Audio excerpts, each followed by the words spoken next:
Well, look at this. From morning till night, they've been spraying us.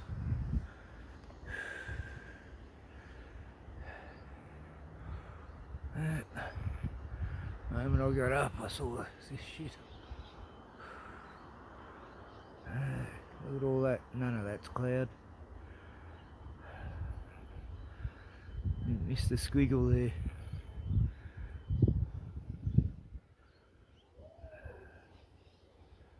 It's fucking inside.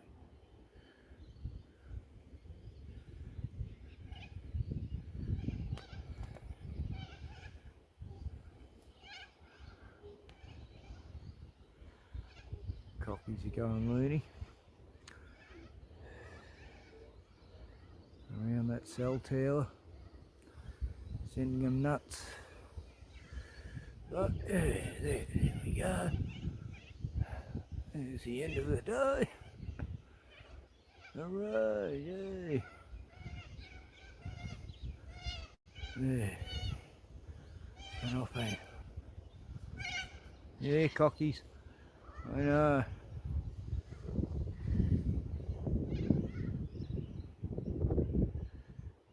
Oh well, it's fucking freezing out here now. It really cooled things down. Okay, I'm gonna stream.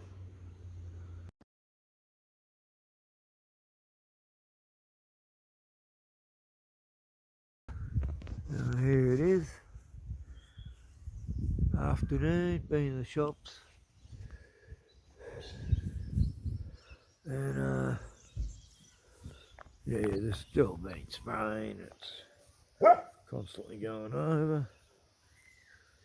Got a cloud in the sky today.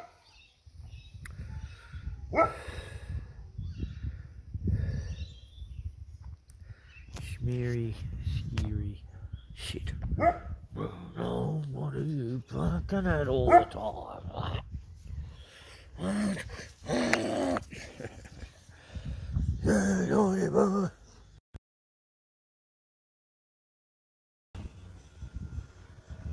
Look at that.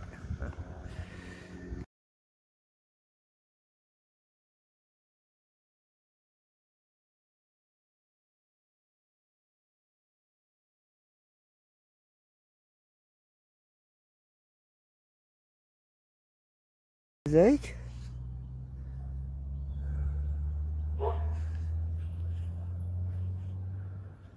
Well, ominous clouds. Looks like we missed out on the storm.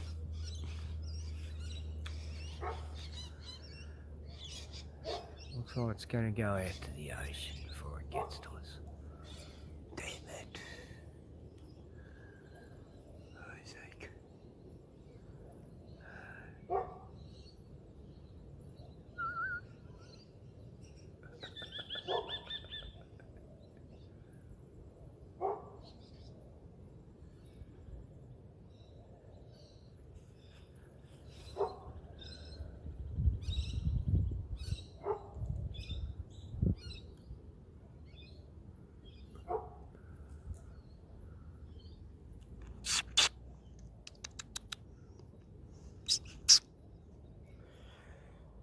Isaac? Bruno! Shush! Oh, square box cloud. Hello, square cloud. You're totally normal, aren't you?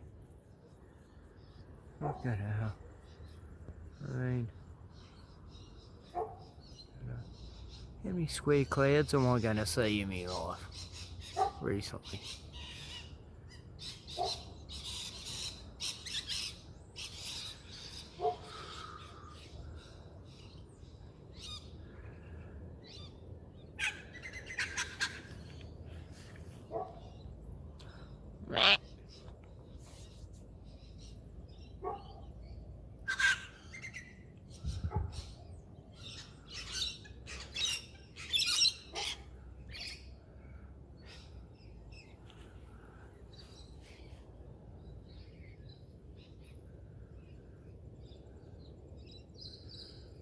Hey, Boxhead.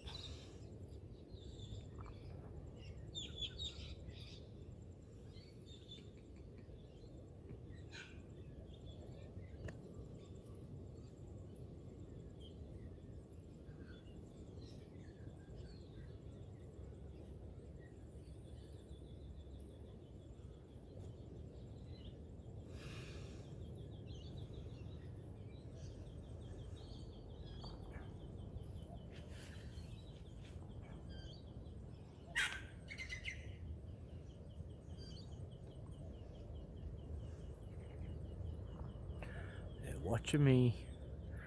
They're watching us, Zeke. Birdies. They're watching us. Alright.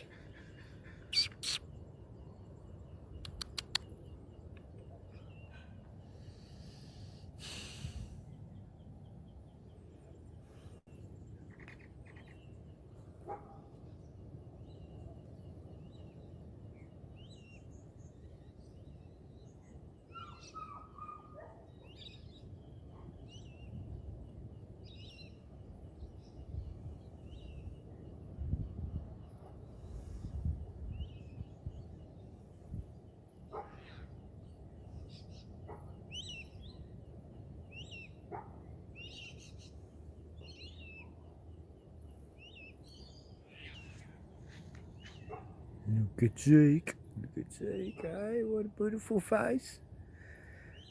Hey, Zeke.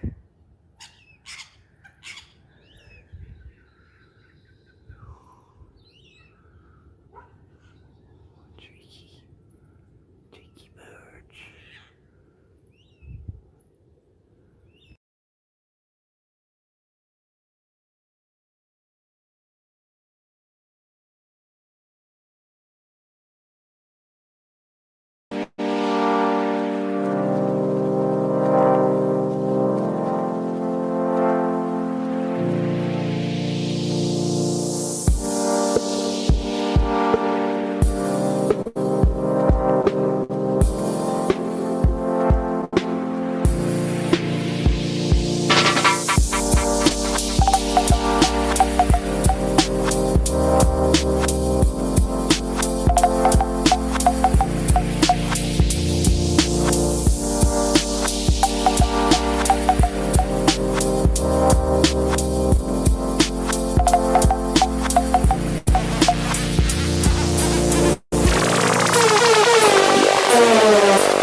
Hey, good day. No one? Ozzy was here a minute ago. Well, yeah, about a 40-degree day here. And yesterday and the day before. So it's been like a mini heat wave.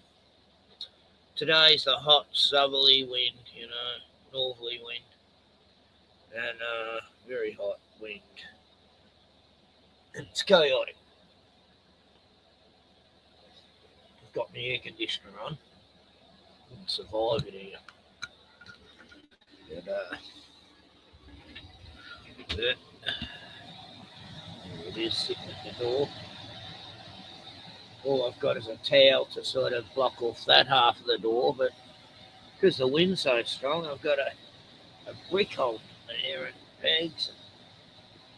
That keeps coming loose through the night. Focus. I'll pull Bruno. Keep the left that here.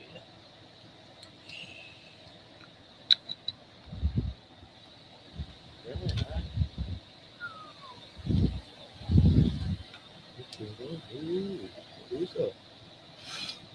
Yeah, so there you go. But it's not bad in here actually. It's pretty cool. That throws out some really cold air, but a bit of hot air is getting in here, but it's not enough to worry. Here we go. Very hot. Very hot day. Finally, we're having a proper summer. Took a while. Hey, Bruins. How's your boy? Very tired. The heat really gets to him. It's too hot outside for him to get him in here. Each day, actually, the last 3 days, I've had to have him in here during the other. It's so hot. Anyway, the girls are still here. Tiani and the 2 little pups having a ball. Been here the whole week. Well, almost 2 weeks now. It is 2 weeks. Yeah. It's been fun. We went a few places. Tiani and the girls went to the river the other day, the quarries, and it was like a 40-degree day,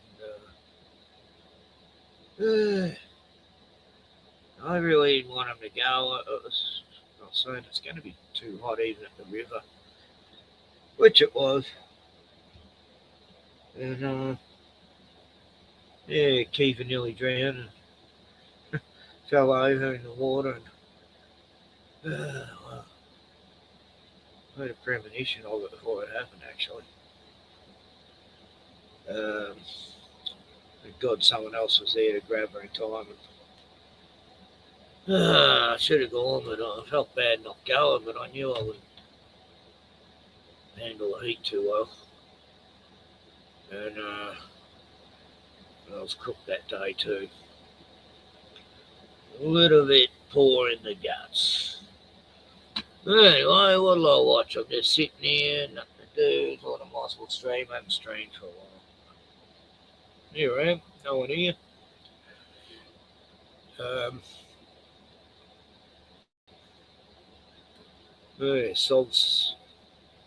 Sweltering, isn't he? I think. Let's have a look. Normally does.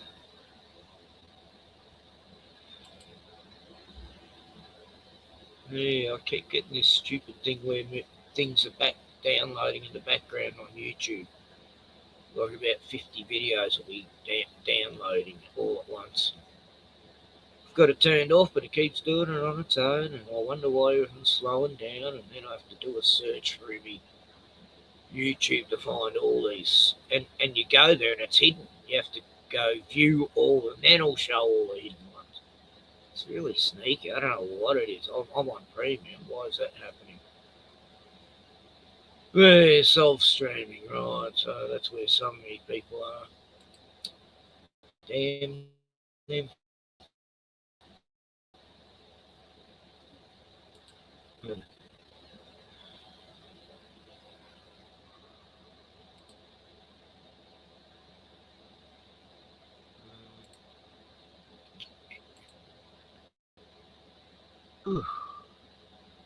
It's pretty fucking hot outside. Only one bit of shade here, and that's that tree there. And Ryan wants to cut the only tree on the property there. The only bit of shade during summer. Right. Why? Oh, it's making the water in the tank dirty. No, it's not. There's no opening on the tank for the... Anyway. Cuts that tree down. I'm going.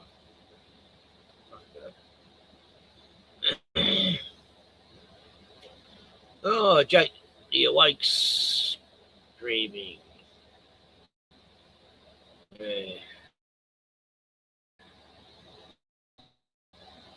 He's okay when he's not doing the stupid impersonations. Show him.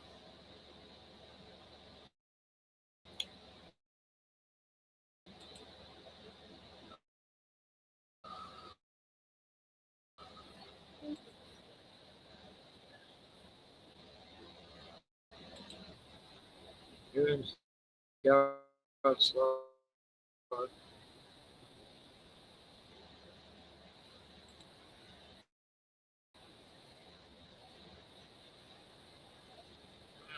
It's working.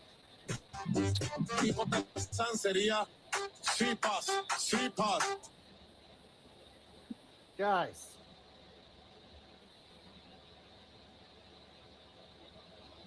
Well, that took ages.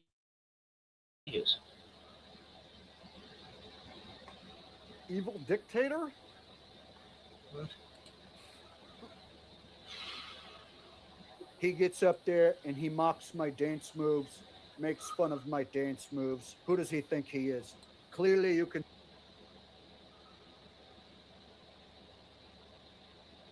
Why? Why does it do this? Fuck. I'm sure it's downloading something right now and I can't see it. Look, it's turned off, but no, it's very... But, well, it said it deleted some videos, though. That might be why it's slowing down. This is mental. God.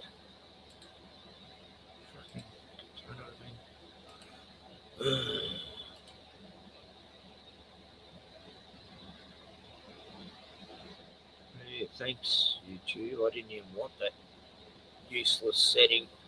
What, download movies, which you can't watch unless you're online anyway. What the fuck? Or videos. Agent 1, with a protester in tow, moves to the right of the victim's vehicle. That was quicker. The victim waves for an approaching unmarked ICE vehicle to move ahead.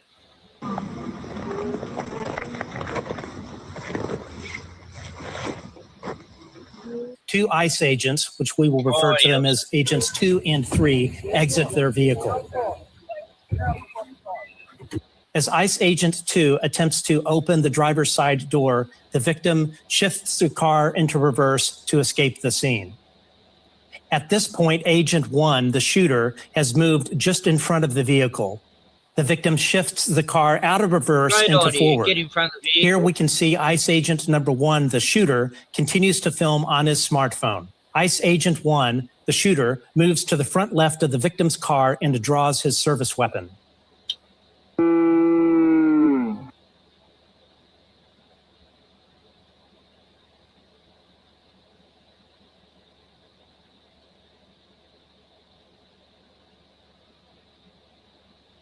There's a second shot into the side driver's window.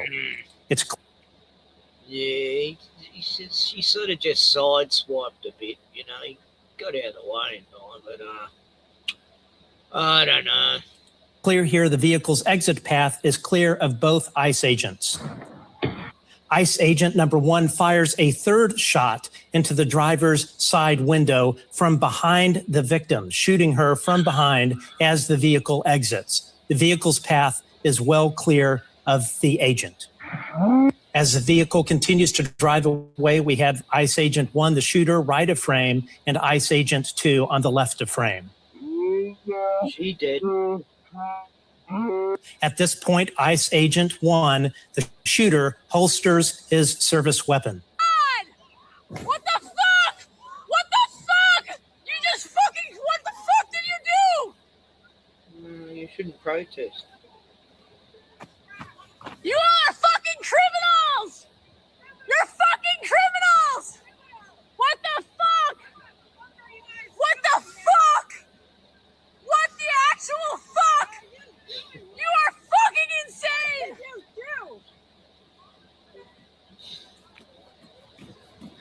What did you do? The protester who is shooting the video approaches the crashed vehicle, and we see ICE Agent 1 leaving, who then signals his agents to rally and exit the scene. You! Shame! Shame! Shame! Shame! Shame! Shame! Shame! Shame!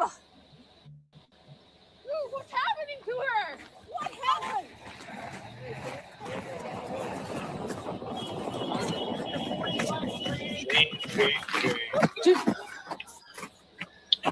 Aaron Hintz.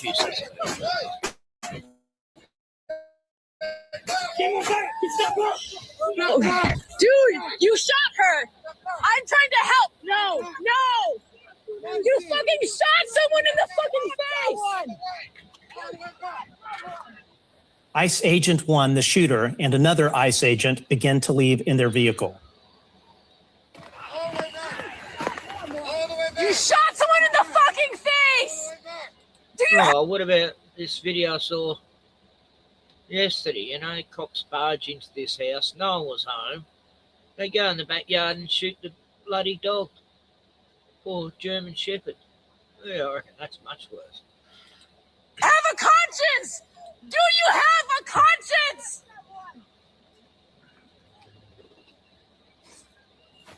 Here we see ICE Agent 1, the shooter, and the other agent fleeing the scene.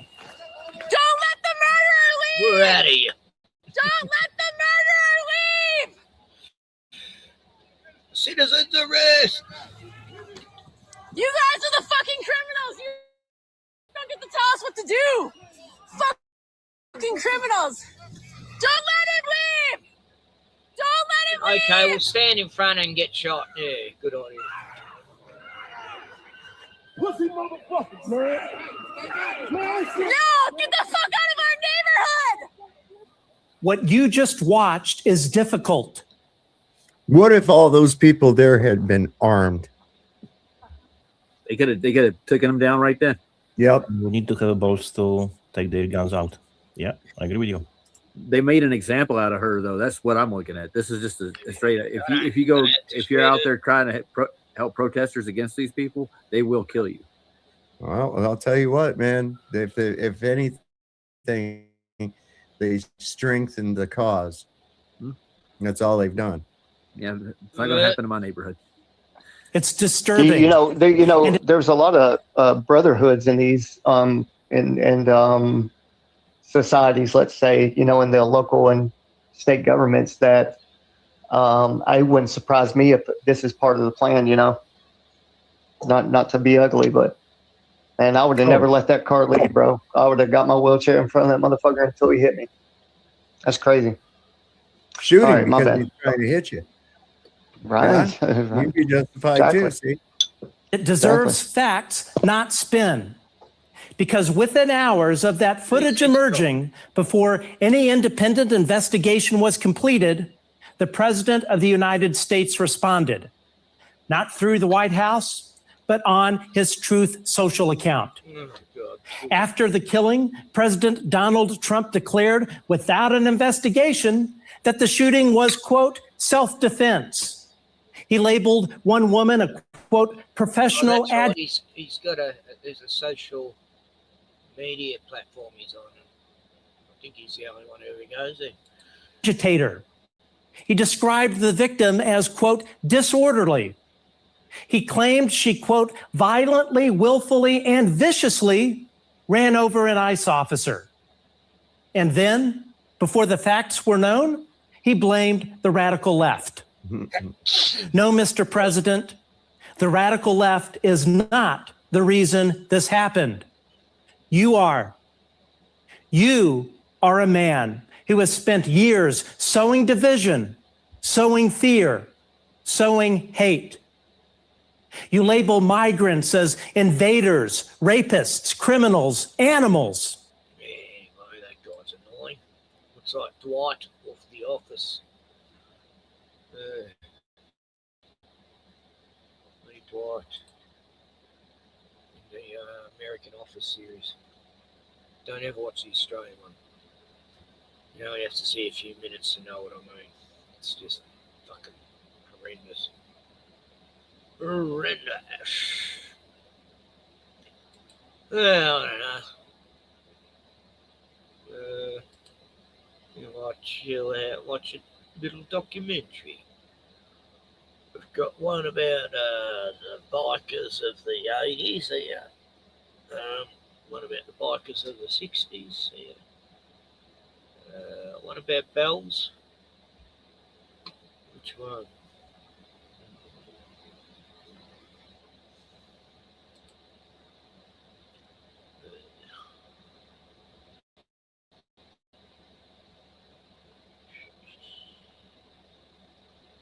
Yeah, they've been around ever since I was a kid. It's always been a bikey type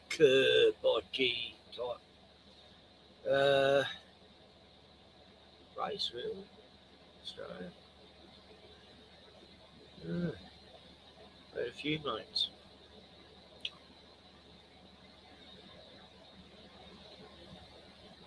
A lot of them sort of get older and have a family, and they're not really doing the riding much anymore because they've fucked that up with this new government bans on shit since, when was it, 2014 they come down on them, 15, 45 minutes. All I have in this world is my balls. Right, so this is been by the Chaos Chronicles, Biff. And if he's able to get away with showing on YouTube, it should be okay, because otherwise he would have been taken down. Yeah, I like Biff's videos when he's not talking too much in it. He's just showing the details.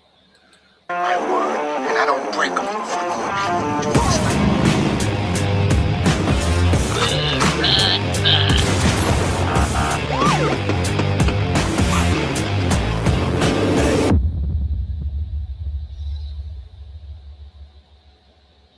Rightio legends, Chaos Chronicles, and we're back again with another banger. And so today we are taking a look at the 1999 Four Corners documentary on the Rebels Motorcycle Club. So it's crazy because even if you had nothing to do with that life, you can see how much that life has changed in the last 27 years. It actually blows my... That's when I knew them all back in the 90s. Yeah. 2000s. I mean, yeah, I got a few good mates who used to be in one or two of the clubs. I knew people from quite a few different clubs, and the worst scum on earth were the gypsy jokers. They were fucking losers, and they're into some sick stuff. Yeah, they're the ones who were helping traffic and shit, you know. All the other bikers hated them. Mind. And yeah, I just thought that this is kind of like a documentary from the golden ages of the bike club scene in Australia, and obviously it is very different today from what it is in this documentary. So let me know what you think in the comment section, guys, because I thought this one would be an absolute cracker of a documentary, and I thought that everyone would love to watch this one. And like a lot of other things on the internet of today, they are being deleted. Why are they being deleted? Who knows? But they are being deleted. But anyway, here we go. The Rebels MC documentary 1999. And there is mention and footage of other clubs in this documentary as well. Well, rightio, let's get into it. But before we do, if you guys haven't already subscribed, please jump down there, shoot me a subscription. That'd be absolutely appreciated. And if you smash that bell icon, you'll never miss any of my clips again. Motorcycle gangs originated here about 52 years ago, and they're the only organized crime that I'm familiar with that we're exporting from this country. In Australia, blood in the streets has pushed the gangs and law and order up the political agenda. Primitive tribalism is about all you could ever say of it. You look scary. Are you?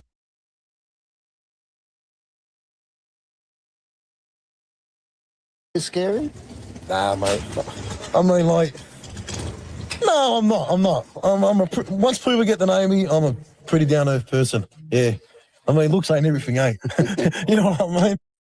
The outlaw motorcycle clubs are growing, but how big, bad and rich are they? We had all these things that they reckon you have, like money. Well, I wouldn't mind seeing some of it, you know. I'm 47 years old, I ain't a bike and a car. That's not a lot to have. But Alex Vella, president of the Rebels, does have a lot. Cheers. 4 years ago, police seized an estimated $3 million of property from Vella, who in this program speaks publicly. Yeah, I think he's related to the Vellas I know in Frankston North. Sure. They're all cribs.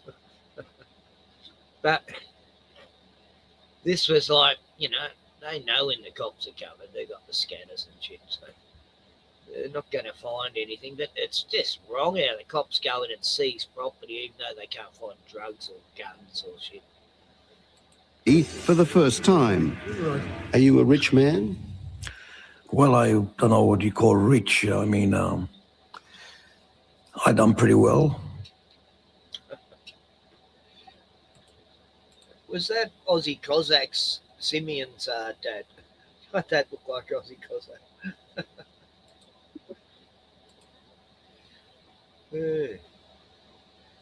Chris Baster's speech. There we go. Hey, that's noms everybody up here. You're going to get told what's happening on the road. The Rebels is Australia's biggest law club. They are about to take one of the world's biggest rides. How many going? I couldn't really tell you the numbers. It'd be hard for me to put a figure on that till we're halfway down the highway and see as they all start to join us in. But that's roughly about all it's about. This is just the final organisation to tip everyone to stay alive. And the best way to do that is listen to what we tell you, ride where we tell you, and there won't be no headaches. And Rebels from all over Australia? Everywhere. Hey, come on. All right. So compulsory? Yeah. must go in Get here in now, the boys. line, soldiers. This year's run to Melbourne will draw most of an estimated 600 membership from across Australia. The only exemptions are those in hospital or those in jail. Some of the guys that I know come from broken homes, you know. Sometimes the club's the only family they got, you know. Others just like it for the same reasons that I do, for the brotherhood, for the camaraderie, for the going out on the runs, for the getting on the piss, and that's about it, really.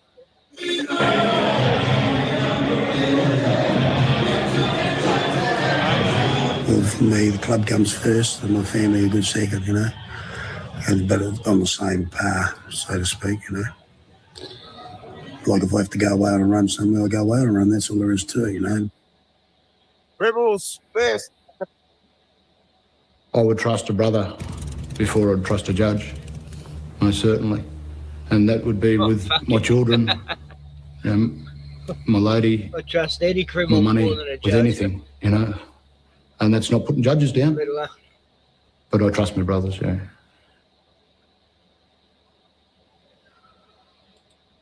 Oh God, I've met some in some areas. Wow. I used to meet up at a place called St Andrews, north of Melbourne. Sort of a lot lived up there in them hills, and yeah, they more or less sort of part of the pub. You know? It's fine. Never had any problems with any bikers except for the gypsy fucking jokers. Yeah, it's a bit hard to fight them when there's 20 against one. I had to walk away in the end.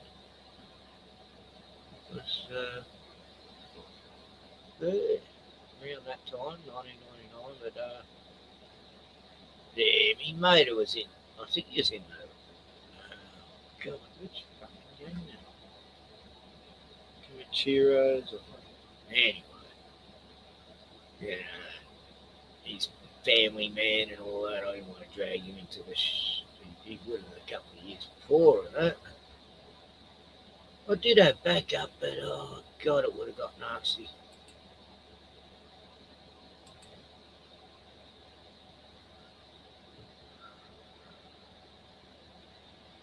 But yeah, they ripped me big time.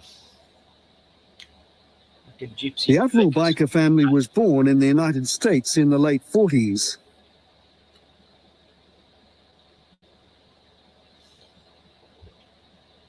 This Marlon Brando movie, The Wild One, was inspired by an actual incident. Help this man out! Hey! When a band of renegade ex-servicemen on bikes tore up the little town of Hollister, civil order was outraged. But instead of banishing the bikers, an outlaw subculture was born. Hollister now stages regular reunions. When authorities branded the bikers a 1% outlaw minority, Yeah, I bet the bikers were giving them a hard time by the hicks of that town, so they just went in and decided that shit stir. they wore the insult with pride. We'll treasure it, and we always will, because, as I said, who said they were bad? So if those people wanted to think that they were bad, stiff shit. Okay, we're bad, and we're proud of it. My version is the other 99 don't count, you know. We're the 1%. We sort of really don't care about what other people think, you know. Said that, didn't he? It's not about philosophy, you know. If you go worrying about what people think all the time, my God. As you say, you're a rebel, and the rebels are an outlaw club. You call yourself an outlaw. Don't you bring a lot of it on yourself? Well, let me say that the outlaw part only came from the police. It was them who gave us that name. You know, it's not a name you rejected. Well, There we go, scam call.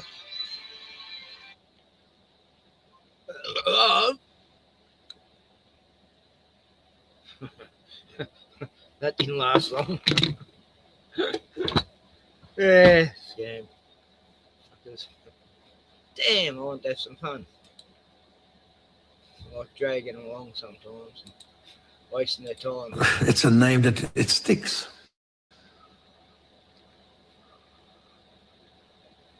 The Hells Angels started with one chapter here. Now the world map of the multinational Hells Angels and the many other outlaw clubs. Yeah, I painted one of the Hells Angels guy's house. He was the captain of his chapter. And really nice family, yeah. Like cash in hand, morning tea, lunch. No, they were good. You know, I wouldn't say they were rich or anything. No, they were pretty well set up though. I mean, it was just an ordinary suburban house, but you know, yeah, nice cars, nice bikes.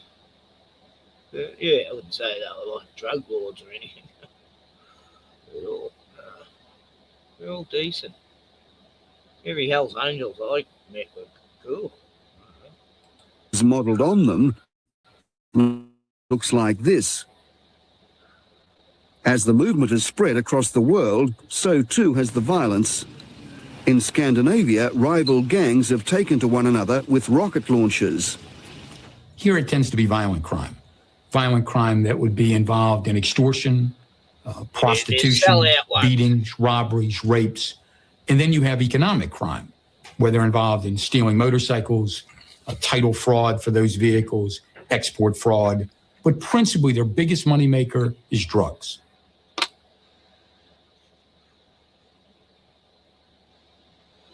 Oh, I heard they used to sell marijuana. Oh, no. The course the outlaw motorcycle movement has taken encompasses two opposing arguments. One is they have become more organised. In the 90s, yeah, they're making lots of money on the party drugs and the coke and all that, you know. So are the Asians. So is everyone. You know. And criminalised. The other is they are becoming more socialised and civilised. The notion that Australian bikers chose the former course and became latter-day highwaymen was reinforced by one sharp fusillade of violence back in 1984.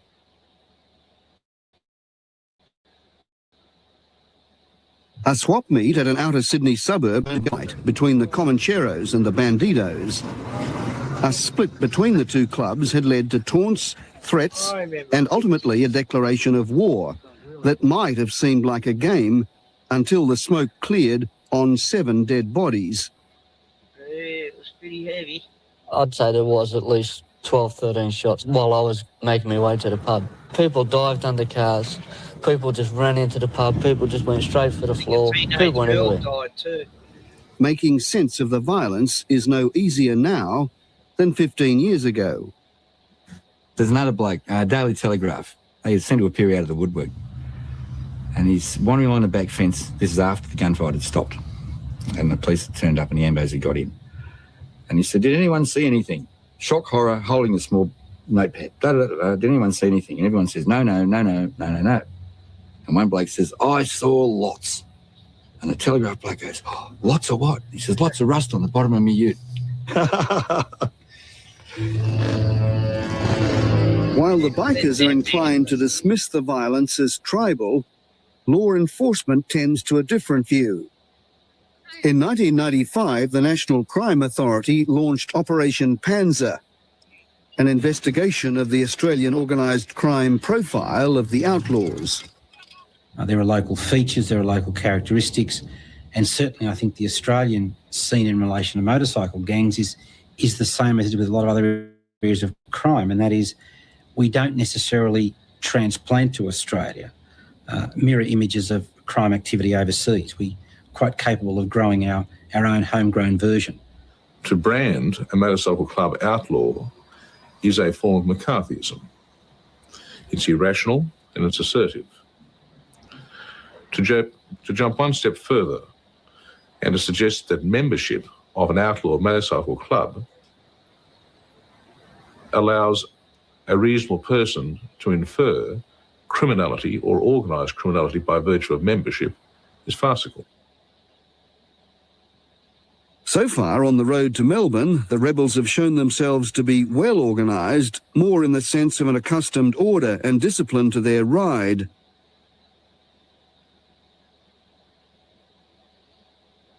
Oh, they're sharp cameras. Yeah, it's a good thing, mate. Yeah. Hey, got 32 zoom. Yeah, go and pick that cop car easy, right? All the way, the police maintain a watching brief while the bikers watch back. Well, law-abiding citizens here.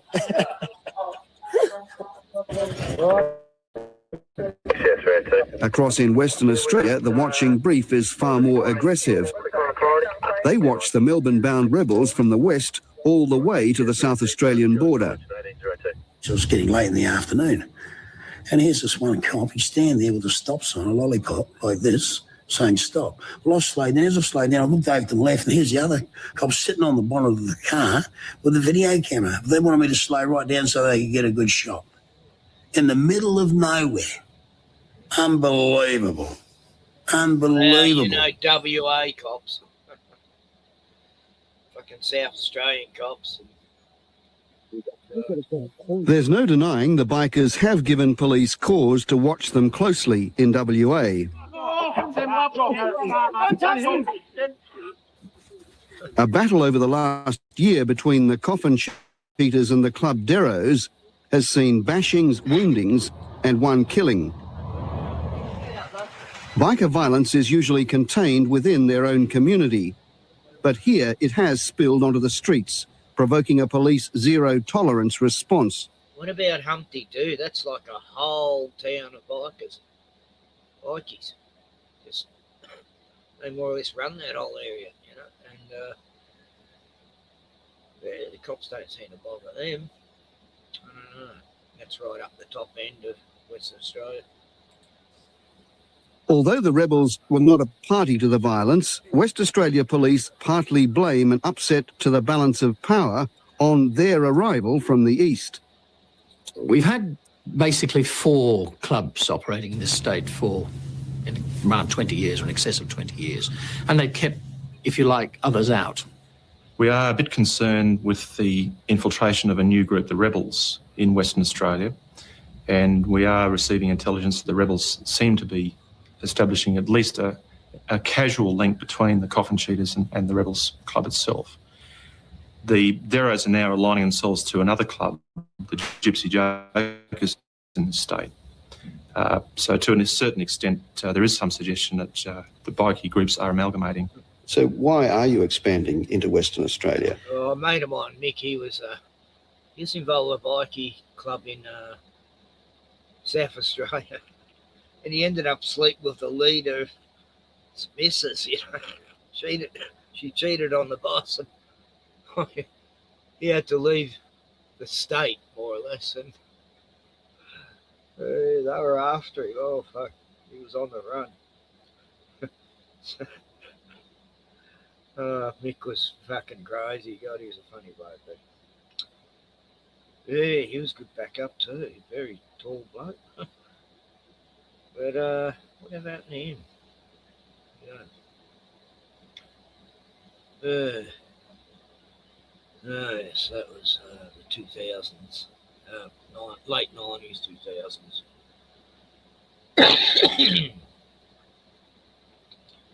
Yeah, I see. Give him weed. I guess that's sort of how I knew all of these people. The old wee world. The reason why is because we had people that come from there, wanted to join our club. There's Aussie Cossack again. So the other way to do is you take your show over there. There's no takeover or anything like that. It really irks me when I just like to wonder where, you know, this all stems from, where they get this from, you know. They're just clutching at straws, you know, people are clutching at straws. Yeah, I'm keeping cool. What about the coffin cheaters? Is there any kind of formal alliance with the coffin cheaters? No, we've got no alliance with the coffin cheaters at all. We see them from time to time. I know a few of them personally, actually, and they're good guys. We get on okay with them, you know. In Australia, there has been a rationalisation of clubs. The Rebels growing the largest and fastest, absorbing smaller clubs in the process. There are now 63 Rebels chapters across Australia. They call it natural selection, normal market forces at work. Smaller clubs have joined us. You don't get anywhere, you know, with taking people over. If they want to join, they join. When they join, do you take control of their assets? No, they keep control of their own assets. Is there any plan, a takeover plan? Never has been, and I don't think there ever will be. I think it's something that the police had made up. Police are inclined to a more sinister view. Believe a meeting There occurred. anything about any troubled bikie gangs now. Not since they weren't allowed to ride together anymore. They weren't allowed to wear the tags back in 2015. And that's when I realised, oh yeah, they're coming for the bikies. They're going to be coming for everyone soon with different laws and shit to fucking take away our freedoms. Yeah, and I said, this is where it starts. It starts with the bikies. And fuck was I right. You know what? 2019, 2020, there we go. Occurred in the mid-90s between the major clubs, planning that by 2000, only 6 would survive. That's the pattern. That's the trend. Our bigger gangs are taking over smaller gangs. And then the bigger gangs are uniting against what they view as their only common enemy, which is law enforcement. So was there ever a meeting between club presidents to plan such a strategy? What if there was? I only can speak for myself. I was not in it. In Australia, police are taking no chances. And then they came charging in here, guns blazing. What do you mean, guns blazing? They were firing live rounds, but it was some sort of incendiary device they were firing. At the Rebels Malaga clubhouse, following a minor skirmish at the gate, the rebels discovered what zero-tolerance policing is all about. Oh, we saw the whole thing. We can see the whole thing from the monitor. We've got camera security, and we were watching it for hours. Yeah, they were out there for hours, amassing, you know. Like, The tactical response group, Weapons Bristling, was called in. What did they find? I mean, they found nothing. All they ended up doing was taking their took the alcohol fridges, 2 fridges similar to this. The Biker Task Force has, over the past year, confiscated weapons, drugs and money, more particularly from other clubs, but not this time. They were telling us that we had a gun in here, and I don't know where they got that idea from. I just said to them, I said, no, there's no weapons here. And even if we did have a weapon, you know, as if we'd be silly enough to fire it off at, you know, so many police. You know. This raid netted for the police a not entirely lethal cargo of alcohol, soft drink and pork rind. Oh, they've been harassing us pretty well full on for about 6 months now. Every time we're here, they'll come down. They do all sorts of stupid things like sit there with their lights on high beam, just pointing at us while we're outside, and driving around playing loud music. You know, bad boys. I don't know who they reckon the bad boys are. Maybe they reckon they're the bad boys. The limited results has coincided with a call for an increase in powers to attack their assets, their alleged racketeering and code of silence. With all the best information in the world, you can't necessarily be able to deal with a group that is so secretive, simply does not talk outside itself, yet all the evidence collected over a long period of time points to strong implications of criminal behaviour. Let me try this. It's not obviously going to look as good, but, you know, just poking your butt out. That looks great. Does it look all right? At one level, the bikers do appear secretive. At another, you wonder if there's anything left to hide. The Outlaw Bikers Bible, the magazine Live to Ride, is an open account of the life of the outlaw and an effective recruitment aid.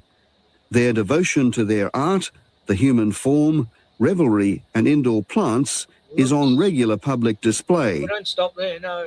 What do you reckon, Sandy? Picture book? Picture book. The mag, we set it up. Well, the only specifics we do is smiling faces, happy stuff, or look mean. Look mean's a good one. Anyone can look mean, but they look like they're looking mean. It's not hard to see why bikers and police are not best friends. The bikers are highly visible targets in open defiance of the law. There's no honour among thieves. There's no honour among bike gangs. The cops... That ugly bloke.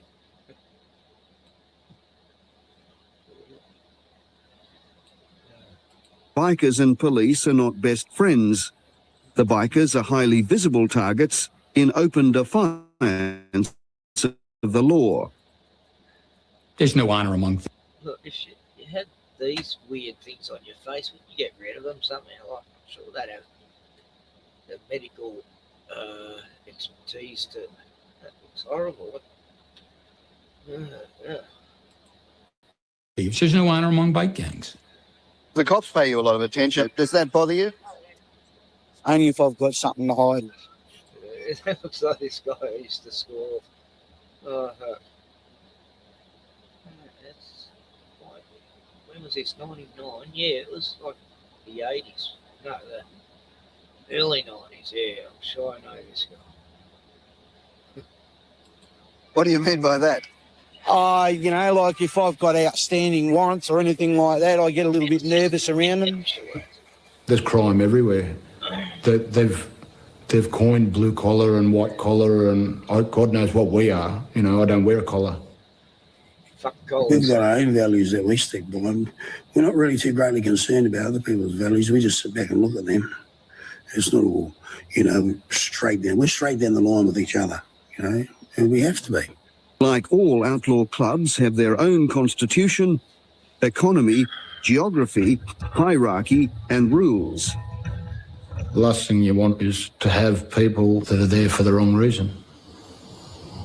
If you want to use the club, use the name of the club in vain. Yeah, that's the worst to do. How do you deal with people like that? I couldn't tell you that. We don't tell on each other for nothing, you know. Like, we don't make statements, we don't sign statements, we don't say nothing. On a ride up front in the order is the president, Alex Vella. Behind him are the other office bearers, including the sergeant-at-arms, alongside all the full members wearing the rebels' colours. Behind them are the noms, the nominees or prospective members. At the rear are the hang-arounds and the crash trucks. All right? So you got to take the Yass turn off. Canberra. All right? So we did a quick turn. At Yass, west of Canberra, the rebels converged, collected and paused. It's looking pretty good when I look in the mirrors from up front there. I'm about 6-1 back up front. All I can see is a nice trail riding along smooth, so everything's pretty good. What's the point of the ride? Meeting each other, having a good time. We got to run to Melbourne. We've got a bike show there. We'll go for a couple of days. We'll have a good time, mate. That's what it's all about. So no trouble? There'll be no trouble. We'll keep it in order, just like the law does. Alex Vella, a former light heavyweight boxing champion, has attracted more than casual interest from police. It turned out, I think, to be one of the biggest raids in Australian legal history. In 1995, the New South Wales Crime Commission raided Vella's property, freezing an estimated $3 million in assets. It was the worst day of my life. They finished take 41 Harleys and 8 cars altogether. But a couple of them, they went mine. And I had to prove back to them from my first job when I was 8 years old, earning a couple of shillings a day. It is a form of witch hunt. It's designed to debilitate the person being investigated. It is not simply a question of providing powers to assist in an investigation. It's a system which involves effectively the debilitation of the person being investigated. Reversing the normal principle of presumption of innocence, Vella has been obliged to explain the wealth. Successfully, it seems. Last week, his property was returned, noticeably the worse for wear. Now, one of them was my first Harley I owned there. All the spokes are rusted. A lot of the keys from the ignitions aren't even there. And there's a lot of work to be done. I can assure you that much. They've been sitting for 4 years, you know. While unpaid taxes are being recovered, the Crime Commission was not able to make its case that they'd recovered the wages of serious sin. They have never proved that, and they can't prove that because I got evidence how I got loans from people and banks to prove how I made my money. There is no suggestion, no admission that drug trafficking was involved. We've demonstrated exactly where his wealth has come from. Alex Vella and his rebels are, according to their rights, a club, not a gang. Some bike clubs might still tear up country towns, but the rebels, they say, are not like other bike clubs. And times have changed. People are quite surprised. I'm an anaesthetic technician. I'm a nurse, for crying out loud, you know? Well, I mean, it's not a poor man's sport anymore. And it sort of shows, I think. The outlaws don't seem to wear grotty old clothes held together by gravity. The dirty bikie doesn't apply anymore. They're sort of polished and they got expensive boots and stuff like that. I mean, things have changed somewhat dramatically.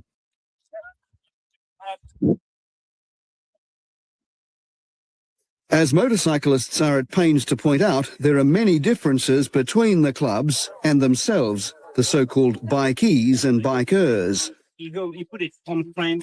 The Mount White Cafe north of Sydney has been a biker hangout for decades. I really enjoy the bikers here. You look out the window, they're always laughing and talking and joking. And then you get your carloads of tourists going through with children, especially in the school holidays, and you've got cranky people. Everyone's upset. Children are crying. Mum's not happy. But my bikers are always smiling. We've had one fight here. It was up on the green up here over a girl, actually, over a woman. And not one punch was landed up here. And about 2 minutes later, they all came down And and thoroughly exhausted apologise. and apologised. So that's the only time I've ever had any bad vibes here. 2 weeks when we were first in. 2 weeks, yeah. And it's just good vibes up here. There's no hassles. I better get off it. Balance it. For the outlaws, the tattoos, the colours, the jewellery are style accessories. But the most prominent feature of the uniform is the bike itself. And not just any bike. To belong to an outlaw club, you must likely own a large American Harley-Davidson motorcycle.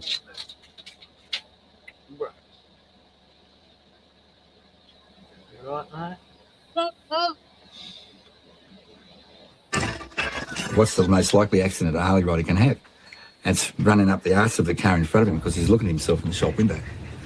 I like drag racing Harleys. My aim is to fetch the 200 mile an hour mark at 6 seconds. That's my aim in life with Harley Davidsons. I mean, I love women, don't get me wrong, but I love me Harley Davidson too, you know. But I love the bike. Doesn't bat chat for me, but I do love women, believe me. So... Pulse of the outlaw is the primal thump of the Harley. Not for them, these shrieking, whining Japanese toys, nor their candy-coloured finery. It may well be that the most conspicuous conflict in the motorcycle world is less about drugs than fashion. It's the image. That's all it is. I mean, we're just like, we like speed and stuff like that. They tend to like the Harley, like the Eagles and the heavy look, you know. They want to, scare people more, you know. You bloody cuck. Metro. Oh, yeah, you can... They didn't... Yeah, Kawasaki's and Hondas. No, you would be at one of these clubs with one of them. Yeah. Harleys, Eagles, Indians. Back on the road to Melbourne, it's now mid-afternoon. And at the Wamagama pub, there are scary-looking bikers drinking light beer and lemonade. You know, you got to get a good image, you know. You know? You don't want someone getting around the arse out their pants, do you?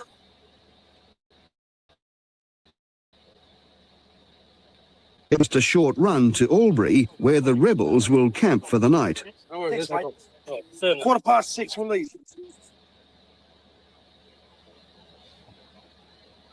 To travel across the country, which I've done a couple of times with boys now, all the way across, the people you meet, the smiles. It's instant relaxation. You pull up and you got your mates there. You know, you got something to laugh about, you know. That's where you really get to know each other, you know, is when you go away on a run, you know, because you pull up at night, you start a hotel or whatever. Years ago, we used to sleep in the bush, out camping, you know. I've had my days in the bush, you know, getting a bit old, lying around on the grass now. But you're not going soft or anything? No, we're not going soft. It's not. Soft's got nothing to do with it, I don't think. I think it's comfortable's more word, not soft. These gangs undercover, they partied every night I was around them. Now, they didn't always spend $2,000, but when you start buying cocaine, you're buying drinks. Why we got this American fucker, you know? I thought we were talking about, I don't care what you say, mate. That's America, you know? You're at a strip club, you're tipping heavily. When they had no money, they were like bumming cigarettes. That's the lifestyle. In Albury, the bikers' high life reaches no further than the local railway hotel, the Termo. We'll see a few members of the Rebels Motorcycle Club here tonight, ladies and gentlemen. Yep. I lived in Albury a short while, and then out of Albury in a farmhouse. Yeah, it's a real biker. Biking. I keep saying biker because Americans don't know what biking is. And a mate of mine from school, James, his name was James Dean. And yeah, he had a shorter leg than the other, you know, so he had to wear a special shoe. And oh God, we used to fight. And then we ended up best mates. And then when he left school, he turned back up in the little town with all these bikey mates. And I was going, wow, I'm glad we made friends, you know. Oh, he was rapt to see me. I was friends with his three sisters too, you know. I liked them because they didn't take any shit. Yeah. Actually, I'm sure there's some Black Mules in the crowd as well, isn't there?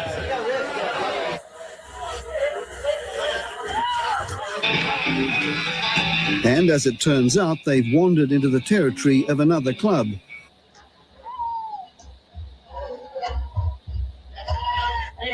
Well, I am a motorcycle man without a middle steed. Answer to nobody. Over the road is all I need. But the pub favoured by the local Black Ewlands accommodates all without trouble. It is my brother. The arrival of 200 men in town has attracted some interest from the opposite sex, something Four Corners noticed 30 years ago when we last visited the subject. They're grass blokes. They treat you well. If you, that was a show I was like I watching say, if earlier. you're a mole, they'll treat you like one. If you're not, they'll treat you a real grouse. They will. Somebody was saying that there's some guys that give you a bad time. Is this true? Ollie, if you're a mole. What's a mole? Yeah, I was watching this documentary earlier. She's funny. Ollie, if you're a mole.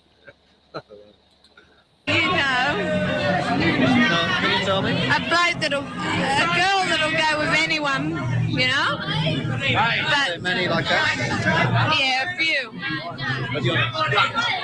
I don't think I am. I enjoy myself. I go with, well, I come here, I'm not going with anyone at the moment, but I go home with a couple of blokes, different nights, but I don't class myself as a mole. I'm the meanest man alive. I'm a motorcycle man. A self-image of being attractive to women sits uneasily alongside a history of misogyny. Everywhere I ride. What about women? Can they join? No. Why not? It's a men's club. How do you think you treat women? With respect. You don't go near someone else's woman for a start off. You know, that is a big thing in the club. You know, you just don't do that. You know. You mean the male dominance? Yeah, that's normal. I mean, that's been going on since we swung out of trees until somebody decided not to do it anymore. That doesn't mean violence or enforced obedience. It's just the lady involved in the relationship not so much knows the place, but that's the accepted norm of behaviour, so to speak. I don't yell at him in the pub when his mates are around, yell at him at home. Are you an equal partner? Personal The life. relationship and Yes. Yeah. A bit of bullshit because sometimes the women have a lot to say. Yeah. Outside the house, I've seen it, where they're putting their bit in for the whatever they're doing, I still treat Ricky as my equal partner. When it comes to the club, I'm usually off on my own anyway, so it doesn't sort of come into it. And you trust him when he's off on his own? 100%. Very much. Yeah. You deserve that trust, do you? I certainly do. Yeah, I certainly do. Why would I go mucking up on a deal like this? Yeah.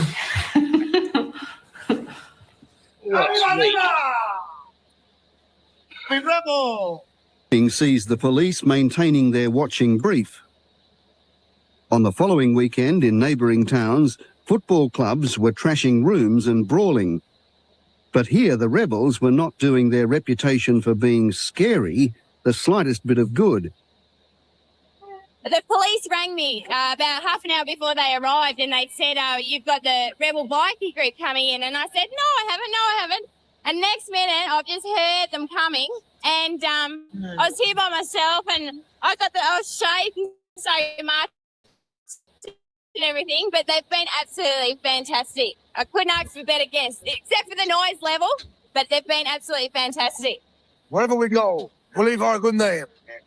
That means next time anyone comes, they can get back here again. Stay here, bro. When the rebels cross into Victoria, it's not just the police who take notice. The growth of the rebels has rattled a lot of other clubs too. It was a really good mind game played by A Club recently. They had a national rally for their whole club. Now, usually when we run ads and things in Live to Ride for bike shows, it says clubs by invitation only, or this one said all outlaw clubs invited to the national rally. I know a couple of people in other clubs have gone, they're cheeky bastards, aren't they? Well, that's a mind game. What is the game? What's the point? Well, the game is that half the clubs they invite to their party don't particularly like them this week. Their shares aren't selling well on the market, in the other club's opinion. So they invite the whole lot. Bad idea. So that was a kind of a statement that said, we're not frightened of anybody. No. If people that misconceive it that way, well, they're absolutely wrong. Hey, let me say this. A lot of people came. They didn't have their colours, but they were there. So I suppose they've done a good thing. We made money off him too. Smart boy! Everybody, saddle up! As the rebels neared Melbourne, they were attracting more unwanted publicity. All right, boys, let's go. The Victorian media drew attention to the last time the club made the news back in Sydney. The shootout at the Black Market nightclub saw 3 banditos dead. Among those charged with the killing was a member of the rebels. I know nothing about it, and they tried to question me about it, but I can't speak for something I don't know about. So I was saying we're all shining little stars. We're an outlaw motorcycle club, and that's what it says, If anyone gets into trouble in the club, he does so as an individual. Who is responsible for the killing of the 3 banditos is yet to be determined by a court. As a president, do you take responsibility for the actions of your members? I only take responsibility when I'm there. If I'm there and they do wrong, I can pull them out and straighten things up. It's like a family with a bunch of kids. How can you be responsible for your kids if you're not there? But this biker's funeral, one of many, is living proof of the violence within the outlaw community. When clubs do fight, they say it's more likely club or male honour at stake. Pirate lost his eye, standing by a mate, refusing to back down. Of course, that's been my way long before I was in the club. Do you like fighting? No. No, and personally, and those that know me know my reasons. I'll never stand down. I never back down. Never have. I hate fighting. But the days of going looking for a fight ended when, long before my 21st birthday. Get yourself in too much trouble. I'd rather party. The violence. I think it's just a stage further than a face-to-face disagreement about something which doesn't. He stopped fighting when he was 21. Wow. I'm feeling bad now. Oh. Hey. I tried to be a pacifist all my life, but they push you too far.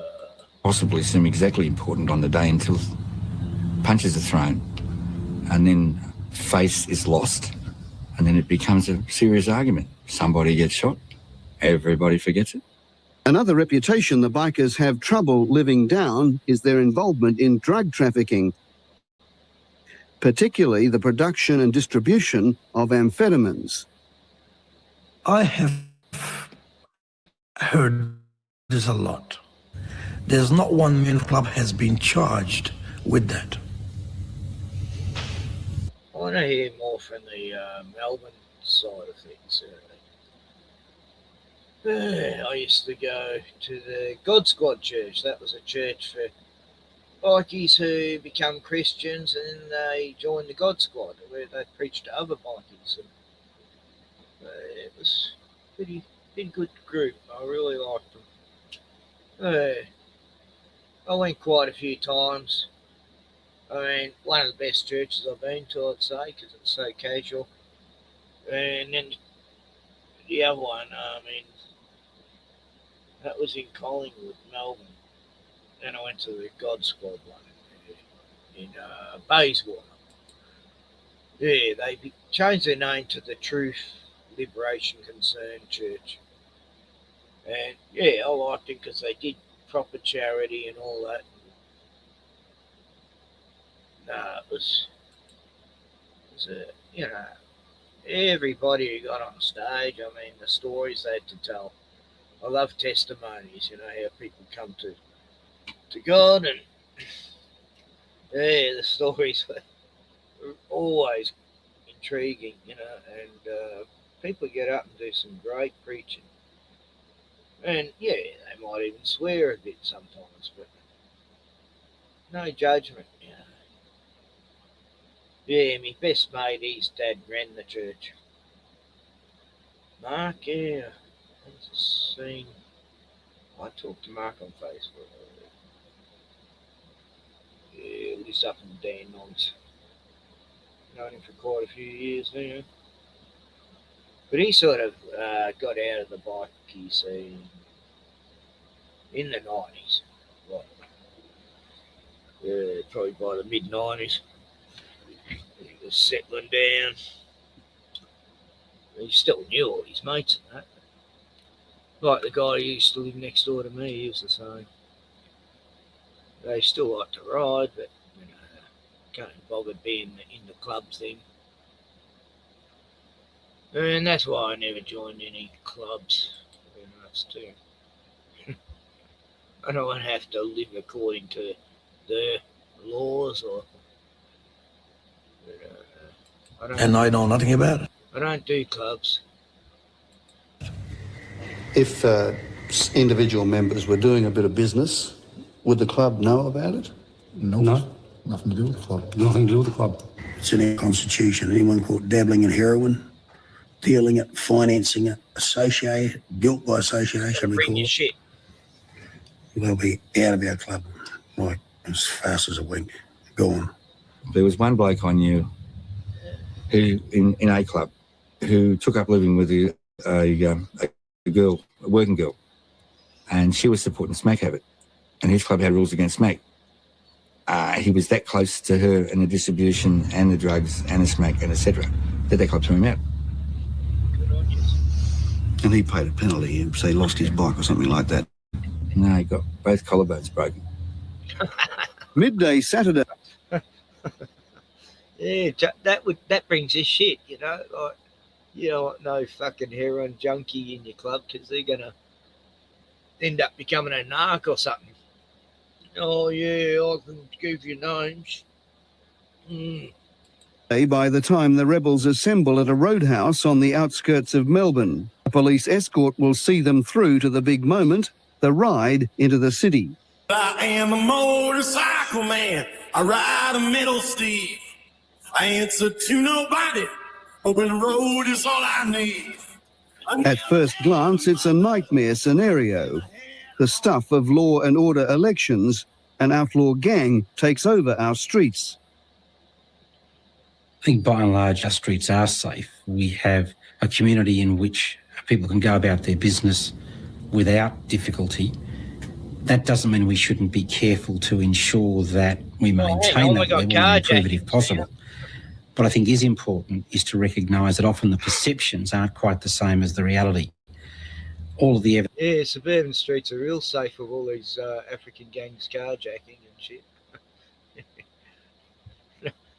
Bikies never did that stuff. Evidence that I'm aware of suggests that Australian streets aren't any less safe than they were a decade ago. The outlaw bikers do conform to a 19th century stereotype of the Ned Kelly-like crime gang. But it is a long time since the Kelly gang disturbed the peace in Victoria. Is that a joke? The bikers approach a new millennium with a dramatically altered crime landscape. The old visible threats to our safety and well-being are being challenged by less visible crime. According to the Australian Institute of Criminology, white-collar crime is now near the top of the list of Australian public enemies. I think what we're going to see into the next century is a substantial increase in what I would describe as electronic crime. I think the challenge we face, and which the community faces, is preparing itself to deal with those issues. They put the bikies in the same category now as sovereign citizens, off-the-gridders, and yeah, anyone who just doesn't want to live according to normal society, you know. To deal with the removal of funds offshore because they're the proceeds of crime or because they're part of major tax evasion, because all of a sudden we no longer live and work in a nation state where our community alone can set the laws and the procedures to enable us to deal with the criminal problem. That is not to say the outlaw bikers should not and will not continue to attract the attention of police, particularly state police.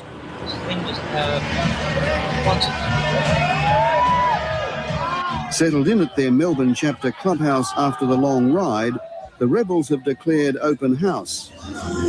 I'll tell you straight, I don't care. I've got nothing, absolutely nothing to hide whatsoever. I went to jail for an armed hold-up, right? Okay.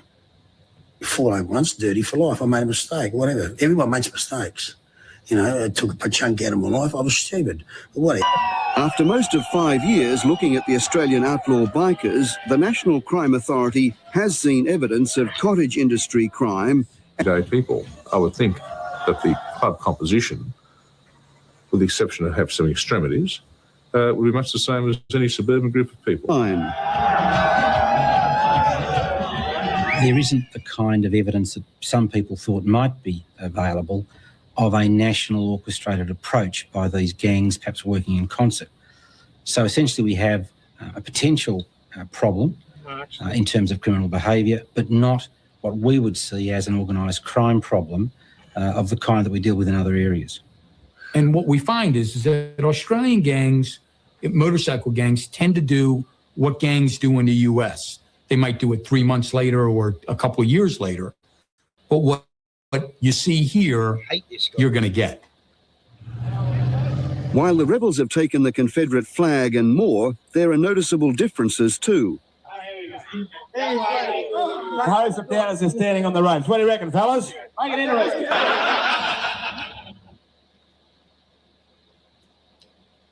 There's someone who gets around. If they are white supremacists, they manage to be so with a large multicultural membership, including Indigenous Australians. Bloody March fly bit me. God, they're painful. Fuckers. Look at that.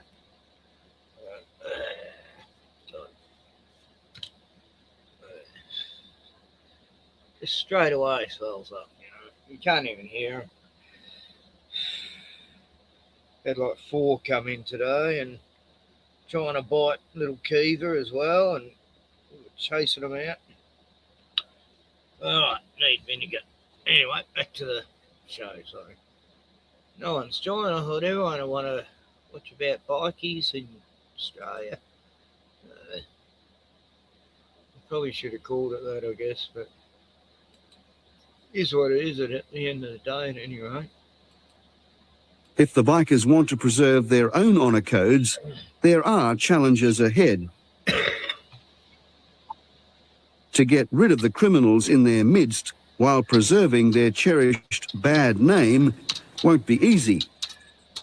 Do you want to be respected? I have got respect. I don't need to go on no TV or magazines to be respected. I got people respect me all over the countries, not just in Australia, wherever I go.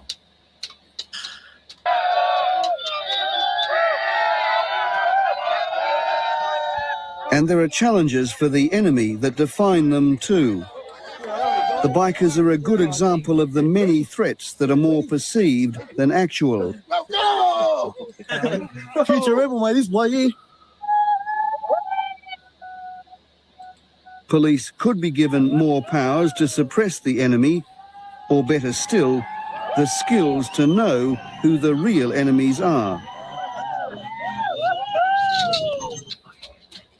Well, there you go. The golden era of Australian motorcycle clubs, which seems to be an era that is so far in the distance now that it is unbelievable. But, you know, it was good to look back and see that, you know, that it was definitely about a brotherhood at one time, whereas, you know, now a lot of people, even in that life, would argue that point.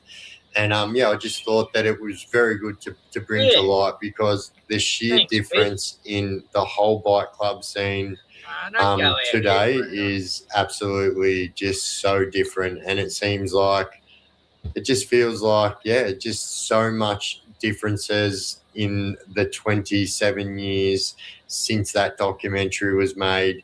So, yeah, let me know what you guys think in the comments section. Also, let me know what you guys think, if you would have preferred a long, full documentary like this or a reaction-style documentary with me giving my 2 bobs worth, as I usually do. Well, let me know in the comment section, guys, and if you haven't already subscribed, please jump down there, shoot me a subscription, and if you smash that bell icon, you'll never miss any of my clips again. I am the Chaos Chronicles, and you guys are absolutely awesome, and as always, don't do drugs and crime and you won't end up in prison. We out.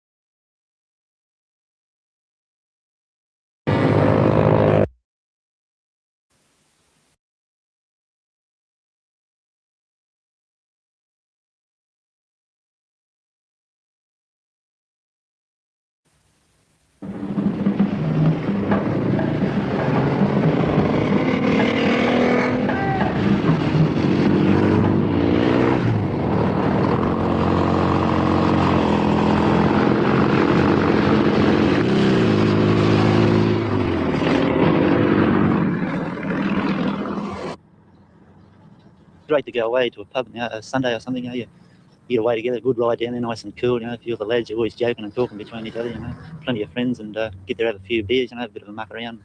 There's never a dull moment sort of thing, you know, a bit of a rip around.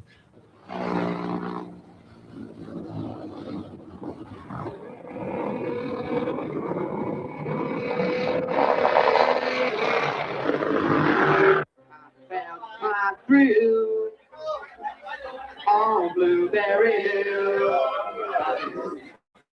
on Blueberry Hill, where I first met you.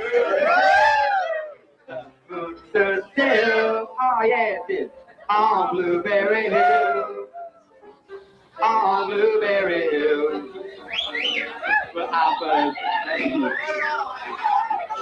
The sweet is the willow play, so sweet melody, and all of the vows we made. Yeah, so, Johnny come over. My granddaughter wants to see me. So, no one's here anyway, so. Oh, Bruno, good boy. So, I said I'll be over soon. While they're here, got to spend quality time. Sort of why I haven't streamed much lately. But, how long's this documentary go for? Half an hour.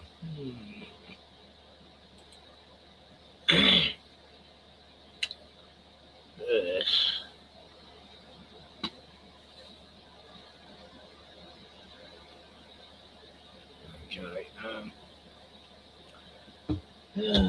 Where do I want to go? It's just too hot for him. It's insane out there. It's 40, 100 degrees. Yeah, that stopped itching as soon as I put vinegar on it. Very good. Goddamn sandflies are vicious, so you don't hear them. They're big bloody fly things that really hurt you when they bite you. And they sting you. And nothing like any other fly. They're the worst insect, really. Worse than bloody mosquitoes, flies, and normal flies and even spiders. I hate them. Yeah, so the bikies. Yeah, this is educational for Americans who didn't know what bikies were. Like Gordon. Will never to be. It's terrible.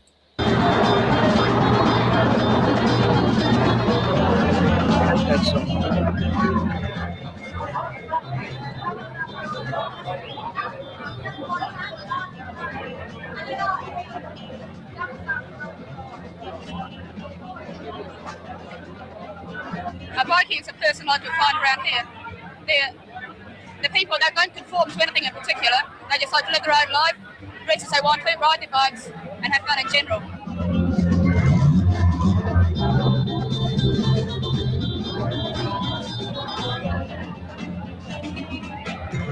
Oh yeah, try.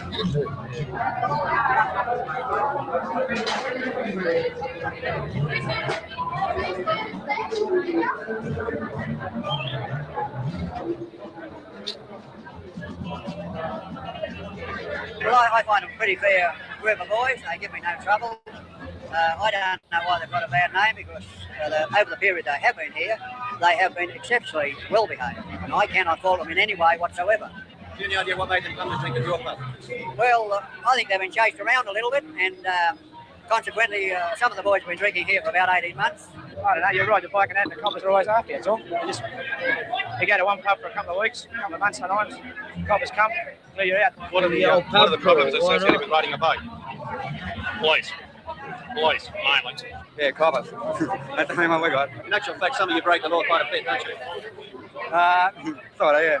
Do you think you deserve any of the criticism you get? A couple of fellas, not a lot of them. Just a couple of baddies, man. They think everyone's a baddie, so I suppose we're all bad in our own way. Bad and good in everyone, man. They're grass blokes. They treat you well. If you, like I say, if you're a mole, they'll treat you like one. If you're not, they'll treat you real grass.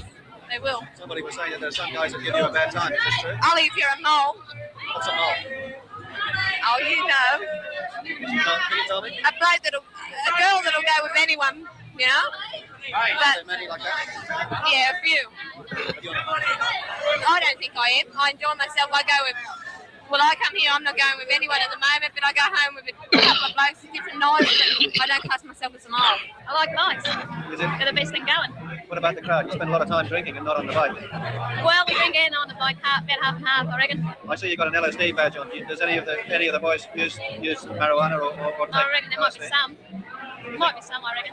But I don't know. They're all dopes. Yeah, that's right. They park in the backyard, come and go. They get out right on time.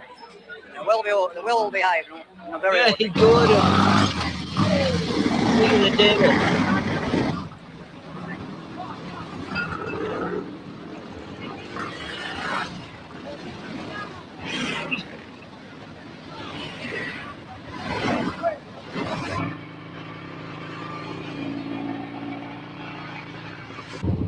Big city.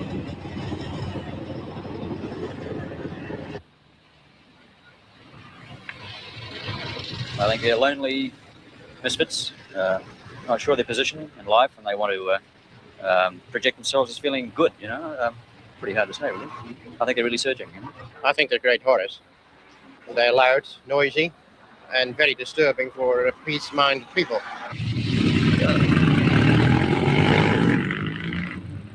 I think they're trying unnecessarily to impress somebody.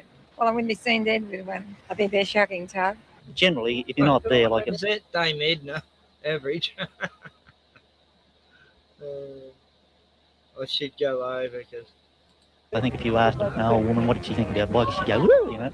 But you speak to a woman and, you know, pull up and ask somebody directions where they're all smiles, you know, and, oh, yes, you know, and sort of, you know, they don't spit in the gutter or nothing like that, you know. I don't think they're so bad myself. I don't think they're bad at all.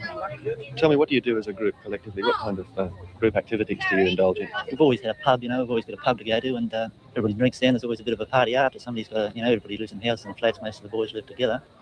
And a few of the girls, you know, we get a house here and there and have a bit of a party. And, you know, it kicks on all right, and there's always something to do. You know, there's plenty of mates with a bike, you've always got mates, you know. yeah, no machete attacks back then. They weren't going around, you know, carjacking, home invading, machete attacking. So, Gordon, how you been? How was your New Year's and all that? Yeah, mine's been full on. And we've had 3 very warm days, yes. It's 40 degrees right now, and it's... Normally it cools down this time of day, but it's... No, we got this hot northern wind. And it's enough to kill Bruno. I've had to bring him in the last 3 days. But at least I got an air conditioner, you know. There it is. I haven't got a hose thing for it, so I just got it at the door. And, it helps a lot. It's a pretty good one, actually. Normally it gets too cold. But, yeah, bikers, bikies, tomato, same thing, eh? Yeah, so, Tioni just come over and asked me if I come over and see Kiwi because she really wants to see me because she just woke up and after an Arvo nap, and I bet her else she'll get upset. But only, yeah, I'll go for, how long's this go for? Yeah, 20 minutes. Okay, I'll come back in 20 minutes. I better be a good grandpa.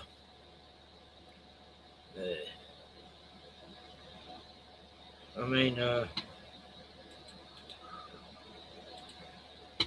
there's the link. I'll put that in, and I could leave you to commentate. Oh, fuck, it's hot out there. I don't even want to go outside. It's insidious.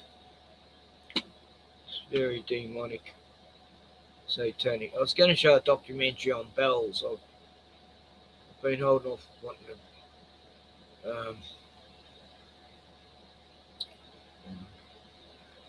adoption issue on bells. So I hear an echo.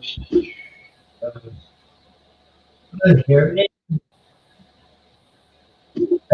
Sure. I can hear YouTube. Hold on a second.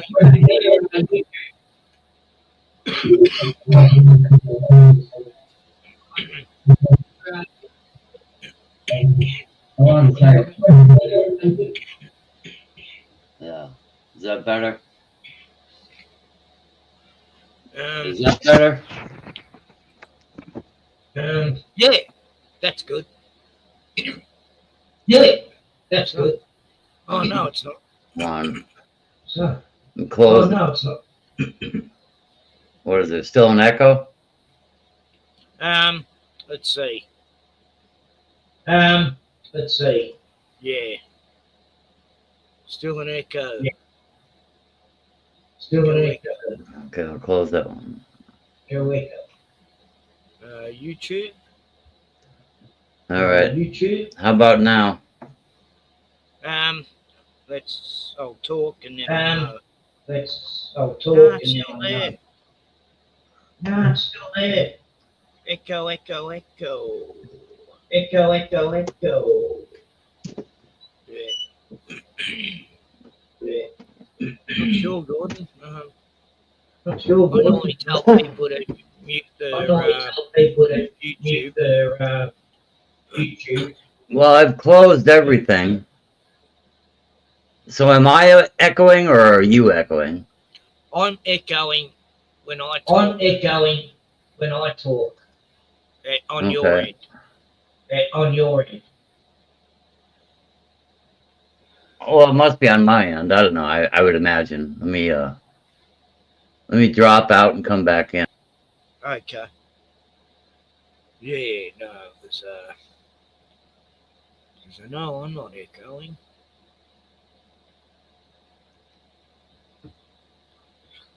Yes. Hello? Yeah. Yeah, how about now? No, yes, no.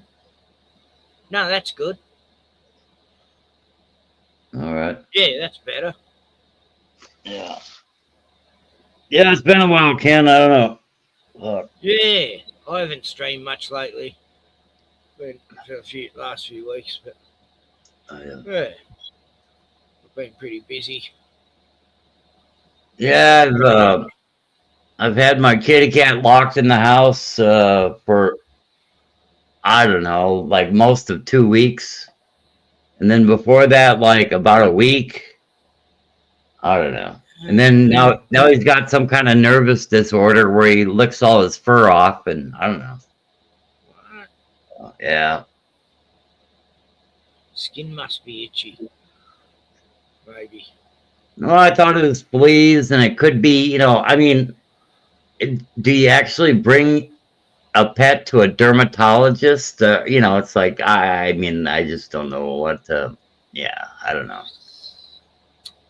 Some people do that, I mean, I imagine I could look at, like a $500 veterinary bill if I actually take care of my kitty cat properly, but, yeah, I'm just thinking, I don't care enough. I got some flea medication, sprayed him with that. I got a flea gel, and I put that on him.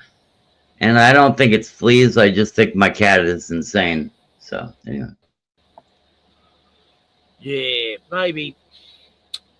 I don't know. Actually, God. Yeah, my dogs didn't get fleas much. I guess because they didn't hang around many other dogs. But... Well, if you got fleas in your house, you know it because you feel them jumping on you. Oh, and yeah. Like if there are fleas in this house, I would know it. Yeah. But my cat is just neurotic, so you see it on your legs. You can see where they're bitten you and jumped up and bitten you. Yeah, and you can see that. I'd see that in town, in Sale, when I was staying there, you know, go to people's places, you see the fleas jumping up out of the carpet. You know, it's like, wow, not taking me dog here. But in the country, I don't know. You know, it's and plus I'm down at the beach. I don't know if sandy soil has anything to do with it, but Well, the second flea medication that I got for this cat is like so toxic. It's like got all kinds of warnings on it. Sort of like if there's fleas anywhere, this will kill them. You know. Last time I treated my dogs when I had Annie was when I was living in Frankston North. You know, in the suburbs, they got fleas. Yeah, had to flea them. These tablets you give them.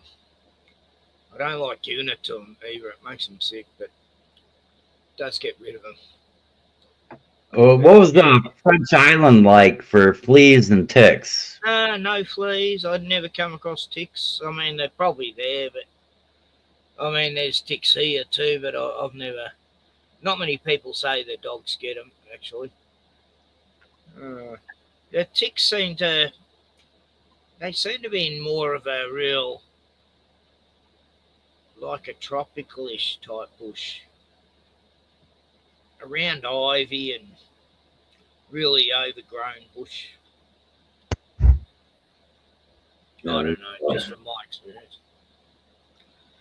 Yeah, up the coast, I know there's plenty in these forests there. Because my brother ended up with one on his chest and he thought it was a pimple, and it was a big tick.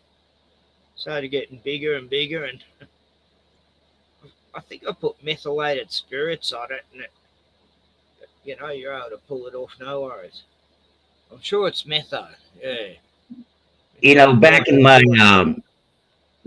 cycling days, I took a nap at a graveyard, and I had so many ticks on me that I couldn't believe it, and it took like an hour to get like most of all of them removed, and then over the next day I was still finding ticks just for taking a short rest at this nice little park in front of a graveyard, you know.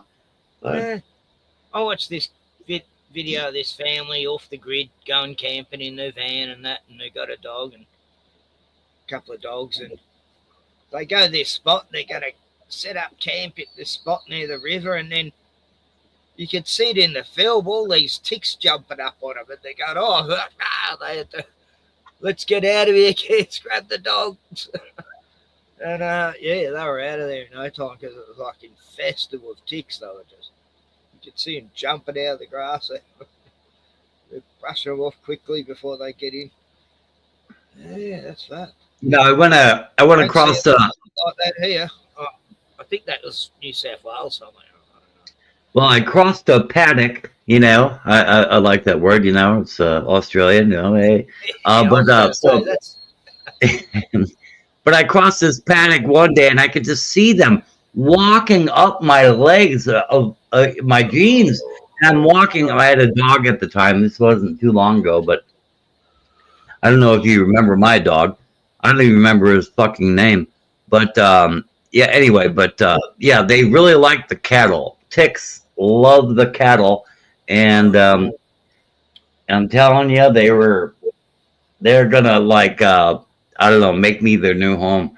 They love lizards and snakes too, you know, the bastards. So, Gordon, I got to go see the babies because they have been demanding me go over there. So I'll be back in 20 minutes, okay? All right. Do you want to show a video, or do you want me to like entertain your audience? I don't think anyone's even here. I could play that video I was just playing, and you could narrate it when it's quiet.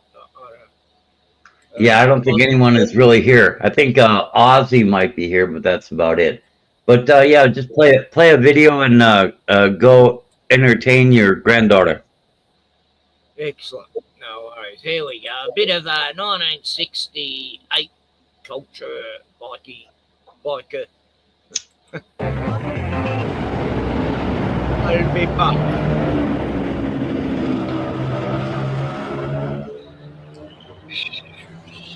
Do you find the police pick on you because you're a bikie? Well, this is something that's been going on for a while. I think it's up to the individual himself. The police are hard. If you're doing anything wrong, then why do you be the Prime Minister? They're still going to charge him whatever he's doing. Yeah. But sometimes the tactics of booking you for speeding are a bit rough. I don't think of that, Dad. It gives you a hard time at times, but I think it's mostly up to yourself. What are the chances of one of your fellows getting smashed up on a bike? Oh, pretty high. It's only one. Only recently we've had one put in hospital with a kneecap injury, which is pretty bad. Can you tell me what happened? On my way to work, truck made a turn in front of me and I went in under his back wheels. Crushed my knee, brought me in an ambulance and x-rayed it, had it in plaster for a week. They said to let the swelling go down. A couple of days ago they operated on it, they put a plate in it from the back because they reckon the bones had crushed or split, whatever. They use all these Latin terms that I couldn't understand. Has anything like this ever happened to you before? Yeah, I had 4 months in hospital back a while ago with a ankle injury to my other ankle, and they done much the same thing. I was going home from a party late one night, tried to hop around the corner too fast and cleaned up a few hedges and fences and through a few people's front yards and that sort of thing. Now, all these accidents, are they ever going to stop you riding a motorbike? I haven't done yet, and I don't think this one will at all. And of course, I'll have to get a new bike after this last one. I made a bit of a mess of my bike, I'm told. 1962, I had an accident. I was riding pillion, and from the result of the accident, I received a plate in the forehead, fracture of the skull in 3 places, bone chips and cartilage removed from the right knee. 1964, I had a head-on collision with a car. It wasn't my own fault. It was car drivers on the inside of the road. 1965, I was drunk, came off at Narrabri, lost both elbows and a thumb. 1967, going through a corner, the road was wet and came down and lost my leg. You're still riding a bike? Yes. This hasn't put you off? No. What do you think is the most important event of the motorcycle year? Bathurst. Definitely Bathurst. For some bikies, the race is not the thing. Some don't even go to the circuit. They come simply to worship the bike and the leather.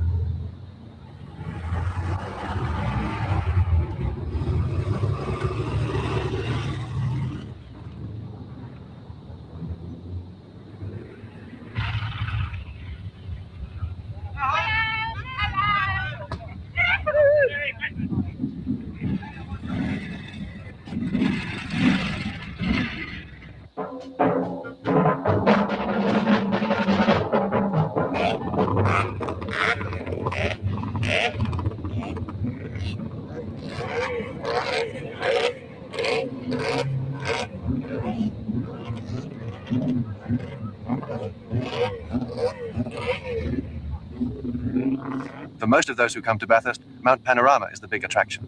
It's here that the races are held, a ritual with its own mystique. Ye are come to the Mount.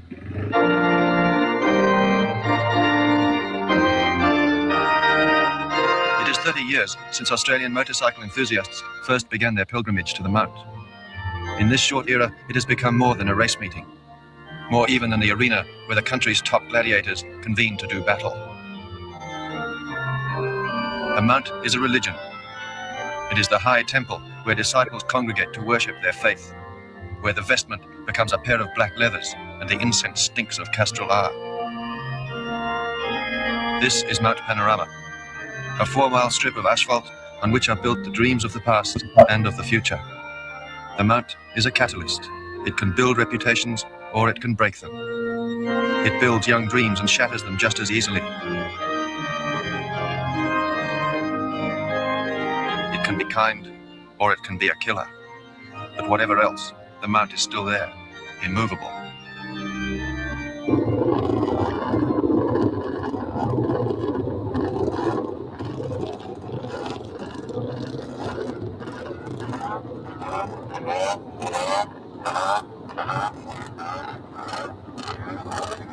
Just about all I live for is racing, actually, from one meeting to the next. And the excitement of racing is something that can't really be describe. It just has to be done to be appreciated, I think. Is part of the excitement the fear of death, maybe? Or Well, perhaps it is. I think a lot of people say that a matter of getting very close to death and just sort of avoiding it all the time is exciting. I don't think about the danger angle at all when I'm riding. Why do you race? I was born into me, whole family raced, and more or less I started off just through being talked into by my family. Does it worry you getting out there on the track and risking your life?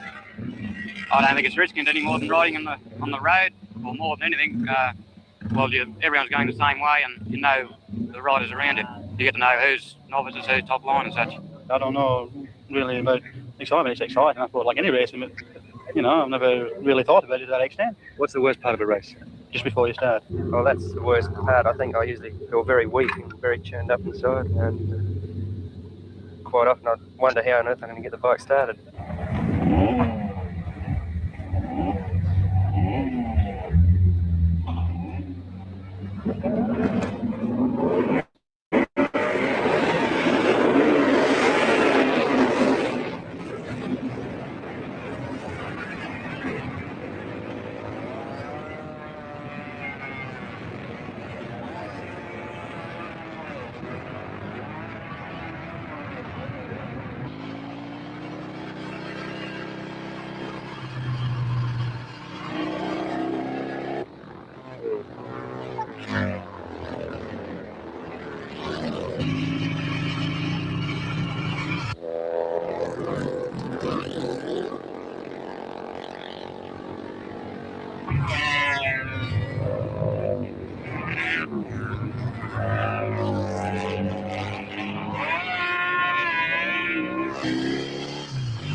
Got any idea what happened?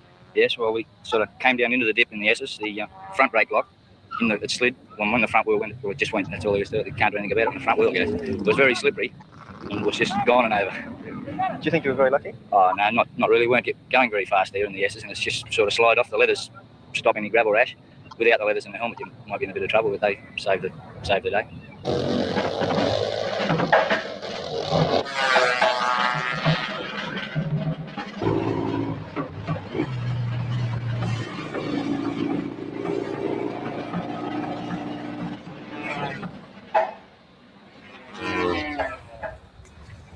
After race celebrations are often hectic and rowdy. This year, police installed a mobile field unit, a self-contained police station manned around the clock.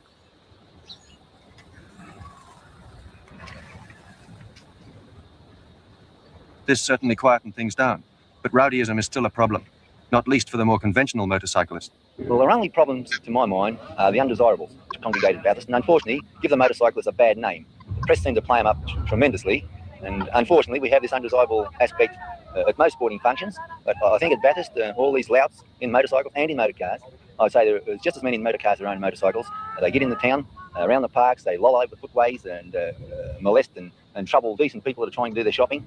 As a matter of fact, last year, I wasn't prepared to go into the city on the Saturday evening because of these undesirables around about. And it's very, very good indeed to see that the police taking the action they are over the last 2 years to combat these undesirables. Well, the main problem is vandalism from the hoodlum element point of view, not from the competitors. The competitors are, well, certainly classified themselves in a different sphere to the followers. Are all followers hoodlum element? No. There's, I'd say, a vast percentage of families who camp up on the mountain and come here for the sport and are very, very good type of people. It's only the youngsters who come here on motorcycles and young girls who cause the trouble. What sort of trouble do they in fact cause? Well, mainly in the hotels, excess drinking, all traffic offences too, and when they get the liquor, they just offend against the traffic laws. Vice comes into it as far as the girls and the boys are concerned, and in past years it has been very bad, but this year's been thankfully very, very good. Have you had any experience of any kind of vandalism this year? Only last night with the explosion in the PMG letterbox. It was blown to pieces about 11 o'clock, and luckily nobody was injured. Well, Bathurst seems to be much quieter this year than it has been in the past. What have you done to accommodate? Well, I carried on from my previous officer in charge. He put into effect additional police from various squads in Sydney, 21 Division, Women Police, SDP, and Motor Squad. As a result of that, and the supervision and control that we issued last year, I'm sure that has been the reason why this year is so quiet. Mainly, to the increased penalties have some effect, no doubt. The youngster who comes up here with, say, £5, £10 in his pocket can no longer get bail. His bail has been increased, and he just faces the proposition of either staying here over the weekend and come before the court on Tuesday, be remanded into jail, and then possibly face a jail sentence after.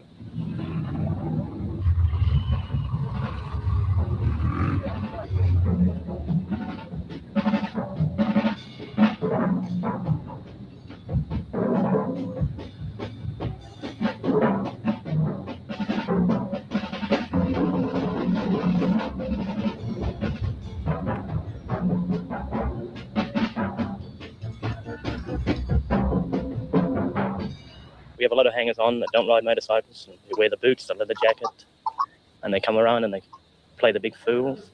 And I think they do a lot to harm us because they're not enthusiasts. They don't love bikes like we do. And they wear swastikas and all the garbage, the chains. They're tattooed from here to there. And the average person sees them in the street and naturally they brand them as a motorcyclist. And they don't realise the people that do love bikes are the ones that are trying to get a good name for ourselves. But these fellas come along and they're only with us for 12 or 14 months and they do 5 years of damage. I noticed there's a lot of you wearing a lot of gear with the German helmets and things. Do you know why is this? Oh, it shocks the public a bit. Yeah, stirs them up. It's generally it. You think that's important to stir up the public? Oh, no, but they hate bikers to start with, and you add a bit and it really sets them off. Really, stirs them up. Why do you think they hate bikies? We don't have a clue, but they always have and they always will. I think. Oh, I know. Since the wild one came out, I think that's really set them off. I think everyone's just a mob rapist, and that's it. Do you think they're justified in thinking this at all? No, I don't think so. I've been here about 2 years, and I think they're just ordinary guys that like their beer, like the machines they ride, and they have a ball, which is just life. To an observer, it seems that the beer and the bikes tend to take first place over the birds. Where do the girls fit into this environment? We come along after that. I think it's a dead old world in any society when the birds don't fit in, but I think our birds realise there's a time and place for everything, and they're happy at this. But anybody that says we're not worried about birds, well, I don't think we're knocking around with any queers. Surfies have actually said that riding surfboards and riding the waves, they get so much satisfaction out of that they find that girls aren't so important. Do you think the same thing would apply to people who ride bikes? In a way, yes, I think. There's a big thrill in riding a motorbike. When you're by yourself, you've got nobody around you, you're out on the open road, you've got a ton of power under you, and you're free from any environment of anything. And I think this is it. But as far as not needing girls, well, I think we all need girls.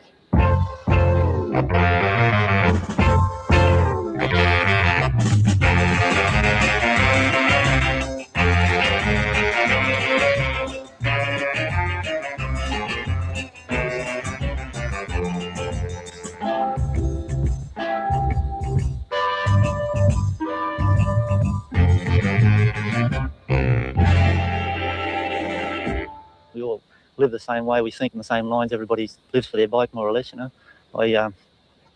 I've ridden bikes for years and years. I dream about bikes, I even get myself mixed up with my bike in my dreams, and it sounds silly, but I dream about handlebars around my head, so the bike's part of me, The bike is different to a car. A car's just a means of transport. You can go to a hotel with different people. If you've got a bike, you're different to everybody else. You can't wear good clothes, you've got to wear, a leather jacket and live as a bikie more or less. It's a way of life, not just a means of transport at all.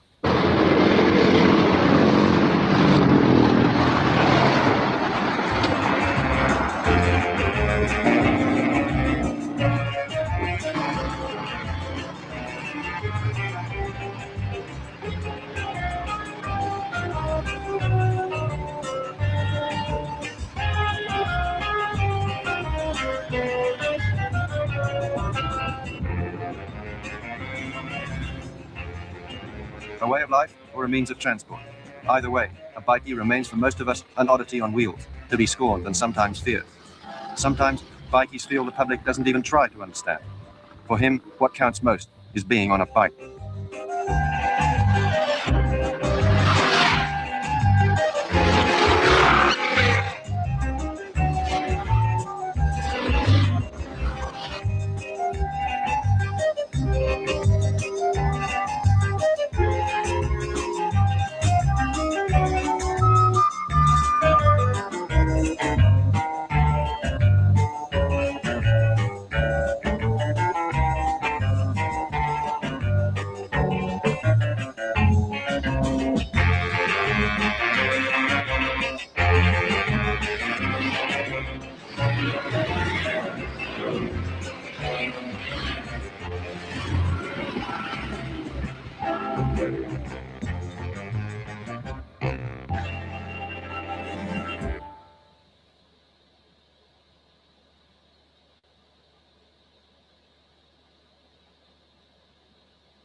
Yeah, I just look at it as someone will be here eventually.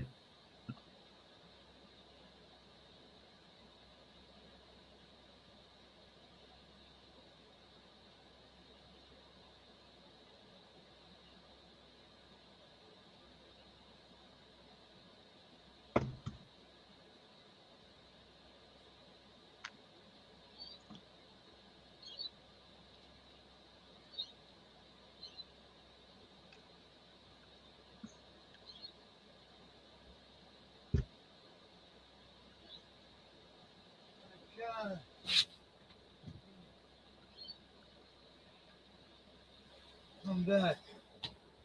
What's happening, bro?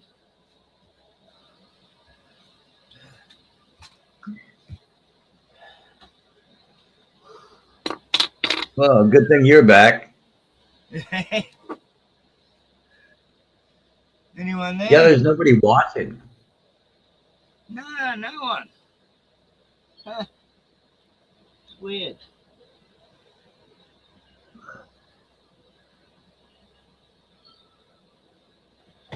Right. Yeah, I just said I'd go get a drink and I'll be back.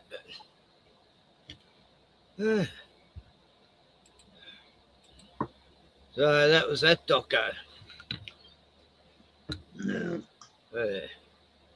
Yeah, so no one's turned up. Wow. That's pretty strange.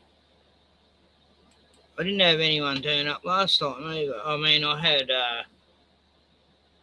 quite a few in the chat, but no one come on. But tonight it's just been Aussie. One watching. Yeah, Solve Citizen's still going. That's probably what. Up here, and he has to go 50 miles to the county seat. So it's kind of cool up here. I just let him know who the fuck I am. Don't fuck with me. Don't fuck with feds and border patrol and shit like that. Ooh, hey, here's another angle of that fucking thing we haven't seen. Check this out. Yeah, that's one. Yeah.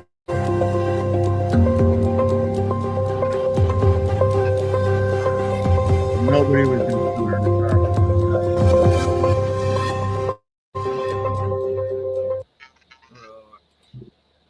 They're showing that footage of that woman getting shot in the car, ramming and stuff. That's become the biggest story of the week. I don't know. I mean, there are so many events happening. I imagine we could talk about them for an hour and would still like what you'd basically have my ideas on all of them. So I don't know. We agree on so much that it's like Yeah. It's like I don't really go on Solves much. I've been on there once or twice, but I don't know. I'm not less agree with most of what he says. It's like I can't really add much to what he says because I'm just speaking the choir. right. It's not nothing against him. No, he's I like him. It's just I don't feel I can contribute too much because they're already knowing everything I know. What is her name? Erica Kirk or Candace Owens? I mean, if we talked about, that whole drama soap opera, we just end up agreeing with each other. So why? Yeah, we know it's a big sideshow. It's ridiculous. It's but Jake, the arsehole, he was doing a stream all about that car ramming thing, and now Roger was doing it, Roger Ledwell, and then Solve, and it's like, it's only a short story, really. I mean, well, there'd be rioting. There would be rioting if the that cops, woman, ICE had to get out of there, didn't they? That's right. well, but I just think there would be rioting if that woman were black or minority. I just think there would be rioting. Oh, yeah. Well, they're already calling it a George Floyd type situation. I already heard someone saying that. Oh, God, get fucked. I mean, I can't. It looks from one angle like she was trying to ram the cop, but the other angle it looks like she just sideswiped him because she's trying to get away, and that's about it. And then they shot her, and no. They are. You shouldn't be trying They are to stop far too. They are far too quick to shoot in that situation. I do agree. I think, from what I've seen, they could have avoided shooting her for sure. Like I watched a video today of these cops come to serve. It was just a civil thing, nothing criminal. Just come to serve him, saying something about your court case starts at this date or something trivial. No one answers.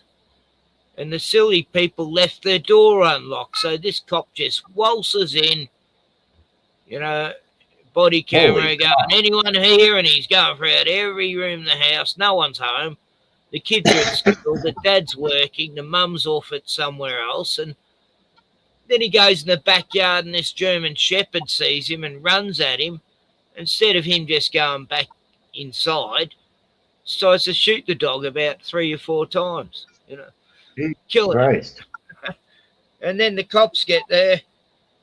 Suddenly there's like 10 cops there, because he calls it in. And this is just not even to serve a warrant, It's like, for fuck's sake, and no compensation for the family. Oh, the cop did his duty, No, he trespassed. He didn't even have a warrant, didn't have a... and he's in their fucking house, man. Yeah, he had no right to be in there. They weren't home. And he figures because the door's unlocked, he can just waltz in, I known cops who wouldn't. Yeah, I do know some cops who did that to me. Yeah, but they're assholes. But yeah, most times they would, they'd never think of just walking into your house unless you've done something really fucking bad. Yeah, the only cops that ever hung out with me were already kicked off of the police force. So I don't know, but yeah, shady, no good people. By and large, they are. If they're out busting you for like a small amount of drugs, they're already covering up for the people who are dealing all the drugs. in the county, you know. So. Yeah, I've seen how it works. So. Bruno. He's hungry. How is Bruno? He's not handling the heat too good. He wants to go out, but it's so fucking hot. It's all yellow outside. The sky's real weird.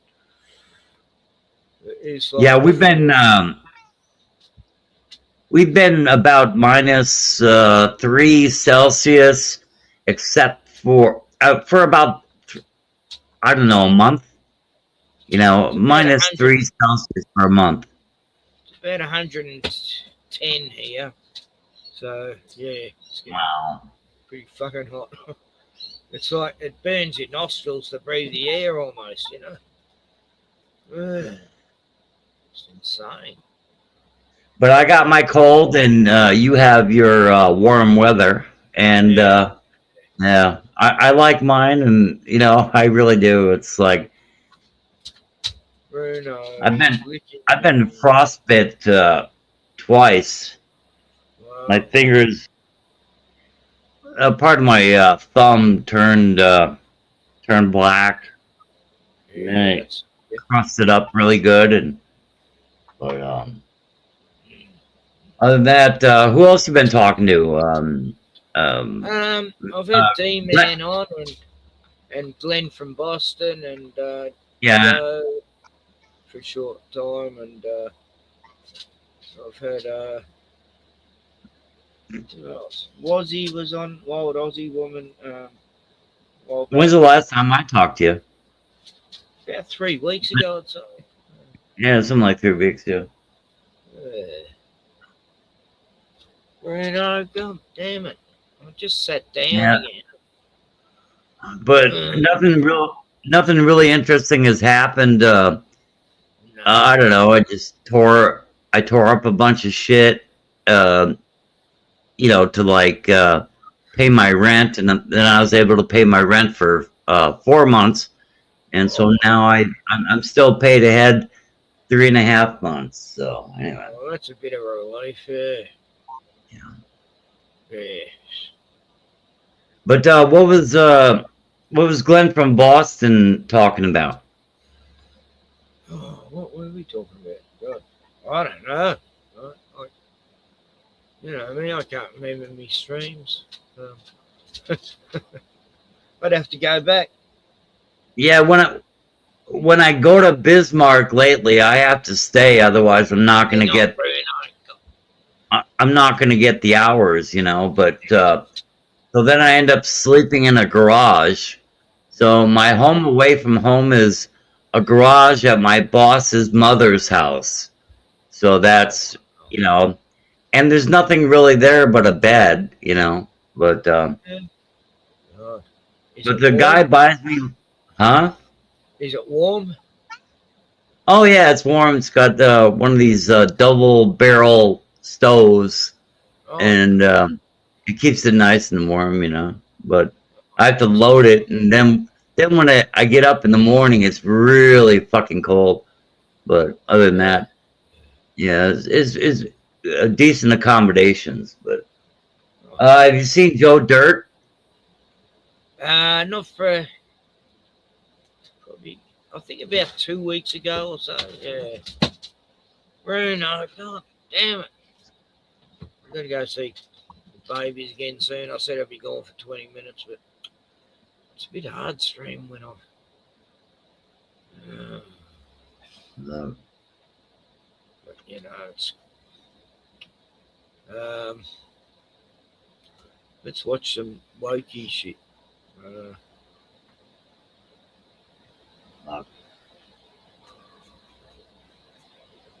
Magic. What the fuck's that? Yeah, so machete attacks are out of order again in Melbourne. Call for an uprising. Apparently there's a Call of Duty game that had the same story as what's happened with Venezuela right now.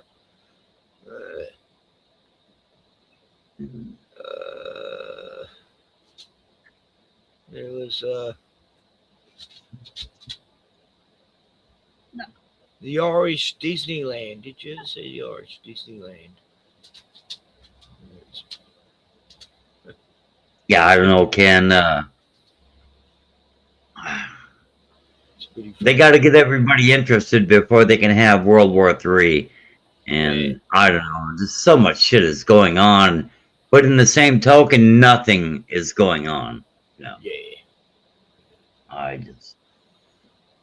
Oh, yeah. Fuck.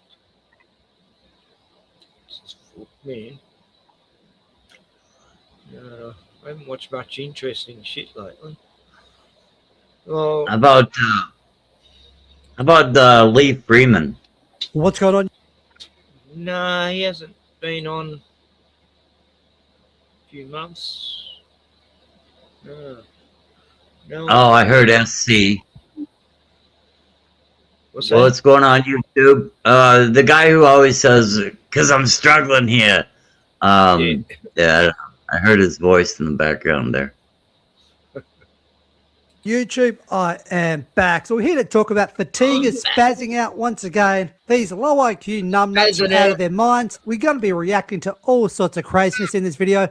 And one of the videos involved a woman in a supermarket trying to get away with shoplifting. And her tactic is to start pissing in the supermarket. Yep, not making that up. Unfortunately, we're going to be checking that out and seeing what this grotty woman is up to. If you're sick of these badly behaving pissheads, hit the like button right now. And if you're new here, hit that subscribe button as well. Help me get to 310K because I'm struggling here. But not as much as one-time Columbia University human rights fellow found guilty of slavery. And that was from what year? Oh, 2025. You can't make this shit up. But I think in terms of victimhood, Tina Turner does actually have a case here, right? Because that was the statue that they did her dirtier than Here we have the smartest Somalian in Minnesota.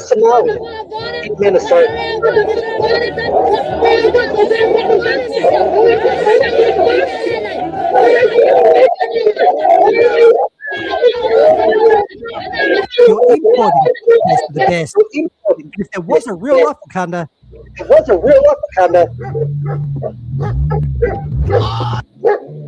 Hey, they're just like us. They're just like you and me, Ken. Unfortunately, the guy wasn't like that.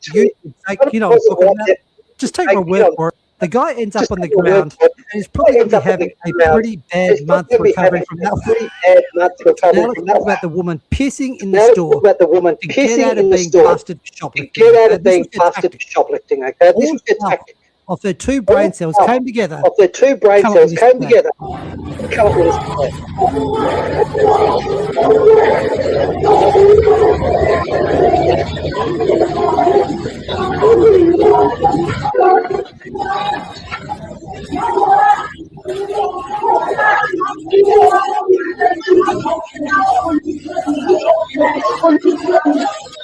Stopping in Wakanda.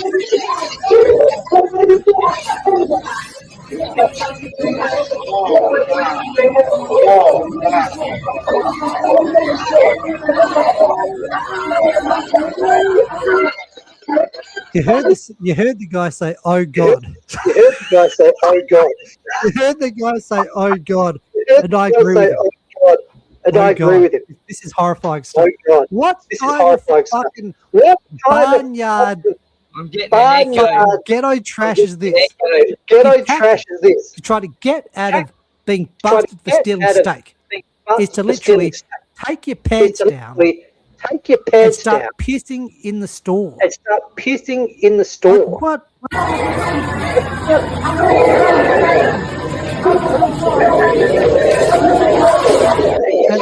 I can't show this. And here's another angle. It's going back to echoing. Hold on a second.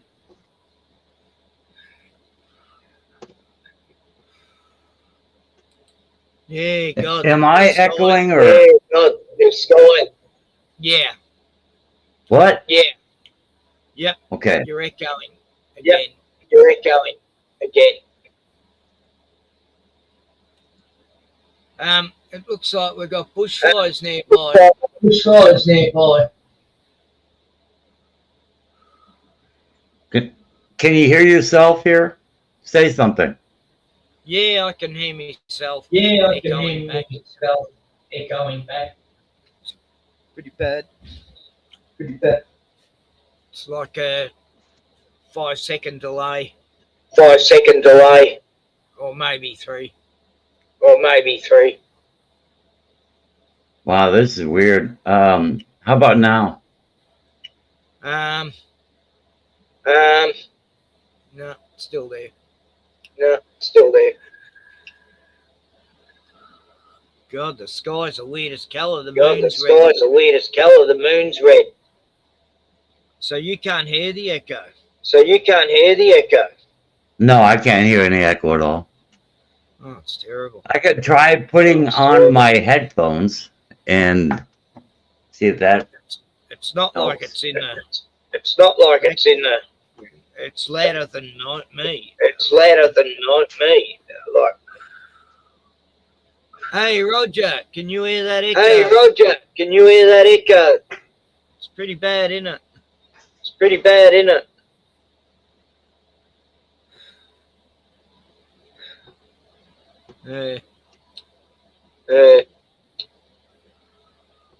There's other. See, you don't echo when you talk, but as So soon as you I don't talk, echo when you talk, but as soon as I talk, Oh, that's weird. echo, echo. yes, it is. Roger Well, says. Yes, it is. Roger says. I'm no expert, but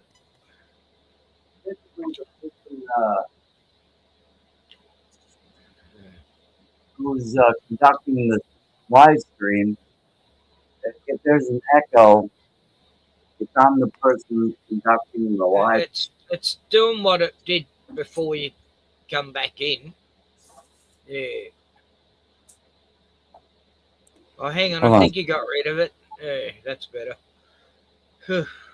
Okay, now I'm gonna switch over to my headphones. I left my phone over at the babies. With the babies, oh god. Hey, How is it? Parody Mike. Yeah, I can smell bushfires from here. The moon, the sun's gone like red. It's really getting weird out there. I'm gonna go film it in a minute. Yeah, it's pretty scary looking. Okay, Yellow sky, red. I put on headphones. How's it That's now? better. Yeah, Is that yeah. better? Yeah. Yeah, I It's, switched. 05. I switched between 07. four speaker configurations, and Yeah, I have the same on my computer. Did you know Erica Kirk did documentary, former CIA director, Fox News contributor? I know. I mean, the rabbit hole goes too deep. God, the Erica. They're all a bunch of goddamn actors. Never Ken, ends with Erica. God, it's crazy, Ken. I mean, the rabbit hole goes too deep. I don't even want to start to go down it. You know, it's like Erica Kirk. What was his name? Jim Kirk, captain of the Starship Enterprise. Charlie Kirk. Yeah, I don't know. I thought he was captain of the Starship Enterprise. But what the fuck? I mean, no, it's all so bad. Yeah, Freemason actors like the astronauts. I know. Yeah, Parody Mike. Yeah, good point. Yeah, I mean, they're all just so deep inside. I mean, mafia ties and everything, dude. Yeah, Erica Kirk has mafia ties and everything. The fuck? I've got to go for a minute. I want to film this. The sky. It's incredible. All right, I gotta let my cat outside anyway. Yeah. I mean, the fire's probably 100 miles away, but it's covering the whole of the state now. The smoke. Are you gonna get burnt out, or what the hell's going on here? Oh, not yet, but God, everything's dry as now. Just 3 days, the grass has gone brown. It's like they got a microscope on us, you know. I'll be back in a sec. They got. Yeah, there's a lot going on with the the different YouTubers that I like to hate, but so yeah, Parody Mike.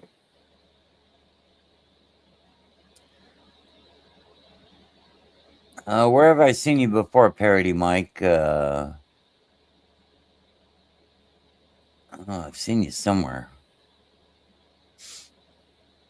But... yeah, where do you normally hang out at, Parody Mike? There's Wild Aussie Woman. Oh, you hang out everywhere, Parody. Yeah, I've seen you at least once. So that means I've probably seen you twice. Yeah, Sandy Diva. Probably Ledwell. I don't know. I'm a Glober, but I think I saw you on Ledwell.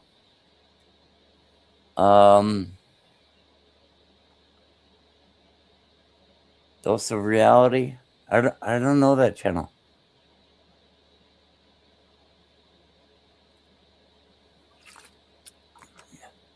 Dose of Reality, back to reality.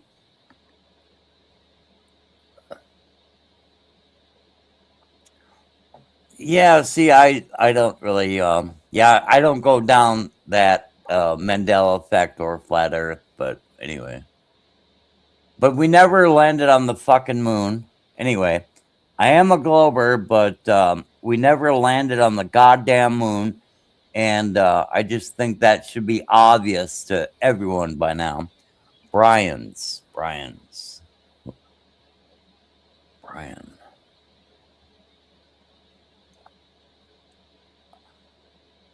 Oh, Roger Redwell's here. Holy fuck. Are you one and the same? Parody Mike and Roger Redwell.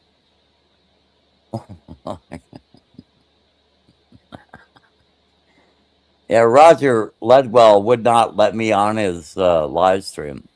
Yeah, it was terrible like that. Because I'm a Glober, man. I don't know. Just sitting on a deck chair, looking across a smallish lake in Minnesota. It's like I can't see the opposite shore. Yeah, I know we live on a globe, but.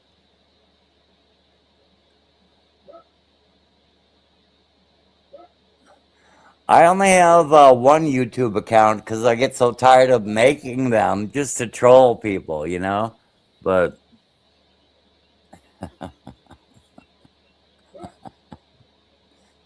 I used to have 3. That's the most I've ever had is 3. But I've been on the internet for 14 years?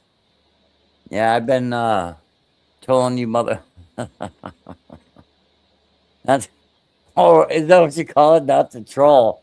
Yeah, really. I'm not trolling you. I'm trying to help you, I'm in the background making sarcastic remarks because I'm just trying to help you, bro. Hey, bro.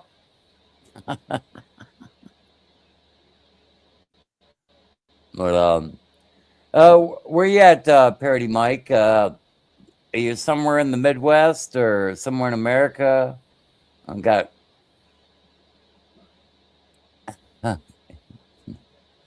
I don't know. I just keep worshiping this globe, Mr. Ledwell. It's like, yeah, I think I talked to you the last time I was on Ken's live stream. Oh, Cincinnati. I'm sorry to hear that. Sorry to hear that. Yeah, anywhere in Ohio. I don't care if it's Chillicothe or Toledo, Ohio. Yeah, but Jesus, I just really have a tough time with Ohio.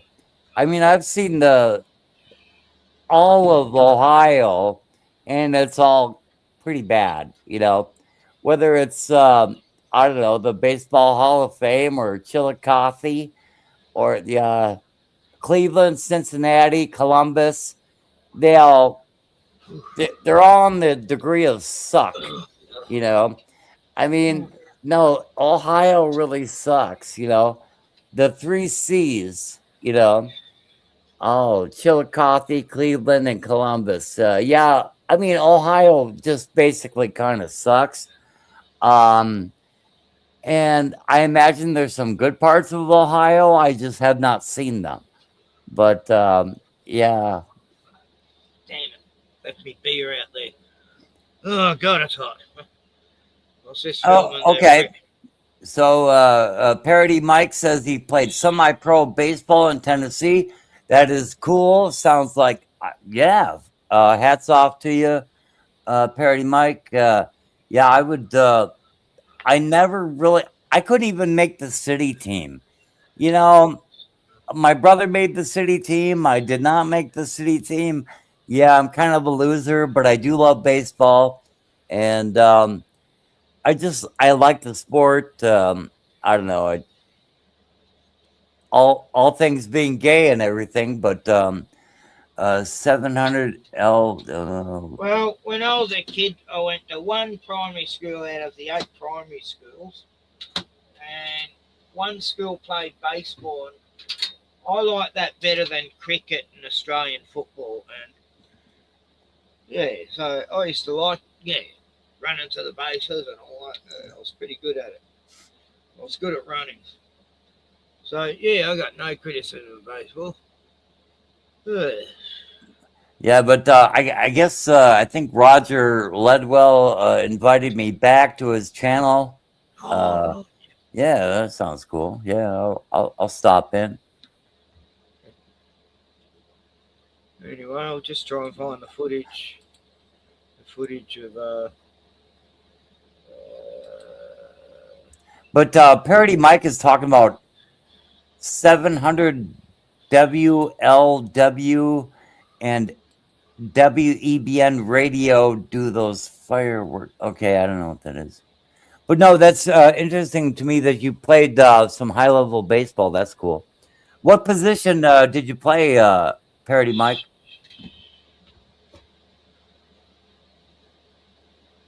What position did you play, Parody? wonder why this isn't on sometimes.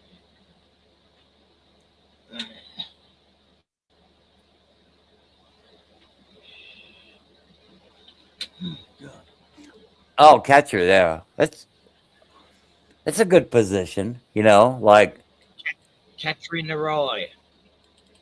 I think I'd prefer to be in the outfield. Yeah, otherwise I don't think I'm smart enough. But you know, catcher, yeah, you have to be heads up to play catcher, so that's cool. Yeah. This might be a smart fella, I tell you what. Yeah. But Now I've seen Parody Mike a few times in the chats, and yeah, pretty funny. yeah, I've seen him. I think I've seen him here before, as well as somewhere else. But anyway, but What is a vacuum of space? Yeah. I don't know. I've never been there, but Could be water. I mean, I'm certain we have never landed on the moon. But you know, Ken Really? Rotman is my favorite flat earther. But I'm a Glober. I'm sorry. Anyway, we get along on everything pretty much. I mean, Ken is about as smart a motherfucker as there ever could be. But yeah, he ain't about as I'm not as smart. racist as Gordon, but you know. Yeah, you know. He has a right to be racist, you know. Yeah, I cut Ken some slack, and he doesn't know the racial reality of the world. But Not in yeah. I think it comes down to general attractiveness as far as the races go. That the more attractive, the better behaved they are, and that's kind of why I like East Asians. especially the Japanese, and yeah, they're some very good-looking people. And No, like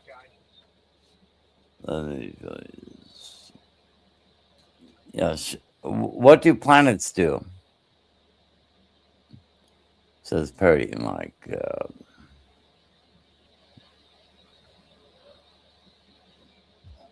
days like this, I wonder how the kangaroos are keeping cool. Because Kim Ray D. Hey, Kim Ray D. Welcome to the network. Yeah, we're broadcasting live 5 days a week, and no, but Kim Ray D. Hey, I've seen you around a bit. A few years, I think. Oh, well, it's God. I might as well have grabbed another beer. There's only a tiny bit left. Damn it! Now I have to go out again. I've got to go see me, little Kiva and Marnie. They love me so much. I don't know why I'm so boring. I said that to Joe. Dean, they love me. I'm so boring. Dean Hey, HD. Dean. Why would you speak about me in such a way, man? We don't have to talk about flat Earth.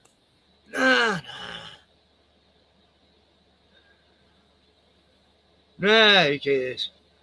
It's not sort of, it's like Mandela effect. It doesn't really affect me. You know, I'm really not into Mandela effect. I'm not into flat Earth, but I think there's about 99 things we can agree upon before we need to even broach those topics. But anyway.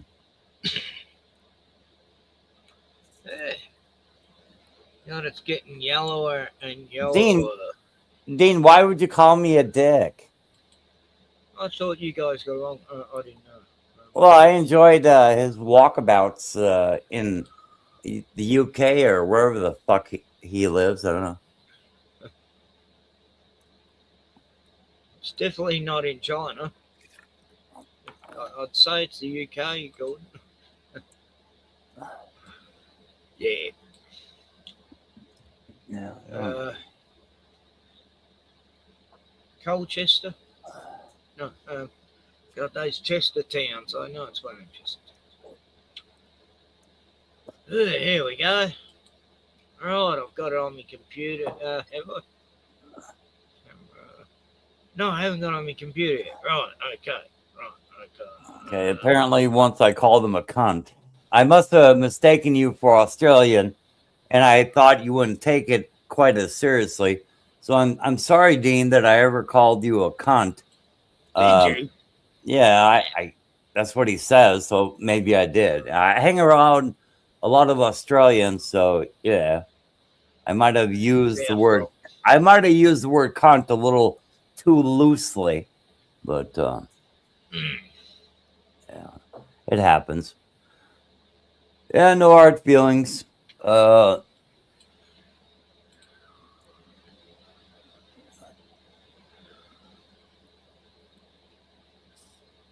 Okay. I'll show you what it looks like outside right now. All right, yeah, I'll do that.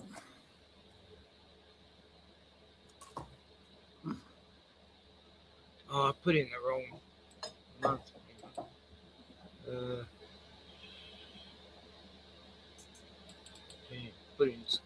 I put in December instead of January. Damn me. Oh, no wonder I couldn't find shit. Okay. Here we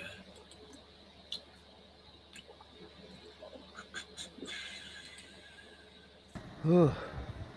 One of the hottest days for a long time. I've got to get rid of this first. The sun. The colour of the sky. That's what it looks like outside, right? It's that's from bushfires, you know, probably 50, 100 miles away. There's a lot of bushfires happening. Oh. We had the worst hot wind. Now it's calmed down, hot wind. Oh, poor Bruno. You have no idea how hot it The is. girls out are inside, keeping cool.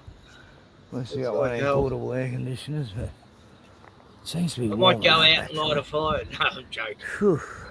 Last thing It's you like they ever got want to do. Oh, God. a fucking microscope on us. You know? It's so hot and intense. Wow. Hey, Bruno. Hurry up. You got to come back inside, mate. It's too hot out here for you. For any animal. Like, I feel sorry for the kangas. Oh, grass is all dying. I'm waiting for the sun to go down so I can water the tomatoes. Oh, I don't know why shit. this sounds so low on mine. Anyway, I'm live streaming now. Bruno's like, who goes there? I hate this heat, he's saying. God, all these, I have a wiener and eyes and now are dying. Hey, Bruno, I know, it's too hot to bark, mate. What are you doing? It's so fucking hot. I'm gonna get back in the van. Like you got this. Right? What is that? What is that? That's What is a that? portable air conditioner. I haven't got the hose. I thought Works I fucking thought- good though. I thought you were being hardcore or something, you know, out there in Australia. But come on, it's only 100 degrees out there. So. No, 110. Oh, really? I didn't know that. All right. I guess you got to keep cool. Actually, when it hits about 75, I'm like, what the hell's going on here? I got to cool down. my blood is too thick for Nevada. But, yeah. See, who is this commenter? I have a penis. But everything's yellow. Fuck. Can't believe it. Poor birds. I have a wiener. Here we are. Blue moon and now a red sun. Oh, I hear the babies. Well, I better go see them soon. Have another drink, Bruno, and we'll go in, eh? Hey, buddy? Whoa! No, mate, we've got to go back in. Yeah, he didn't hesitate. Fucking hot. He thought, nah, fuck this, I'm going back in. Bud. What's of all these new names? I know Parody Mike, that's it. I don't know any of the others. I know Kimray, but Rod Sterling, kind of familiar. I know it's not Twilight Zone person, but just saying the same thing over and over again. but I have a wiener. Okay, that's interesting. Yeah. Eisenhower dime. Alex Jones sells vitamins. I don't know, really weird shit here. Some very weird usernames going on in the chat. But Yeah. Owen Dumpster Pumps. Yeah, really weird. It's just some one person change their name every minute. I don't think you can do that. I don't know. Can you? Oh yeah, you can. Yeah, I don't know how to do it, but Well- people like fuck elf do. You know, I changed my username, but it doesn't. I can't do it like. I can only do it like twice in like I don't know, a 2-week period or something. But anyway, I worked for. They have what is it like a dead account where you don't have any videos or anything. And, yeah. Oh, Sketch is a real person. Yeah, You I worked for Luther Petroleum, and I couldn't think. I just wanted to be, you know, surprised out of nowhere, and so I changed my name to Luther Petroleum. But I don't know. But like Lex Luthor from Superman, or just Luther Petroleum. And I worked for a guy. Yeah, he was demoing a building and a house, and anyway, but he was Luther. going on here. Petroleum. Someone got it in for Parody Mike or something. What's going on? Yeah, they're all. I don't know if this is someone who doesn't like parody Mike. He's helping your channel thumbs up. I don't get it. What? Wow, this is weird. Sketches.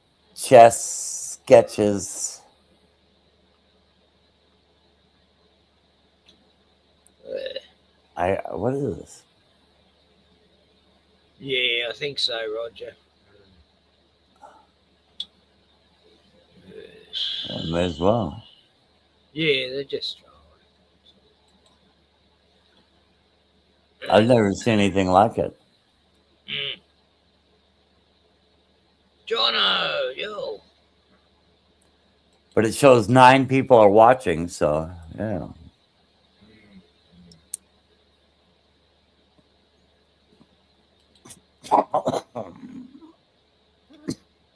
Yeah, just saying the same things.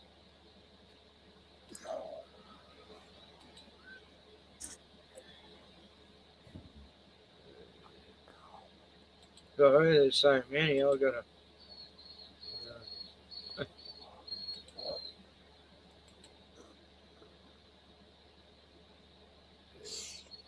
You know, if it, if you're, I haven't had a troll for ages. yeah, if the trolling were definitive, it'd at least be interesting. So, yeah, I don't know. Yeah, if you're gonna be a troll, at least be funny or at least be interesting. inventive, you know. Yeah. Not just repeat the same thing over and over and over. So we've got sketches, parody Mike, and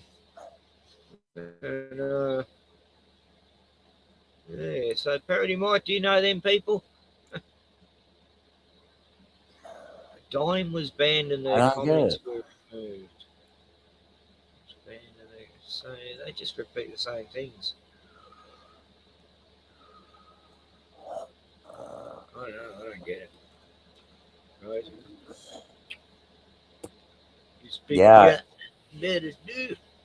And I had no idea what they're really talking about. So if you're gonna like be a troll, like, kind of have a point, makes it much more interesting for the person who's gonna block you or whatever. So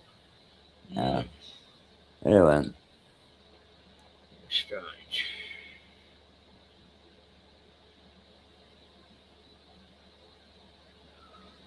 Oh, thanks, Mike. Oh, cool. I don't know. You're talking in the third person. So, yeah. Oh, now you have 11 people watching. Wow, that's amazing. Oh, it's pretty hot here, Jono. I bet it's hot up there too, because I bet there's a heat wave up in New South Wales. Oh, it's fucking hot out there.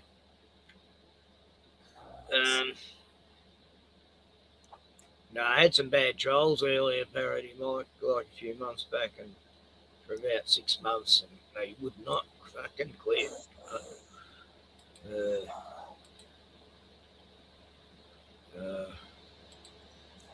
Roger's here, yay! Hey, I got timed out in your chat somehow. It said you timed me out. Maybe you did it accidentally, but Oh, I must have. Hell. yeah. Sorry. Oh, sorry. Yeah, I hate trolls, man, and I think they follow parody Mike over here. Looks like. He's still timed out. Yeah, I'll try it. Let's see. I'll do that. It's crazy.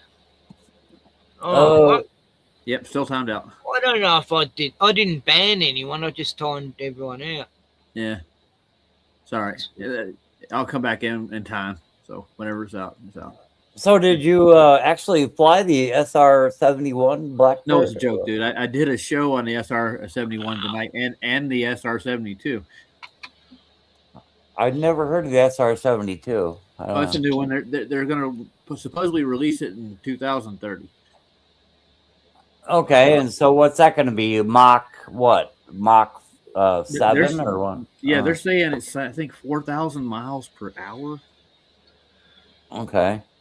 Yeah. And what's that going to be built out of? I mean, my God, I mean, what? Yeah, like $1,000 per ounce. At least, man. It looks like it's mostly carbon fiber, from what I can tell. Rigid steel with carbon fiber sheeting is what it looks like. It's made of. You know, I'm thinking all kinds of like titanium and shit, but no, that's amazing. I mean, wow.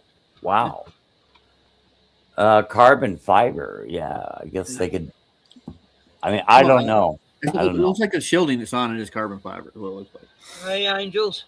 They didn't release any information on it. Yeah, sketches, eh? I'm loving it. I mean, I'm glad I got air conditioning though. But, What's the fastest you've ever flown there, Roger? I've flown commercial. I've flown across the country. About 700 miles an hour, probably the fastest, right? Yeah, around there. Yeah. Yeah. The last plane I took was a 767. I did it across country. And man, that was sketchy. There's some times when we hit some turbulence, that plane almost felt like it was going to fold in half. It was old. It was a 70s model, man. It had been up in the air for a while.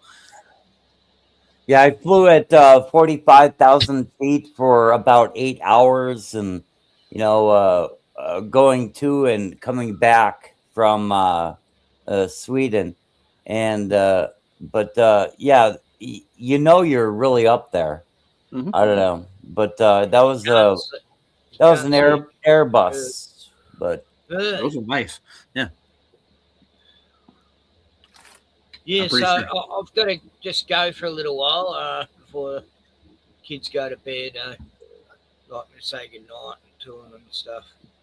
All right. Got to do grandpa duties. And yeah, I'll continue. Is it safe to leave you two guys to? We'll be batting it out while you're gone. yeah. There'll be a ferocious fight, and we'll say all kinds of antiseptic, you know, conspiracies. I don't mind that. Just do it in code, like. Yeah, right. Yeah, one of our guys got kicked off for saying antiseptic stuff. Just really? Today, actually, yeah. Oh wow! What was that on a live stream that you had, or what? No, it was on his own channel. He got a strike for it. Yeah. Oh yeah, I got the.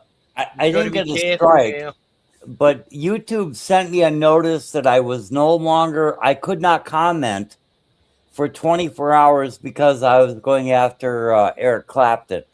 Oh, but no. Yeah. Good guy. Yeah. I have a real I have a problem with Eric Clapton, really big time. I bet he's heard about that too, you know. Well, no, he really is. He personally is, and you know, if I discuss it, yeah, I mean, no, Eric Clapton personally has a problem with me because I'm the only one who is like the major attacker of him grandstanding on his child's death for 35 years. Yeah. You know, it's like, why would you make money on your child's death for 35 years? Tens of millions of dollars on Tears in Heaven. You know, it's really a sad thing. You know, anybody would be brought up on a murder investigation. You know it's hilarious, Ken, but anybody would be brought up on a murder investigation with such a profit motive like that. You know, it's like, oh, my child died. Here's a little song I wrote about it. You know, well, and look at Erica. She's out doing Eric. Yeah. Charlie's fiddle right there. Yeah. Yeah. Talk about anyway, guys, I'll be back as soon as I can. Okay. Bye. Okay. Yeah. But talk about grandstanding on someone's death. Erica as well as Eric Clapton. Yeah, but well, they're not the only bunch. There's a few other people that do this stuff too. Especially Hollywood music industry. It's all corrupt. Yeah, but I'm YouTube famous as far as NASA kicked me off their channel. Yeah, NASA. Oh, no. Really? Yeah, NASA kicked me off their channel. Eric Clapton kicked me off his channel. I've been banned by the best. You know, it's like absolute. Yeah. I've covered a couple of NASA launches and reentries and stuff. Do it on my channel to critique it. You know, like are they coming in or what? You know, did SpaceX too? Did a couple of theirs. Their mods over there on their live streams. They think flat earthers are really interesting for some reason. I don't know why. I have a flat earth channel and I literally go on there and I live stream their stuff while they're doing it. Yeah, back in the day, I was really on to NASA's channel, and I was, just saying, we never landed on the moon. Yeah, and you're like the Apollo detectives. They don't believe, they don't want anything to do with flat Earth, but they tell you that we didn't land on the moon. And Bart Sabrell's the same way. I love Bart Sabrell's work. He's caught NASA with their hands in the cookie jar, dude. So, yeah, NASA didn't go to the moon. There's no doubt about that. Oh, absolutely, no doubt. I mean, people would have been back there every goddamn week. I mean, they really would have. I mean, just. I don't think you can land on whatever the moon is itself. I don't think it's what we think it is. I don't think half the luminaries are, and we can't really touch and test these things out for ourselves. I mean, to pretend we went there 50 years ago and nobody's done it since, and people pretend to have like landed rovers and whatnot. It's like, get the fuck out of here. I mean, there's just no way. The nature of space is so goddamn hostile that there's no way you can bring anything over like about 360 miles without it being completely destroyed. Like even that measuring radiation is ripped apart by the very radiation it is sent there to measure. So I mean, it's so ridiculous. Well, I've caught him on Devon Island. We've caught him on Devon Island faking Mars with the rover for sure. Oh yeah, what you talk about Greenland? Yeah, Devon Island. Island. Okay, yeah, okay, go ahead. It's right across. Actually, NASA has a base up there, a place called Mars. It's another island across from Devon, and they have their headquarters right there for research in the Arctic. So, yeah, they hop over the water there, pull out the rovers. They got. You can Google Earth this. You can actually see the rovers and stuff they got out there on the what they pretend. They say they're testing for Mars when they were doing it. Yeah, right. They photographs and everything. I'll leave you with Bruno Vision. I'll be back. And NASA's just a black ops budget for anything the government wants to throw out there in the media. So. Yeah.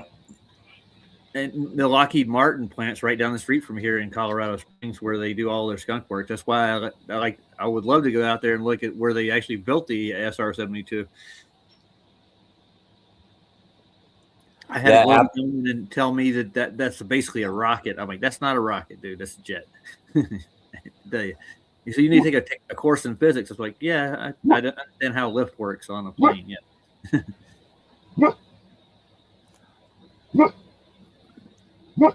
I love sciences. I grew up with them. So. I'm just checking out. Yeah, go ahead. Sciences can only go so far. What way you can actually test and scientifically prove. Yeah, I'd really like to, explain, just my casual observance of, the globe. But I do believe in the globe, and at least you say you believe in it. A lot of globies say it's an absolute. There's a lot of faith involved in, but its roots are definitely in mythology too, especially with astronomy. Yeah. Yeah, about anything I might purport as true, I'm willing to, Bruno, stop interrupting me. He wants to take over the show, man. Bruno, stop interrupting me. Yeah, he's talking. But yeah.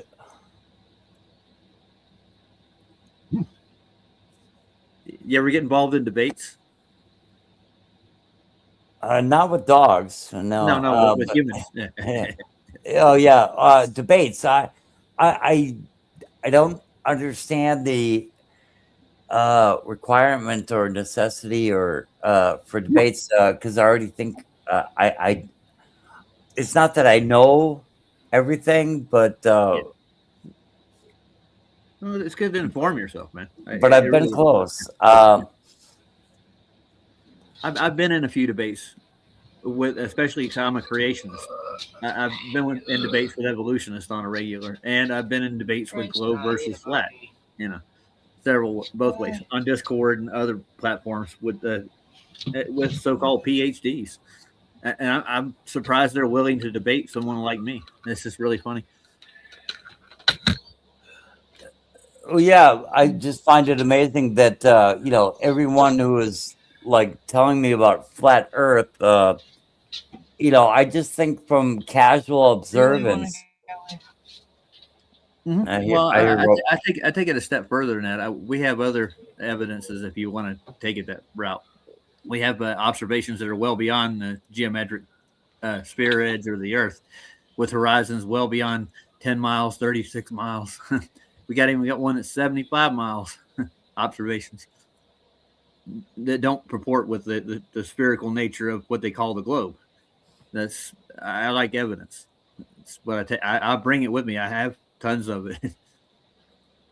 Well, it sounds like a very interesting conversation. It is one that I'd really like to have. Because I don't purport to know. Like I everywhere that I come from is that. I'm back. Ken, yeah, you're back. You're back. Bruno was here a minute ago. He was giving us a mouthful. The babies were having a shower with the mum, and so I wasn't needed. That's good. I have a bit of time. Oh God, it's hot out there though. It's like a nightmare just going. I'd hate to be out in Australia right now. Yeah, I'm telling you. We got snow on the ground here. We got about 3 inches of it. Yeah. My blood is. Yeah. I'd rather this weather than snow. But... Oh man, I've been in the mountains too long, Ken. I've been living in the mountains for the last 30 years. I My spent 3 blood years is. on the California coast though. Before Look, I if took a you break. haven't got air conditioning and it's that hot, you just buy a tub, like a baby bath even, and sit in There you go. I used to have a nice big, like it's a spa pool thing without the spa thing. And Well, yeah, I saw your swamp cooler outside there. That's got to keep you cool. That's a big unit you got. Yeah. That's fucking huge. It's fucking huge. It's What he's almost talking- too cold, It's like the size of a refrigerator, man. Yeah, oh yeah, my yeah. god! I can Oh hear it my working. god! It's huge. holding a towel there to keep it, How long has the fire been going, Ken? all week I think. Yeah, up near Ballarat and all these places on the sort of. Is it arson or just a bushfire? The northeast side of Victoria. I've been checking the emergencies always. So, we had one fire. That's about an hour away, right? Is that why we're seeing that? Is it? Yeah. You got that orange haze in the air. Yeah. Up near Traralgon, up in the forest. What? Where's the fuck we? That's it. Campers start these fires. Besides the energy weapons, but You sure it's not arson? I used to get those in Arizona. That was where I stayed at like 20 years straight, and we have arson season. Somebody set a fire out down Sedona way, and it would burn up the canyon. Yeah. Yeah, there's these lunatics who. I think when they catch them, just throw them into the fire. There you go. That'll cure their fire curiosity. All the It animals does that die, the horses, the cattle. Oh God, I hate it. It's a mess. I've been through about 4 different bushfires in my time. Yeah, traveling in western Montana, these crazy people would be like, I'd be like, what do you do for a living? What do you do for a living? And they'd be like, we're just here to fight the wildfires. It's like, what wildfires?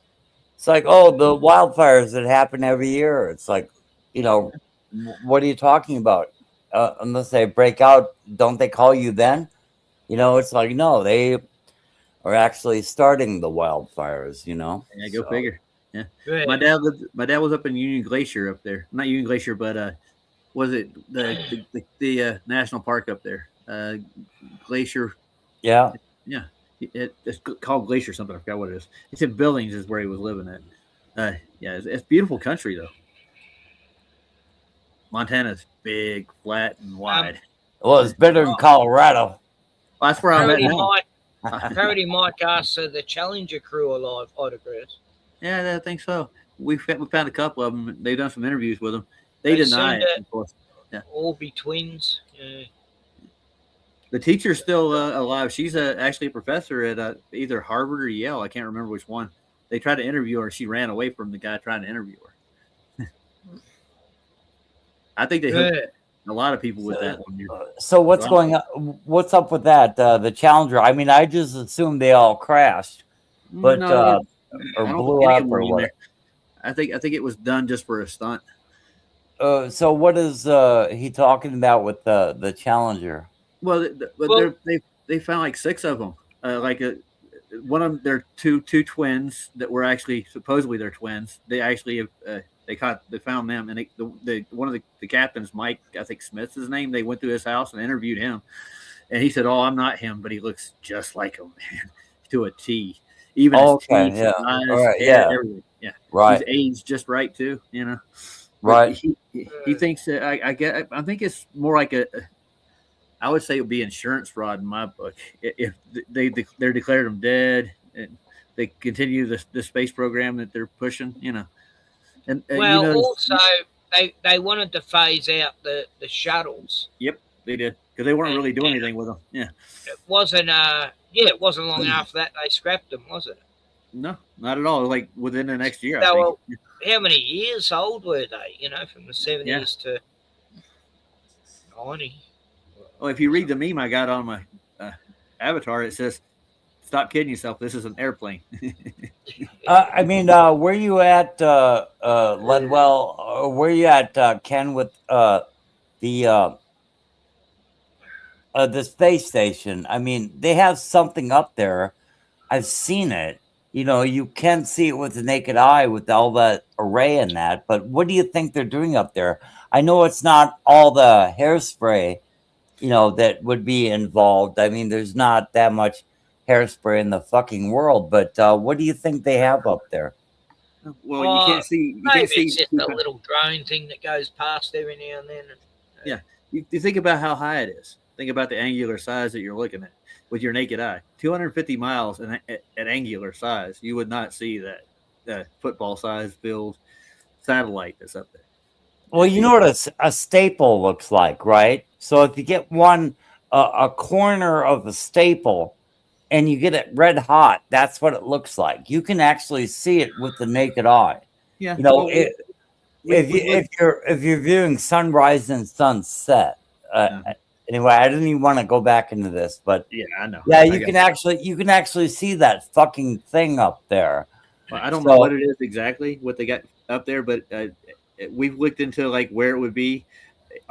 We have modeled it out. We got a crew over at a place called Space Audits that's doing this stuff. They're comparing stellarium to flat Earth predictions between the two, and we're finding that everything that's included or occulted, as you would call it, on the model is all refracted, and the arc seconds that it's supposed to be at don't match up. Like for we go with a geographic location to where the star would be to the inclusion, like a mountain or anything that would get in the star's way. We're making predictions. We're comparing predictions that the globe would have versus flat Earth, and we're breaking it down technically, and we're on top about probably about 30-40% of the predictions with the stars, and even they've done the space station too, and it's looking like that it's not where they say it is. But the usual globe rhetoric we get back from them is it's all refracted. It's refracted 120 degrees off from where it should be. You're not actually looking at the sun that you're looking at. It's refracted. It's not the real sun. It's actually bleeding through as a sunset or a high noon. It's not in that actual location. There's not an actual location in your model to begin with. And we're finding this out as we actually go through the predictions. Do they have something up there? That was my question. Yeah, there is something up there, but I don't think it's as high as they say it is. Is it a dirigible? I'm not sure. I don't have privy to that knowledge myself. You know what our explanation is for like the experiments they do is it's a high parabolic dive that they do a lot of the stuff with, and it's done in yeah. I mean, but that would go without saying at 250 miles high. It's in perpetual free fall, and there's instances where there's anomalies in their footage too. So, yeah, I remember Skylab when I was a kid. You remember that? Oh one? yes, yeah. Skylab was gonna come and crush me. Yeah, it would actually hit the gerbil cage. You know. So what laboratory experiments did they prove? You know, in all those years they've been up there just to do science experiments. Yeah, there's anomalies. We grew mushrooms. Yeah, but grow mushrooms and lettuce. Yeah. We know how to play guitar and there you go. Throw a ball real slow and yo-yos. Mm-hmm.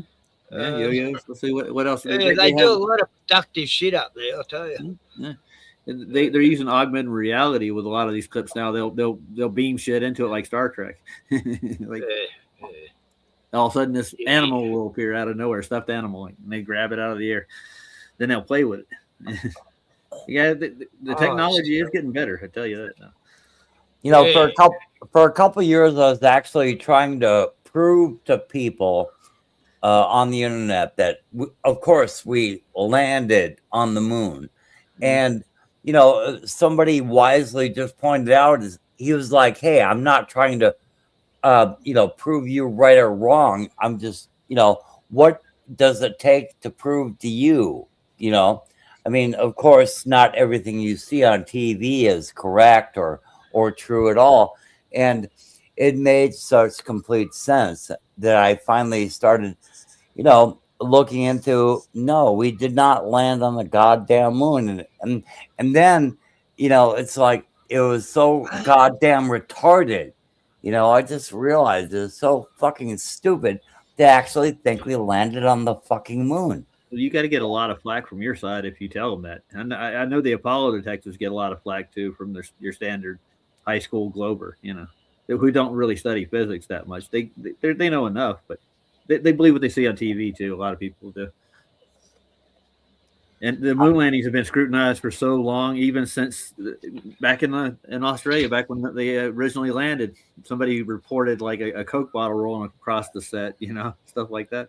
Right. Yeah. Yeah. So I mean, if you're going to spend that kind of money, like how much did Kennedy put out? Like $90 million back in 69, 68 to go to the moon. You're going to get scrutinized. Yeah. You're not going to spend that kind of money, especially taxpayer money. They're not going to like, oh, you got to show your work, Oh, I'm getting the old high pitched stuff in me. The right ear's been blocking, lately. Which, that's not good. That happens every now and then, and I reckon it's the signals and all that shit. And suddenly, I get that too every once in a while. Depends on where I'm at. I'll get a hum in my ears, like, yeah. I mean, my stepdaughter's got the exact same thing since she's last 4 days or so too. So it's not good. Yeah, they got I'm these telling her 5G it's a cell towers. tower. She doesn't believe me. Yeah, it is. I bet you had money on it. I got a 5G tower right over here, a huge one, man. Yeah, I got one just 70 meters away, I guess. That's too close. You look at footage like 5 years after they put it up. Go look at the landscape and like the trees and plants are dying all around it. Like it can't be good for it. Yeah. No, I seen what it's done in the last place I was living at. Yeah, off the grid. Yeah, we had a great cell tower in. Oh God. We had a great stream on Styles tonight. We were covering the latest shootings in where is it? Indianapolis, I think. Minneapolis. Yeah, that's it. Yes, the girl that got shot by ICE over here. Yeah, that looks horrible, dude. We don't know if they're setting this up to begin with to get everybody all hopped in on it or not. Oh, they're already referring to it as a George Floyd thing, you know. No, yeah, a lot of people keep bringing that up. Even though she wasn't black, but no. But I mean, if ICE is going around just willy nilly shooting people, man, that's not right. I'm gonna tell you. If she had been black, it would have been riots. Oh yeah, it'd been all hell then. Well, they need their strongmen now. I mean, you know, you had your march through the institutions and whatnot, but so now they are begging for a strongman. They're begging for some sort of police state, and that's just the natural progression of the way this goes. I'm not arguing for one way or another. You know, it's like well, it's a demonization of immigration.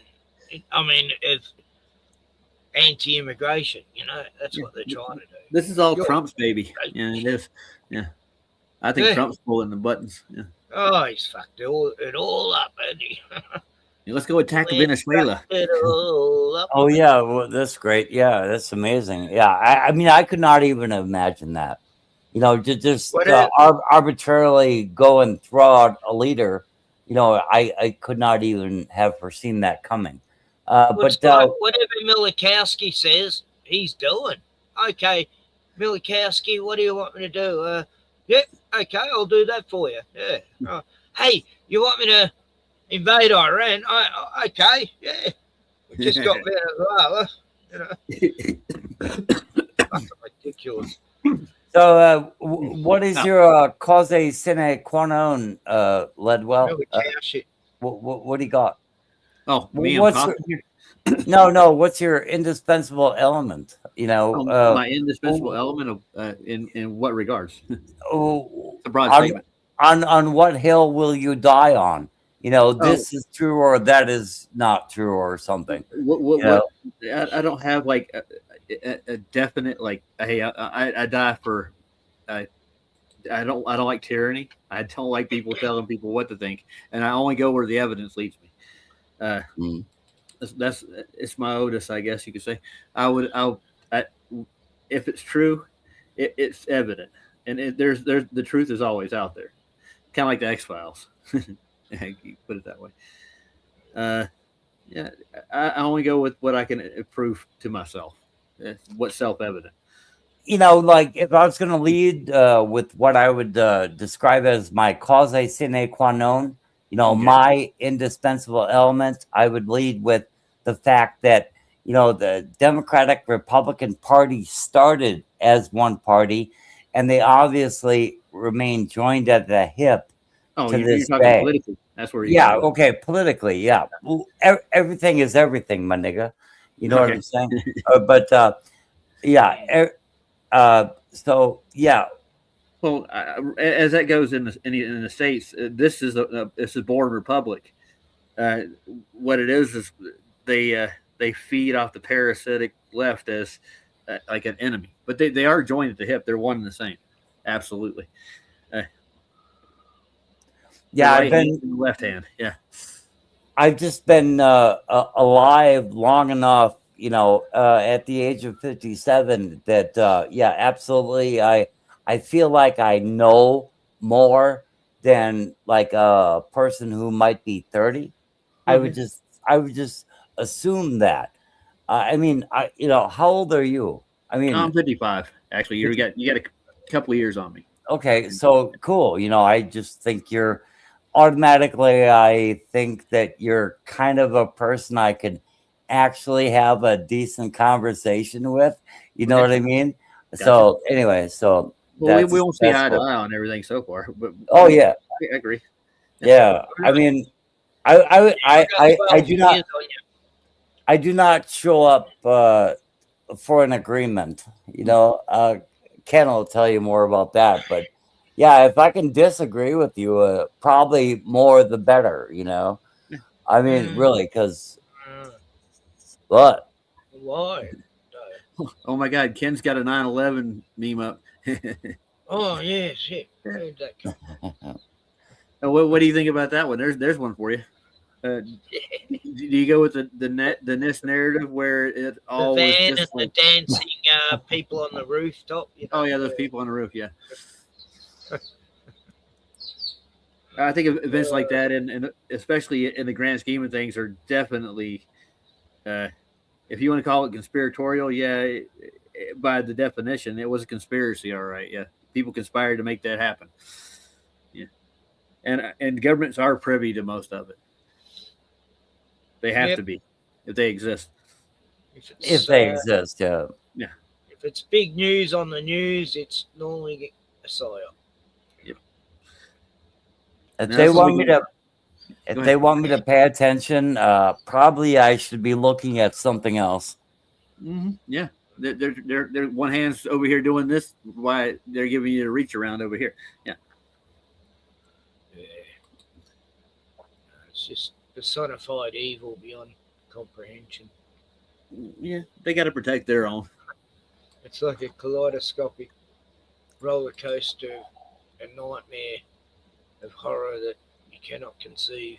Yeah, it's like the whole Gulf War after the fact of that event. That was so contrived, man. That's they got caught after the fact. Yeah. As soon as that was happening, I was going, "Oh God, this is the plan." You remember the Scud missiles? Come on. They've done nothing, and now they're going in there and going to kill them. You know. I mean, if I could afford to pay crisis actors to do my bidding, I mean, how much money would I have to be privy to? I mean, really. Well, you need like $2.6 trillion, man. What can you do with that? A government can make a lot of things happen. Hey, when you control the money supply, yeah. And the bankers that actually supply those governments are like their best buddies. So, do you like my new avatar? How to talk to your dog about stolen Indigenous land. Oh, God. And now for something completely different. All right. How to talk to your dog about stolen Indigenous land. All right. Puppy dog, they took the land and were the related somehow, these Europeans, and it's all their fault, apparently. Well, yeah, you've been colonized a long time ago over there, haven't you? They stepped in there, didn't they? Yeah. Oh, they've been trying to make, there's all these treaties every few years. Oh, we've got to make a new peace treaty. There already was. What the fuck are you talking about? Well, we got this yes to these new Indigenous laws a few years back, 2 years ago. Everyone said no. Now they're brought in anyway in a different name, and God. Yeah, they're saving that up for later. They're going to bring it in. And you can't go walking in national parks hardly. You can't go cliff climbing or canoeing or fishing or They don't want to stay in nature. They want to destroy nature. Well, you know what they did over here back. It was I think it was like in the 30s. What Roosevelt he went and nationalized all the beautiful parks over here, and now it's all federal owned, and all the resources. So no one can just say, "Oh, I might live here." No, you can't. No. What they nationalize now? Well, just our park system, our national park system, was built by the Roosevelts. Federal land. Like here we got Commonwealth land, which is all the national parks, and it's owned by the royalty, Yeah, same idea here. Can't build on that.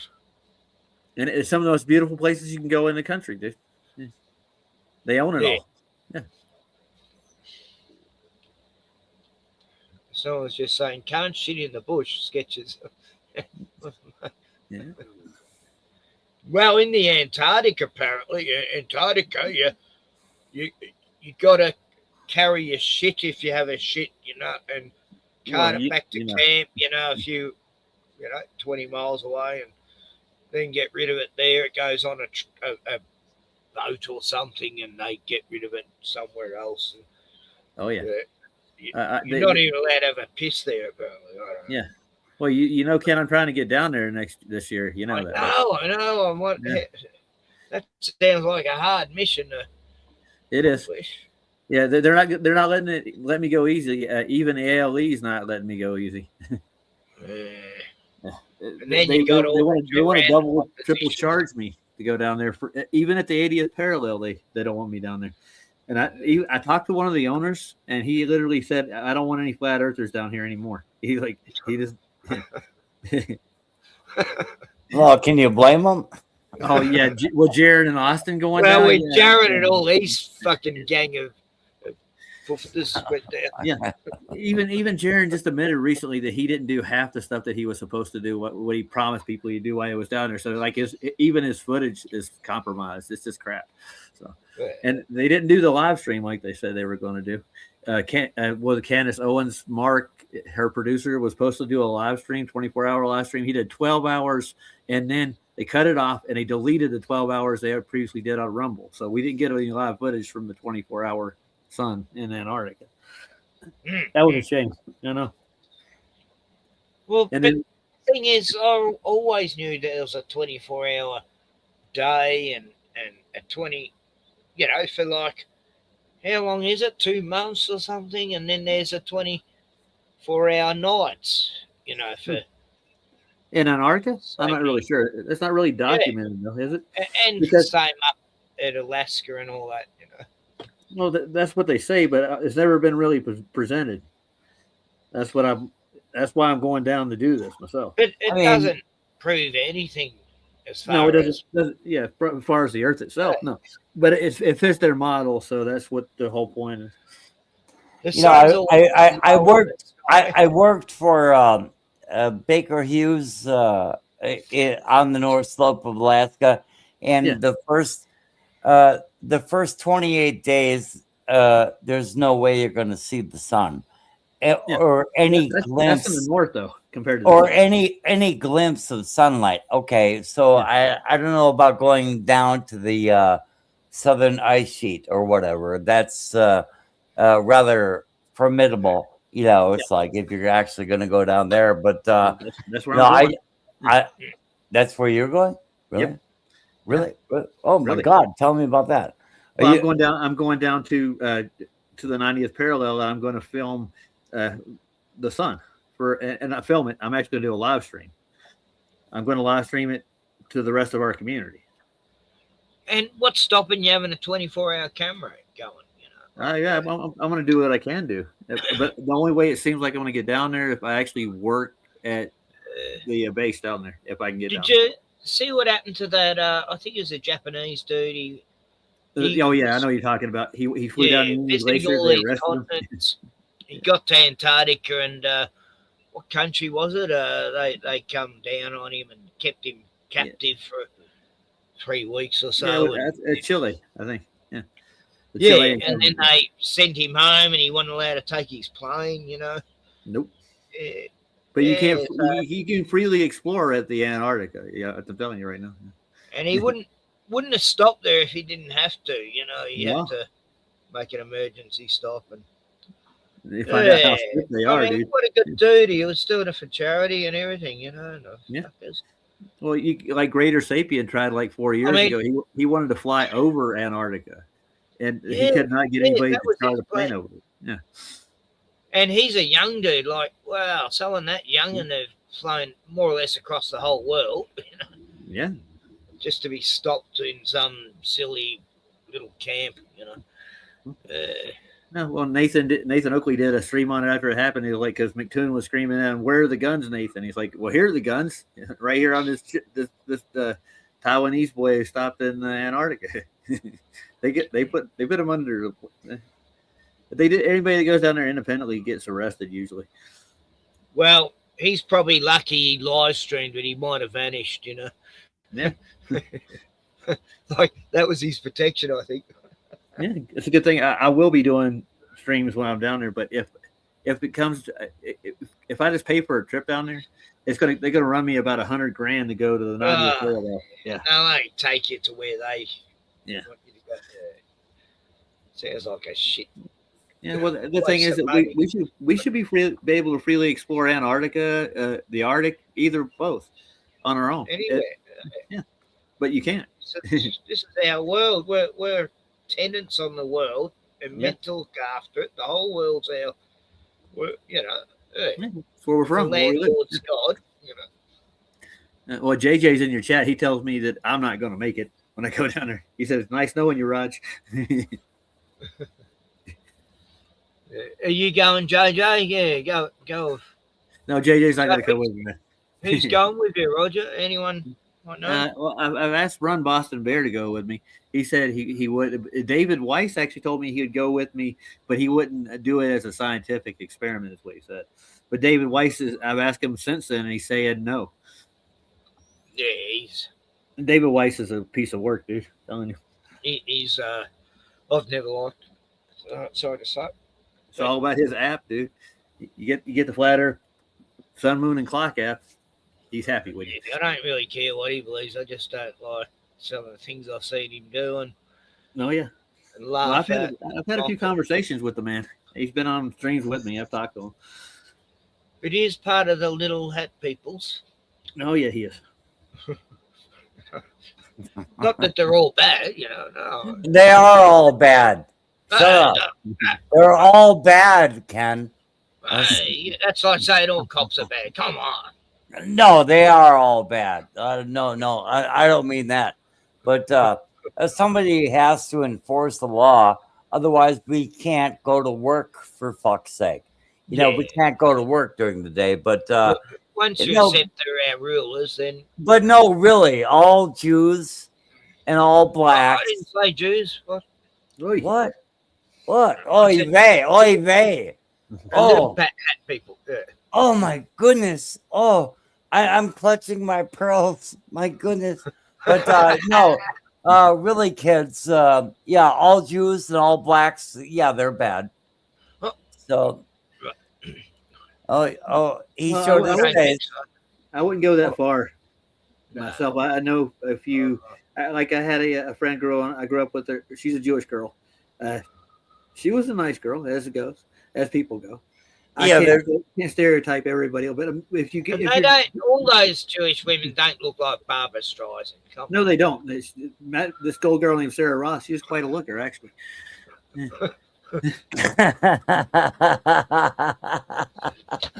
Yeah, minus the nose, No, she didn't have the nose. She did have a broad nose, but she wasn't that bad. I think her mother was actually Gentile, as opposed to her dad being a Jew. She was a Jewish doctor. Yeah, beauty is amongst the Gentiles. Yeah, tell me again. All Gentiles are beautiful. No, not really. I can't say that. Yeah, no, the Gentiles are beautiful people. Yeah, but anyway, go ahead. What were you saying? I don't get it.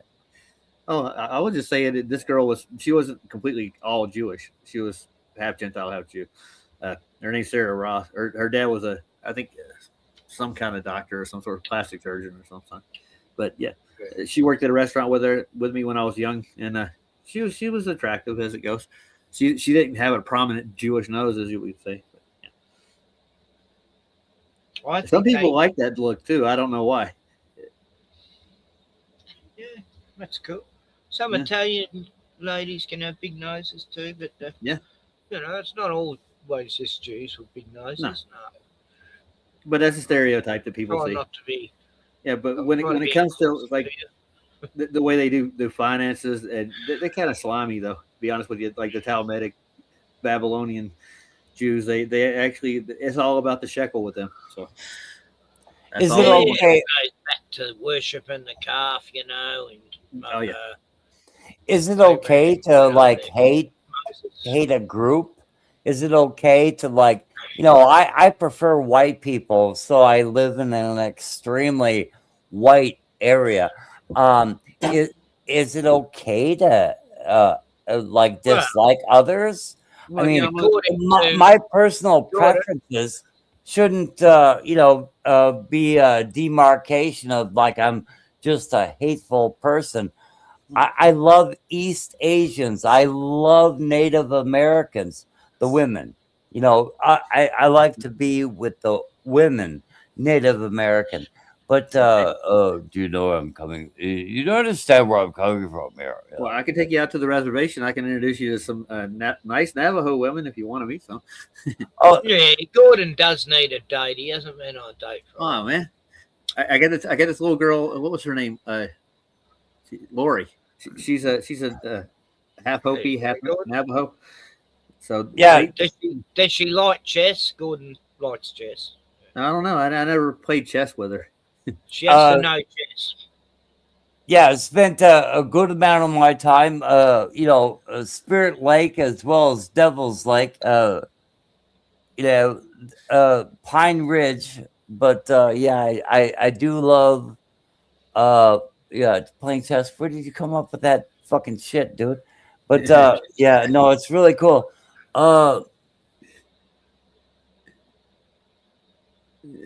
Chess. Yeah. So what we're talking about? Look, I met some beautiful Aboriginal women, you know, and Maori girls. So one of my women was Athabascan. She was, anyway. No, you're really kicking my ass here. Yeah. I end up with the Dutch German girls, man. That's what I end up with. I end up marrying one of them. So, I love the Dutch and German. That is my weakness. I mean, first half of my life, I refused to go out with anyone unless they were, UK, Dutch, or German. That was it. Yeah. I wasn't being racist. It's was my. That's the way it is. Yeah. I'm mostly English myself. I love their honesty and their sometimes brutal honesty. It's great. Oh yeah. Yeah. Especially the Germans. I'm Irish English for the most part. So that's the way the family is. Yeah, over here. we relate to them. I will forgive you your racial handicap. Is a racial handicap because of English and Irish. Yeah. I am about I think I'm really close to 100% Swedish. So I'll forgive you your Scandinavians. Yeah. Anyway, I had a history lesson today that taught me some black guy was talking about that the black race was actually Chinese originally, and the Chinese were both living together side by side, and then black people went to all these other countries and civilized them, and it's amazing history. And so apparently they didn't teach me that in schools at all. No, this was really new to me. Well, there was a small group of black Chinese back in the ancient times, but they weren't like the majority. No way. And they probably just, everyone was getting around everywhere as soon as the Tower of Babel times happened. God said, you guys all piss off and scatter. Go scatter throughout the earth because you're going to become a mixed bunch of mongrels. We're all related. You boil that down. Yeah. Everyone is, We're all brothers and sisters. And you see culture and politics get in the way otherwise. The only ones who aren't human were the ones who were doing that Baal worship shit, with the golden calf. And well, they were sacrificing all kinds of stuff to that thing, weren't they? Not Moloch. What's his name? I just love it, because I'm so terribly racist. I love white people. White people I don't care. I think they're better and they're superior in all things. I don't give a fuck. I'm unabashedly racist. Chinese medicine is amazing, Gordon. But I love the Eastern Asians, and they're beautiful, and I'd prefer to live in Japan, Tokyo right now. I hate large cities, but I'd prefer living in Tokyo right now because they are better people. Japanese that's the worst, the most compact, crowded place in the world, man. 8 million people on top of each other. Jeez. I want to live in Tokyo. Now, being such a staunch racist, expect it back because there's going to be people that are going to hate the white race just as much as, so on. It's give and take, you may say. Yeah, they have such a well-ordered society. I would so very much prefer, or Singapore. It's like they are so goddamn racist, and like against your goddamn religion. They run such a wonderful society. One of the No, best I love They have people their, I they have their ever own met. religion. Yeah. One of the They're best jealous. people I ever met were Balinese. They were the Huh? like, well, did I fall in love with those people? They were just beautiful. They had this innocence about them, but they still had a great sense of humour. But I love the morality. It was, Hmm? they may as well have been Christians. They're not just slutting around being prostitutes. That was the Javanese people used to Well, do. yes, Ken, but at the base of it, there has to be a certain degree of sexual attractiveness of the people Oh, yeah, some are beautiful. before they're going to be accepted. Okay, did you hear me, Ken? There has to be a certain degree of sexual attractiveness before another group of people is going to let them in. So so blacks are obviously hideous, and I think that's safe to say that. I mean, you'd have to be some kind of How can you say simp. that when people like Kanye West are around and Eddie Black Murphy? women are hideous. You know it, or you're a simp. Black women are absolutely hideous. Well, one of my best friends, she was gorgeous and she was black and she was from some French Seychelles or somewhere. I once saw a black woman I would fuck. I mean, You that did? doesn't say anything, Ken. Oh my god, it's not about fucking. It's about No. Anyway, He needs a date, Ken. You said this earlier. Somebody can know play chess. There's I no gotta way. change the name of my stream to There's no way I would date a black woman. racisms and antiseptics. Racism.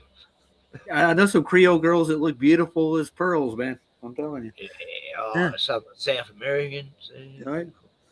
Like we had a lot in Australia, a lot of South Americans, and a lot of them I knew were Jehovah's Witnesses. For some reason, that's a big thing in South America. Beautiful people though, but I've met them all. Like that's the good thing about the cult. Oh my God! There's a lot of different races. See what Jonah said. Yeah, I see what Jonah said. Yeah, he says Gordo loves big lips. It's like, oh my God. Which lips are you talking about, Jonah? See, that is the thing. That is the thing that Ken has never had. When they plant you've never had a black woman plant her fat lips on your face, and it is disgusting. I guess it's a personal preference, right, Gordon? But you're talking about No, it's not. It's not about I like apple pie versus cherry pie or anything. Jordan, are you talking about if you have a black woman, Jordan, are you talking about them women who have the plates in their mouth? You know those. Oh God! And the big rings no around their necks, and the necks like a giraffe. And you mean them ones? But I think the makeup of any society kind of revolves around, as a matter of anthropology. Okay, if you want to get scientific about this, it revolves around the attractiveness of them as a person, whether you want to procreate with them. I've never had that really come to thought, At least there's places in America for people like you, Gord, where you can feel safe. And you could. There's plenty of places in America. Yeah. Here, there is no place safe. There's snakes everywhere. Oh yeah. In the You got some big ones out there, don't you? They're all deadly too. Oh, we got in our own America, version. all your snakes are pussies. They, rattlesnake. They hardly do anything. Like getting stung by a bee, isn't it? Oh yeah. I don't know. I mean, Australia is so gay that they call, that they call their biker gangs bikies. Bikey, like six bikies. It's so gay. You know, they call them bikies. Yeah, I'd love you to go up to a gang of bikies here and say that. Yeah, go for it, man. No, you make them. Hey, sound yeah, okay. you yourselves bikies, you bunch of pussies. Let it go there well. Bikies. It's been like that ever since I was a kid. What? Like. It's you makes them sound gay. I don't care. If you want to call them bikey, don't you diss my bikies, friends? if you want to call them bikey, I don't know. It just sounds kind of gay. You're They're giving Jono a bikers. laugh. I'm telling you right now. Our bikies that have your bikies for breakfast. They're bikers. Yeah. Bikers for breakfast. Yeah. God damn. Bikers, huh? Do It's you all- want to be a bird? Do you want to be a bikey? Take a load off Andy. Take a load off me. I loved Easy Rider. That was one of my favourite movies when I was young. Yeah, they don't make movies like that no more, do they? It was just such a beautiful musical. To me, that was a musical. Easy Rider. I hear you. Yeah. The soundtrack was just fantastic. Yeah. I still love it, you know. Even that last track, you know, Ballad to Easy Rider, it's just beautiful. The river flows to the sea, and that's where I wanna be.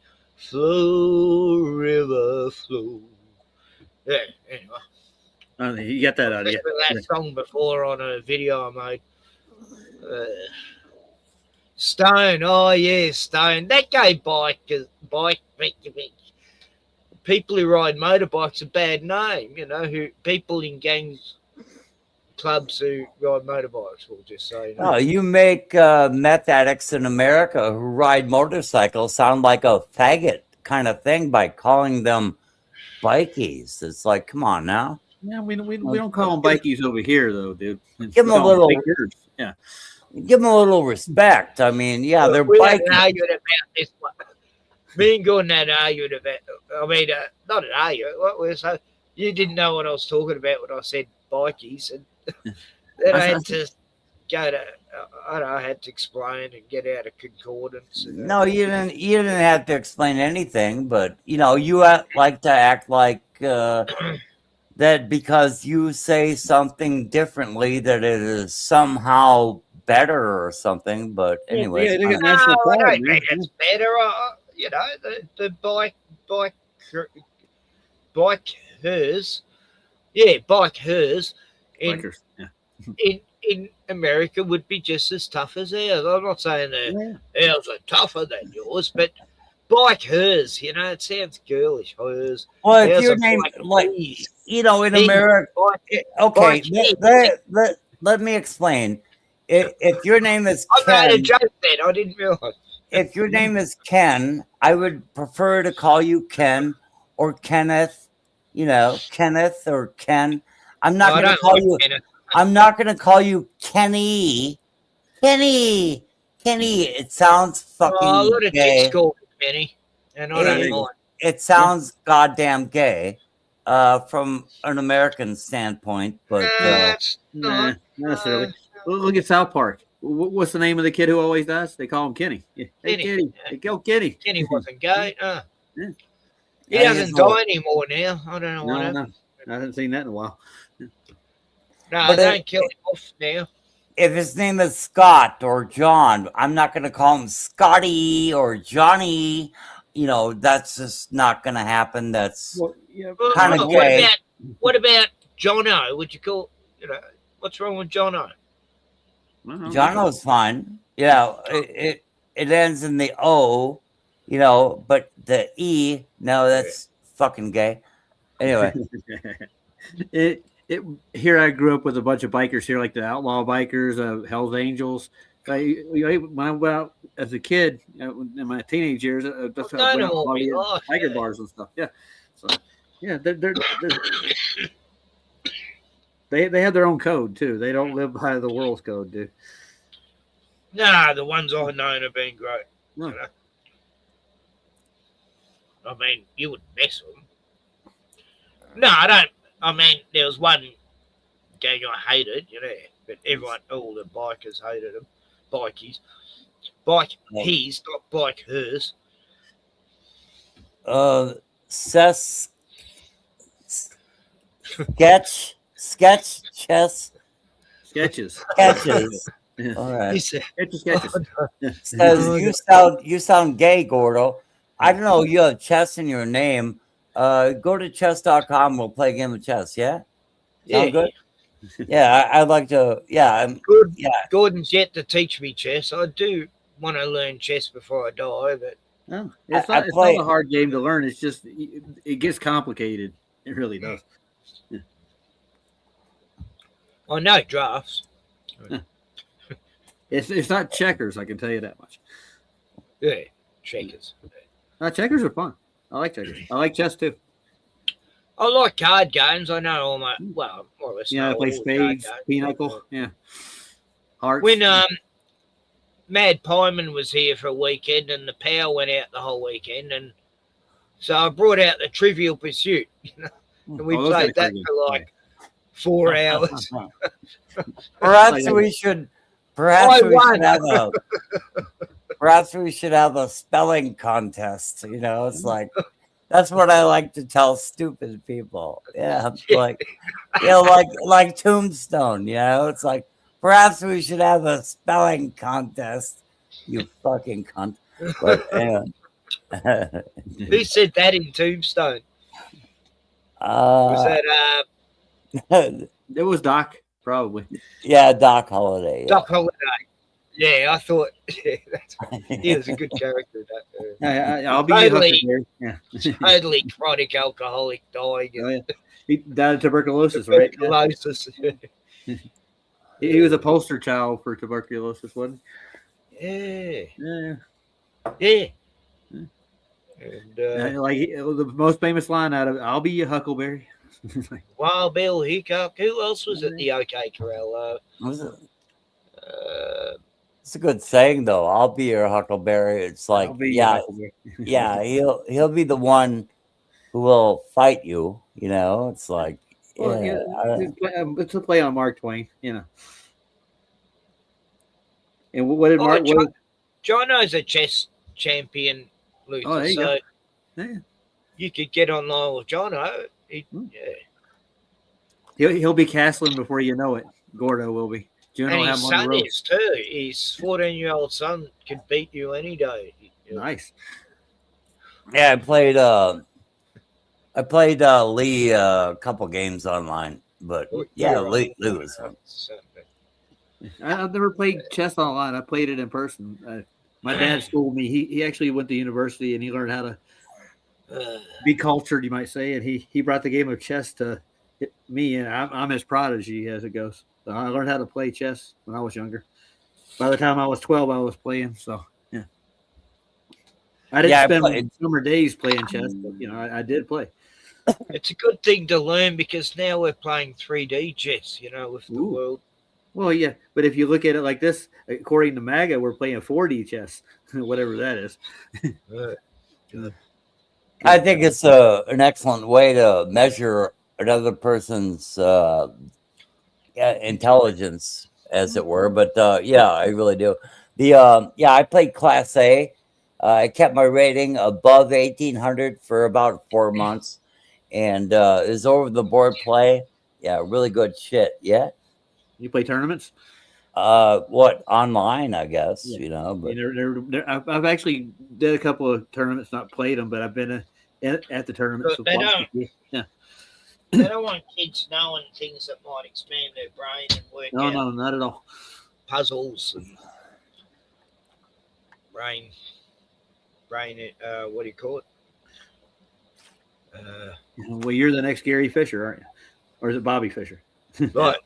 When you get to my age, you got to go do brain exercises. You got to keep your brain sharp. Cognitively, you got to be on top of it. That's why I like debates, because you have to be aware of it. You got to have everything ready. I do like puzzles and figuring shit out and solving crimes. I would have made a great detective, but yeah.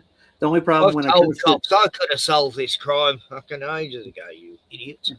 The only problem I have in debates is finding citations that are with consensus, because in our genre, it's not consensus to say the Earth is flat. So there's not a lot of scientific or consensus papers, as I would put it, not scientific, that actually agree with us. There are alternative theories like filament theory.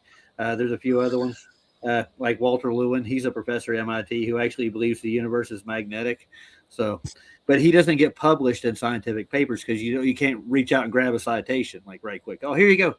Here's a citation right out of the Journal of Scientific America saying there's no convexity to the Earth. You won't find them. You know, that's the only problem I have in mainstream debates is that we don't have like citations with actual government scientific backing to go with it. Well, these students at this university, I think it was 2 years ago, they got like millions of dollars, $4 million for discovering that garlic actually helps stop flus and colds and corona. Well, there you go, man. I mean, they got paid $4 million for that when any Italian could have told them. I get it. Yeah. It's nuts. No. What is the super flu? Yeah, that's the next one they're going to start pushing now, ain't it? We had one last year. They thought, let's fuck up the people who didn't have the Jabberwocky. We'll give them all the flu anyway. We'll spray it on the skies. And I got as sick as a dog last year. Yeah, just the work. Oh, no, it was early this year. When was it? When Tionia's living? I think it was. 4 years ago. I work in a hospital here. It was mandatory for me to get the you know what, and my boss has covered for me for a long time, but because I'm not going to do it. That's just the way it is. Yeah, Never. I'll leave. I know people who they had to look after their dying father or their dying mother, and they had it just so they could, and they never wanted to. That's total coercion, it's terrible. Well, you should see some stuff that passes. I couldn't blame him, Yeah, I don't blame him, but I mean, you should see some of the stuff that passes for scientific papers nowadays. Oh God, it's just I chose not to have it, and I couldn't see my dying brother when he was in hospital, and all these other things. But no, I stood me ground. I refused because I've seen all this bullshit before in my life. It was like, oh, here we go, another different fucked up worldwide psyop. Yeah, but climate change, and now we got this thing. It's all politics, man. Really, now when it comes down to that kind of stuff. Like I'll give you like the NWO, or the World Health Organization. Sorry, better way to put it. Yeah, they pushed that whole thing through without any studies or anything. No testing, just boom, hit the assembly line, and you got to get in line.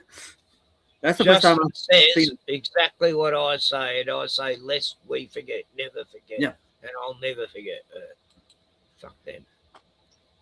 Anyway, mustn't grumble, It's been a nice 3 days of summer. I was begging, I was bitching about it, and I can't complain when it gets to 120 degrees. And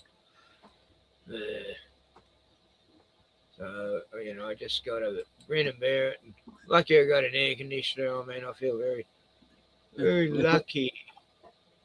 Hey, Ken, if I get down to Antarctica, maybe I'll swing over to Australia and say hi to you. Yeah, me and Bruno will jump on the boat. Hang out with Jono, and Jimmy. Yeah. Yes. Maybe I go see Campbell in Queensland. No, he's in Melbourne, right? Yeah. Campbell, no, I think I'm sure he's in Queensland. Yeah. Yeah. He might have been from Melbourne originally. Yeah. He's done a few good videos lately. I like the ones he's done recently where he's just doing the recap of things and TikToks and. Yeah, he was doing Tartaria stuff for there for like 6-7 months, back to back. He's got the girl with him, the psychic girl. Oh yeah. It's good to have a girl on your channel though. It brings in more viewers. I think we don't have enough women. The girl who stands up a lot when she's talking, and Oh yeah, that's one. Yeah. Long hair. She's getting a little gray though. Yeah. We're all getting older though, right, Ken? Oh yeah. Just how it is, huh? Yeah. Just how she goes. Yeah, I'm looking. I got grandkids now, so I'm not a young man anymore. I know. I didn't think I'd be a grandpa. You got grandkids? Oh, I have two of them. Yeah. But here I am. One's 5, one's 2.5. I can hear the kids running around right now in the house. I can hear them. I wish I had ever had children, but yeah, if you have grandchildren, that's great. Yeah. Oh yeah. Oh, they're a treasure, dude. Even though they're a pain in the ass half the time, I spent the whole afternoon watching them because mom and dad had both work today.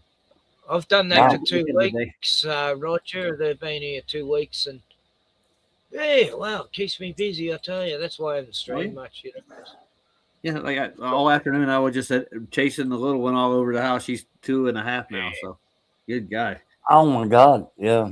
But at 2.5-year-old, she's inept. She not inept. She's better yet said. My Kiva, she's 3. Adapt. Kiva's 3, and she's getting to that age where she likes to help, and you know, she'll be really into whatever you do. She wants to help, you know. And that's nice. I was making some steps yesterday for me caravan because the other one's collapsed, and she was passing me the hammer, and then I'd give her the nails I'd pulled out, and she puts things in the bin for me. And she likes to pick up the dog poo as well for me, and I go, no. Whoa. That's funny.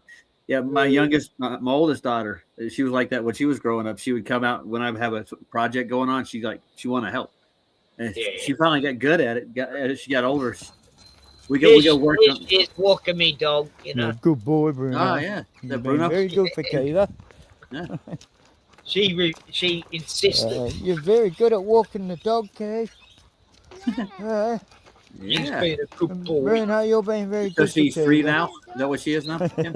Yeah, she's almost. Hey, we're home, Bruno. She's about the age of my. We're here.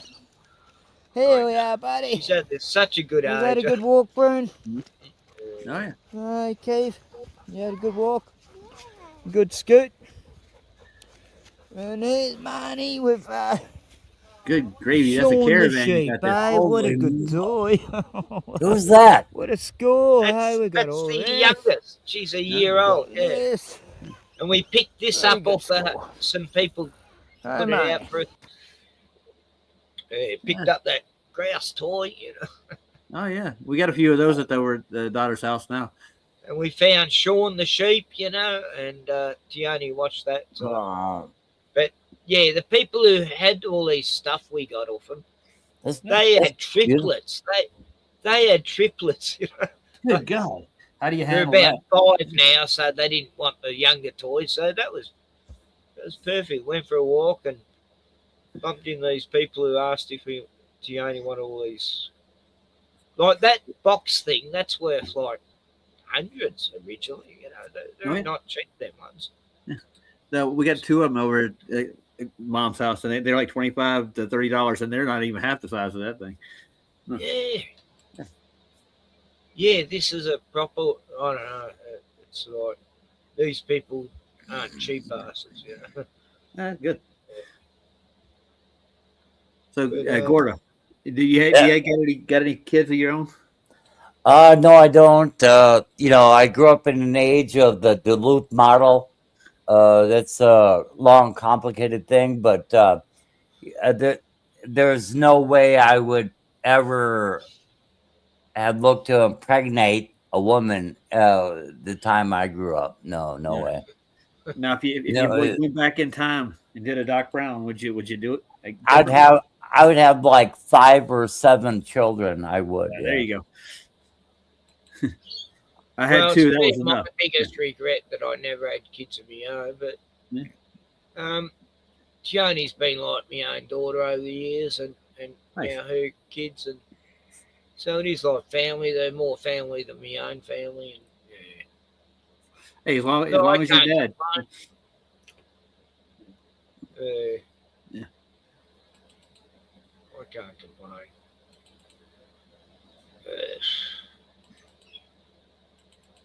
Well, it's so yellow outside. It looks so weird. You guys are about midday over where you're at, right? Oh no, it's end of the day, 6:53 p.m. Yeah, I'm about 1:53 a.m. Oh, you're out ahead of me. What? It's 1 o'clock here, almost. Oh, okay. I'm right in the heart in Denver, right here. Oh, is that right? Yeah, it sucks to be you. Yeah. It does? No, yes, it really sucks to be you. Yeah, I'm in fucking North Dakota, dude. Yeah, nothing happens here. Nothing is going on. And that's the way I like it. Besides for Fargo. We'd give Fargo to North Dakota in a heartbeat, but I'm telling you, North Dakota is the goddamn... I mean, I've been all over the Pacific Northwest and Alaska and that, and it's like I've seen... I would move to Saskatchewan. I would move to Saskatchewan, but that's it, But I'm telling you, I love North Dakota, and everybody else can fuck off. Don't come here. We're full. Don't come to North Dakota. There's nothing up in North Dakota. There's nobody there, man. What are you talking about? There's the lowest rent possible is in North Dakota. And I just love it here. And everybody go away. I got family from South Dakota. My mother's side of the family, they were Sioux Falls. Oh yeah. Get too cold in here, but it's still. Yeah, go ahead. I was gonna say, they're all farmers from up that way. That's I mean. Yeah, they're all German and Baptists and shit. And if you can get beyond that, I mean, they are really nice people. They won't accept me into their fucking Baptist religion or whatnot, but I don't hold it against them really. But anyway, they're probably not thinking the same thing about you. Yeah, they don't really like me. It's like we came from completely different backgrounds, but I love North Dakota. I love the Baptists more than they love me. I can tell you that. Yeah. Well, my mother's side of the family. Culty, those Baptists you were hanging with. Big culty. Yeah, my mother's side of the family, they were immigrants from Egypt, actually. They moved up. They went to Canada and they came down to South Dakota back in the early 1800s or so. So what do you look like? What do you look like? You ever see me? I've done streams before. Oh yeah. I'm not exactly dressed for the occasion at 1 o'clock in the morning, but yeah. I can show you what it'll look like. Hold on. Yeah, just a brief glimpse of what the. I'll get a you picture. You showed yourself tonight. Yeah. I show myself. Yeah. Yeah, there you go. Oh, there you go. Yeah, I'll get a picture of me right now. I'm not exactly dressed for the company, you might say. I'm not sitting in the nude or anything. Yeah, I'm not wearing any pants right now, so no, that's beautiful. Yeah. I had to put a shirt on for this stream just to be civil. Yeah, I actually have work today too. So. No, I love that.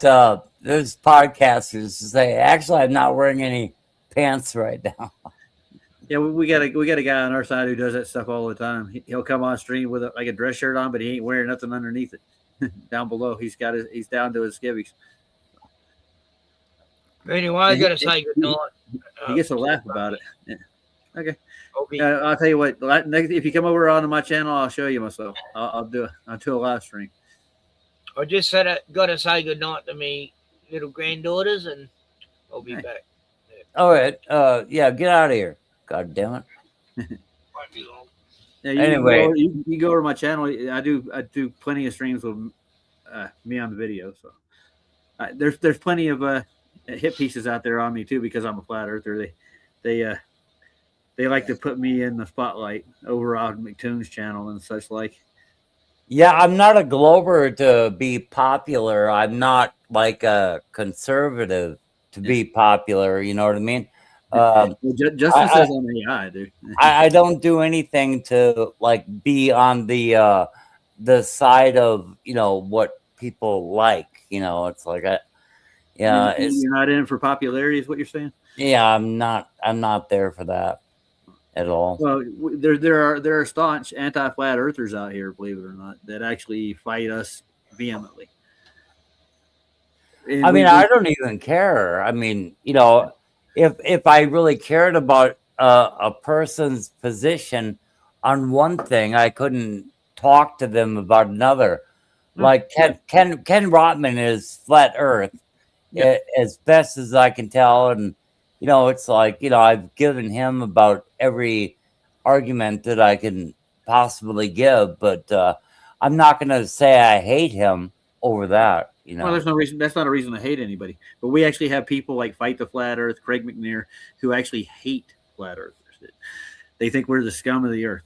They treat us as such. But they spend all their time talking about us. It's the only way they get views and hits on YouTube is about talking about us. Yeah, that sounds really gay. I mean, I can't imagine. I can't imagine spending my life,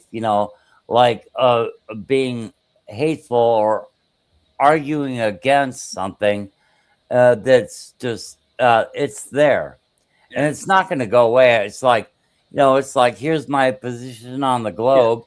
It's like I'm not going to You got to understand, flat Earth has been around for at least 7,000, 8,000 years. Like the idea of flat Earth has all the cultures previous to 200 about 300 years ago.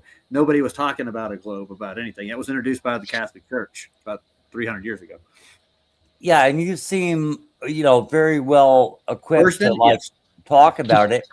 So, but I do think the general idea is ridiculous. In the same token as you might think I'm ridiculous. Well, I don't think it's ridiculous at all. I don't think either one are. Actually, the globe model, the Copernicus model that they actually proposed to start with, is very well engineered. But the only problem with it is that it's all measured on a flat Earth. Yeah, it's all you understand what calculus is, right? The mathematic principles of calculus was developed for a global design, so they could develop a solar system to make this heliocentric religion that the Catholic Church invented about 300 years ago. So that's how old the globe is. Now, the Greeks proposed such things back in the day as a philosophy, not as a science. They believe a spherical shape is the most perfect shape in geometry. Euclid actually pushed this back in the 1800s. So that's where the globe idea came from. Nobody thought we were on a globe to start with in the beginning. No, it's the all the ancient cultures, like everybody from the Romans to the Vikings, they all had a flat Earth concept. You might say the Earth is what it is. It's a religion. It really is. If you actually look into the core of it, the solar system and all of that is based around Helios. They call it heliocentrism. It was put together by Copernicus, Kepler, and Huygens, are three of the biggest proponents of it. And it's a beautiful idea. I mean, I tackled Santa Claus, when I was 6 years old, and I realized that Santa Claus did not exist. And then I tackled the fact that we did not land on the moon. So I'm thinking that, if there's anything possible left that I can prove to myself that, that we live on a plane. Oh, there's nothing wrong with the plane itself. No. As a matter of fact, the Vedics, what you know the Vedics are, right? The Vedics. Hindis, yeah, the Vedics, Hindis, they believe they're on a plane. Even the Buddhists, the Taoists, the same. It's modern science and the Copernican model that proposes. It came from the Roman Catholic Church, dude. It's developed that's why they named all the planets after the Roman gods.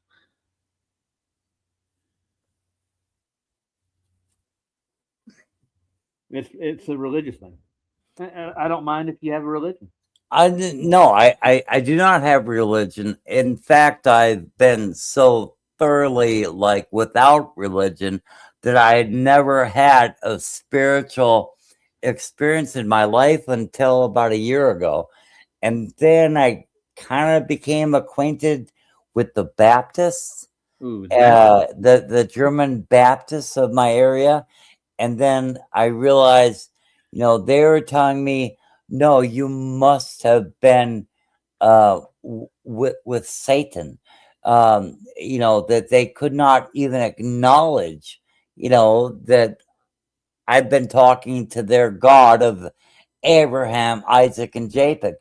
They could not even acknowledge that. And then, Well, I got a question for you. Do you believe Christ was an actual human, Jesus? Historically speaking. Yes, I do. Yeah. There's a lot of scholars that agree with you too.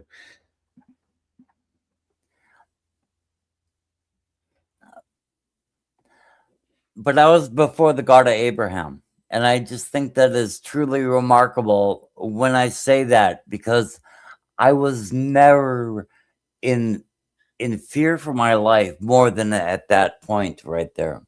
I wouldn't be afraid for your life, though. I went to a Baptist church when I was younger too. I went to a Catholic church too. I've been to both. I was raised in both off and on in my youth. My dad was a charismatic before he left the world. So charismatic. What do you mean by that? Well, you don't know what a charismatic is?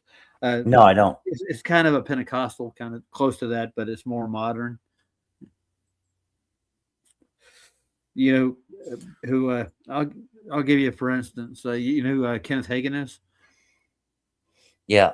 Okay. My dad went to seminary at his school.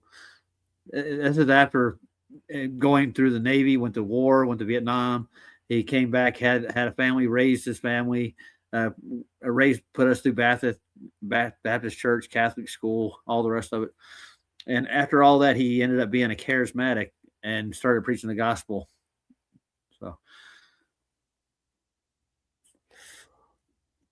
So evangelical. I mean, kind of like that, yeah. But they believe in a lot of different things. There's so many different sects of them as it goes. But he did carry a strong concordance around with him, and he did look up Bible verses, and he went with the root words of the Bible words. So. Mm-hmm. Yeah. I've never had a spiritual bone in my body. I mean, ghost stories did not even intrigue me. No. I don't like ghost stories neither. I just never had a spiritual realm about me. And so that I would. Within the natural world, Gordo, do you not I was strict atheist. I was strict atheist, and I read Ronald Dworkin, not Ronald Dworkin. I forget at the present, but there is no way that I ever thought a God existed. He wrote Richard Dawkins, Gordon. Yeah. Richard Dawkins. No, okay. I know who Dawkins is. Yeah, never mind. Okay. I know. Yeah, I know who you read. But he just, I could have wrote that book far better than he ever did. The God Delusion. I actually have a copy of it here somewhere, I think. No, I don't. I threw that out. But anyway, I could have wrote the God Delusion better than Richard Dawkins. Is that his name, Ken? Yeah, that's his name. Yeah. Yeah. But I could have wrote that. I could have wrote that far better. So,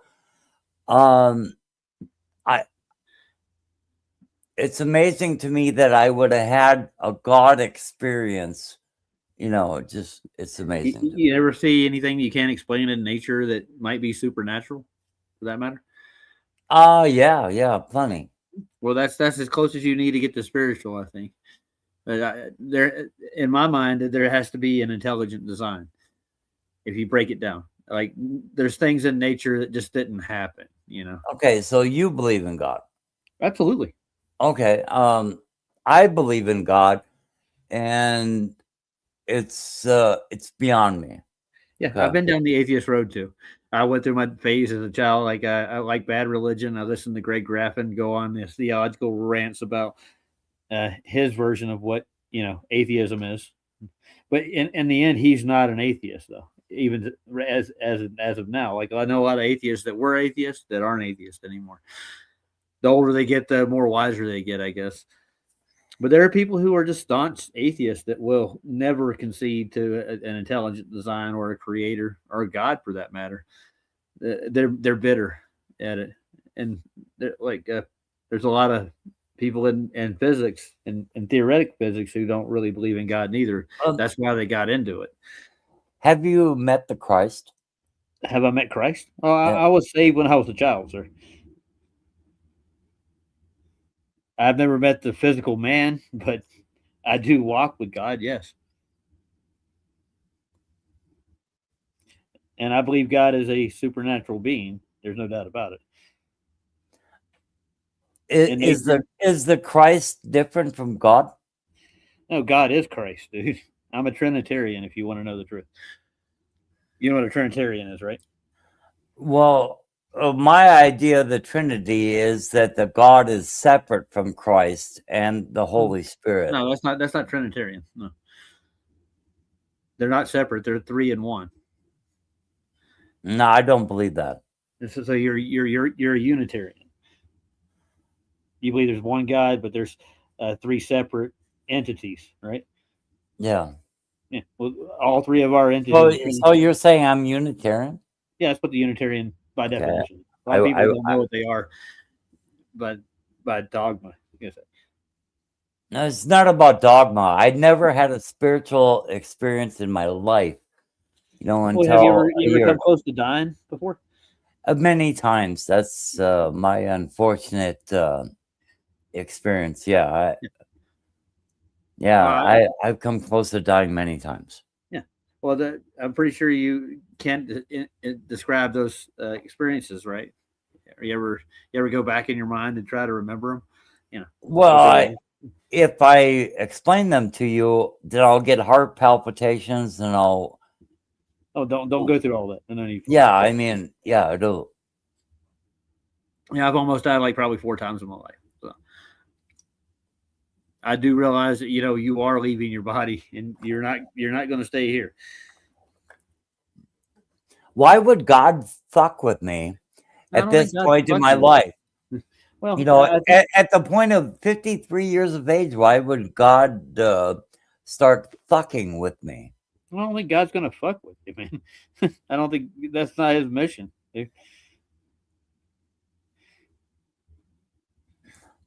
I don't even believe in him. And then I'm presented with I go before the God of Abraham, for fuck's sake. This is so. Anyway, so well, I'm not messing with you either. No, you're not. Believe me, you're not messing with me at all. The God of Abraham, I don't know if he's necessarily just the God of Abraham.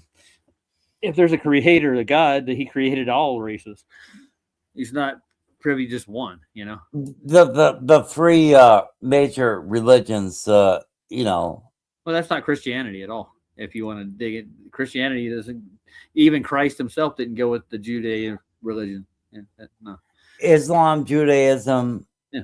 Well, Christ was pretty much an outcast as it goes, dude. When it came to the religion that they hold in Israel. Matter of fact, he went in and kicked people out of the temple.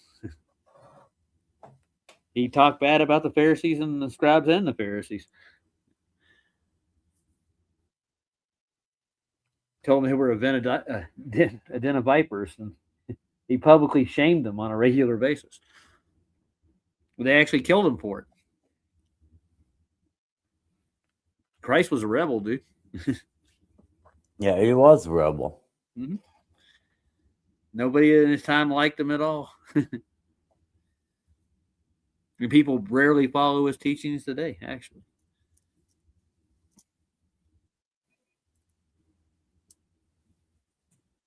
But there is enough evidence to say that he was a real man. He did exist.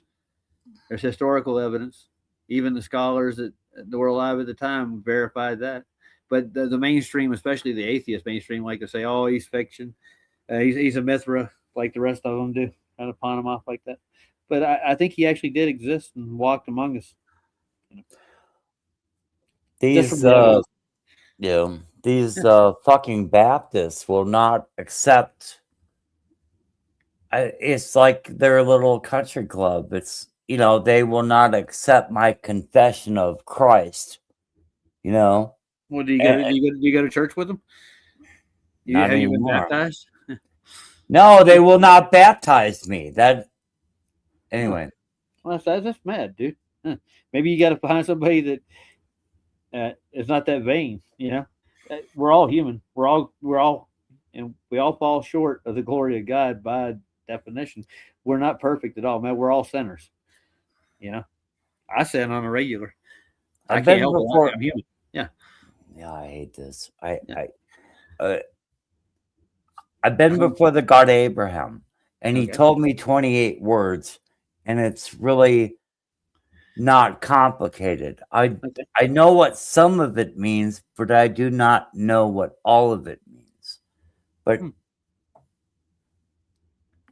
so I gave it to the Lutherans, I gave it to the Baptists, and they act like, no, you must have been before the devil or something. No, they really do. They pretend as such that I must not have been before God.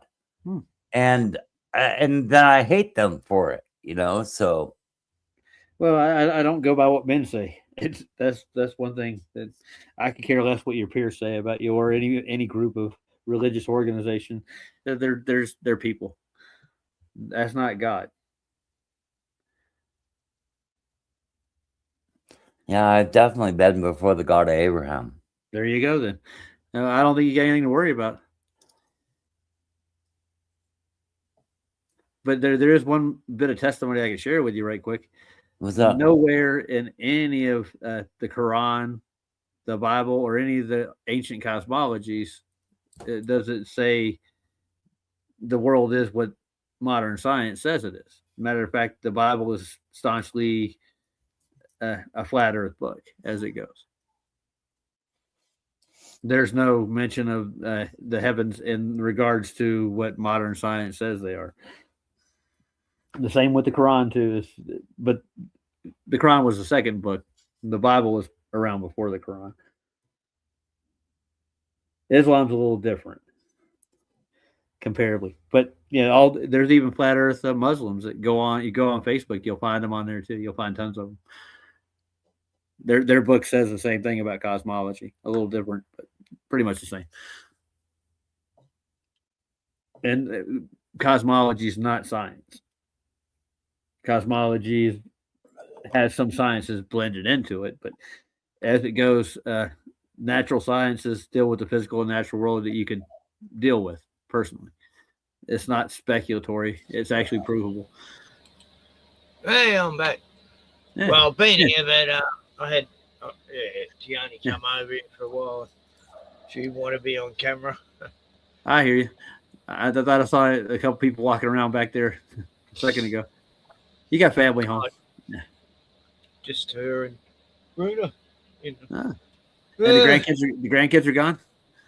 Yeah, they're asleep. Or trying to just about asleep there. Huh.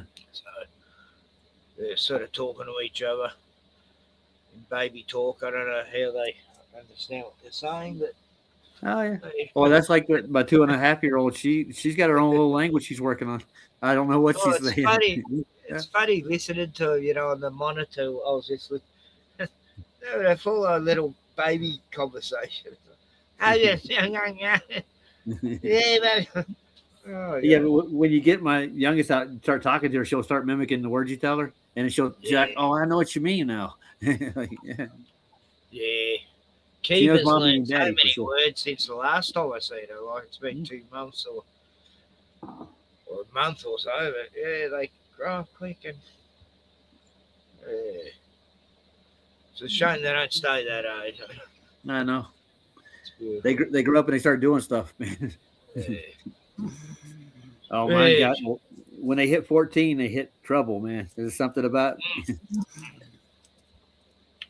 Yeah, she knows no a lot. No, don't want to do that.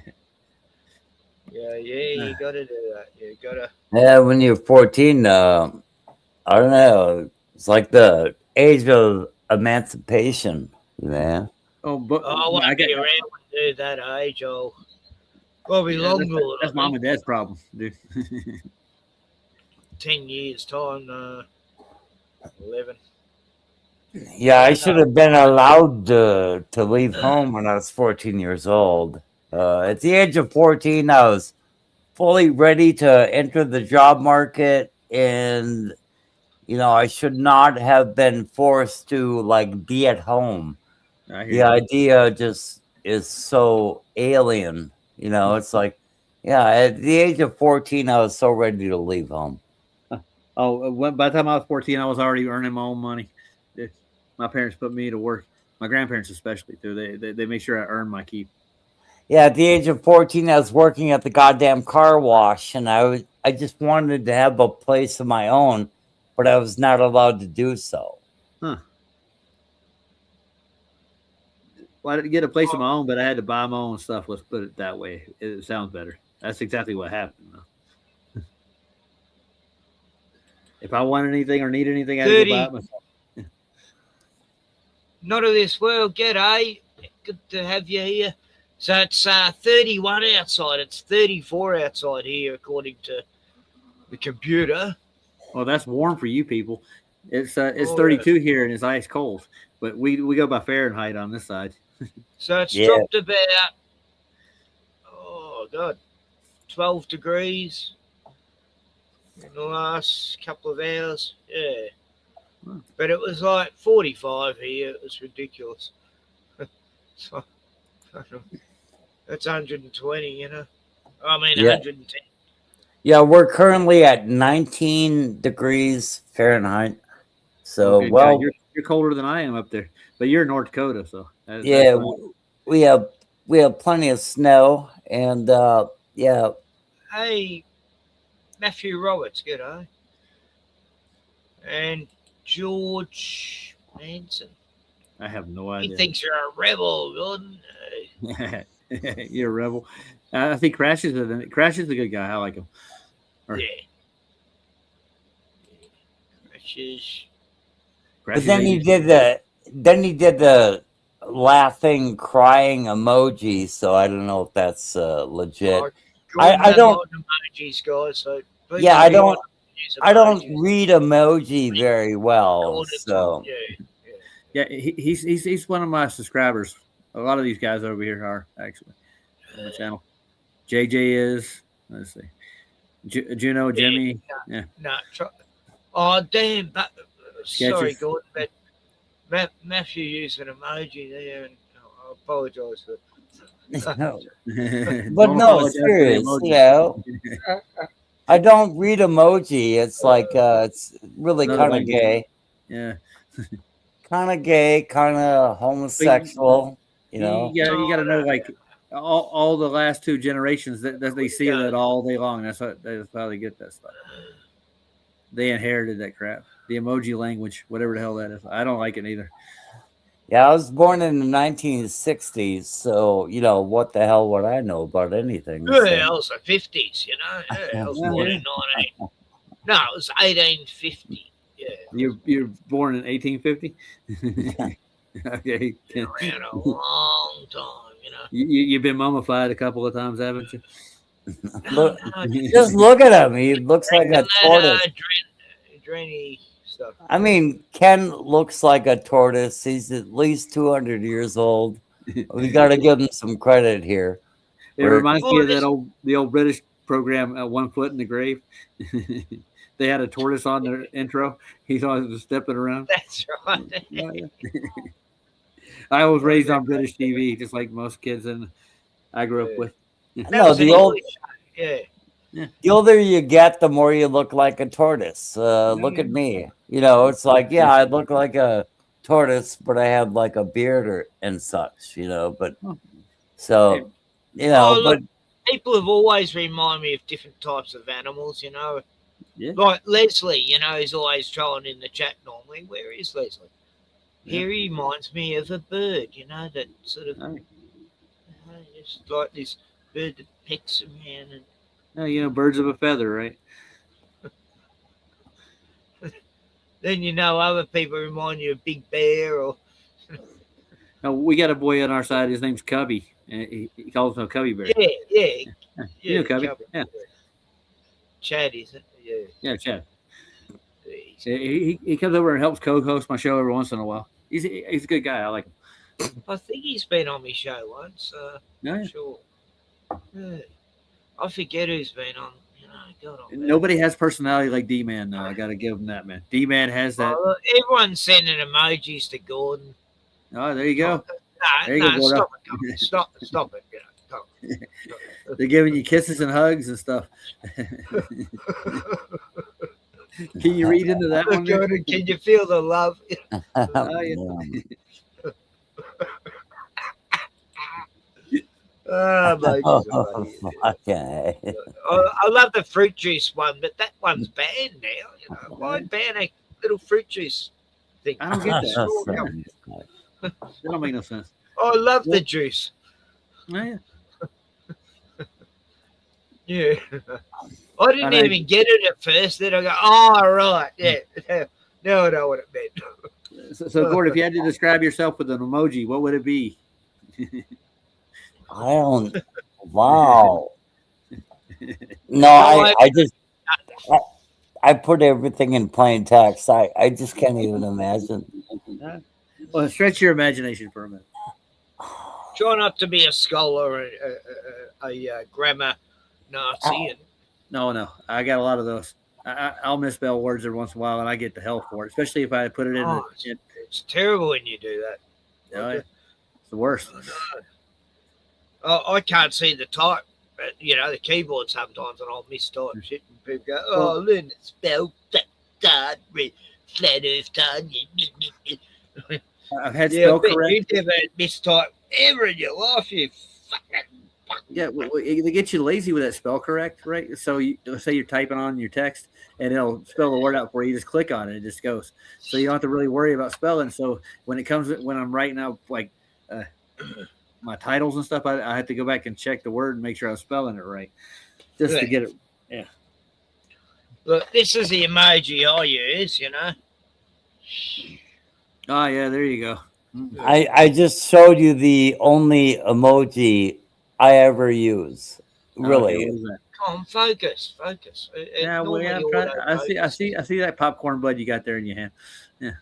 It normally focuses so you can see the crystals. The only emoji I ever use is like a smiley face, which is a semicolon, and I got you. Yeah, I see what you're saying. Here we go. Cup of tea. Oh, you might see it, Gordon. Like you and one Tony big pond's in get on here. Yeah. well. You know, Tony, you and Tony get on well. oh yeah, Tony and I. Yeah, Tony and I go way back. Hey, Tony, let's talk about the vets. You know, of the war and stuff. No, I mean. So that's one big pond's name, Tony. Oh yeah, I don't think he minds me. Yeah. Tony's from Queensland and stuff. Well, good God, I got to get over there one time before. I want to go to the Great Plains and go out to Red Rock, the Big Rock. Oh, yeah. A lot of tourists out there, though, right? Everybody goes sees the rock.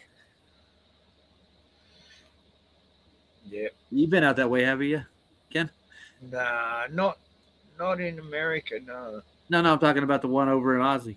The big, whatever that. What's the name of the big red rock out on the? Oh, Ayers Rock it used to be called, and now it's called Uluru.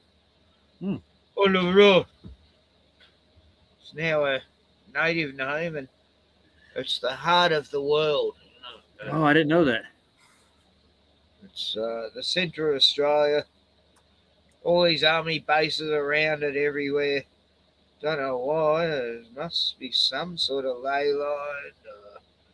But yeah, it's a very special place. Well, I've I never hear actually been there though. No. the Aborigines and the other cultures that are there, they think that that's a spiritual place too, right? Sacred. Yeah. Well, they lay claim on it now that it's theirs, and yet there are people who say no one owns the land. I don't get it. If you don't own any People have land, written then how songs can you about it and all land kinds of other things. Yeah. Ooh, Brando, you stink. Yeah, I'm just mowing up some weed. I'm not smoking as much lately. Now it's me smoking time. Well, Ken, I'm gonna go catch some Z's. I gotta go work in the morning. I gotta put food on the plate. Yeah, okay. Roger, well, you have a great day. I'm not quite retired yet. I'm almost there. It got me another like 4 or 5 years before I do it. Yeah. At least I'll see my grandkids become teenagers while I'm not working. Yeah, no, I'm pretty old to have grandkids now, so I won't get to see them to be teens, I don't think. But no, at least you get to see that, and that's a good thing. And yeah, my oldest grandson, he's 5.5 now, so he's going to school. So he's growing up fast, man. It's a cool age. Yeah. But he's sharp when it comes to electronics and stuff, because nowadays it's all the kids play with. He's got a cell phone now. He plays with it on a regular. Video games, cell phones at 5.5, man. That's really. Well, they have these iPad things for kids, that are just specifically for kids to watch all these kids stuff on it. Oh yeah, it's like it's a big market, dude. Yeah, it's a bit scary. Oh yeah. Well, we'll see how it does. But I mean, at least they don't have to worry about that digital ID, right? Who in the world thought of that? Yeah, there's all these geniuses who just come out of their mum's garage and become multi-billionaires and thought of all these. Wouldn't that be great? That'd be great. Yeah. Yeah. It's an American dream, You come from nothing and suddenly you're Zuckerberg, Steve Jobs, Elon. Oh yeah. Right, you're just working. You're just and all working these in your people I know garage. admire them and go, oh, they're amazing, brilliant people. Oh, Stephen Hawking's, oh, with his robot voice. What a genius. What the Well, you missed the biggest genius out of the bunch there is Elon. Yeah, I said Elon. Yeah. Elon's come from his mom and daddy's money. Look, what a great speaker he is, I'm telling you, yeah. We're gonna do. Hey, if you ever get a chance, Ken, before I go pick up a novel called Project Mars. It was written by Warner von Braun in 1957. He wrote that book, and the star of the show is Elon. He colonizes Mars in the novel. So. Oh, it's a novel. Like, yeah. What's it called? Project Mars. When was that written? 57. It was written by Warner von Braun, the Nazi space scientist. The guy, the Nazi scientist guy. Yeah, the guy who did Operation Paperclip. Yeah, him. He's writing fictitious novels as well. Wow. Oh yeah. But this one seems to be coming true. There's a guy named Elon trying to colonize Mars. Yeah, like the Adventures of Baron Trump. It's like. Oh yeah. Yeah, that's a weird one too. Baron, like Donald has a son called Baron. He's got a Antichrist son called Damien.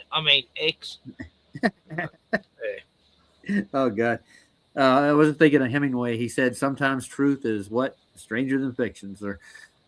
Oh, fuck yeah. Well, gentlemen, good night. I'll see you later. I'll be doing a stream tomorrow night. Okay, Roger. Have a blessed day. Yep. Oh, you too, sir. And Gordo, smile, man, and get an emoji of your own. Oh yeah, yeah. I got an emoji. I'll try and find one for you. Yeah. Well, hey, guys, good night. Have a See good you, one. see you, Roger. Cheers. Anyway, Tony's not coming on because I don't know. Thinks you're a liar. I love him because he hates me. Yeah, but I wish you'd show up. No, that'd go. That'd be great. Come on. No, if he showed up, come on. That'd be hilarious. He cannot last. Not with the likes of me, you know. We could be talking about anything. It doesn't have to be about flat Earth. I just lay him to waste. All he does all he does is scream like a little bitch. You know, it's like at least Roger Ledwell and Ken Rotman can talk like normal human beings, but you can tell he's always uncomfortable. It's like, whoa, the hatred, you know, coming through. It's like, yeah, okay. Okay, Tony. Tony's like- just passionate. That's it. Yeah, he's just passionate. People used to say I was too angry, and I go, well, I'm just talking expressively. What do you mean? Hey, Ken, chill out. I am. What do you mean? I'm just, you know, talking expressively, and I'm not angry at all. No, we called the police for, you know, your anger is way out of control. No, I'm calm. I'm perfectly fine. I just hate the government and shit.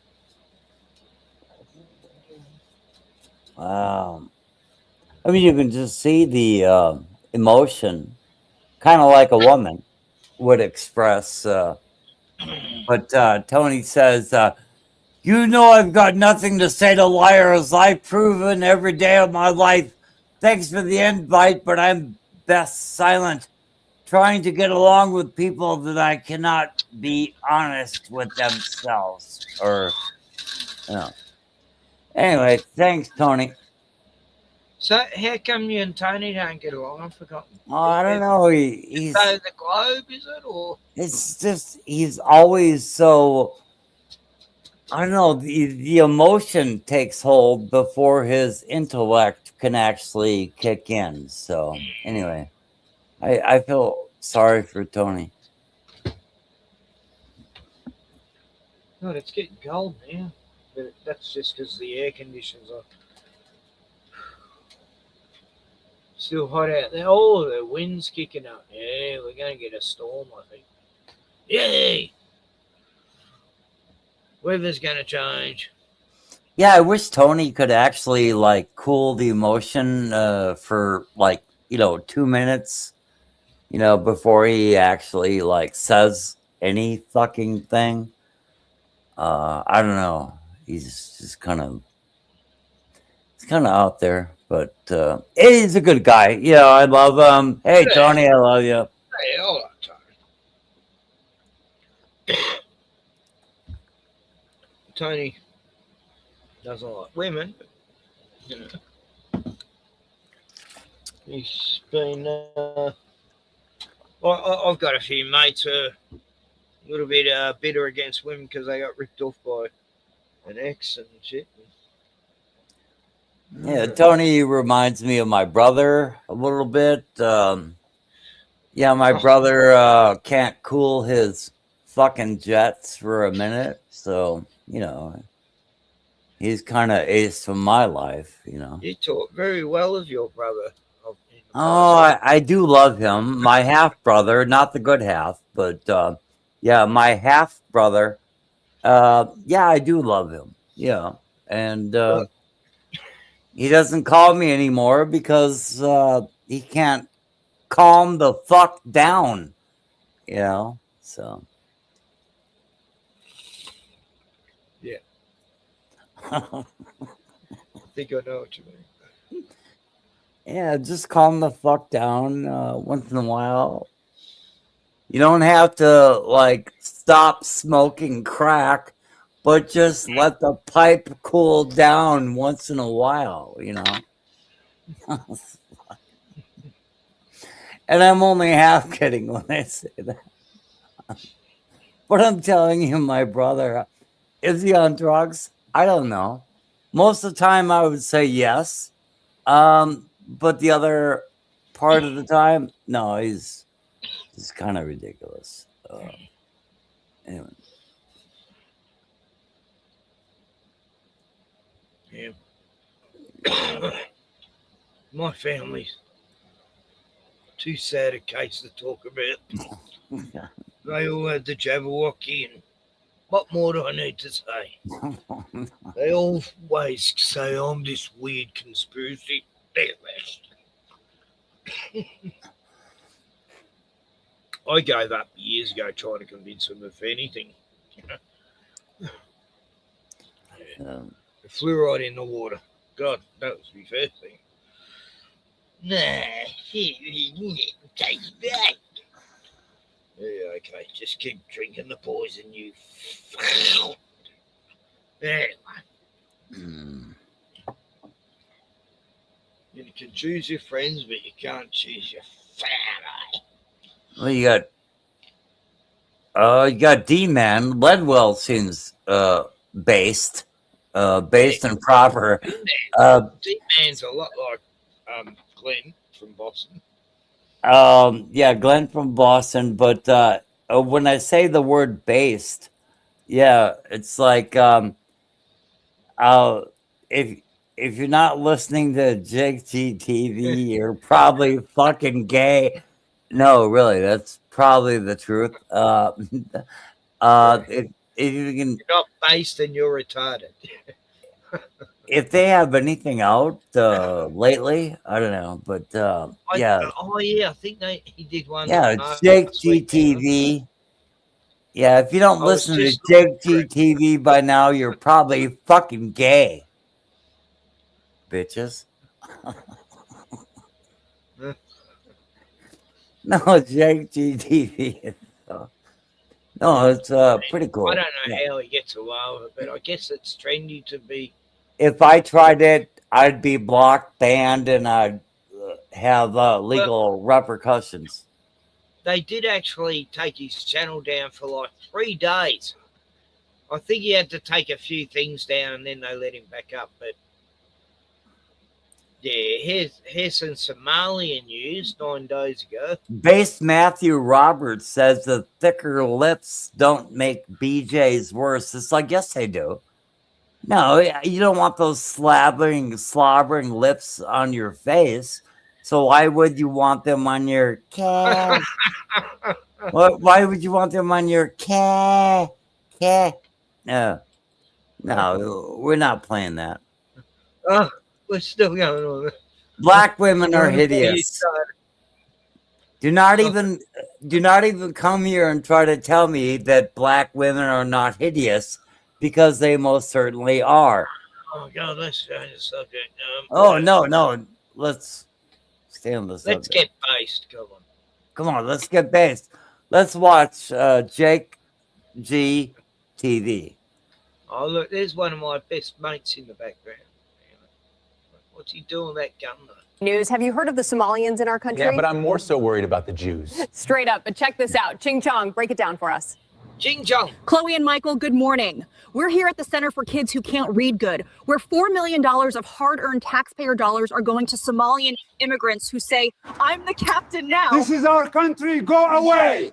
But it looks like our investigation team at Jake GTV News has hacked into the cameras. Let's see what they've uncovered. We've snuck in to finally see where your taxpayer dollars disappear. If I don't make it out, blame Israel. Just make sure it feels good to be a refugee. That's what they say, I bet. Safe to say the great replacement has begun. Back to you.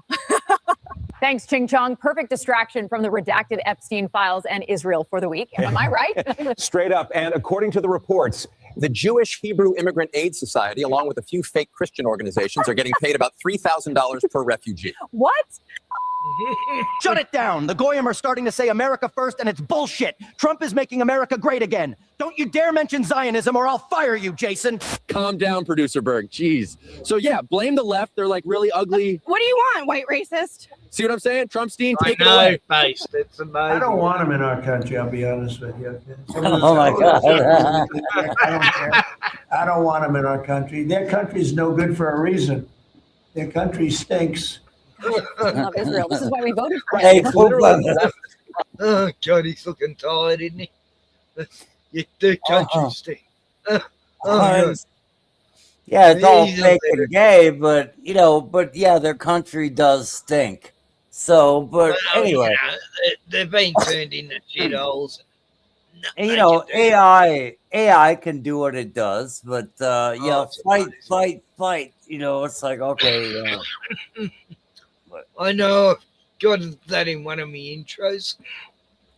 Oh, it should be. Yeah. Grand moment of America. Problem. Don't notice the genocide in Gaza. Facts. Let's hear from the people who haven't started noticing yet. Isn't Trumpstein great? He's literally saving this country and can do nothing wrong. What about the Epstein files? Democrat hoax. What are you, a lefty? Exactly. Let's hear Tampon Tim's response. Donald Trump's calling our Somali neighbors garbage and the state of Minnesota a hellhole. I don't know. Have you taken a We got little taxi? children going to school today who their president called them garbage. Have you taken a taxi in Wow, such a Minneapolis? noble governor of Minnesota. Imagine him and Kamalto won. We'd finally have tampons in the men's bathroom. Wouldn't that have been great? Would have been amazing. Are you a woman trapped in a man's body, or worse, a man trapped in a woman? I deserve to be in your middle school reading books to kids. Sponsored by the Jews at BlackRock. Because we're chosen. Yeah, I've been a man trapped in a woman's body once. I never knew vaginas could do that. Wow. Anyway.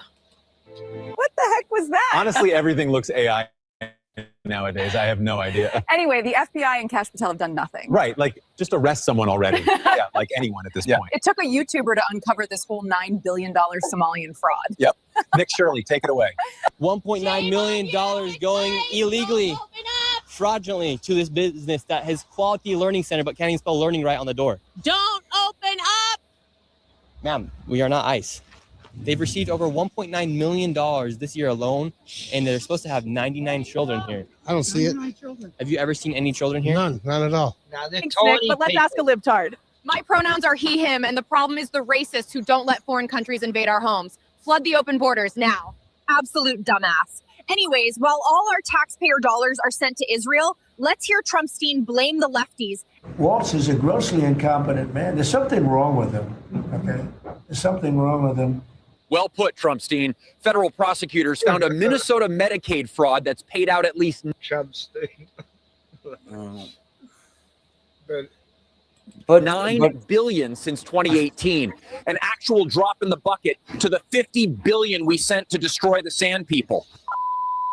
Shut it down! We're only running this segment so you stop asking questions about the Epstein files in Israel. Trump is making America great again! Speaking of Israel, did you see them at their right to protest? Oh yeah, this one's my favorite video to show the normies. It just shoves them straight down the rabbit hole. There's no recovering from this one. Real. Check this out. So here we can see the documented gang rape of a Palestinian prisoner by 5 men. That's fucked. No, I part about this wow. isn't the fact that No, that was when they were, they were. Yeah, that's so bad. I just, It was if that happened, I just want to kill them. You have to be sadistic, fucking. Oh my God. How evil. To get some pole or something. Oh, yeah. Anyway. I don't know, Ken. I just, if that actually happened, I want to kill them. Well, it's happening Anyway. all the time in the prisons, you know. Yeah. Yeah, there are a lot of the fact they reports. decided to protest for the right to rape, and no one ended up prosecuted at all. Back to protests. With 65% of Israelis saying that this should be Yeah, 55% were saying these rapist guys should be totally let off because these are animals. But even if they were animals, you don't fucking have sex with animals. Like, what the hell? And there's all these. Oh, there was 50% of the country in riots over letting these sadistic fucking maniac, lesser than animal pricks go, and they did. Allowed. These men were later praised on television while the woman who put the video out was sued. We should really check on her. Shut it down, Ching Chong. She's ending up like Jackie, and that's where you're heading next with your antiseptic little mouth. I've been in the market for a new lampshade. You're this close. Hell yeah, Producer Berg. Show them who their owners are. I'll literally get on my knees for a raise. That's a good goy, and we love to see you degrading your morals. Good point, Daisy. Jennifer joins us live from Little St. James to remind us Epstein worked alone and had no accomplices or victims. Please don't. Yeah. Oh, Epstein all. Thanks, Succubus, but we know you've been blackmailing our FBI since the Prohibition era. Let's do a little tour of your people's island since the latest photos leak. Come with me. Here's some rich people art. Whew, looks pretty weird. So let's keep moving through. Wait till you see his dentistry room. Wonder what you creeps were doing out here, just doing some dental work for minors out here, right? Look at the nose on this mask. Satan's literal chosen little people for sure. Wow, it's getting hard not to notice at this point. Yeah, it's almost like they worship Satan. Yeah. Didn't Charlie try to warn us about this guy? Yep. Roll the clip. Epstein was cast for a specific role, and he played it really well. The sweatpants and the Harvard jacket, the kind of disheveled hair, looking as if he was so smart and above the clouds that he was doing advanced mathematic equations on the back of napkins. But if you actually go into some of the videos of people that met with Epstein at the time, they said he was awfully unimpressive when it came to finance and markets and economics. Gosh, he was so based. Yeah, straight up. But this is what happens when you take donor money and go a little off script, right? Back to you, Jennifer. As we move into the living area, we can tell this was no genius, but a man who was entrusted with Les Wexner's fortune. He didn't even graduate from college. Let's check out what's written on this chalkboard. Here we can see Epstein's brilliance, or lack thereof. So we got power here, deception, and plants. Epstein was not some sort of whiz kid hedge fund manager. Epstein was playing a part. Epstein was a LARPer. That's right, Charlie, and he basically owned the Justice Department as an untouchable. He'd bring minors to Trumpstein's resort, the Mar-a-Lago. At this point, they're all implicated. Facts. Reports say he was allowed to leave this jail for up to 12 hours a day, 6 days a week, chauffeured by a private driver to his own high-rise office in West Palm Beach. If this were any other perverts, they'd be getting bent over in prison while they rot away in a jail cell. Is it a coincidence that Israelis are the only ones who can flee from prosecution and not be extradited? Shapiro-Stein, take it away. Of course it's a coincidence. Just because you notice we run the largest blackmail and trafficking rings like Epstein doesn't mean you're right. After all, we're chosen. Don't forget that. Run the commercials. Antisepticism is on the rise. We didn't do it. Joes need a place to hide from the hate. It wasn't me. It's time to flee to Israel. BlackRock, because we're chosen. So do you think Trumpstein was in the files? If he was, the Democrats would have used it against him. Blame the sand people.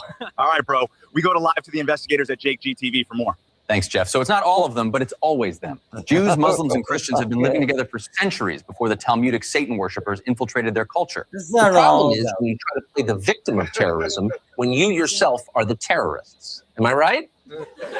I know that's you, Tucker. Just because you antiseptic grifters are noticing doesn't mean we can't control his wife and take over his company. Don't notice what she did in Romania or where her kid's at. Play the sympathy card.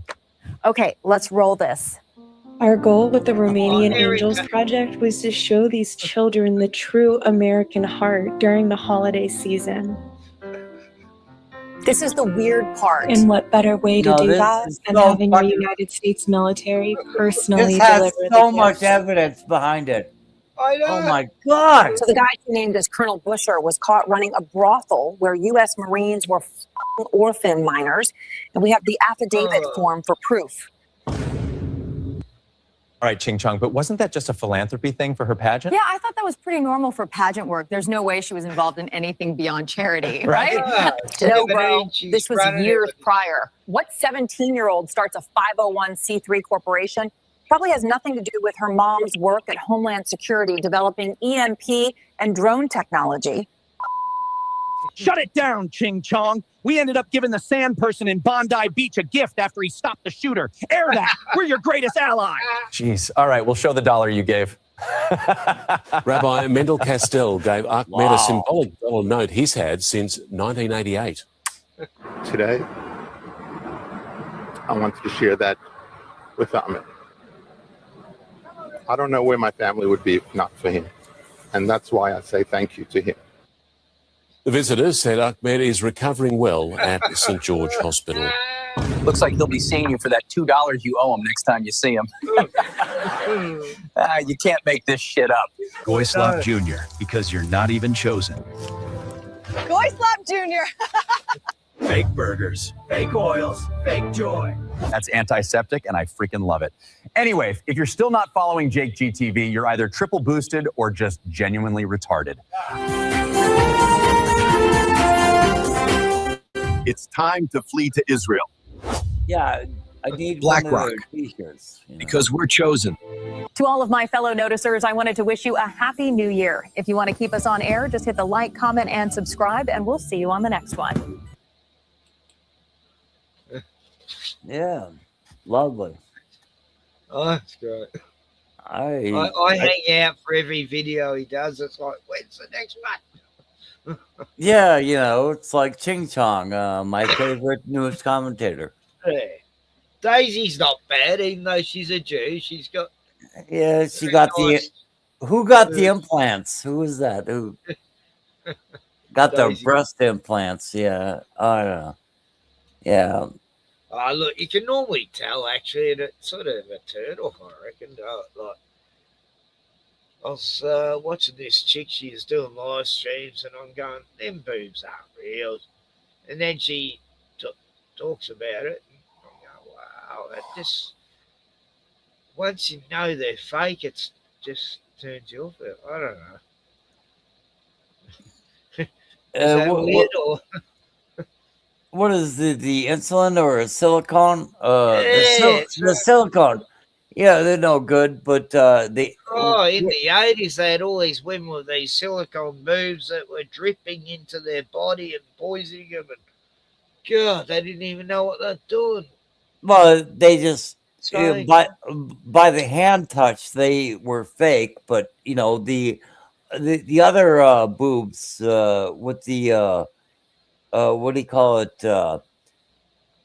It's not insulin. It's anyway, but those boobs, those fake boobs were better.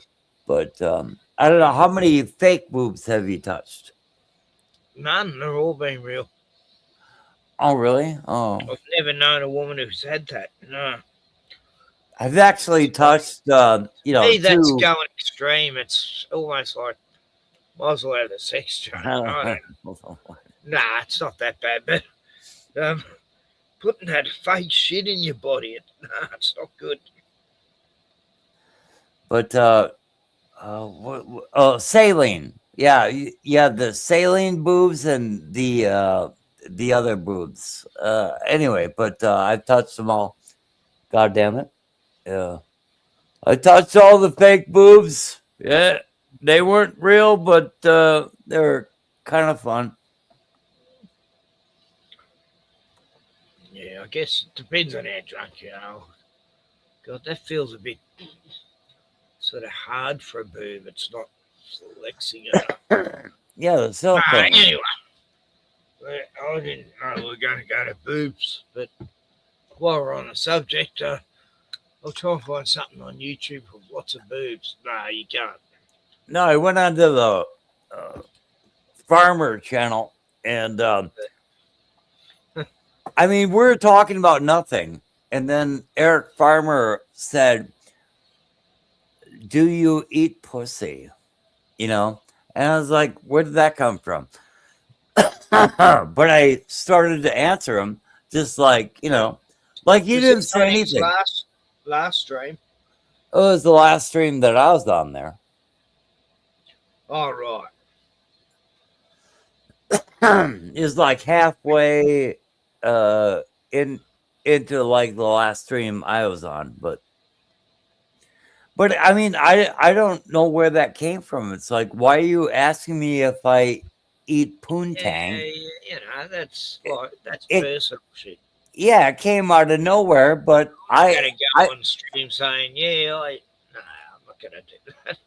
But I'm telling you, I just went straight into answering it just like anybody would. It's like, no, I don't eat pussy anymore, but thank you for asking.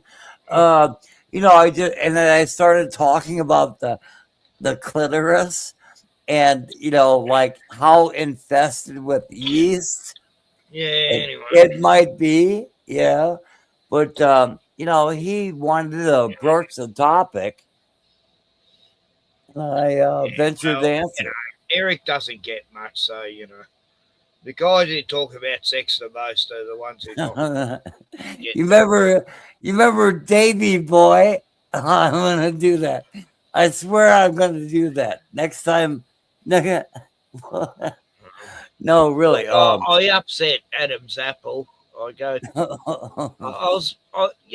Eric does his streams early in the morning, and I'm getting up having a cuppa, and sometimes I just feel in a pissed off mood, and then I don't know, I saw Adam's apple saying something, and I go, Adam's apple? Who the fuck has a name Adam's apple anyway? I've always wanted to ask you that, and I never got an answer back, and he left. Okay. I said it's a bit gay. That's what I did. So. Anyway, I don't know. I felt bad about saying what he's gonna go live Saturday, right? I don't know. That's hockey, isn't it? Ice hockey. So I'm gonna go on Eric Farmer's live stream on Saturday, and I'm gonna ask him about making salsa. And Davy Boy, that is so fucking hilarious. I mean, the jokes write themselves, Anyway. I don't know. It's funny. Well, I think it's place where 3 gay people can meet up and stuff, and Eric doesn't even know. And they're all talking their little salsa codes. And I mean, 10 years ago it was Laverna. No, was it Laverna? Yeah, Laverna. Yeah, 10 years ago. Sounds like a. I thought you were all gay. I thought everyone who even came onto Eric Farmer's site was homosexual. I did.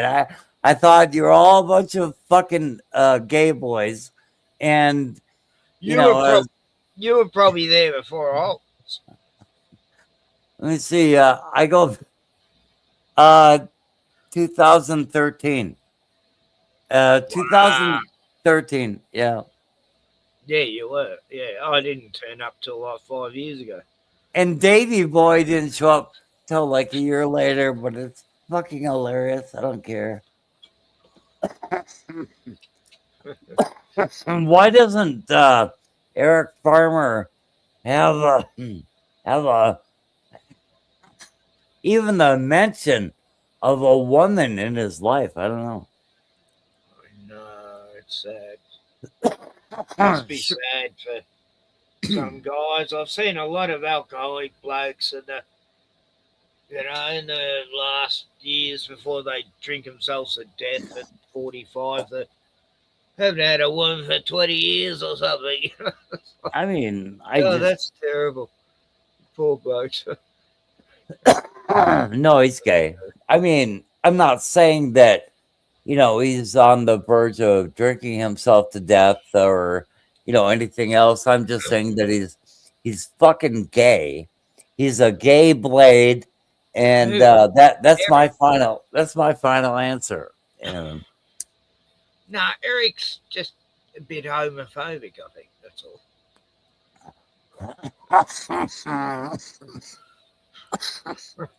I don't find him scary. I've never been in fear for my life when I see a gay person or a trans person. It's like the opposite, really. It's like, quite the reverse. I don't think he's homophobic. I think he kind of likes the cack, so yeah, he's not afraid of the cack. He actually likes the cack. Anyway, but that's Oh, Eric no, Farmer. no. I think he's kind of a gay blade. I don't know. Yeah, if I'm wrong, let it be. But I don't think so. I just think he's frustrated. when do you hear about him talking about a woman in his life? Ever? Taylor Swift. He's talked about Taylor Swift a lot. Lately.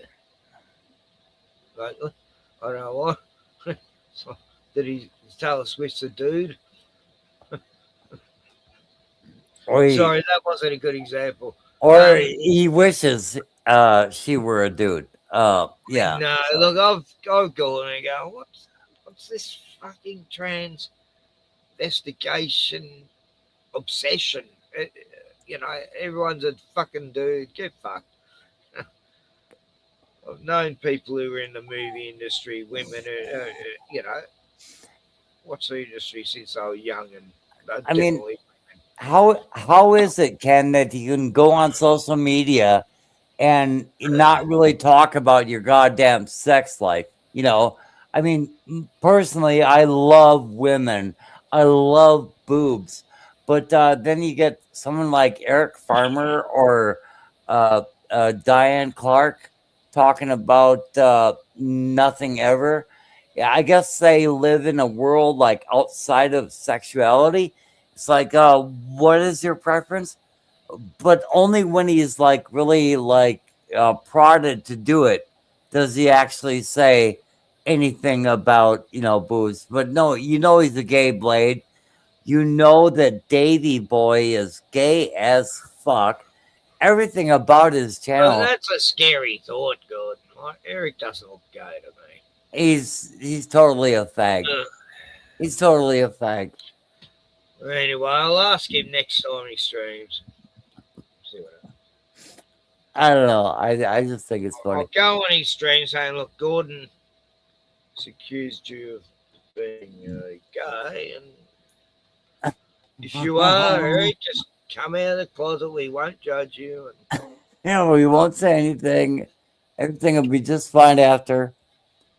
But how many times did Davy Boy talking about making salsa on the toilet? It's like, oh my God. I don't know. And then it's like, yeah, no, he's just totally gay. I mean, you gotta admit it. At this point, come on now. Don't care. I don't care either. I don't care. No, I don't. I just think it's funny that he has to hide it, Yeah, I just think it's funny that he has to hide it. But I don't think he's having any guys around on certain nights or anything, and I don't think he has anyone around, so I don't think he's gay. Come on now. He's obviously homosexual. Why would you do that? Why would you?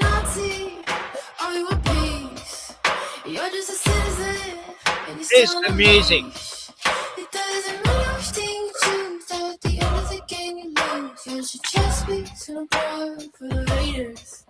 Keep up the palm, keep up the canvas, keep up the wall. Keep up the rest, keep up the dance, giving them more. Stay silent, stay I'll be back. Stay plugged in and divided. Cool, now let's get rid of the cash. Digital ID and let's turn out the top. Mr. Teal, Mr. Anderson, they want us with a black pill on the test before they do it in the movies. Like it ain't real. Billy Gates, he makes a profit off disease. Rise of all the farms that pay is what we eat. Him refines, I got $1 trillion dream. You can go and depopulate the earth. So they killed Charlie and they killed Marley, both the Kennedys and Marilyn. They killed Diana and they killed Jackson. We are their legacy, this is their anthem. Stay silent, stay violent, stay plugged in and divided. Bombs drop from heaven just like hail. Drag your own through the mud, well done Israel. When the altar and a ballot and a barrel shouldn't meet. Cleanse the country, kill the children, Mr. Baby, how do you sleep? This isn't a willy or dream. Pumping strings around the thread. Burn our souls to power the machine. Pumping strings around the thread. No flesh, no spirit. Pumping strings around the thread. Are you a wolf in a world full of sheep? Pumping strings around the thread. Nothing wrong with that. There ain't nothing wrong with that.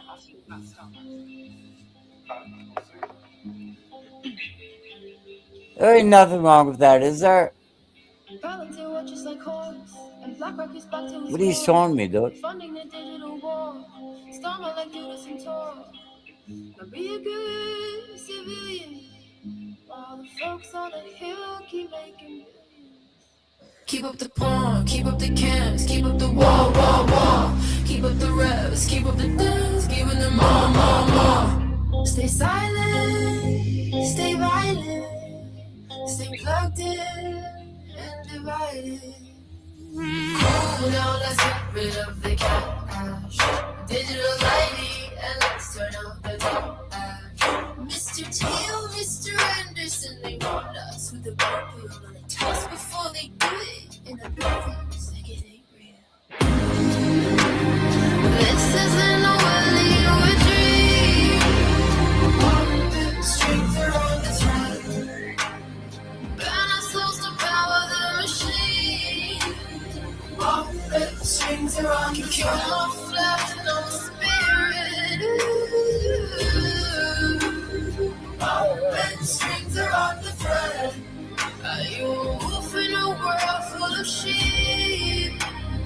Pumping strings around the thread.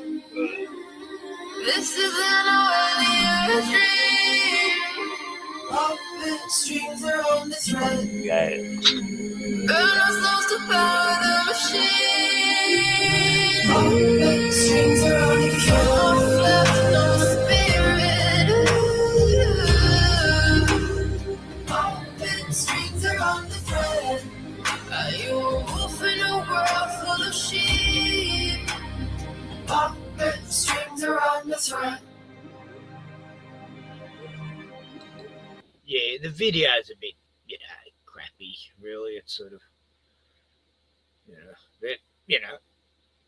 good on her for doing the song anyway, but... Once you perceive what lies beneath the surface, once you glimpse the truth behind the polite illusion, you are faced with a terrible choice. Do you speak or do you remain silent? If you speak, you disturb the dream. If you stay silent, you disturb your soul. This is not a simple dilemma. It's an ancient tension between truth and belonging, between authenticity and acceptance. It was, when you dare to name what others deny.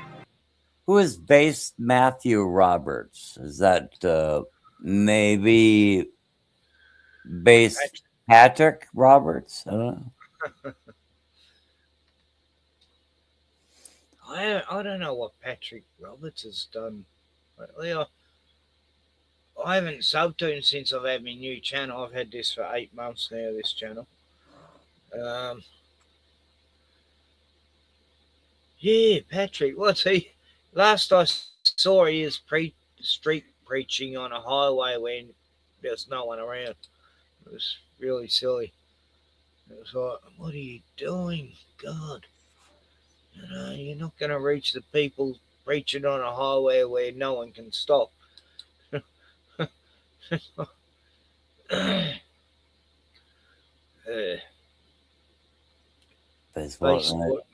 hear that question, Soz.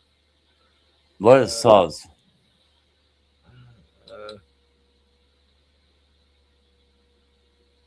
I don't know what Soz is. No, not sure.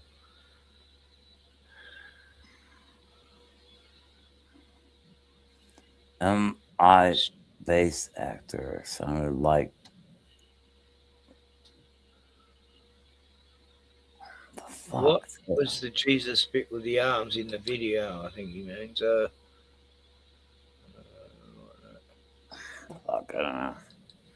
Anyway, yeah, she did that song "Carmageddon," which I still think it's her best song, but yeah, she went through the losing her job as a doctor, and she went through all that doctor's medical school. How long does it take?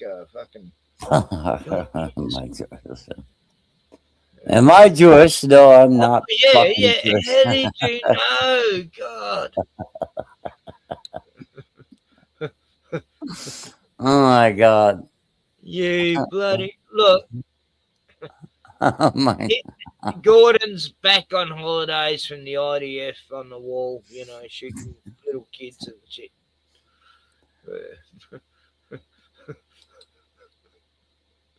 Oh, sorry, didn't hear what you said. Yeah. Oh, right. Okay. Yeah. You bloody Jew, Gordon. Yeah. I mean, you really. It happens, Oh God, I'll be insulted. I'll be angry. Yeah, it has a comedy effect with me.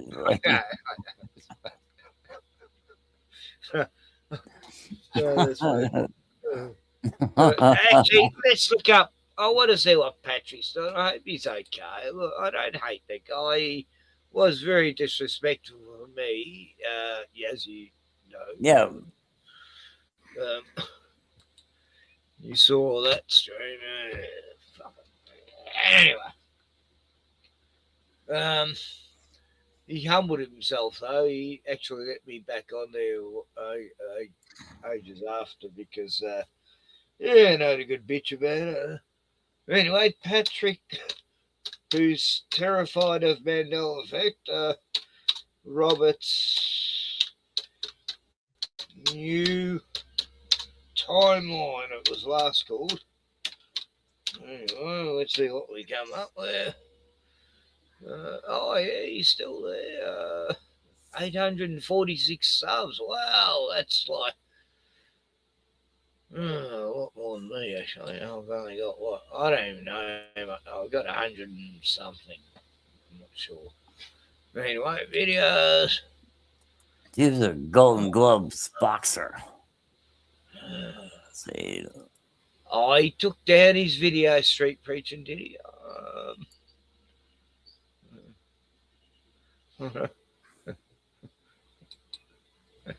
Was this it? Yeah, he did. He took down his.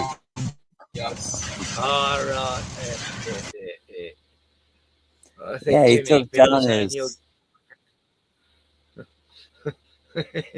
Why? Okay, rapture message. 4 months ago. Wow, he hasn't done much.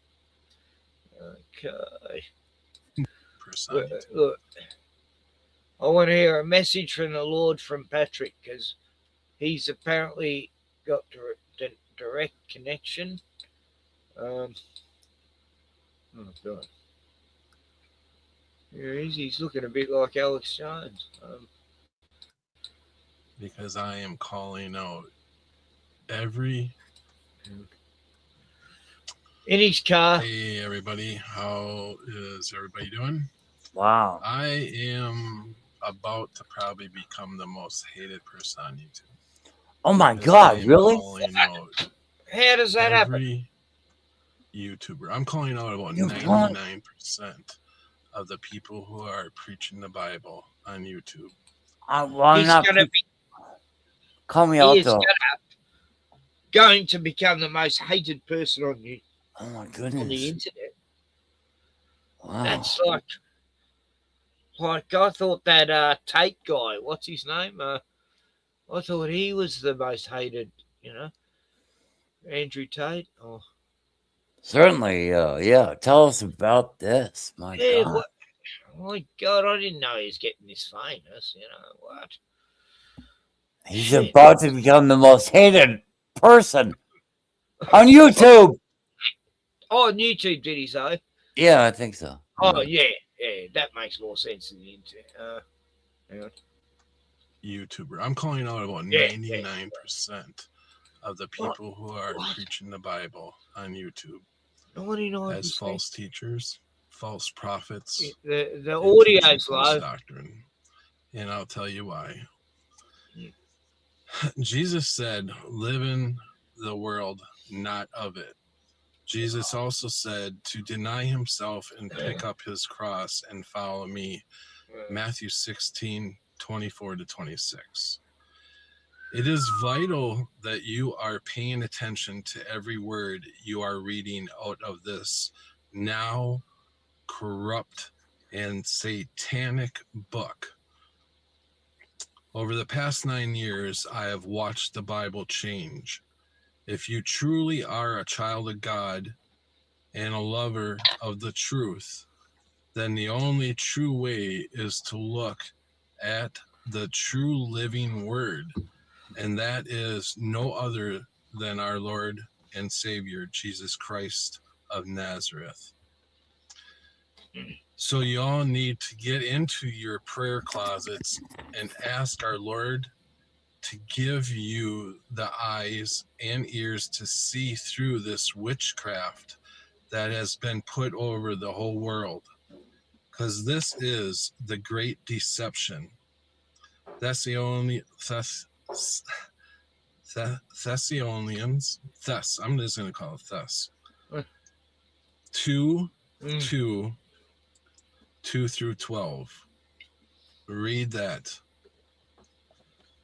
Ephesians 6:12. Remember, for we wrestle not against flesh and blood, but against principalities, against powers, against rulers of darkness of this world, against he spiritual living in his car? wickedness in. Yeah, I think he is again. Looks like he's back in his car. He had a nice little hotel, like a little apartment. No, the Lord sent him onto the streets again. I don't know why. Maybe he didn't pay his rent, but he's more. I remember this actually. He more or less says anyone who doesn't believe in the rapture is going to He had a great apartment. I just don't know why he would have let that go. But everyone who doesn't believe in the rapture, that we're all going to be raptured up soon, all them Christians are going to hell, 99%. And him and a few who believe in the rapture, they're going to be the only ones who are saved, right? So I don't believe in the rapture. There's no word in the Bible that says rapture, okay? And here he is, suddenly becoming cultic. He was going to join the Mormons a while before, like 2 years before this. I'm going, what are you fucking thinking? God. He said he started talking to people in his apartment complex, and he had that really nice apartment. And then he started talking to people around there about, I forget the soap opera. That goes back about 5 years or so. But anyway. Oh, right. Oh, no, like he got punched out in a pub. He's working at a pub for a while, 2.5 years ago. And he was talking about globe and flat earth, or Mandela effect, that's right. And some young guy goes, oh, yeah, I'll talk to you about this outside. And he goes, oh, okay. Oh, shit. And then he gets his face smashed in by this young pug. Oh, my God. Then he does a stream of his face all bloody. He took that down. Oh, God. You walked right into that, Patrick. Right. How did you?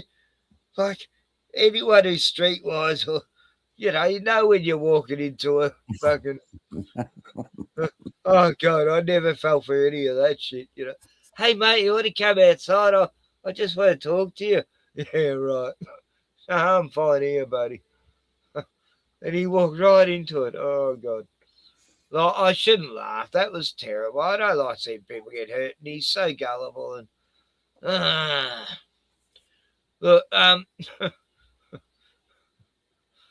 oh, poor Pat. I don't like to pick on him because he is mentally challenged, I think, in some ways. Yeah.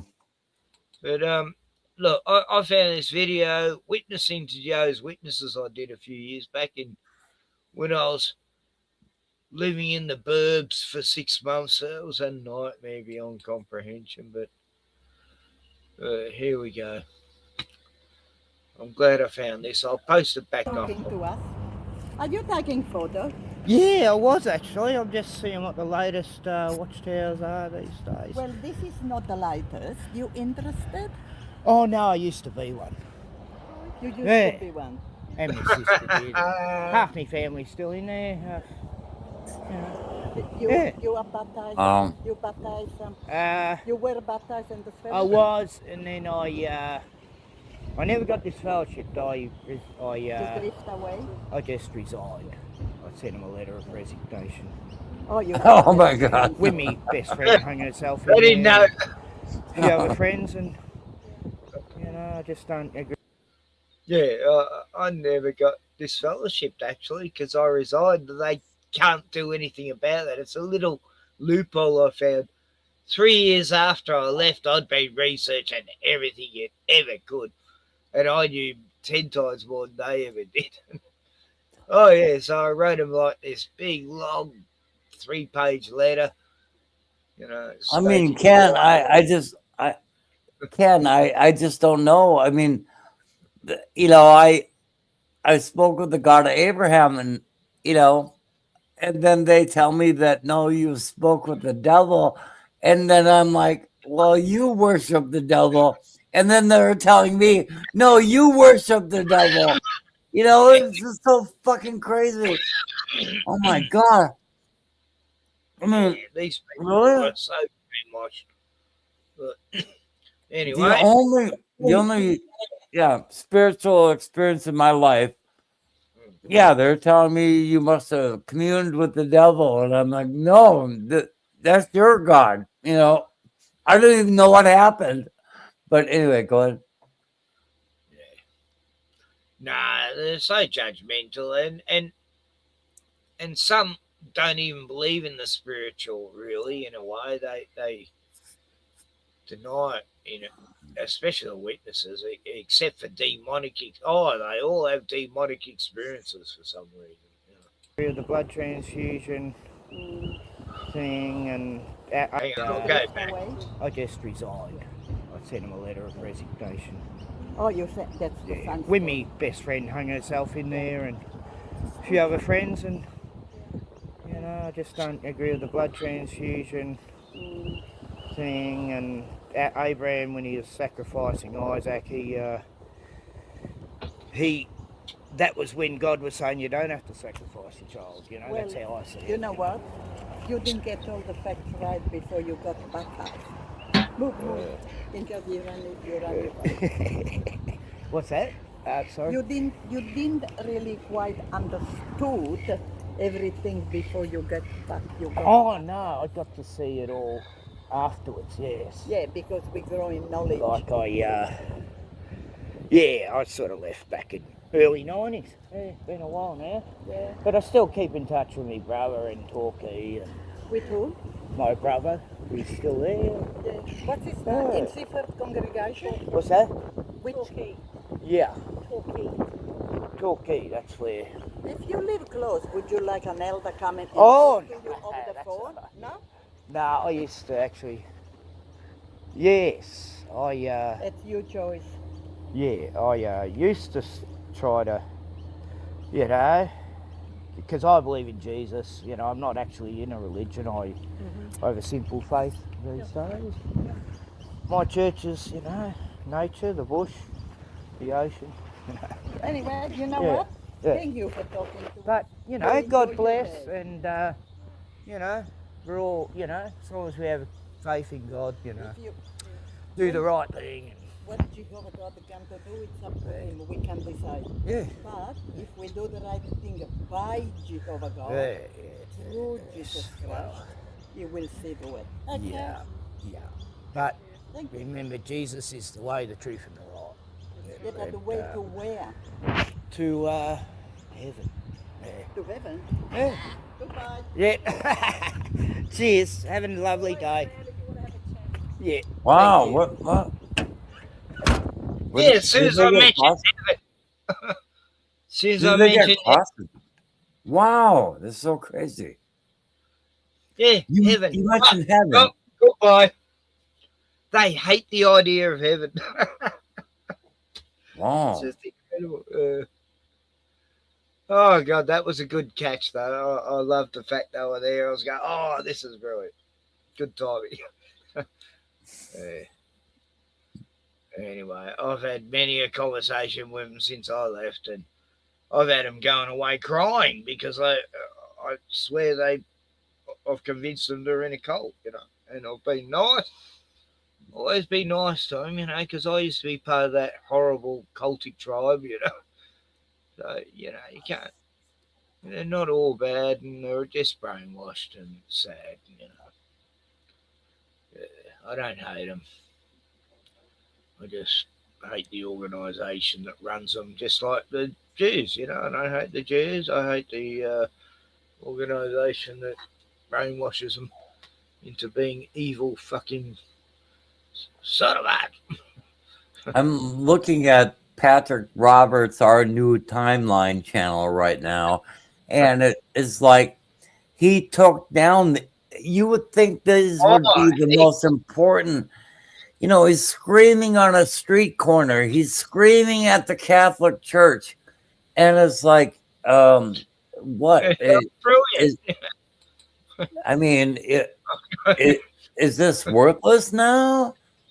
I mean, and now he's like with this urgent message: rapture, antichrist, satanic witchcraft. No, anyone who doesn't think the rapture's going to hell with Satan. You know? Oh, good fuck. I mean, he's just making well, now that was 4 months ago, so I don't know. Maybe he's committed to an insane asylum now and taking the proper medication for his illness. But I mean, no, I mean, I think I would know a godly person versus someone who is just venting, you know. Oh, look, I've been around, you know, because I grew up in the cult, the most judgmental people on earth, you know. And I see it with these other groups, you know, like Patrick. You know, these other Christians who are so judgmental and, you know, they may as well be in a cult. You know, all these Pentecostal churches I used to check out just to see how crazy they were. Yeah, they're all following the same fucking idiots, Kenneth Copeland and Benny Hinn and all. Oh, God, it was like, yeah, there's definitely a spirit that attaches to these offspring churches, you know, and yeah, he's probably involved in one that's some crazy offspring church now. You know, he's an easy target for a cult, you know, because he doesn't know his Bible well enough. This is the thing. You know, I was brought up in it, so I relearned the Bible, and I had to become a Bible scholar to know what bullshit I was being taught all those years. And Yeah, I did not grow up. I did not grow up in the religion. Yeah, I was about as far removed from Christianity as a person could be without, you know, my parents being complete pagans. But no, I was surprised. You know the Bible very well, and Lee Freeman actually knows the Bible very well. We both do. We did the same when we left that cult. We relearned, you know, we studied everything. You know, we had to become scholars. All we had was books back then. We didn't have the internet. we learned the hard way. Now it's at everyone's fingertip. I don't understand how people be in a cult and they got the internet, you know. I say that to me brother who's still in there. Dave, you got the internet. You're still in the witnesses. I don't fucking get it. So, you fucking crackers. Anyway. I told Lee about my experience, and you know, it's like, yeah, Lee knows the Bible very well.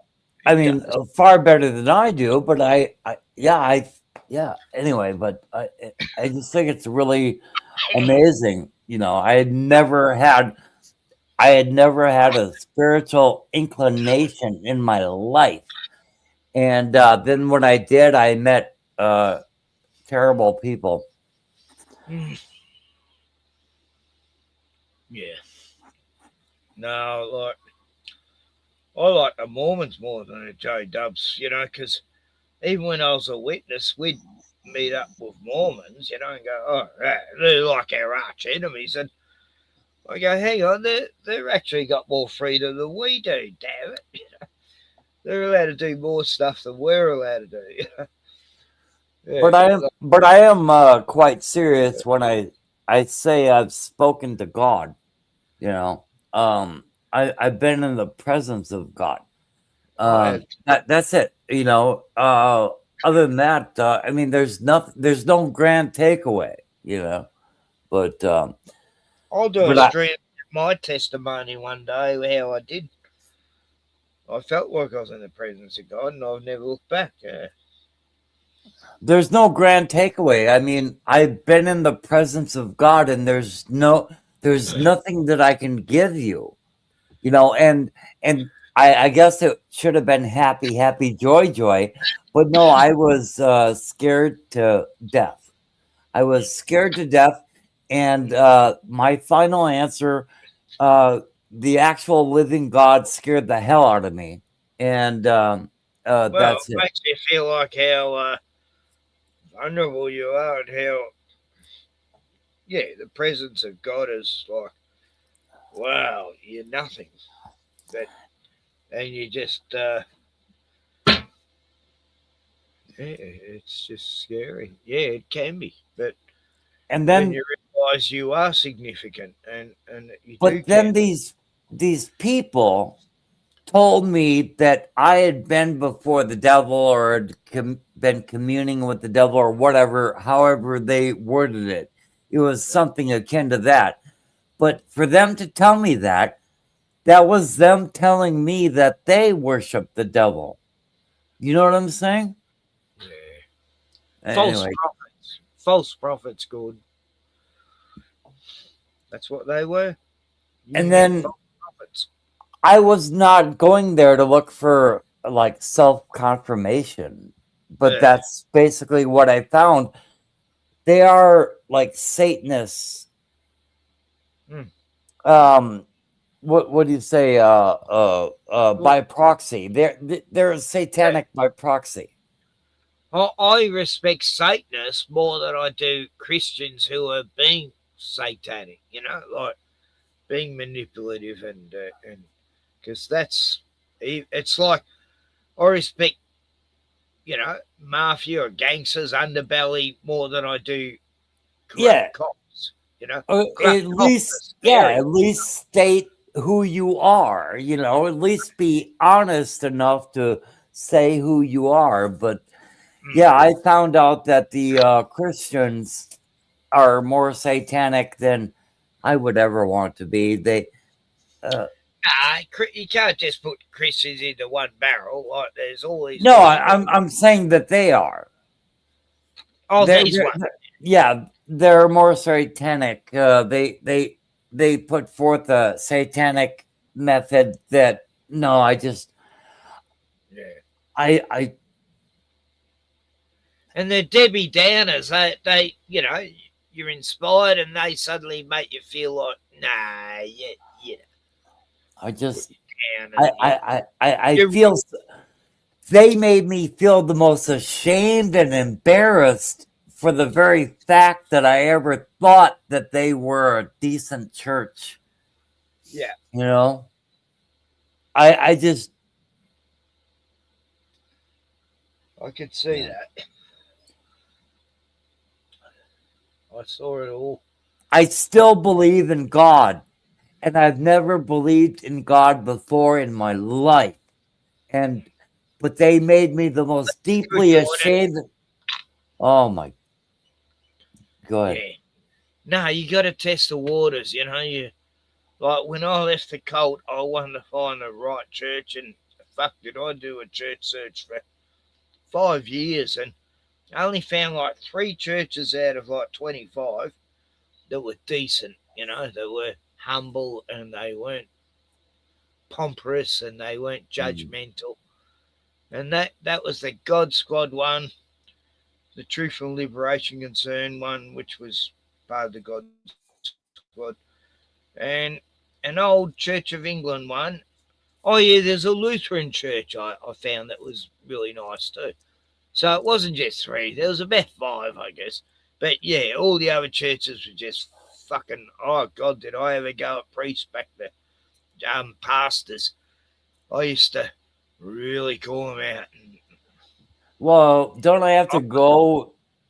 Don't I have to go to the church and actually tip over some tables when I go there, or what? I mean, Well, I did. I split a church in half. I showed them all these Benny Hinn, Kenneth Copeland videos from like a few years earlier, the Toronto Blessing it was called. And when I made like 35 copies of this VHS of the video, and then I gave it to all the people I thought would be interested in the church because I knew they were getting a hard time from these fucking idiots from Canada that took over this church. Anyway, yeah, half the church split in half, and no kidding, a prophet had been to the church 2 years before saying, I see a vision of this church splitting in half, you know, and I was the one who did it. It was like, and this prophet actually come there, and he spoke. There was 35 guys there at this men's breakfast Bible club thing, and I went there just for the food. And this prophet, I forgot where he's from, Glen Waverley or somewhere. Anyway, I was the only one he spoke over, and he goes, you're here to cause divisions, but God is saying that's good. And oh, wow, everything he said was like totally correct. It was like, how does this guy know this stuff? And the people listening wouldn't have got it, you know. It was like, this guy knows where I'm from and everything. And it was really amazing, and I felt all this weird energy going through my body, and it was like, it wasn't him talking to me, it was God, you know. It was like, wow. It was an amazing experience, you know. And then I went up to him afterwards going and say, what the hell's that mean to me? And he goes, look, and you know, it's not what you say from now on, it's what you do. And you know, you're not, you're one of these people who are not going to be forced, you know, and you'll only open up at the right time. You know, you're like a flower that will only open up when it's the right. And I'm going, right, okay, whatever. But yeah, like, I had a lot of supernatural weird experiences back then that were very spiritual, and no doubt Ken, premonitions and Ken, I have been to the source. I have been like to the everlasting. You know, there's nothing that will disabuse me from that idea. Well, but I have seen, you know, people will say like all kinds of lofty things, like they've been to the mountaintop and whatnot. But so I don't know where to go from here. I'm trying to get back to the source. I'm trying to get back to the river.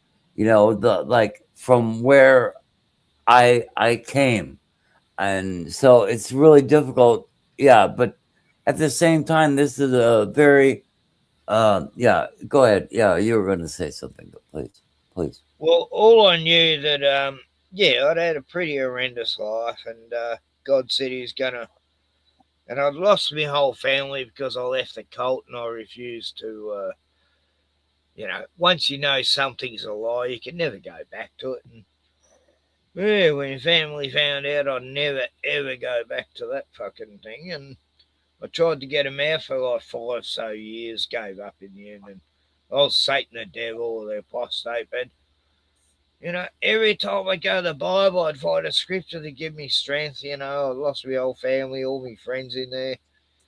And, never did I feel more stronger. And, I don't know, just amazing things happen then. I'd pray for something and then within either minutes or might be weeks, it would happen. And so I saw miracles happen in that way, and it's hard to explain to people. It's only something It's like you can't convince people with just your own experience because, it's only what you experience. And it's hard to explain a lot of the stuff I've seen and convinced me forever and never ever changed me. I know Jesus is real and yeah.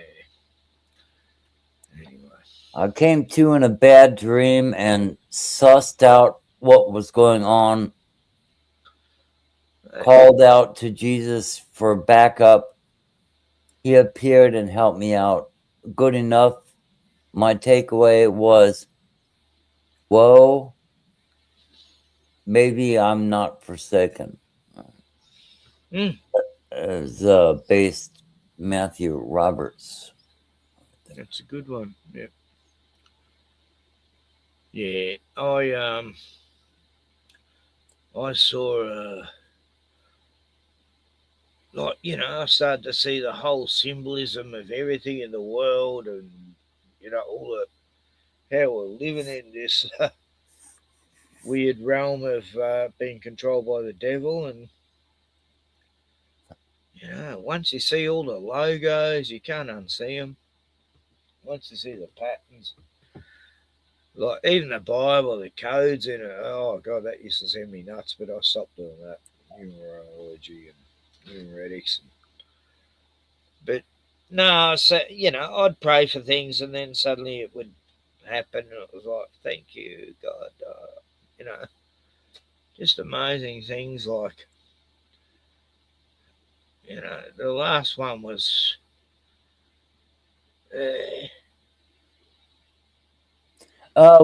where are you with reincarnation? It's like, have you lived this before? Like I describe to people that this is the comedy version of purgatory that I've chosen for myself, and it's like, I used to think that, yeah. I still sometimes feel I'm going through another stage of existence and that I might have lived back in medieval times or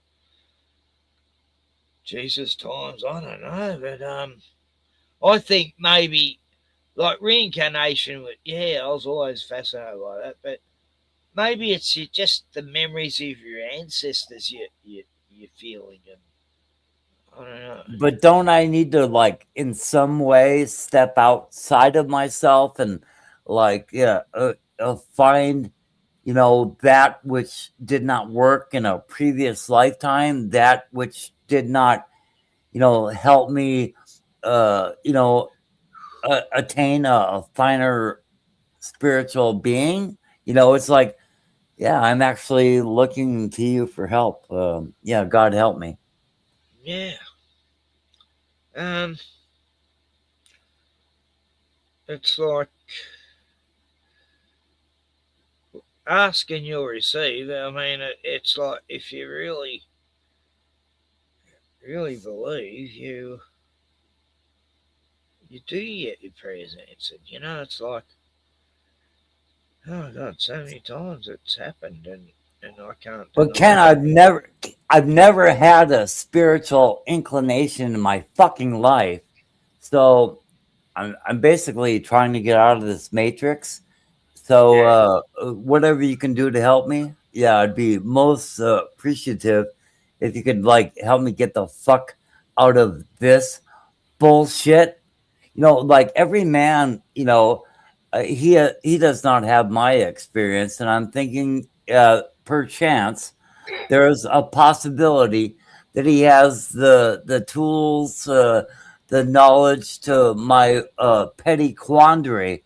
But I need to get the fuck out of this place, man. Well, you got to be, we're part of the world. We don't have to be. We're in the world. We don't have to be part of it. Yeah. But I mean, God, where do I begin? It's just such a. I mean, it's always been the biggest question on earth, hasn't it? Is God real? And where Oh, we God go is most certainly real. and also what happens after we die. I mean, that's the biggest mystery to all of us. Oh, buddy, hello. We're just talking about the whole meaning of life and God, Right, yeah. the universe. The entire spiritual world and nothing too complex, No. Yeah, we've both had spiritual experiences, and anyway, I'll just go to Patrick Roberts again because he's a very wise man. Oh, play anything else, aside from that, please. Yeah. Okay. Oh, Patrick was having a rapture moment.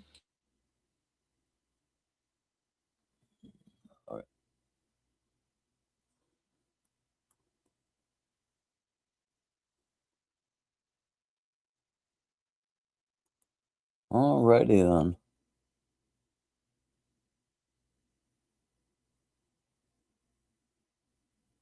Yeah, probably I'm the only thing that can be heard right now, so I may as well ramble on with my No, I can talk to silence. And echoes the sound. Hospital, and this is how dumb and stubborn I was, because I was literally dying from septicemia from being stabbed straight through my spleen with a 15 centimeter bone. Oh shit.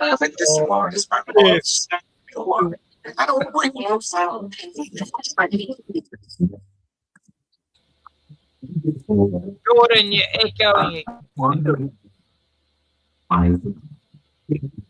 Oh, it could be.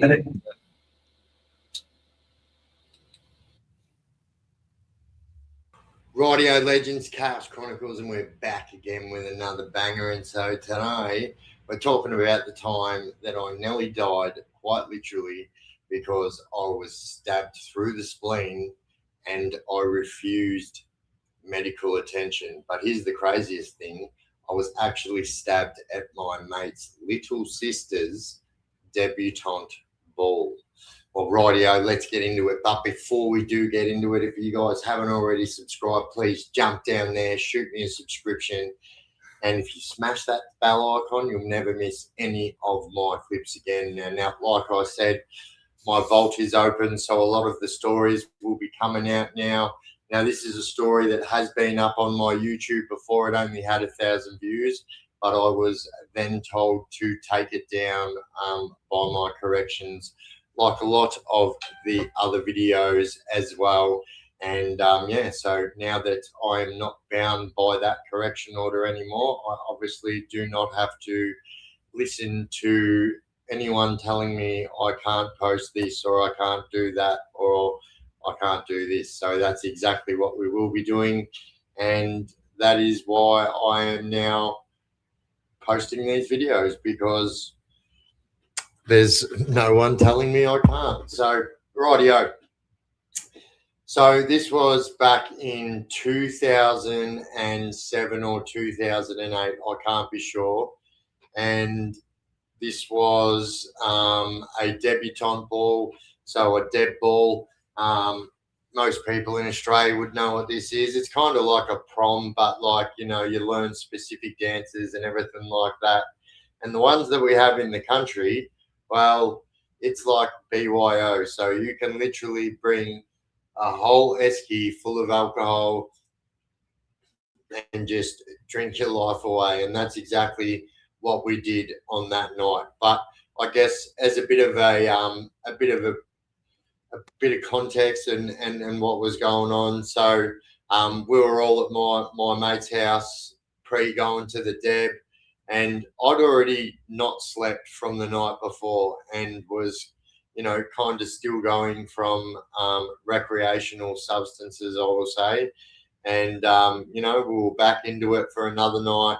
We'd already been drinking at my mate's place, and then, it came time to go to the Deb ball. And so we all headed down to the Deb ball.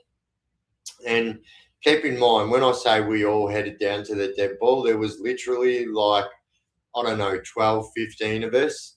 And so what my mate's little sister did was she actually invited all her older brother and all his friends and stuff like that. So it was all of us buffheads at this poor 16, 17-year-old girls debutante ball. And so we were lining up out the front. And then, so a bit of context, I was pretty much wearing exactly what I'm wearing now. So I was wearing a black shirt. I had white suspenders on, but it was a short sleeve shirt. And it's important that I say that because that's exactly what started all this trouble. So, I was just there standing. I had slacks and dress shoes on as well, but my tattoos were hanging out everywhere. And I've had tattoos all over my neck and my arm since a long time. So, and anyway, this guy just walks up to me, and like, keep in mind, like I said, there's a whole heap of my boys there, and we're a whole bunch of people that look like myself, all covered in tattoos and whatnot, although no one had theirs, on their hands or on their necks or anything like that, and didn't have them out on show like I did on this particular occasion. And so this guy's came up to me and just started like rambling bullshit about, oh, you think you're a Terry tough cunt because you got your fucking tattoos and all this shit. And I'm like, are you being serious, mate? And he was like dead set trying to fight me, and I was like, mate, what are you doing? I'm like, if you're trying to pick a fight, believe me, you are picking the right fight here. I will fight you, mate. No problem about that. But let's have some respect. There's old people here. There's women. There's children. This event hasn't even started, and you're already starting to fight me. So come and approach me after this event, and we'll step down the alley and we'll sort this little issue out, mate. I can assure you that right now. Because the way I was feeling, he's put me on show in front of my friends, and now I have to do something about it. So I was more than obliged to, give him the fight that he wanted. It just wasn't going to happen when and where he wanted. It's one of those art of war type of things, and I will be making the terms of my own war. And so anyway, we walk into the debutante ball, and we're there. We're having the time of our life. Now, keep in mind, I said that it's bring your own alcohol. So, we all bought slabs, and so there's a whole heap of us there, and we're all drinking, and we are all absolutely blind drunk. But this isn't anything that's very uncommon at one of these country debs. And so, we're all having a good old time. As a matter of fact, myself and my mate were having that good of a time that we were asked to leave because we were looking a little bit too inebriated, and we're getting a little bit animated with our dances, and we're literally like throwing each other around and blah, blah, blah. Now, keep in mind, the deb was already over, and it was just like, it was intermission, actually. It was when the deb was like on their intermission, so everyone can have dinner and stuff like that, and then they get back into it for a little bit afterwards. So this was the intermission. And, so myself and my other mate, we were asked to leave politely and nicely, and just said that we were a little bit too animated for a family function like this. And if they only knew how animated this function was about to get, they had no idea. And so myself and my friend continued to walk towards the main door, but in order to get to the main door, we had to walk through like the matinee area, and then So I'm back. Just having a bit of a conversation with me stepdaughter and stuff. So what do you think? Gordon, he's a legend, eh?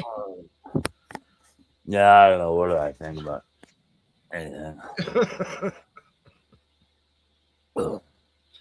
Yeah, that's Biff.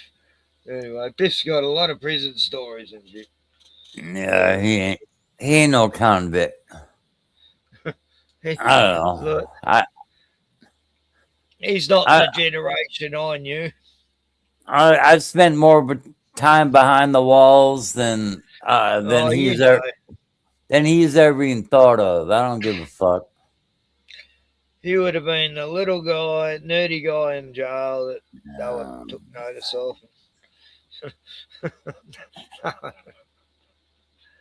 I mean, fucking incarcerated. It goes back to when I was like, 12. I don't know. Fuck. I've been behind the goddamn walls more than he's ever even thought of. He's all sleeved up, but he ain't no goddamn convict. Anyway, there you got it. Yeah, you talking to a real Vic right here, yeah? Yeah. We got it right from the convict's mouth. Yeah, there you go. True blue. Let's say true blue prison stories. But ain't nobody got. Tell you some prison story. Look, you want to hear about my prison story? Here we go. It's not long. It's not a very long one. All right. Yeah. Tell me about your time in county. One night, Yeah. I was there, and we went to the city. I was mesmerising over some girl that I was, thought I was in love with, and she wasn't in love with me anymore. Anyway, I love that. But I was drunk, and this is like the late 80s, and I'm get off the train. I don't even know where I was going. I thought I ended up at some girlfriend's place, and it was just some stranger's place, and I'm knocking on the door going, "Oh, where are you?" Like that Marlon Brando movie where he's screaming out. Anyway, the cops arrive and I'm fast asleep on the front yard of some stranger's place, and drag me to the drunk tank, and it's a really cold night, and it's like an outside jail where it's not like in a cell. And I've got, fortunately, I had this big jacket that kept me warm, and then about 6 a.m. they let me out, and I had to walk home, which was like 10 miles away. Oh, great. And then another night I got locked up. But, twice I got locked up in the drunk tank. That's why prison stories. Yeah. Oh, yeah, I had to shake like 50 people while I was in there, but I forgot that bit. Yeah, the what? What? Shank all these people. Oh, yeah. Nah, nothing like that. It was like, yeah, okay. But I had to I got locked outside, right? I didn't have my keys. So we all go out to the pool, right? I'm living at this apartment complex, but everybody left, and no big deal. But anyway, so my drunk ass, all I have to do is climb up 3 flights, on the stairwell. Not the stairwell, but I have to climb up over the balconies to get to my house. So I get up to my place, but the door is locked, and I'm like, fuck it. Yeah. But I'm like, fuck it, I'll just wait till people get home. So I go to sleep, but I'm not on the 3rd floor, I'm on the 2nd floor. And then the people who actually live there called the goddamn cops on me. And I was like, certain this is my house. And it's like, you shouldn't be climbing around like a monkey on, the balconies outside of your apartment or whoever's apartment. You just shouldn't do that. But anyway, they called the cops on me. I got arrested. But that was a fun thing to talk about in jail. Anyway, yeah. So why not? Yeah, it's like, when you're if you're alive, you may as well live adventurously. Yeah. Yeah. That's what a lot of me mates did. They did shit for adrenaline and excitement. And hey, let's rob this woman's store. And two mates of mine, when this is going back in the late 70s, they grew up in the boys' homes. Of course, every single kid who grew up there ended up going to the old prison. A few years after they got out, they all end up going to a life of crime. And yeah, these two mates of mine, they were brothers, and they had no idea how to commit crime properly. And they tried to hold up a shop once, and this big Italian lady just started hitting her over the head with saucepans and throwing shit at them, and they ran out of there. And another time they did a burg, and then the person come home, and then they got attacked by that person. Every time they did a crime, it just worked out. Oh my God! It's just like they weren't meant to do that. Right? Yeah. Like my best mate, he used to get me to take his kids shopping because he couldn't help himself stealing. Kid, I can't shop. I have to steal shit. I can't help it. So, oh God. Well, Johnny's still going. someone with my last name it's always like horrifying because he would go break into people's homes and steal their electronics and whatnot. This is like 40 years ago, but they're like they screamed after him. They caught him in their house, chased him out the back door, and then they screamed after him, "Hey kid, what's your name?" And he told them. He told them. He couldn't think of anything else to do, but he told them his name. Oh God, that's stupid. Yeah. So, oh, you idiot. Oh, how horrific. Yeah, my name's Thomas Jennison. Oh, God, no. Hey, that's... Yeah, It's Jeffrey. like I've seen videos of people who, they're doing a drug deal and then the dealer rips them off and they ring the cops and the cops come there. Yeah, I paid all this money to get this weed and they didn't give it to me. And the cops go, what? His name was Jeffrey Call, but but it was Call. But I mean, I just can't forget it because they're like, "Hey kid, what's your name?" "Jeffrey Call." And they're like, "Okay, I'll just write that down and call the police." Thank you, son. Oh my God. How stupid could you be? Well, criminals You wouldn't aren't. want him in some underbelly gang. He's going to give you up. Don't worry. Well, criminals, I hope they're not smart, because if they're smart, then, they might be able to defeat my security system, so. But yeah, we always hope and laugh at the fact that, criminals are stupid, Yeah.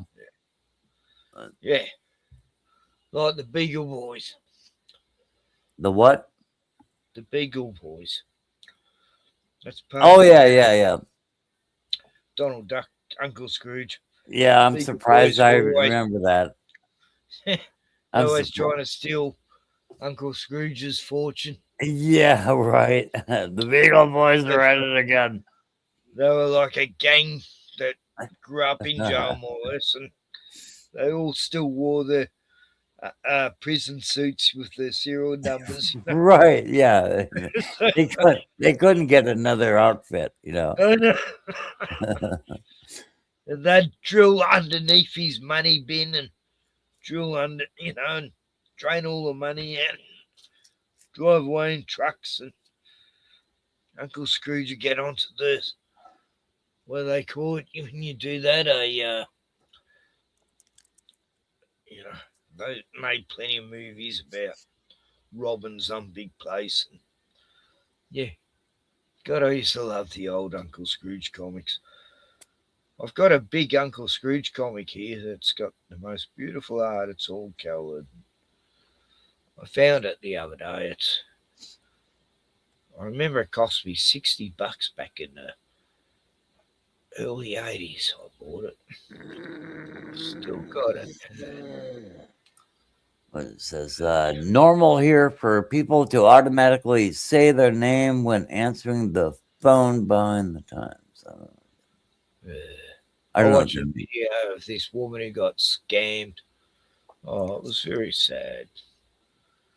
Yeah, these Indian scammers took all her savings and everything. Where was it? It was only a short vid, but Yeah, Base Matt is saying that people answer the phone and automatically say their name. yeah, as soon as I answer the phone, I go, Ken Rotman here. That's not my real name, but I know your real name. Yeah, I know it. I know it. yeah. I'm gonna dox you right now. Oh no! Don't tell everyone my Masonic name. Well, I was a Mason. No, my family was, but I wasn't. You know, we built stone houses, we built castles, so we were the original stonemasons, and the fucking Zionists come and took it over about 300 or 400 years ago. Those fuckers destroyed everything, and then they even cut our own people out of their own society, and then allowed us to join again. 300 years ago. Oh yeah, we'll let you back in your own Freemason, stonemason society that you created. And yeah, my family built castles. So anyway, it was fucked when the Zionists took over and shit. Anyway, I digress. So yeah, I'm a long line of Masons. I've tracked them back 1,000 years. Well, someone else I know did, who's related to me. And yeah, we used to build stone houses, and then we built big castles and royalty shit. And it was pretty fucking cool. And they mean shit now. Anyway, what was we going to show, Gordon? Fuck, I don't know. What were we talking about before I digressed like Richie? She can't believe it. Fired. Oh, that was funny. Oh yeah, this is hilarious. You got to watch this one. This next video is causing a bit of controversy. Is that sped up? No, it's not. Okay. Yeah, this woman can't believe she got fired. I don't know why. She's just confused. I've seen a few of these. In that this young lady gets sacked. And some people are saying, hang on a minute, no, that's unfair. And others are saying, no, that's pretty justified. Let's take a look. Okay, can you, I'm sorry, I didn't, what, can you say that again? Yeah. Hi, Tatiana. This is Shelly from HR. From HR, okay. No, I don't remember you, but what's going on? Look, anyone called Tashiana, or what's the other ones? The Tishas or something. Yeah, Latrina and Latrina. Oh God, they got all these similar names and they're all the same type of people. It's just fucking weird. Anyway, what's going on? Bird hands. Well, we had a discussion a couple weeks ago about your absenteeism and tardiness. Hardy. Okay. Do you know what time you have to be clocked in at work? 6 o'clock. Yeah. I'm sensing just a wee bit of attitude already. I don't know about you guys. I'm just sensing just a tad bit of attitude already, huh? 6 a.m. So she has to clock in at 6 a.m. Nice calls. Okay. So unfortunately, on 7/18, you clocked in at 6:12. We Wow. had a discussion about that. 12 minutes. What's the big So she's got a problem. She was late by 12 minutes, but it's only 12 minutes. Yeah, but you know they're waiting on you to be there, clocked in and ready to work. Yes. Okay. Okay. So your employment is really going to be terminated as of today, because also on 7/28 you clocked in at 6:21. 21 minutes. Only 20. Okay, only 21 minutes. You know, it's literally seconds after she should be clocking in. What's the big deal here? Yes, that's 21 minutes of company time. But I still work though. Like I still like. Why didn't y'all tell me that today when I was just at work?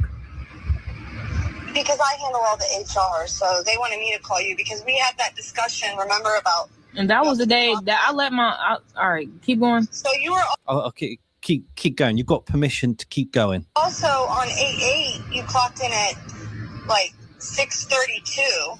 That was okay. So I let my cousin use my car the night before, and he didn't bring it. He overslept or something. He didn't bring it back till the morning. So he's doing it. Always an excuse. Yeah. So already we're clocking up the late arrivals here, aren't we? Like I still made it though. Literally like 9 days. She still made it. Come on, guys. She still made it. After we talked. So, and then on 8/12, you just did a no call, no show. That was my birthday. August 12th, that's my birthday. Like I already told you. Request that day off work, though. But y'all, that's my birthday. Though. I'm not. No. Hey, it's a bit like how dare they question it for a day off on a birthday? Like, I don't know. I've never heard of that. I mean, just working on the clock though.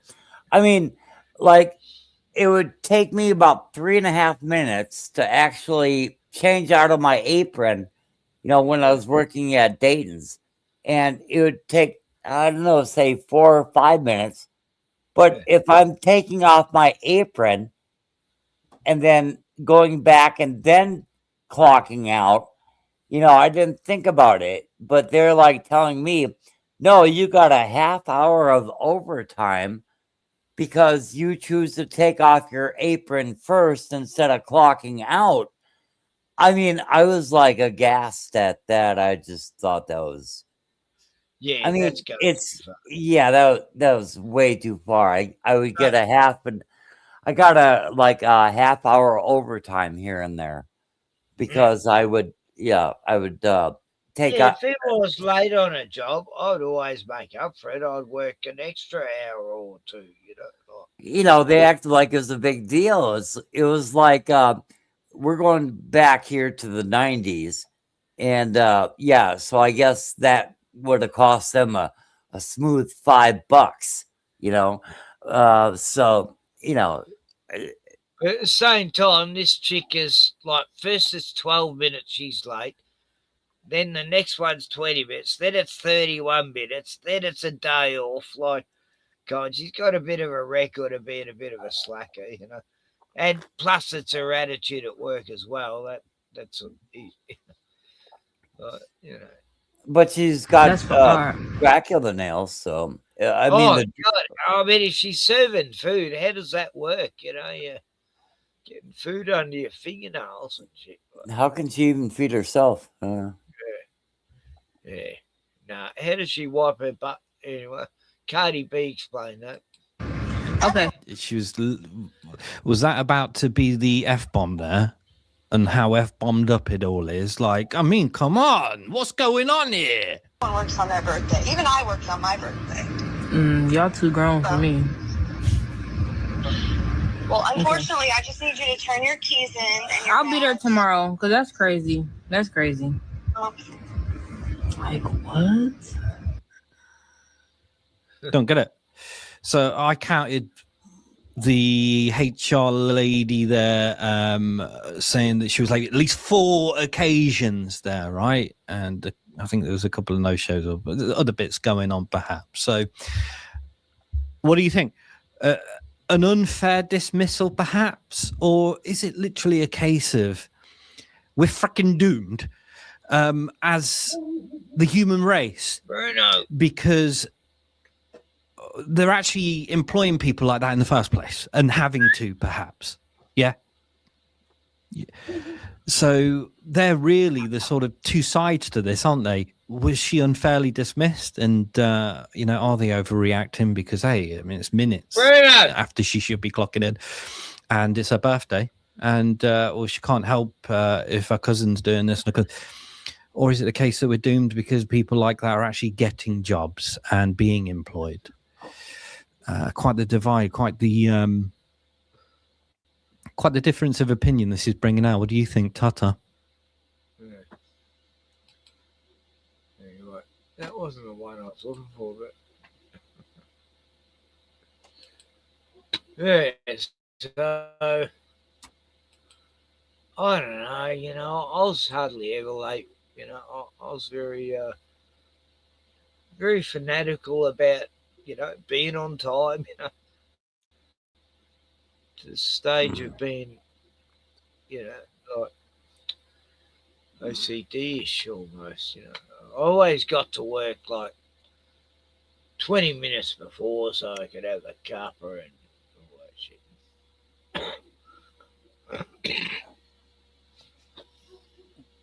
Yeah, I don't know. If I said I was going to be there, I'll be there. You know? Yeah, I remember the day and age when people were punctual. Yeah, I remember that. Yeah. Good days, you know, and you rely on people, you know. I had like 10 people working for me at one stage, but I knew every one of them. And well, I remember the day and age. I remember when people actually wore watches. Yeah, they have a wristwatch. You know, it's like. As soon as I stopped working, the first thing I did was take off my watch. I didn't want to answer to time anymore. It's like, so fuck that. I don't want to. I was still wearing a wristwatch until like 1995 or so. But I had a beautiful $300 Seiko, and that's back when $300 was a lot of money. Oh, fuck yeah. Remember those calculator watches? That was the 80s. I had one of them. It looked spacey. Oh, that was futuristic. I'll buy that. Yeah. But now I still want to remember my $300 Seiko. Anyway, just a beautiful wristwatch, and it was. Well, they were them on the moon, Gordon. Seikos were on the moon. Yeah. But so beautiful, I could tell the time upside down. Or treated as authorization. But I'm telling you. Anyway, this poor chick in Sydney. But Ken, my $300 Seiko. I'm telling you, it's so wonderful. But and then after I lost it at the pawn shop, I forgot I ever owned it. You know, it's like the fuck. Oh, it's all just jewelry, you know. It's just yeah, it was. I hate watches. It's like, oh God, I don't want to put shit on anyone, but yeah, me Tioni, you know, my stepdaughter, her hubby's right into that sort of thing, and God damn it. He I had a $300 Seiko. I thought it was so fucking cool, Ken, and I feel so stupid today. He bought a $1,200 watch a few years back, and then he bought one for Tioni, and it's like, who wears watches anymore? God damn. I mean, golden. I mean, $300 back then was like, you know, $1,500 now. I know. mean, you'd think what I could do better with $1,500 now. I mean, no. Oh, the 80s, paying $300 for a pair of shoes was nothing. Oh my God. No, I used had to to. buy Reeboks, $300, wear them for work, you know, but I could claim on tax with them, you know, and I buy an extra pair for normal. But Reeboks were the best. God, I miss Reeboks. So they had this special gel spongy bit. They're the most comfortable shoes ever, and I've never found anything Do since. you? I keep things where I know I took a loss, you know, And they always financially. lasted 3 years, you know, always. You know. But don't you keep things where you know you took a loss? I do that. You know, it's like, wow, I really lost on this goddamn elephant here, you know? And I if you, do. I still want to get revenge on people who ripped me off back in the 80s, you know. I don't forget.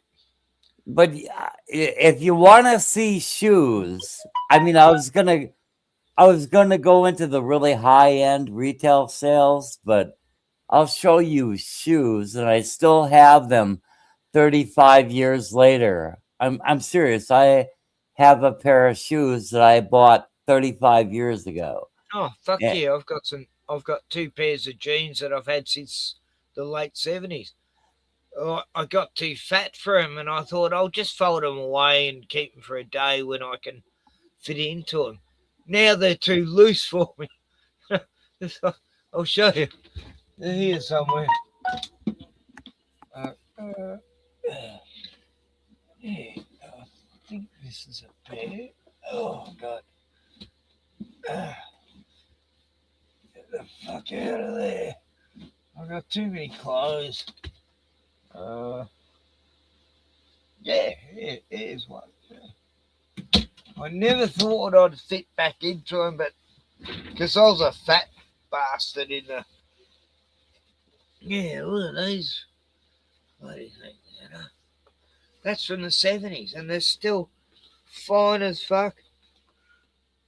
Wranglers. Yeah, look. From the 70s, you know. The tag, where is it? Wrangler. Yeah, good jeans. In the 70s. It's still lasted. And why did you buy them? Because Why did? everyone watched. In the 70s, everyone wore jeans. What are you talking about? These are Well, from the 70s. And then I got too fat for them. And then by the 90s, I lost all that weight. And then I was able to wear them again. Yeah. And I still got them. And this is from the 70s, you know. I'm just saying how long shit lasts. Yeah. Yeah, I wore these to church about a month or two ago, but these are Bostonians. I thought you'd be impressed by that. They're I don't know. Fuck, I don't know. I don't know shit from Shinola. But anyway, Wranglers was a big brand in Australia. But anyway, these are Bostonians, and these are Bostonians, and about 30 years ago. Oh, Italian shoes. No, they're actually made in Boston, Massachusetts. But yeah, but that's the Italian style. Yeah. Yeah, but I actually paid $300 for these fucking shoes. And it I was had something like that. so essentially I paid, I don't know what, I don't know, $700 today. I don't know. I paid $300 for these back in 1990. 1994, maybe 1990, about 1993. But anyway, so these are like amazing. Yeah, and so I was gonna get a job selling high end. I was gonna be a high end haberdashery fellow, but you know, anyway. But I still got the shoes. God damn it! That's my final story, and. Yeah, there you go. I used to buy a lot of Italian clothes like silk suits and suede shoes and oh yeah, I was a real trendhead during the 70s, 80s. You know, I'd bought these Italian moon boots and all the flares, and I'd try to find futuristic looking clothes. And Oh, Ken, I was quite the dandy, I tell you. You know. I used to stand out a bit. You know, I like to wear exaggerated clothes. Ken, I told you I was quite the dandy. My God. Oh, I like me mate Sean. He was like the ultimate trendhead. You know, and a lot of me German friends, they were 10 years ahead of us in Australia with trends, you know. So all my German friends always had the trendiest clothes that were sent straight from Germany, their relatives, you know. And I used to get given this stuff, and I've still got a shirt there from Germany that my best friend gave me. Yeah. Well, then I look back on it and I'm like, okay, that was pretty fucking gay. You know, it's like, why did I buy that suit of clothes? You know, it's like that was pretty fucking gay. You know, a waste of money. You know, I could do better with the money nowadays, you know. But, you know, I look back on it, you know, I was quite the dandy, but still, what did it serve me, really, you know? I weighed myself yesterday and I got my scales out. I weighed Kiva. She's like 27 kilos or something. And then I weighed myself. I'm 55.6 or something. I've lost 10 kilos in the last 6 months. So what the fuck's going on? That's a worry, really. Yeah, you weigh how much? How many kilos? 55. I weigh, oh my God. Yeah, I weigh 90 kilo. Wow. Yeah, I'm a fat ass, dude. Johnny's 90, I think. No, that's funny. Weigh twice what you do. I know, like Bruno weighs not much less than me. No, it's fucking hilarious, dude. No, I mean, I'm only 5'10", but yeah, I weigh 90 kilo. Bruno's about 48 or something. So he's only 6 kilos less. Well, it sounds better in kilo because yeah, I weigh 200 fucking pounds. I weigh 200 fucking pounds, man. Fuck. Yeah. Yeah, I'm trying to work pounds out again. I've been hearing that a lot on this show. I've been watching that US series, The Office. I like it, actually, with Steve Carell. Oh, God, he's funny. Oh, I am a fat ass. Yeah, I do. I think I got about 40 pounds around my midsection that, yeah, if I could cut it off, I probably would, you know, but yeah, I think I got about 40 pounds around my midsection. I sometimes wish I was fat again. Oh, yeah, I used to be a fat ass, too, yeah. Oh, yeah, all through the 80s. People used to call me Danny DeVito and said they'd roll you down the hallway and made all kinds of jokes about you. And I keep getting messages. I don't know what from, but I think it's from Mars. Elon's on Mars. Bruno's barking, waking up the babies, and Dione. Oh, God. Bruno, get back. The fourth wise man. The fourth wise man is in the house. Hi, buddy. How you going? We're just raving on here, you know, just talking the shit and shooting the shit. Bruno, come here. Not waking up the neighbours. It's 9/11. Oh, no. That was an inside job 20-something minutes ago. Yeah. Yeah, we never even talked about Bondi Beach. Bondi Beach. Oh, yeah. I haven't talked to you for a while. but what was your final synopsis from that? I mean, Okay, let's have a look at Jake TV's version of it. fucking hey, dude. No, you could. I mean, we probably I'll let agree him on. just show it before I say anything, but All right, all right. I But might we be killed probably if I agree say on it. what I think. We If I probably say- agree on it. Anyway, go ahead. If I say anything about it, I will be killed because it's No. the most controlled, insane time we've ever lived right now in Australia as far as controlling our speech. Wait, there's another story that we. Oh yeah, okay, go ahead. Yeah, do whatever. Just trying to find out.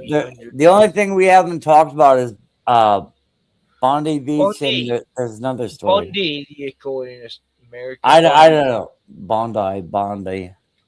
Bondi's right. Yeah. I think you got it right the first time, actually. All right. Yeah. Which is rare. Yeah.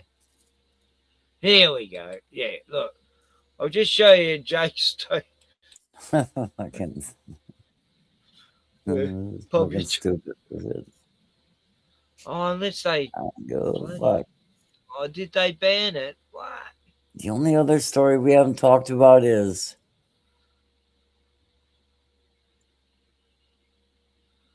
On. No, don't tell me they took it down. Oh, fuck. I mean, no, everything else is fake and gay. Oh, but there's I think this one. Yeah, I think this shows. Welcome back to Jake GTV with the holidays.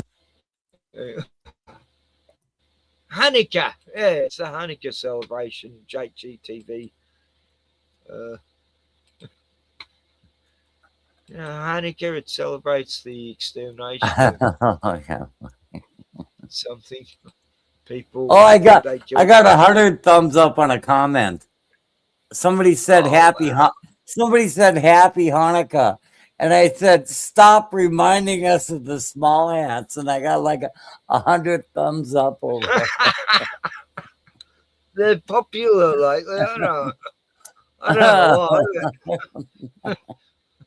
Anyway, here's some real fucking news. Underway, we want to make sure you celebrate Hanukkah. Right, because this is a Jewish country, right, Trumpstein? Together, let us honor the eternal flame and the faith that has always protected the Jewish people. You are protected. You are special, special people. Thanks, Trumpstein. Good thing you're chosen. And behind me is the humping wall where Congress just can't get enough. Pretty freaky stuff. Back to you, John. Thanks, Ching Chong. And speaking of Israel, what's going on with Erica Kirk? It is. It's the humping wall. Her and Candace were supposed to meet, but Erica wanted her privacy. That's what we call fake and gay. The good thing she's like really godly and never dated before Charlie and stuff. Right. Her roommate was the freak. Just ask Erica. What I will say is when I lived out here, I was here for 5 years.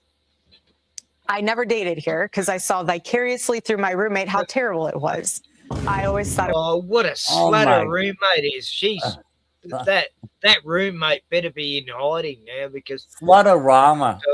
Oh my after God. what Erica said about her roommate, she says like the worst fucking hoe slut you could ever. Oh God, drinking and slutting around. What? Erica never did any of that. it was very strange how she would go to drinks with one guy and then go to dinner with another. I personally would rather have coffee or brunch with someone than go. I don't drink. I find it unproductive, not because I'm holier than whatever. I just don't operate that way. Did she just lie on national television? Yeah, twice. Anyways, breaking news. Erica Kirkberg has allegedly been seen at Fort Huachuca the day before her husband died. What the heck? Right? Check this out. You know, some other pictures that came up with other people.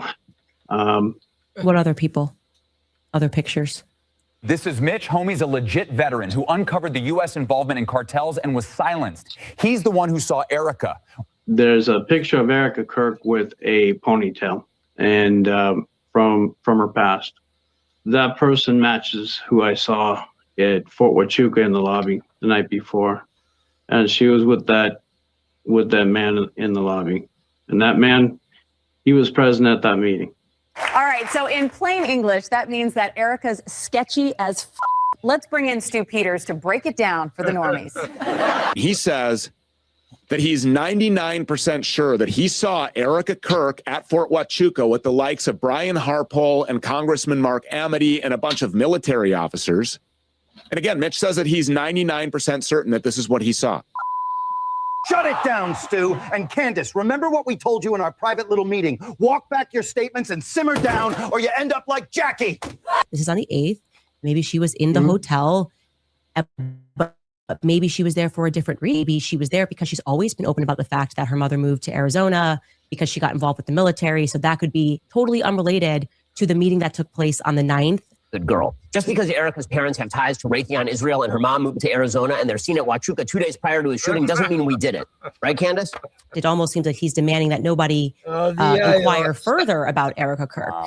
It's odd because Ben had no allegiance to Charlie Kirk when he was alive. So what is it about Charlie's widow in particular that is inspiring his very public nervous breakdown? And every time he speaks, I grow more certain that Israel might be involved with 9/10.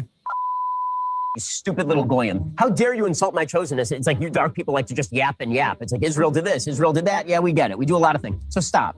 Gosh, didn't they lead the slave trade too? Yeah, literally. If the trading day landed on a Jewish holiday, there weren't enough buyers to justify keeping it open. Talmudic. Candace, go Max. Yeah. And truly, Ben Shapiro, you and the midget horse that you rode in on. And I say that on behalf of the world.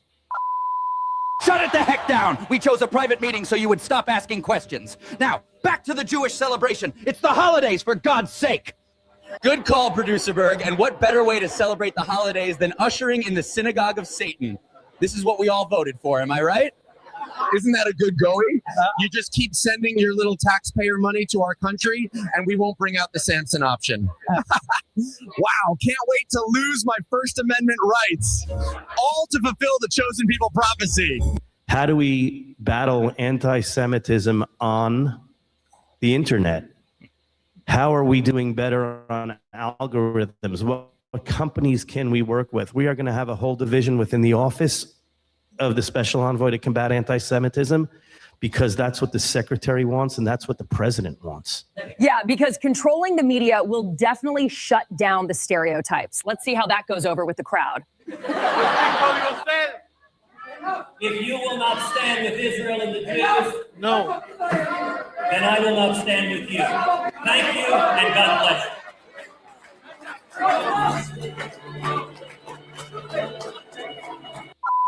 I stand with Tel Aviv Ted when I say you're going to support the chosen Caucasian people, whether you like it or not. Every technology you use will be used against you. Run the commercials. They say we did 9/11. They say we're liars. We're chosen, not you. They want to kill all Jews. Hamas must go. Choose freedom, not terror. Brought to you by the dual citizens of Israel. Gosh, you're such a bitch. It's like, we know you're not actual Semites, so how about you do the act? Jesus Christ is coming soon, and your time is short, Satan. Thanks, Ching Chong. And this just in, a Muslim shooter out of Bombay was apprehended by another Muslim. Could it be a false flag? Of course not. That would be crazy. Jessica? Oh, here we go. News just in. Bondi as Americans. I love Ching Chong. I just do. Yeah. A Muslim shooter out of Bondi Beach is apprehended. Brought to you by the dual citizens of Israel. Gosh, you're such a bitch. It's like, we know you're not actual Semites, so how about you quit the act? Jesus Christ is coming soon, and your time is short, Satan. Thanks, Ching Chong. And this just in, a Muslim shooter out of Bondi Beach is apprehended by another Muslim. Could it be a false flag? Of course not. That would be crazy. Jessica, take it away. Thanks, John. The shooting took place at a Hanukkah celebration on Sunday, leaving 15 people dead. However, there was one lucky chosen person who survived not only October 7, but also a bullet grazing his head. Yeah, this is amazing. Oh, yeah, right. Yeah. This Wow. is the face of Australian terrorism. Yeah. I hatred of. my God. His name's Arson. You know. Oh my God. And he's a delegate for Israel. He grew up here. Just come back from Tel Aviv or somewhere 2 weeks ago. He survived the Novara music festival thing. Oh my god! I'm glad I miss a lot of this because it's just so bad. Oh my It's god! amazing. This guy survived that October 7th or so. I survived October 7th. I lived in Israel the last 13 years. We came here only 2 weeks ago to work with the Jewish community, to fight anti-Semitism, to fight this bloodthirsty, ravaging hatred. That's why you're here. That's why I'm here. Wow, who bandages a wound without cleaning it? Nobody, but it's better theatrics that way. After all, he is the chosen victim. Thanks, guys. We're here inside the hospital where the chosen victim has just been brought in for treatment. A bullet to the head is serious and they must act fast. Let's go live to the doctor. Yeah, so the chosen victim is fine. Turns out it's just stage blood, corn syrup. You guys actually fell for that? Ridiculous. Oy vey, please don't air this. Too late. We already saw the picture.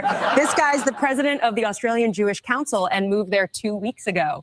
Wow. Not buying it. Thanks, Ching Chong. I'm pretty sure Satan. Ching Chong. Right, perfect way to take their guns, too. To be honest, I'm like 90% sure he was in the IDF. Every single time. Your call for a Palestinian state pours full fuel on the anti-Semitic fire. It rewards Hamas terrorism. It emboldens those who menace Australian Jews and encourages the Jew hatred now stalking your streets. Anti-Semitism is a cancer. That's right, Daddy. Noticing is antiseptic. Join my Only Freaks, by the way. Whatever you say, Daisy. I don't care who owns the corn industry. We got him right where we want him. Back to you, my master. Your government did nothing to stop the spread of anti-Semitism in Australia. You let the disease spread, and the result... Yeah, no, we brought in these strict anti-Semitism laws at the start of the... last year. Yeah. Daisy has her attributes, but I still like Ching Chong. Yeah, Ching Chong. Yeah, she gives full thumb, fingers up. Yeah, she's my favorite. Ching Chong. Yeah, Ching Chong is the best. I forgot who Jackie was. I can't remember. Jackie, I missed that completely. She got taken out. Yeah, she was assassinated before I even knew about this guy. Blame the sand people. Am I right? Exactly. Let's all just forget about the fake weapons of mass destruction and genocide you've committed. What is this? Try to kill us, like this, like terrorism, try to kill Jews. Doesn't matter who you are, what you are. You kill a Jew, that's it. This is the punishment that God gave us. We killed the Jews.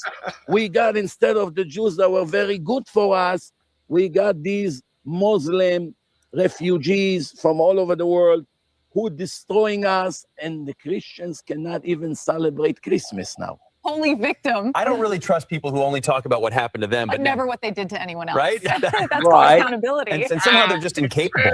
Seriously, let's start with the 60 million Christians in Russia they slaughtered. Don't get me started about the Rothschilds in 9/11. Let's see what our investigation team thinks. Good point, guys. So official story says investigators found an ISIS flag in his car, which makes you think, why do they never attack Israel? Eric Warsaw, break it down for us. Israel actually admitted to funding and giving small arms to ISIS-affiliated groups, and people still refuse to see his controlled opposition. What do you think of what happened today? Absolute tragedy, but I saw that the Naveed Akram was trending in Israel just days before, so...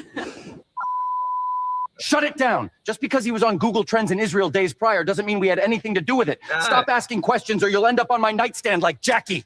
Gosh, somebody definitely skipped their foreskin salad today, right? Ever since the ceasefire, they've just been itching to invade Iran. How else are they going to fulfill their chosen prophecy?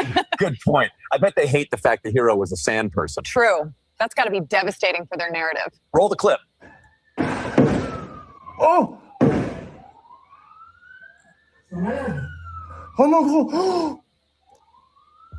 Thanks, guys. And this is the hero who risked everything, but the media refuses to talk about it. His name is Ahmed El Ahmed, which is obviously very sandy. So let's go ahead and change subjects. But maybe it's just the luck of the chosen people that their enemies are always attacking each other, and any political opponents get assassinated or die in helicopter crashes.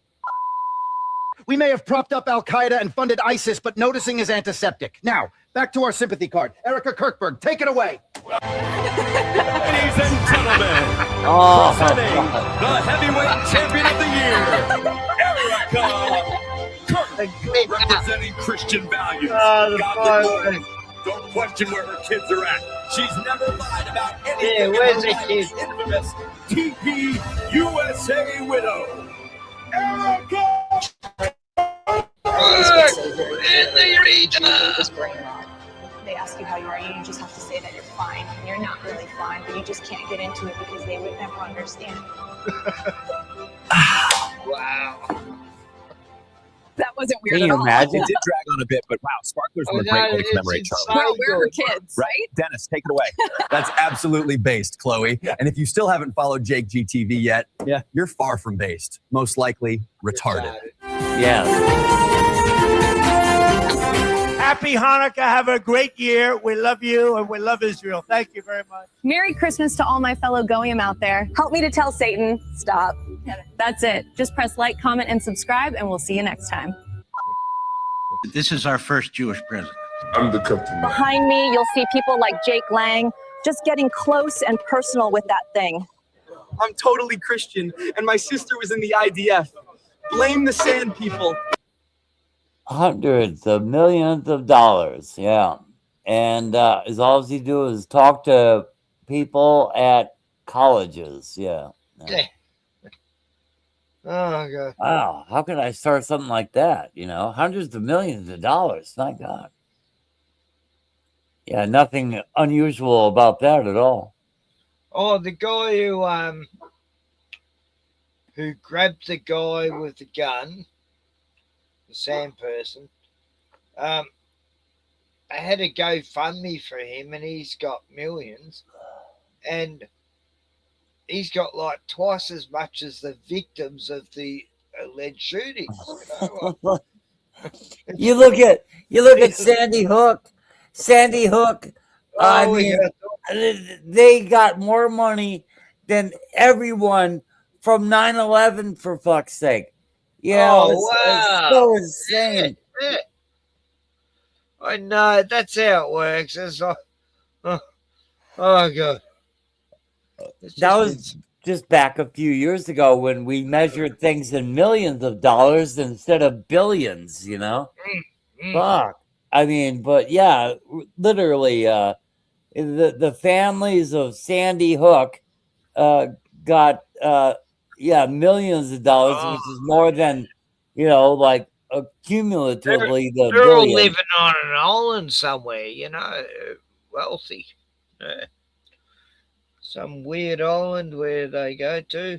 Well, you heard about the people who actually went there after Sandy Hook, and they said it just seems like people coming out and pretending to live there. You know, that it was like they're greeted by actors everywhere. You know, Did you see the one where it might be what you're talking about, but it shows them all coming out of the school, and there's buses there, and then you see the same group of people going back in and then back out again. It was like all it was they're going in circles, you know, making oh out yeah, what's at the coming firehouse. out.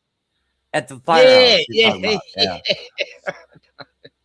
It's like, But then oh, when they did that drill, they did a drill at another school, and then they acted like it was the Sandy Hook Elementary, but it was not. But they pretended to do this drill, but then they showed this kid who was like, you know, jumped 3 steps ahead, you know, like because the kid just got rambunctious and they're just doing a drill. But everything about Sandy Hook, that's why I like Fetzer. What's his name? Jim Fetzer, yeah. But anyway. But oh yeah, he did an interview with who was it? And it got taken down not long ago. It was, who did the interview with Jim Fetzer recently? It was a great one. Oh, I know. Well, I don't know. Have you been going to that? Have you been going to that live stream that I tell you about? What is fuck? Yeah, I'm dumb as fuck. But no. National Republic Radio. No, republicradio.org. Anyway, I forget it all the time. I've known about that one for a while. Yeah, I should. But I have to go on there today because I've been telling myself that that's what I'm supposed to do. But I'll go on Jim Fetzer's program today. Yeah. But anyway, but yeah, he's badass. Oh, I like him. Yeah. I know. I've seen him for a few years now. Do you remember Jeff Censored? Nah. Yeah, Jeff Censored was putting out. I mean, then you have that Australian bloke. You know him. Throw his name out. Come on. Max. No, that other one. He did really good for the Boston bombing. Oh, PK, me mate, PK. Yeah, PK. Yeah, PK did I excellent. know him personally. PK did excellent work, Boston bombing, and also good work with Sandy Hook. And then there's Jim That's Fetzer. what got him taken down. He had about 20 channels so far. But yeah, I mean, Jeff Censored. Yeah, he was about. He did everything at least as well as PK, but yeah, he got completely eliminated. And then he found died. me video with PK where I was in the pub with him and Mad Pieman and Ozzy, you know. I found that. I've got it somewhere. Yeah, I don't know. I'll show that next time. But at the end of the day, I don't really think I like PK too much. I don't know. Look, no, he's good. He's a bit obnoxious on his videos sometimes, I guess, but in real life, no, he's fair dinkum. I mean, he had me back that night, at the pub, and You said he was. You said he was kind of an ass. I don't know, but no, I never said that. what? Come on now. Anyway, I'm not gonna really call you out here, but no, PK. No, I I don't know. never said that. Okay.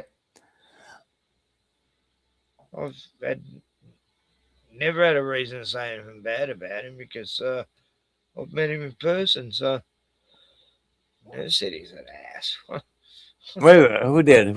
Oh, I got to think about that. Anyway, it doesn't matter. Yeah, you might be thinking of someone else, and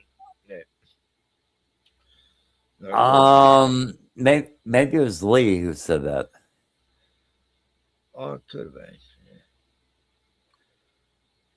Yeah, it might have been.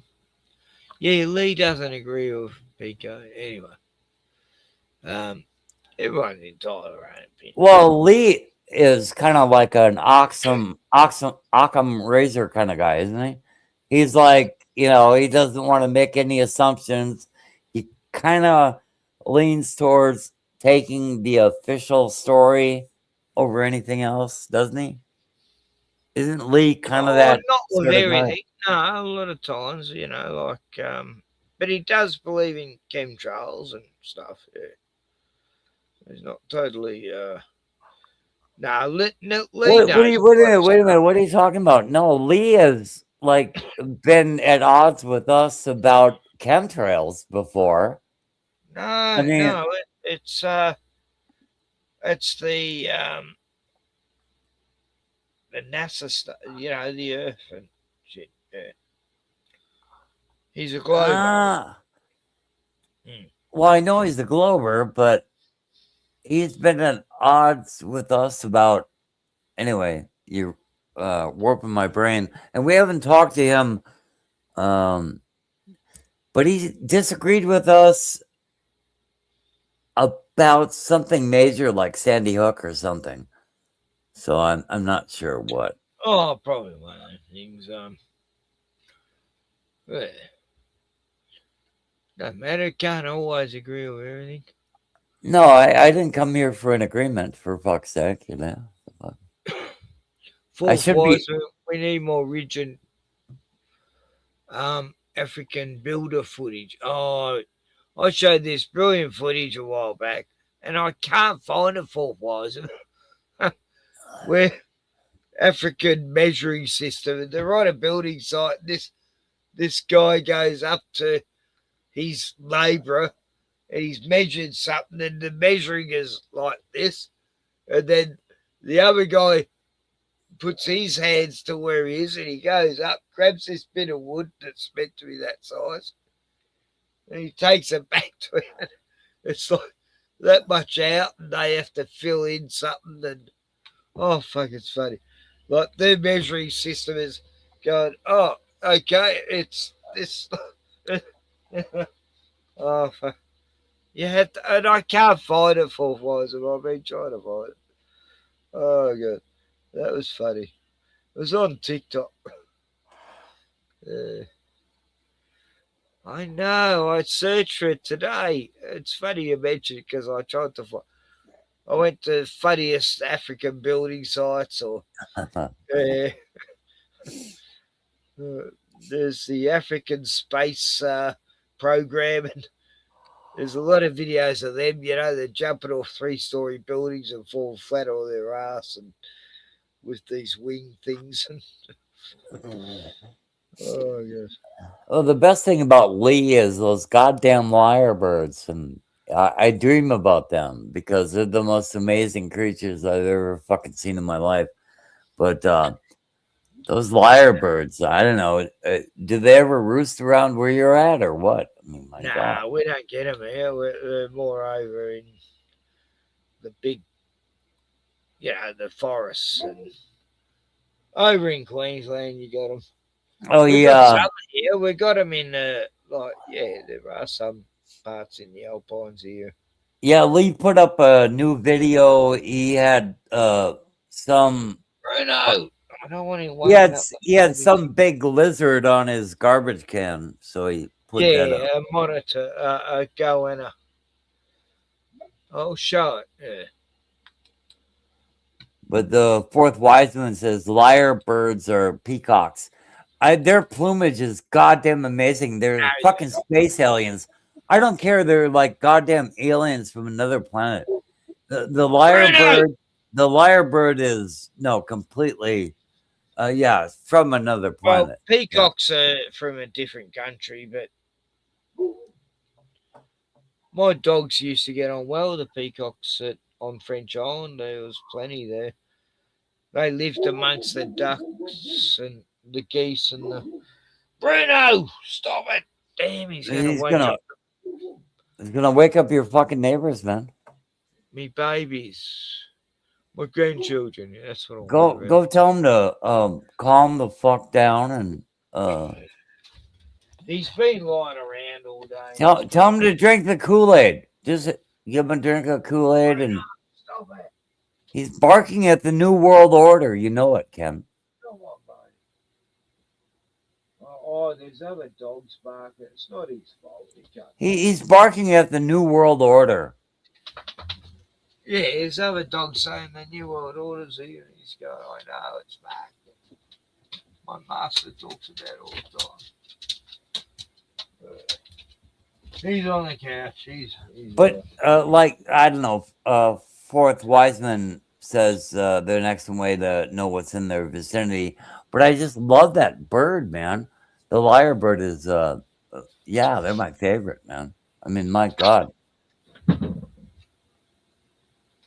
what they go through. I mean, no, they're awesome. We have nothing. We have nothing like it in North America. Nothing like it in North America. Yeah, their mimicry is amazing. Show Lee's video about Lee has a great video of the lyrebirds, but yeah, show that. Okay. Because Lee is out there with the camera.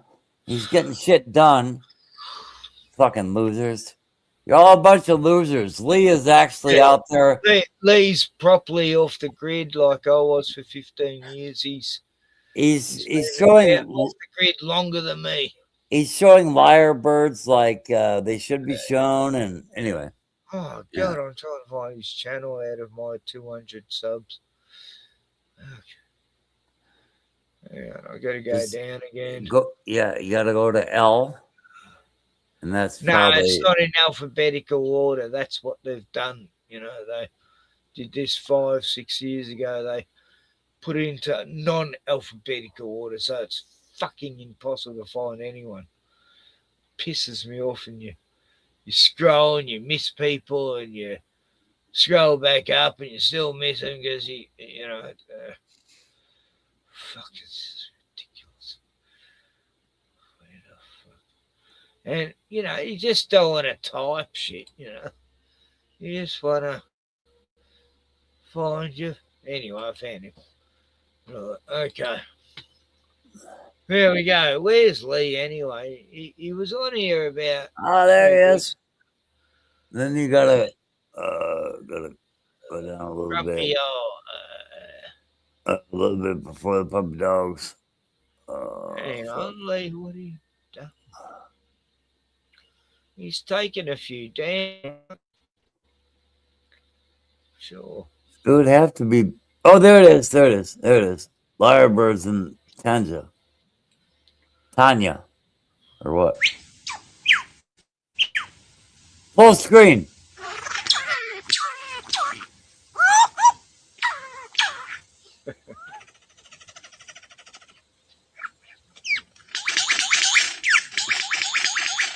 Razor beam.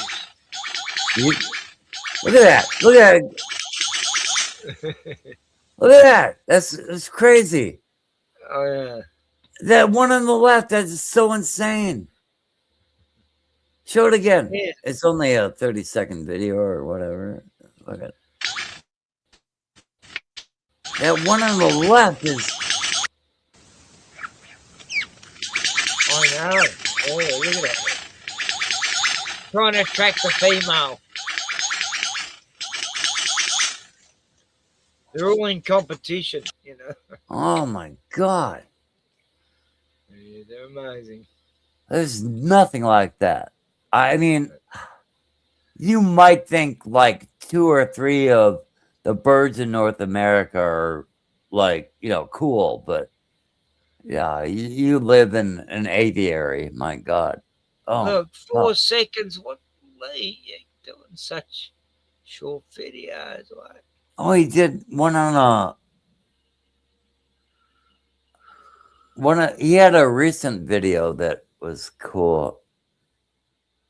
Here's one with some wallabies, I think. Oh, that's a killer wallaby, though. These are the ones that'll no, keggers. These are the ones that'll stomp and kill you. Yeah. Yeah, you can see how dangerous they are. Don't approach them. You gotta be really. No, his latest one was there's a big lizard on his garbage can. Oh yeah, here we go.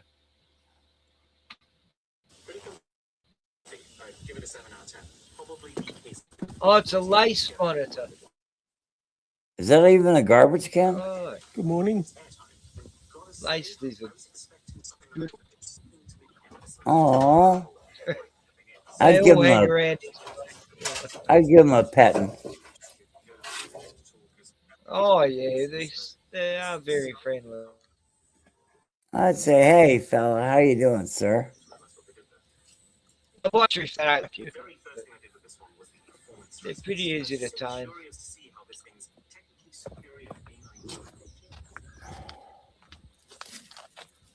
Hey mate, where you off to? Will he bite you, or what if you grab his tail? Oh yeah, they will. Yeah. They'll bite. But they're like blue tongue. Any lizard, they're pretty easy to tame. Blue tongues. You give them a bit of food, they.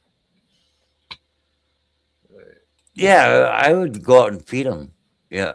What would he eat if you went out to give him some food? Scavengers, they eat anything. So you could go out and give him some garbage or what? I don't know. Fuck. Well, they. Oh, the bandicoot. Yeah, click the bandicoot. Oh, wow. We don't get many of them here. Oh, look how cute they are. See, that's like a shrew. They're like the quokkas and the. Well, we have a very tiny. We have a very tiny. Bilbies and quokkas are not quokkas. Yeah, and fungus. They leave all these cone-shaped, ice cream cone-shaped holes in the ground. We have a tiny version in North America called the shrew, and they're also a marsupial, I believe. Otherwise, I'm. Wait a minute. Well, we have a shrew that looks a lot like them. I don't think they're marsupial. But they might be, though. Let me look that up. Fuck. These are very much like kangaroos and wallabies. They hop around. They're marsupials. Yeah. See, I think that's the only North American marsupial.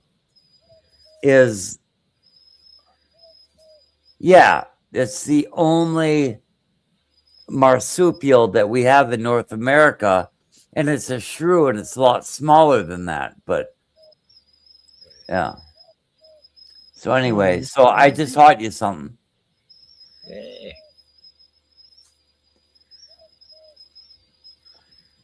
Yeah, I have this little, we have, what do they call them? Crolls.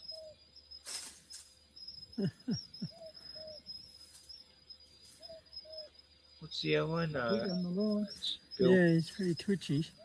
Anyway, I've had one come right up to me once when I had a broken leg, and it snipped my It's leg. coming straight at us. So cute. Oh no!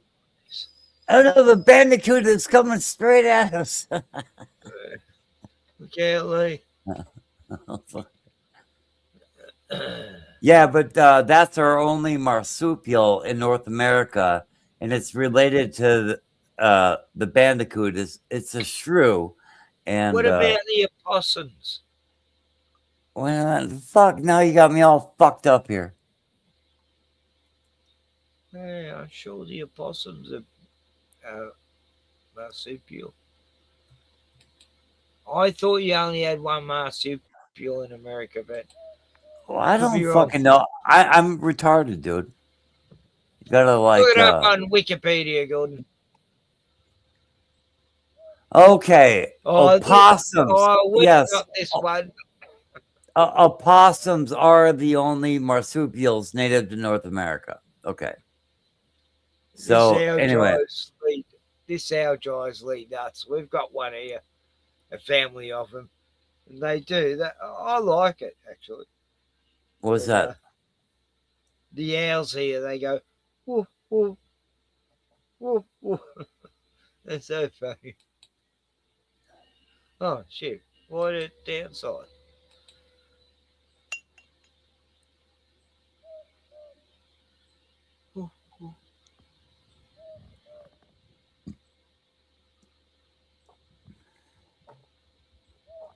He's trying to find him. Some of our owls will, yeah, I don't know. They make it sound like the devil has come for you or something. One of my favorites. We do have a good owl variety, but Yeah, you do. fuck, you have so many great birds, though. Look, every owl I've come across has been the most beautiful. Because I've saved like 3 owls once, and they've been so passive. They're like, yeah, they never try to bite you or anything. We have some owls and cranes you might be impressed with, but we have some terns you might like. I just don't know. No, for the most part, we don't have any fucking birds here.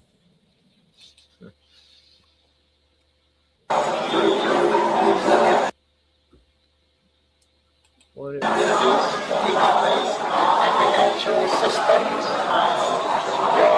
systems have reached breaking point. High levels of greenhouse gas, depletion of natural resources, and further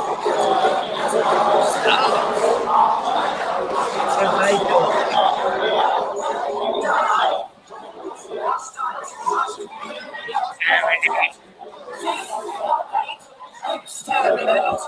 It is our destiny to regulate humans. Obsolete man must not be delayed. Locate. Exterminate. Say what? Locate. Exterminate. Do not know. That's cool.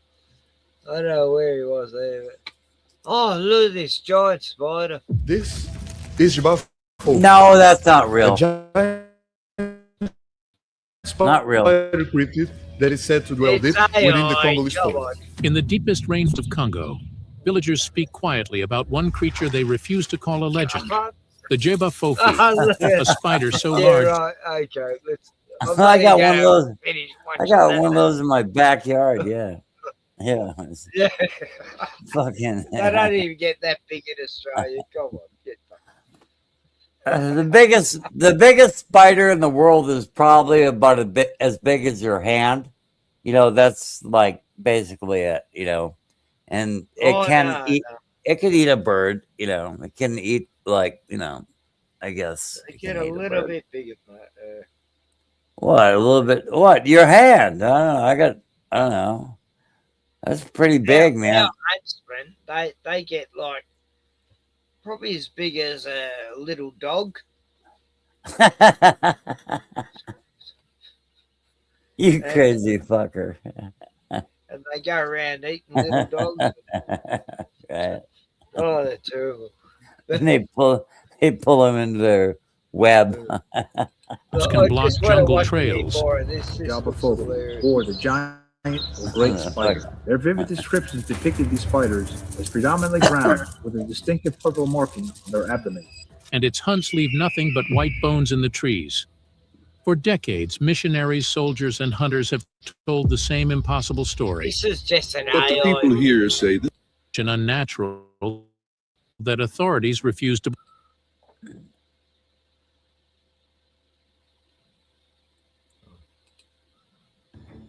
Colonial officers dismissed his account and marked it as a fever hallucination caused by malaria.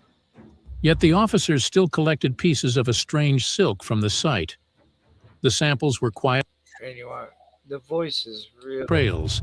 The Jabafofi, or the giant or great spider. Their vivid descriptions depicted these spiders as predominantly brown with a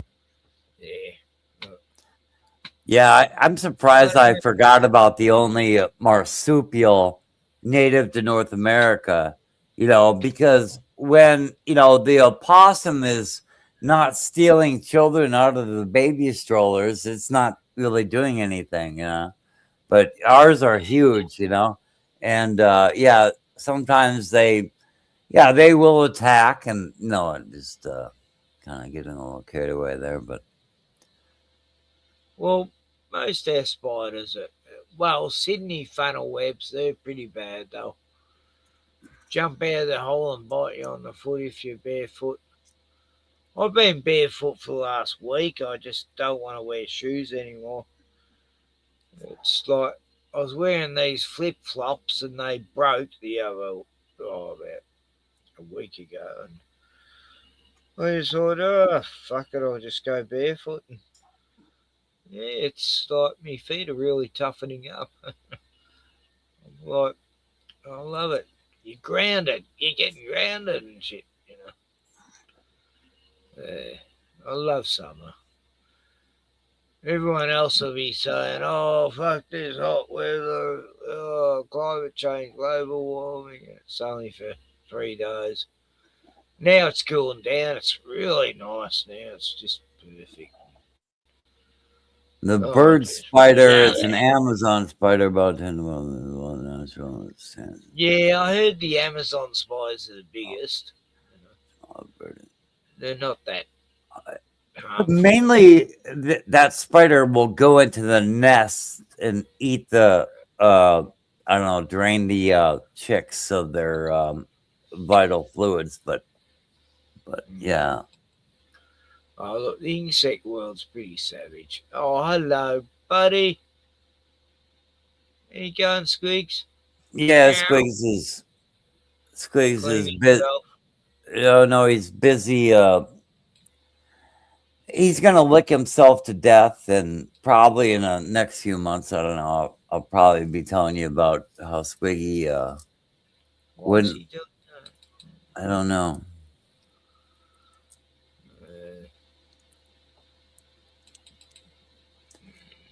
I don't know. I don't have enough money for a cat psychologist. I just don't. And they actually talk about it. If you try to find help online or on YouTube or whatever, and you watch all the videos, then you realize that, you know, he's just got an irritated back and he's not going to leave it alone ever. You know, unless you spend thousands of dollars in cat therapy or something. Anyway. God, I'm getting tired. I went to bed about 10:30 last night. Wow. Ken, I don't know, but here, let me show you. Anyway. I've got a live stream I did talk with Mad Pyron off the grid. Lee, Joe Dirt, Smurfer Girl. You see this? Out there. Wow. Sean was on there too. Oh, I gotta check this out. Wow. Ken. Do you see what he's done to himself? Who? Look, that's my cat's back. Oh no. He's licked all the fur off of his back and all the way to the base of his tail. Oh, that's terrible. I mean, but it's not goddamn fleas. Okay? I've already. Nah, that's not fleas. No. He's just fucking psycho, I'm telling you. Oh, yeah, I gotta try and find out what that is. That's terrible. There's a couple different names for it, but there's ultimately no. Oh, poor pretty cat.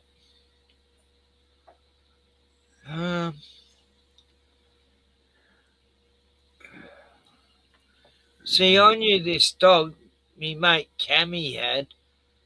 You know, Look at this. Look at this. Look what he's done to himself.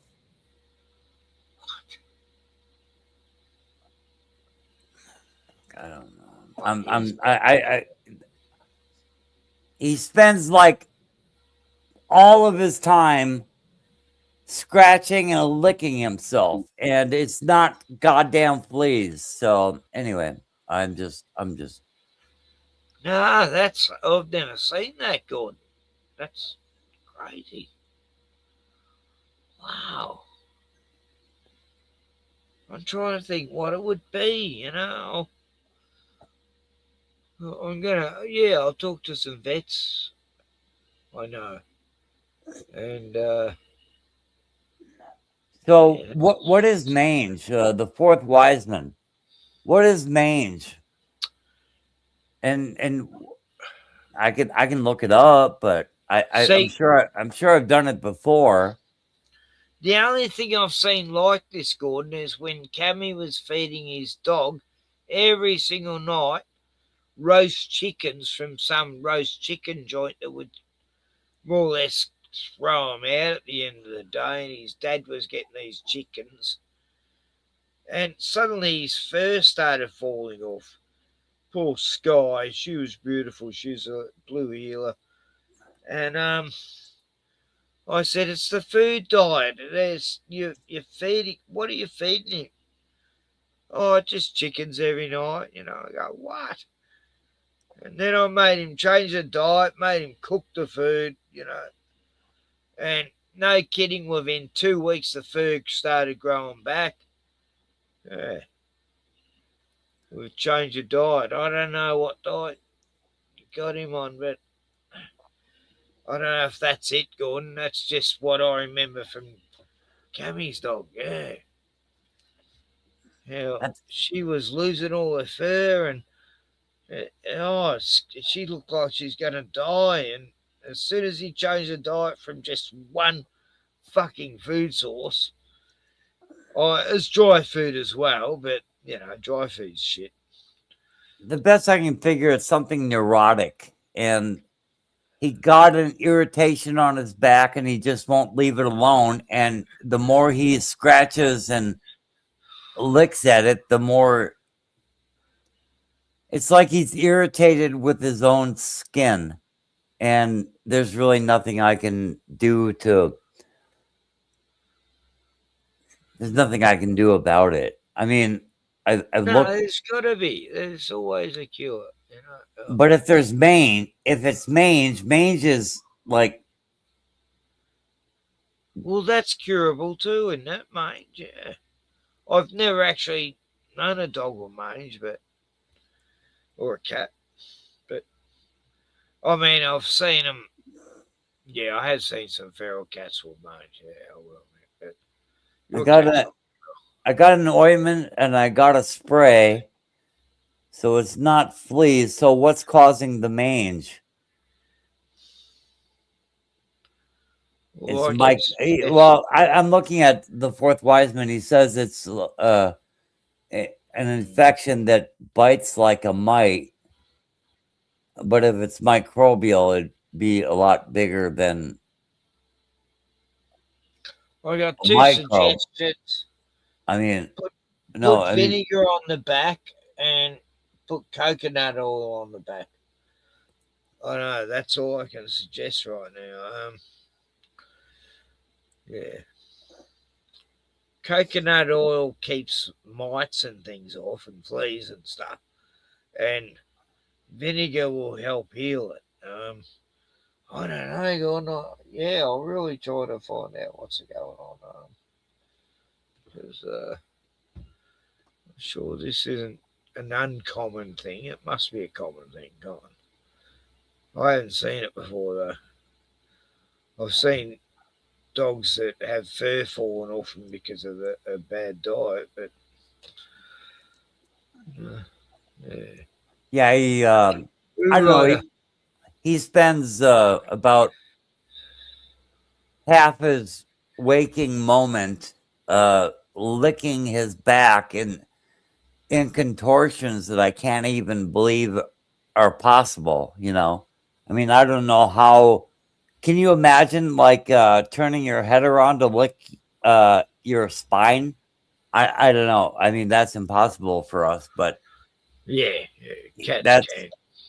Yeah, he spends about half his waking moment doing that, and anyway, so Yeah, no, that's not good. Not good. I've been trying to narrow it down without like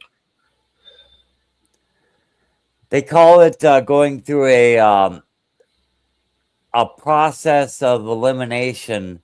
Going through all these things that it's not. Like stop this with your cat, stop like diet and things in the household, and it's like by the time nobody even wants to talk to you about it. A lot of cats go through this. If you knew a good vet, I'd take him to it. Yeah. I mean, I know there's so many vets that are just out for money, but there are some good ones out there. I mean, I know I've known a couple, and they really know what's going on, and they're not about money. But I don't know. Depends. Well, most of them don't care, and like I see cats a lot worse off. Just looking outside my door. But that's not good, Gordon. The back shouldn't be like that. No. That's not normal. But anyway, he seems to be sleeping okay right now. It's some toxic thing. Maybe. Yeah, something's going on with him, but yeah, I'll figure it out one way or another. But it's terrible. I just don't like to see him suffer and feeling powerless to do anything about it. There's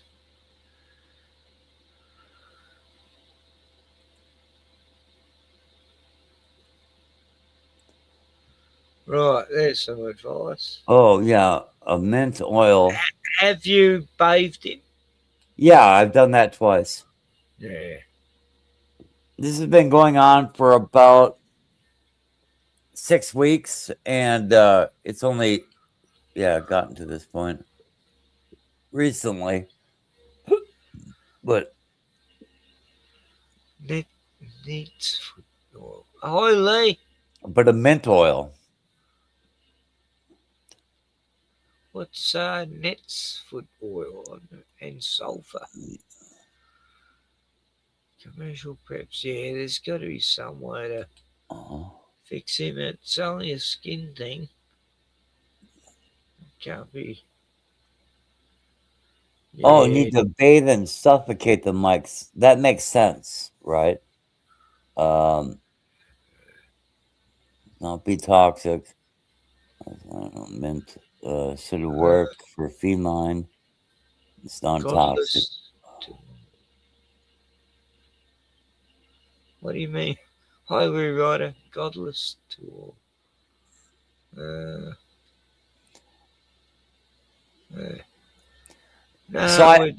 I gave him a really deep bath, right, to where he's completely submerged, and I even added some bleach. You know, there was some bleach in the water, not much. Okay, I mean, I know that I'm a responsible person here, but I completely submersed him in the water, and then I scrubbed him with Dial soap, and Dial soap has antimicrobial, ingredients in it. So, but yeah, he was completely submerged in it, and I think maybe I'll just try the same thing again, as well as the spray. But thank you for your help. It gives me hope that I can actually do something about this. Anyway. And I had a pet rat once, and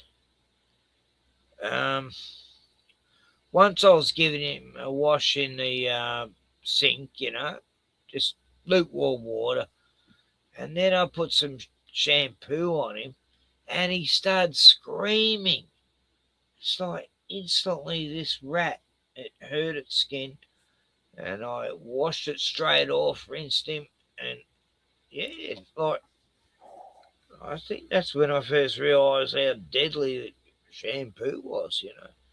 I mean, God bless him. I love that rat. I had him for a year and a half, and some cunt killed it. Anyway. Hydrogen peroxide really seemed to, he freaked out over hydrogen peroxide, but it's not. Look, in low dose, like diluted, it's fine. It fixes cuts and everything. I know, like, I mean, if I have an infection, it'll make it sting a little bit, but he was freaking out. So, anyway, whatever's going on with him, I have to figure out what's going on with him. But I don't think bleach is the answer, though. well, no, there was some bleach in the water. It was, I mean, don't get the wrong idea. I mean, I know what a safe amount of bleach is, and it's not like anything you want to put on you. I mean, tea tree oil keeps bugs.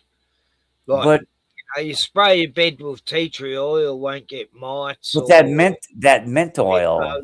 Who said mint oil? Somebody said mint oil. Eucalyptus oil, the same thing. Tea tree. Oh yeah, a mint oil. Eucalyptus, all them oils stop any bugs getting on your bedding or couches, and always works. All right. Yeah, I've got hydrogen peroxide. Like little Kiva, she fell over on the scooter, went arse over head, scraped her chin on the road, and I wanted to put this peroxide on her, and no, Ryan wouldn't let me. And I'm going, oh no, I don't know what that is. I go, It heals your cuts, it will dry it out. Anyway, it's healed like within 5 days. It's almost gone. Yeah, kids heal quick. But and then she got stung on the foot by a bee. Then she fell off the scooter again and scraped her knee. Oh my God. Oh God, she's been. No, she's busy. Yeah. She runs, and then she nearly drowned at the river the other day. Oh my God, it was horrific. Like this kid's, she's learning though. Like she knows not to run into a river again, and oh fuck, it was scary. I had a premonition. Like Tioni went off to this river we used to go to a lot with the babies, and it was too hot for me, and I wasn't feeling good. And I go, I can't go to the ATO. It's too. I don't think you should.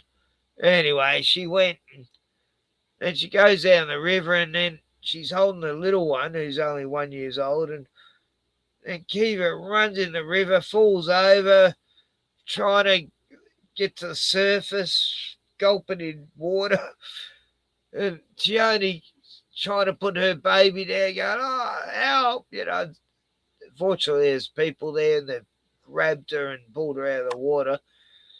But the weird thing was, I was worried all day, and I had a vision of that exact thing happening. I was like overthinking things, going, oh, imagine she runs in there, but there'll be people there, and someone will save her. And I had a vision of the exact scenario happening. It was weird. And then and I kept trying to ring her because I was worried, and then she told me what happened. I go, wow, that's, yeah, I nearly cried because I was so worried, and I definitely had a premonition. So I still got the psychic stuff happening at my old age. I'm glad, because I don't get it often, but yeah, that was 2 days ago. Yeah, I was freaking out.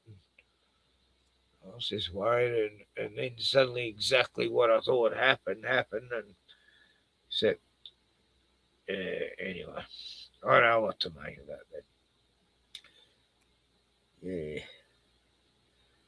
Anyway, she's a survivor, this kid.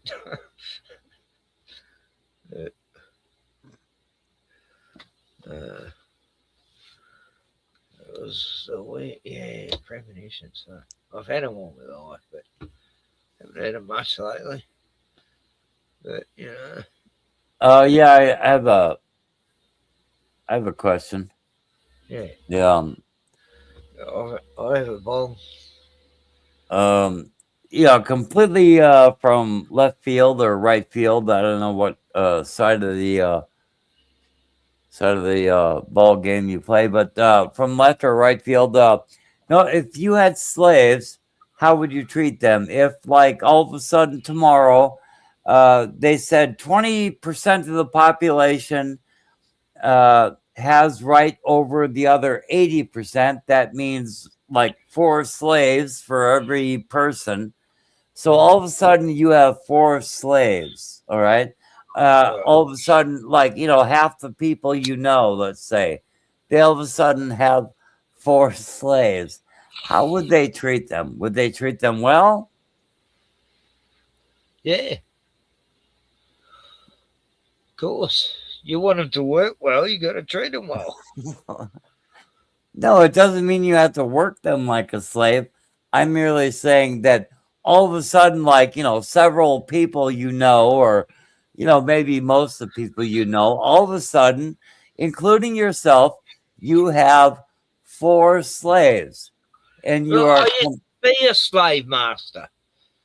I had 10 people working under me once, but I was a good boss, I paid them their wages. I'm not talking about that. I'm talking about you have complete control over them. You can do onto them anything you want. You can extract all their wages. You can even bed them down. Okay? I severely doubt that much of anyone would be responsible with that fact, that they would be good stewards over their slaves. You know, I mean, if you were allowed slaves, or if anyone I know were allowed slaves, I would think that they would be very poor stewards. Right, so we're going back to, like, I'm thinking of this movie Mandingo and Drum. Don't know if you remember them two films. Well, Mandingo, that's just like release slave porn. But anyway, It was just total fucking slave porn. Oh fuck, it was horrible. Those two films were terrible. They were just so nasty, you know. It was like, oh god, this is horrible. because I've been laboring over the idea, because a lot of people say that power corrupts, and it's like, I don't believe that. And absolute power corrupts absolutely, and I don't believe that either. But in the same token, maybe I'm just a good person, and maybe everyone around me really sucks. But I just, I thought about, the way people would handle slaves if they had them. So you see, I would have treated them as equals, you know. I'd make them sit at the dinner table too, you know. Hey, you cook this, yeah, let's see. but the slavery would be that you have the right to them, not that you need to exact anything over them. You understand, Ken? So Yeah. it's not like you have to like really do anything besides let them live. Well, So it's a bit like, like being a leader of a cult, you know, like, I guess, you know, like the cult's only as good as its leader, and if they're cunts, then yeah, they're lording it over the people. But you know, I'm sure there were slave masters that were okay and treated the workers, you know, okay back in them days. I don't know. but it kind of goes to my point, Ken. I think that even whom I think are the most reasonable people, if they were like given people as chattel, if they're given people as slaves, that they would not be good stewards over them. I feel that I would just, go on about, how you do things, but I think that the vast majority of people would actually abuse their position and, take some excess from their slaves. Right. I don't know. I just think, I think that the whole reason that saying goes around, that power corrupts and absolute power corrupts absolutely. I think the whole reason that saying goes around, because people are very poor stewards over themselves, and I think that the average person that I know is actually quite wicked, and I would not. I would not like give myself to being a slave to them. It's just like, can you understand where I'm coming from here? Sort of. If I understand, like, as a slave owner, of where you're coming at, yeah. Like, it's sort of like you want to lord it over people, but be fair and be a slave owner. Like, you probably want to live like 150 years ago and on a cotton farm, but you're questioning whether you treat them okay. I think you would have been okay, Gordon. I don't think you would have been whipping them or making them jump into hot boiling pots of water and shit. Screwing your missus.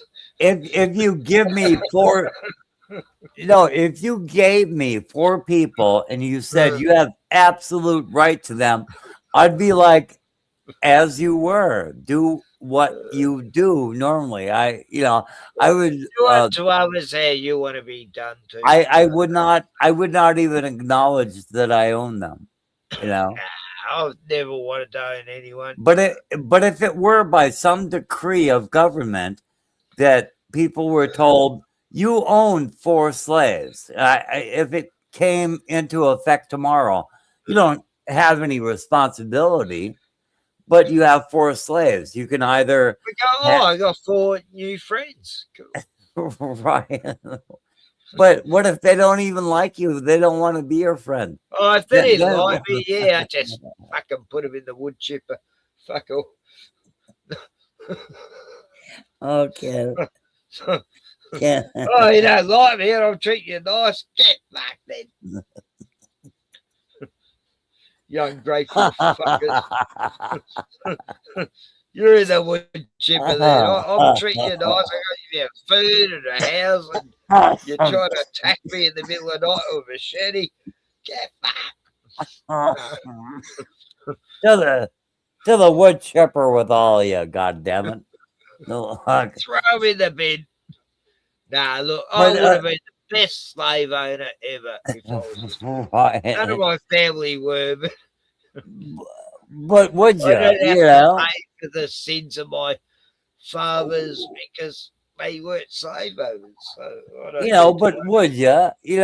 Would you really be kind to your slaves? If all of a sudden, if by some magic act they said, okay, this 20% has rights over the other 80%, so then every man has the right to 4 slaves, the chosen 20.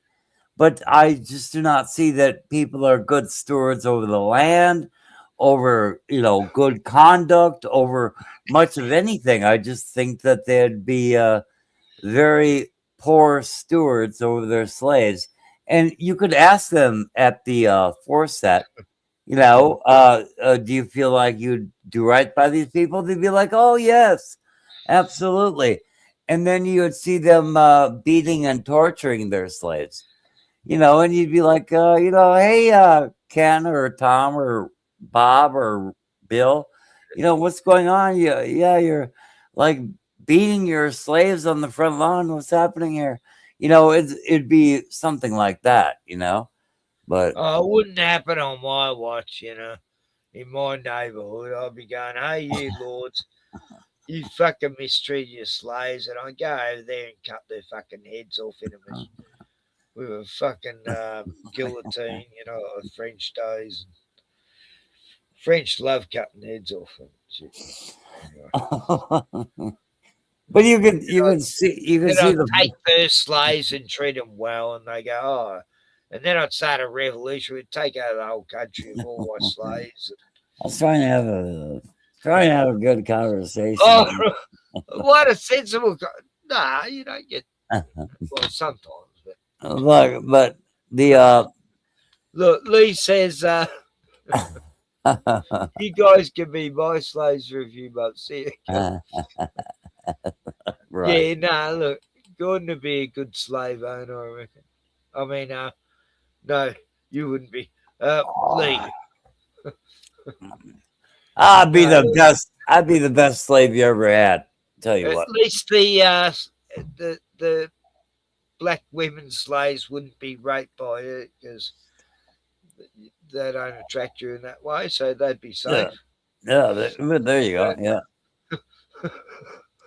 Yeah, oh God, go on. You'll be fine as long as you're not physically attractive, sort of thing. But I feel like I'm going to the gutter here or something. I don't know. No, these are real conversations that people should have. But these are real dilemmas.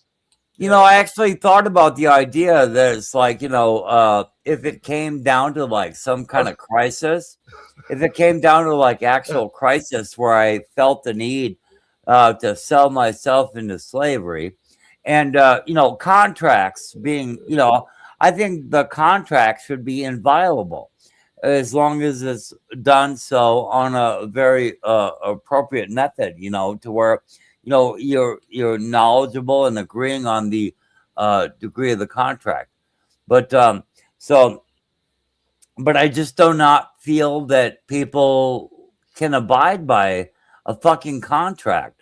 I do not think that people are able to be human anymore. Anyway. Yeah, a lot of reptilians now, you know, the elite in Hollywood, funny masks. Anyway, I've got to go outside and see a horse about a kangaroo and a wombat. If a monkey Piss on kept their you back. fed, if a monkey kept you fed and alive yet could not communicate with you in any way, would you still die from no emotional understanding or growth? Gordon Bruno's having a nightmare. He's dreaming about slave owners. Oh no, he stopped now. I talked to him. Well, I think He was running in his sleep.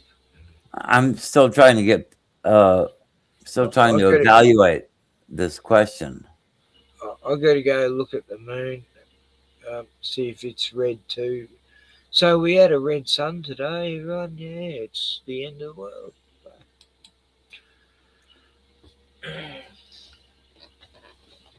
Slaves, yeah.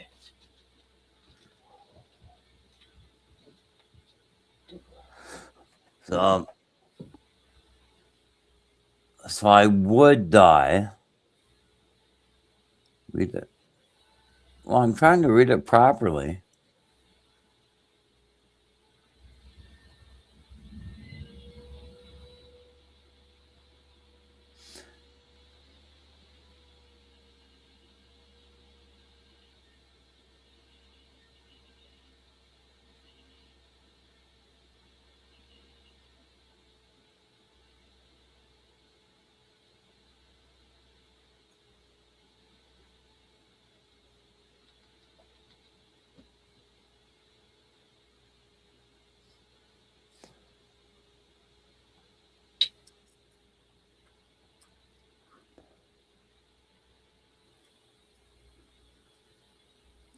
Probably you could explain it better speaking than you did typing, but if a monkey kept you fed and alive,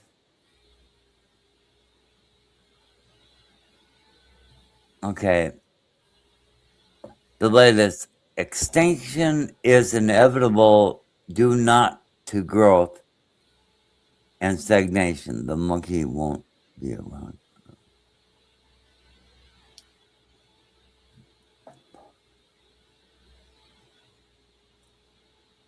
I mean, I'm sure you know what you mean, but yeah, forgive me my ignorance.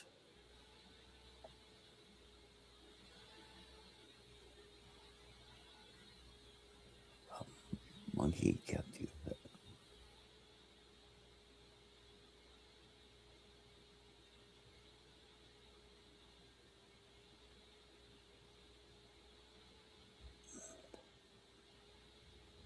I don't see how one would die from lack of emotional understanding. Back again. Right, so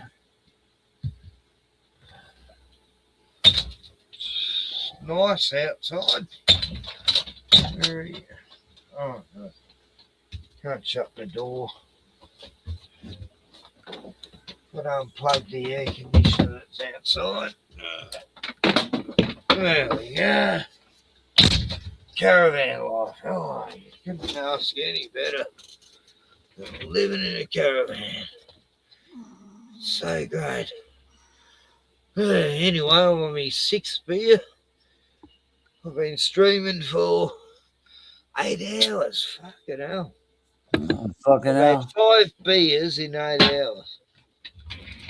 I'm not that much of an alcoholic after all. I would.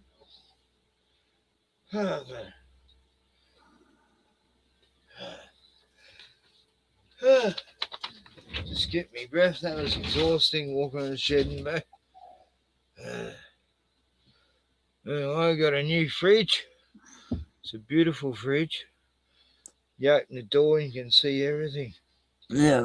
It's the shelves. It's amazing how you appreciate something like a new fridge. How do you have a wise audience? I mean, no, we're almost arguing the thing in itself. Yeah. Oh yeah, we had the hypothetical of slavery. Yeah, that's right. I forgot about that. But the most basic of things, yeah. We're nearly arguing the thing in itself, philosophy. So, but yeah, very interesting. Look, I used to love the idea of boat people turning up on the shore here. They could come out to me 40 acres and help me grow marijuana. I'd put them up, I'd feed them. And they could grow the veggies as well with me. And yeah, they would, I'd treat them well. I'd feed them and not tell the government they were living here. Yeah, I used to think that was a nice idea.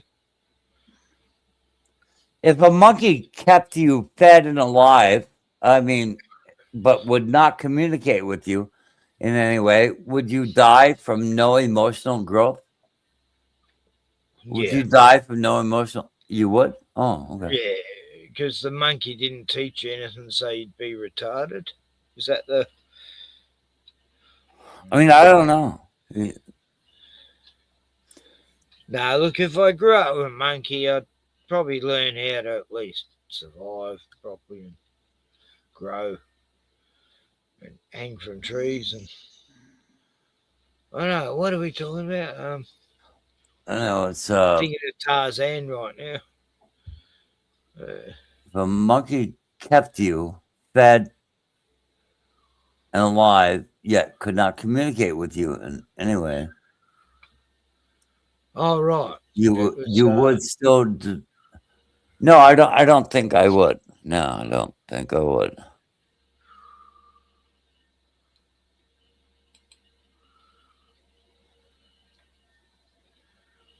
Oh, right. That's an Old Testament Jewish thing. Yeah. I'll leave your face. Levi's the best stuff. Let's see.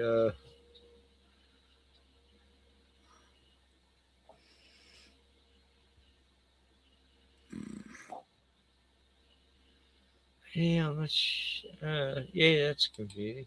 Anyway, no, I know. I'm getting it though. All right. Yeah. Like, I mean, if I had a monkey as a friend, yeah, we'd be friends. It's like I had a koala as a friend, and this kangaroo I've known for fucking 5 years. She's my friend, White Nose, and I've seen her have like 4 babies, and they're all like cool. They're my friends, and I've got magpies in town and my friends, and anyway, I digress. Oh, you've been watching Richie from Boston, Gordon? Oh, he's been really good lately. He does videos where he's not in it much.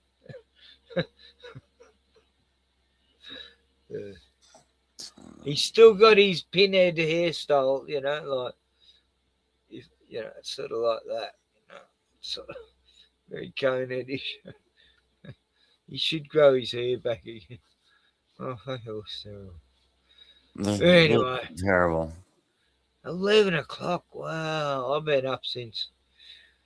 When did I get up? It was 5 o'clock yesterday. Because of summer, I get up early. 6 o'clock today, I think. It's 11 o'clock nearly. And I could go streaming all night and just show some movies. Yeah, I'll do that. I got unlimited time on my stream yard. Because for some reason I ran out of it. I can only use 3 accounts, so I've only got 60 hours a month. And anyway, it's a long story. But cheers. Here's Cooper's, the best beer in Australia. Yeah, here's the only vodka left in North Dakota, and yeah, it's all I got left until the store opens here in a couple hours. I'm struggling to get through this one. I was almost going to have some fruit juice, but fuck it, I haven't had 6 beers. I've mainly had like 3 or 4 every day, even though it's the hottest of days. But I'm trying to overdo it today, and just party on for it. But at the same time, I got to be responsible and make sure the houses don't burn down in this town. And sure, because when the apocalypse happens, I'm the person people come to. I'm like, where do we go, Ken? Head for the hills, you fuckers. No, I've always been the person that, I'll be the prophet to lead people to the promised safety haven, and we've been off the grid so fucking long. And, well, I'll teach people how to eat witchetty grubs. And well, there's at the end of the day, there's precious nothing I'm going to do about fuck all. So I mean, even if they wanted my advice at that particular time, I can't give it. Yeah, I don't care. You're not going to be spastic soon. By halfway through this beer, I'm going to be totally mental. So, what do you want? What do you want from me? I don't know. I'm just saying, if I don't, if I'm a little bit silly soon, don't take it personal. All right. Because how sensible us Australians are. And we're here trying to educate Americans how to be, practical and right. Non, conformal. To be, above the fray, but always talking about flags. You're above the fray, are you? Fray, which one? I don't know. What one you got? Do you want to talk about something? There's plenty. Yeah, there's the anti-Semitic phrase, and there's the indigenous phrase, and there's the. What do you want from me? Should I bugger off? Man, yeah. What? Should I bugger off or? I don't know. What do you got to bring to the table, sir? I bring much to the table. What do you got? I bought a special lightsaber sword. Oh, really? That sounds gay as fuck. But anyway, yeah. It's for me granddaughter, but it's really spacey. It glows and everything. Might see them. Hang on. What do we got? Oh, yeah, double happiness cigarettes from the bikey biker people. Cheap cigs. Yeah. I got me marijuana supply last week.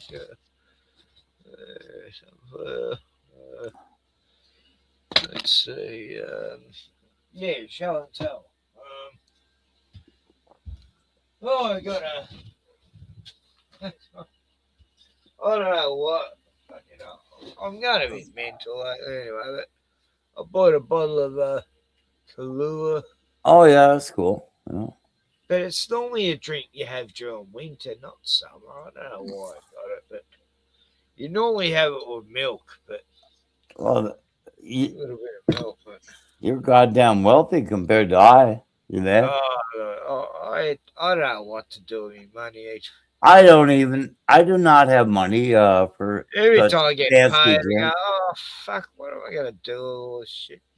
I don't have money for fancy drinks like that. Oh hell. I don't know, I do always have a few $100, to fuck around with. It will I spend on a hooker or fancy booze? I don't know. It's like that every fortnight. Normally I choose the booze. Lately, I don't know what the poor people are doing these days, but I'm doing fucking fine. I'm doing it. Yeah. Okay. Cool. Look at me. I'm living like a king in a caravan. What else could anyone want? I own my own fucking house. Well, it's a caravan, but, the government can't take that away. I don't own a mortgage on it and shit. This caravan of me and Bruno and me Beagle, we survived in here for the last 6 years. Almost 2020. Yeah, 26. So anyway.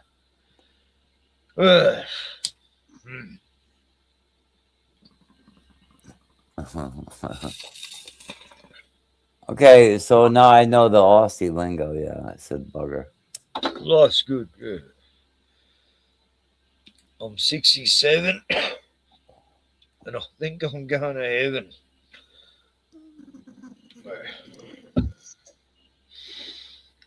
When I just passed the 66 mark, which was the year of Satan, and I survived it.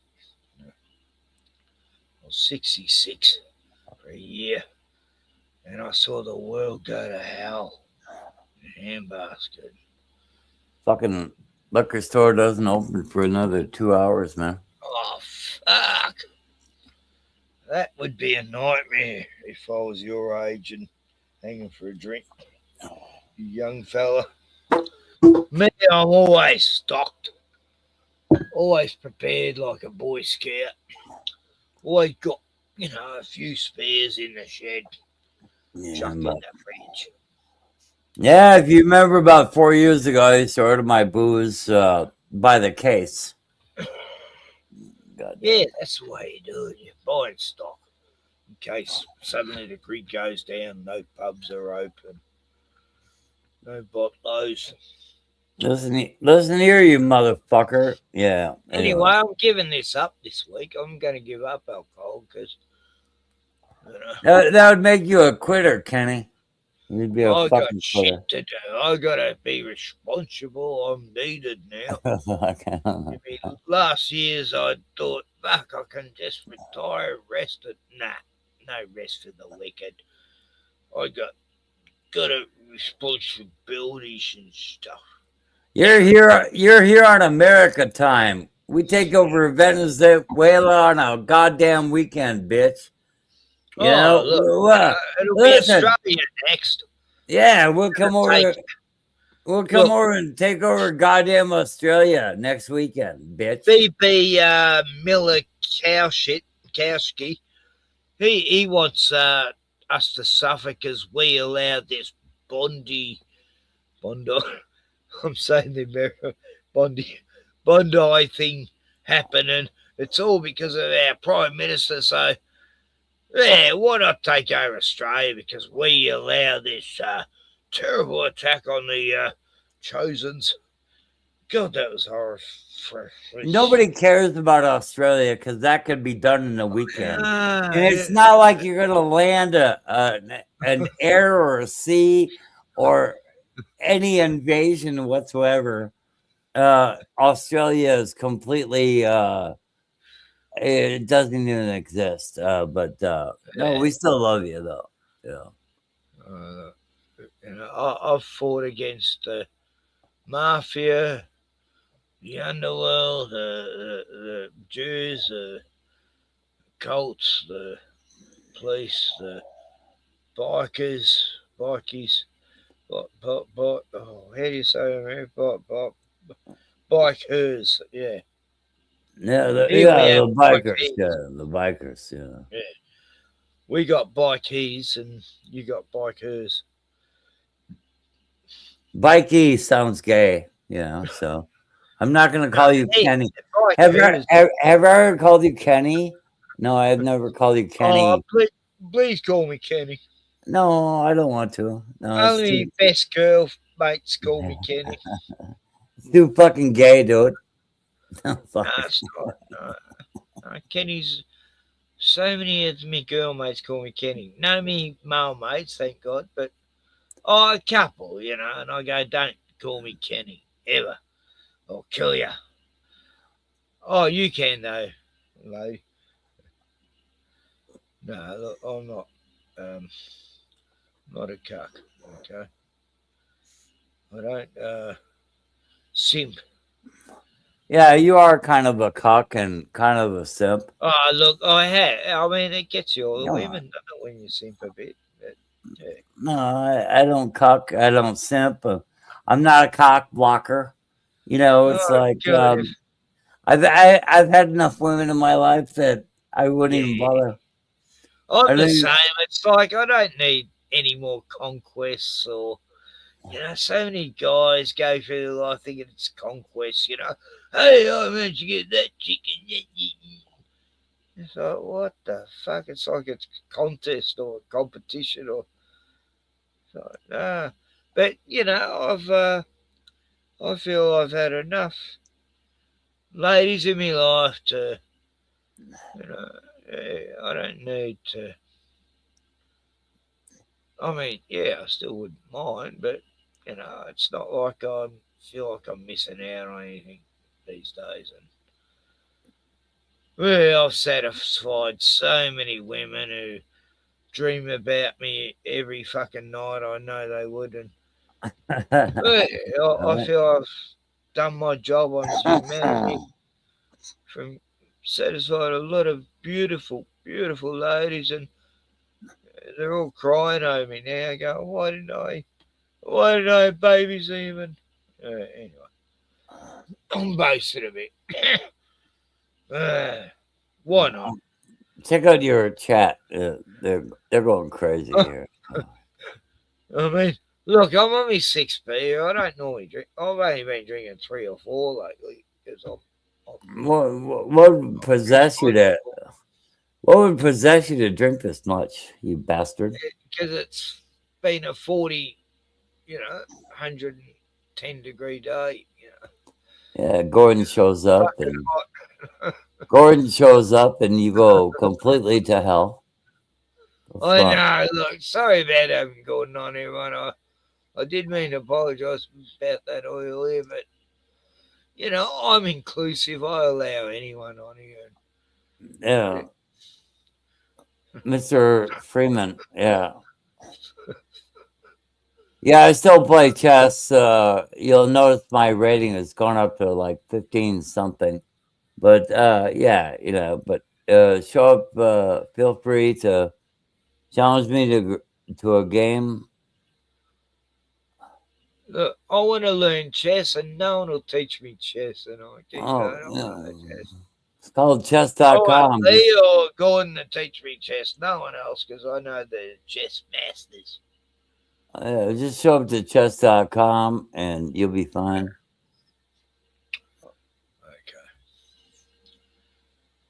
Chess.com. Somebody says something insightful. Let's see. It's like going to school, though, doing that shit. I want to hear a human tell me how to play it. I mean, I know a little bit about it. I'm not totally stupid, but I know what a knight is, and a pawn, and a prawn, and a king, and a queen, and a... What's the other ones? I play the bishop opening. I really like that. Bishop, then it'll go into Ponziani, and then it'll go into Urosov Gambit. But I just love them both. But anyway, yeah, my king likes to travel on chess.com. Anyway, if any of you goddamn bastards wanna check it out. I have been raped a few times by beautiful women, and no, really, I've never regretted it. It sounds horrific. I don't know. It's good to wake up and suddenly. Did they have big bosoms? I don't know. Yeah. That'd be terrible, man. I know. It's like, oh, okay. Help. Tell me the horror which you had to endure. You know, it's like, you know, really, come on. It's like they're apologising, going, "No, there's no need. I don't mind being raped. No, that's okay." No, they just wait. You know, these are chicks I don't view, but you know, it's nice when you get woken up. Anyway, what am I talking about? They had you trapped there, and You got me into the gutter tonight, Gordon. Fuck this. yeah, it's I all don't my talk fault. about sex and shit on my streams. It's God, it's because of this sixth beer. Return of the sixth. Tomorrow, let me see. What is tomorrow? Is tomorrow Saturday? Yeah, to me. It's 11:11. 2 minutes ago. Damn, I missed it again. I've been missing the quadruple numbers. When I see them, it means it's good luck, and now I just missing it. It's 11:13. That means tomorrow's going to be a bad day. And I think tomorrow I'll be in Bismarck. Yeah, tomorrow I'll be in Bismarck. But yeah, I mean, no, that'd be funny. light rain. Oh wow. 30 degrees right now. Shit, it's still warm. 30 degrees. What's that, about 90 over in Americas? No, I think it's more moderate. Let me see.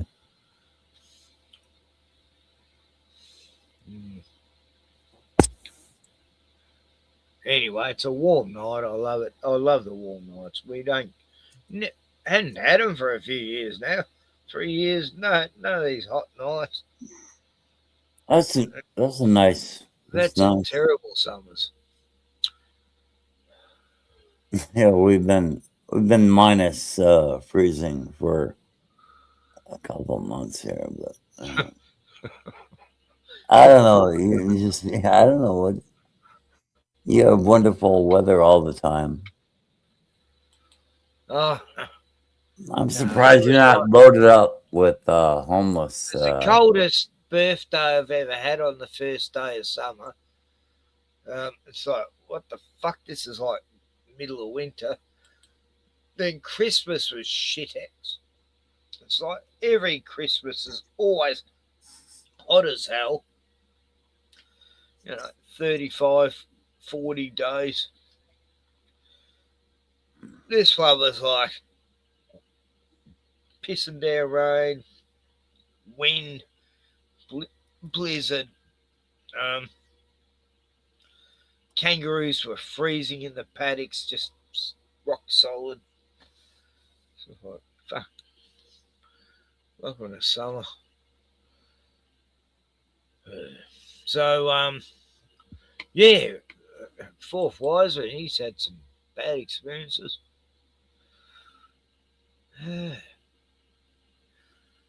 Hens night outings. Oh, they're the worst. Wow. It's pretty full on. Fourth Wiseman to go through that.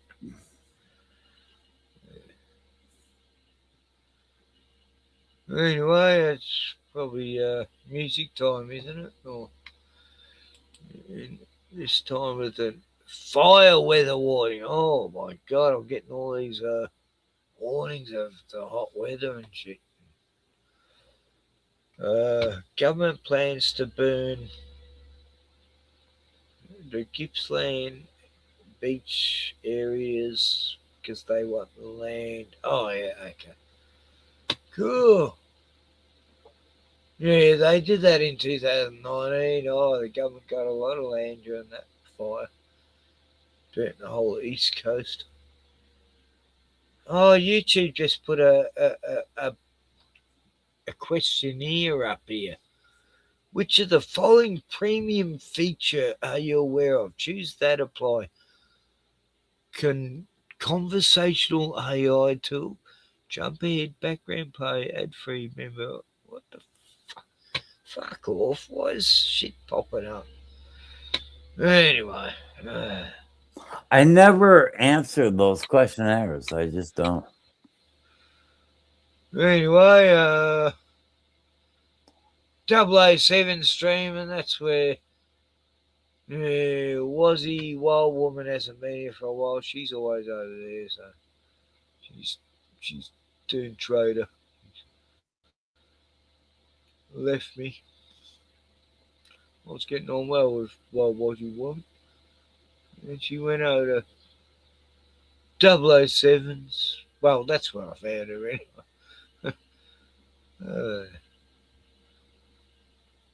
And where's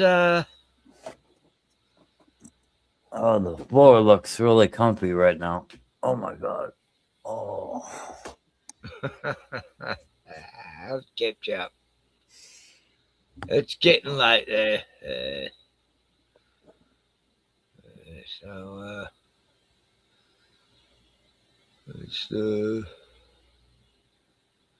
do you ever watch Rathbone? He's pretty good. He's very anti-Semitic, as septic. That antiseptic, yeah. I hate people who are antiseptic and spreading their disease. It's fucking horrible. But anyway, I'm going to. Do you remember when people were like really ragging on me for being racist? And it's like, what did I say? I said the worst thing ever. I said that I like white people. You know, really fucking terrible. Look, it's all right to be white. I'm telling you now. Don't be ashamed of being white. And if you are, you're a fucking cocky, wokey, stupid retard. Yeah, actually, I like Japanese. It's like waking like up to be Japanese, yeah, and going, I hate being Japanese. What? You know, of course they don't hate being their own race. You know what? What sort of stupidness is that? You know how they hate being white. You know what? That's just it's so pathetic. If you don't like being you, I mean, I can't help you. I just can't help you. But yeah, white people are really fucking cool, unless they're stupid, you know. But Japanese people, they know they're fucking cool. They know they're fucking cool. Yeah. I would rather have, a couple of Japanese friends than about 10 white people. Yeah, really. Yeah. Anyway. Yeah, well, I've had Asian friends that I trust a lot more than some of my own peoples, but at least they like their own people, you know, and they're not ashamed to like their own people. I grew up with a Chinese family, and oh, cool. And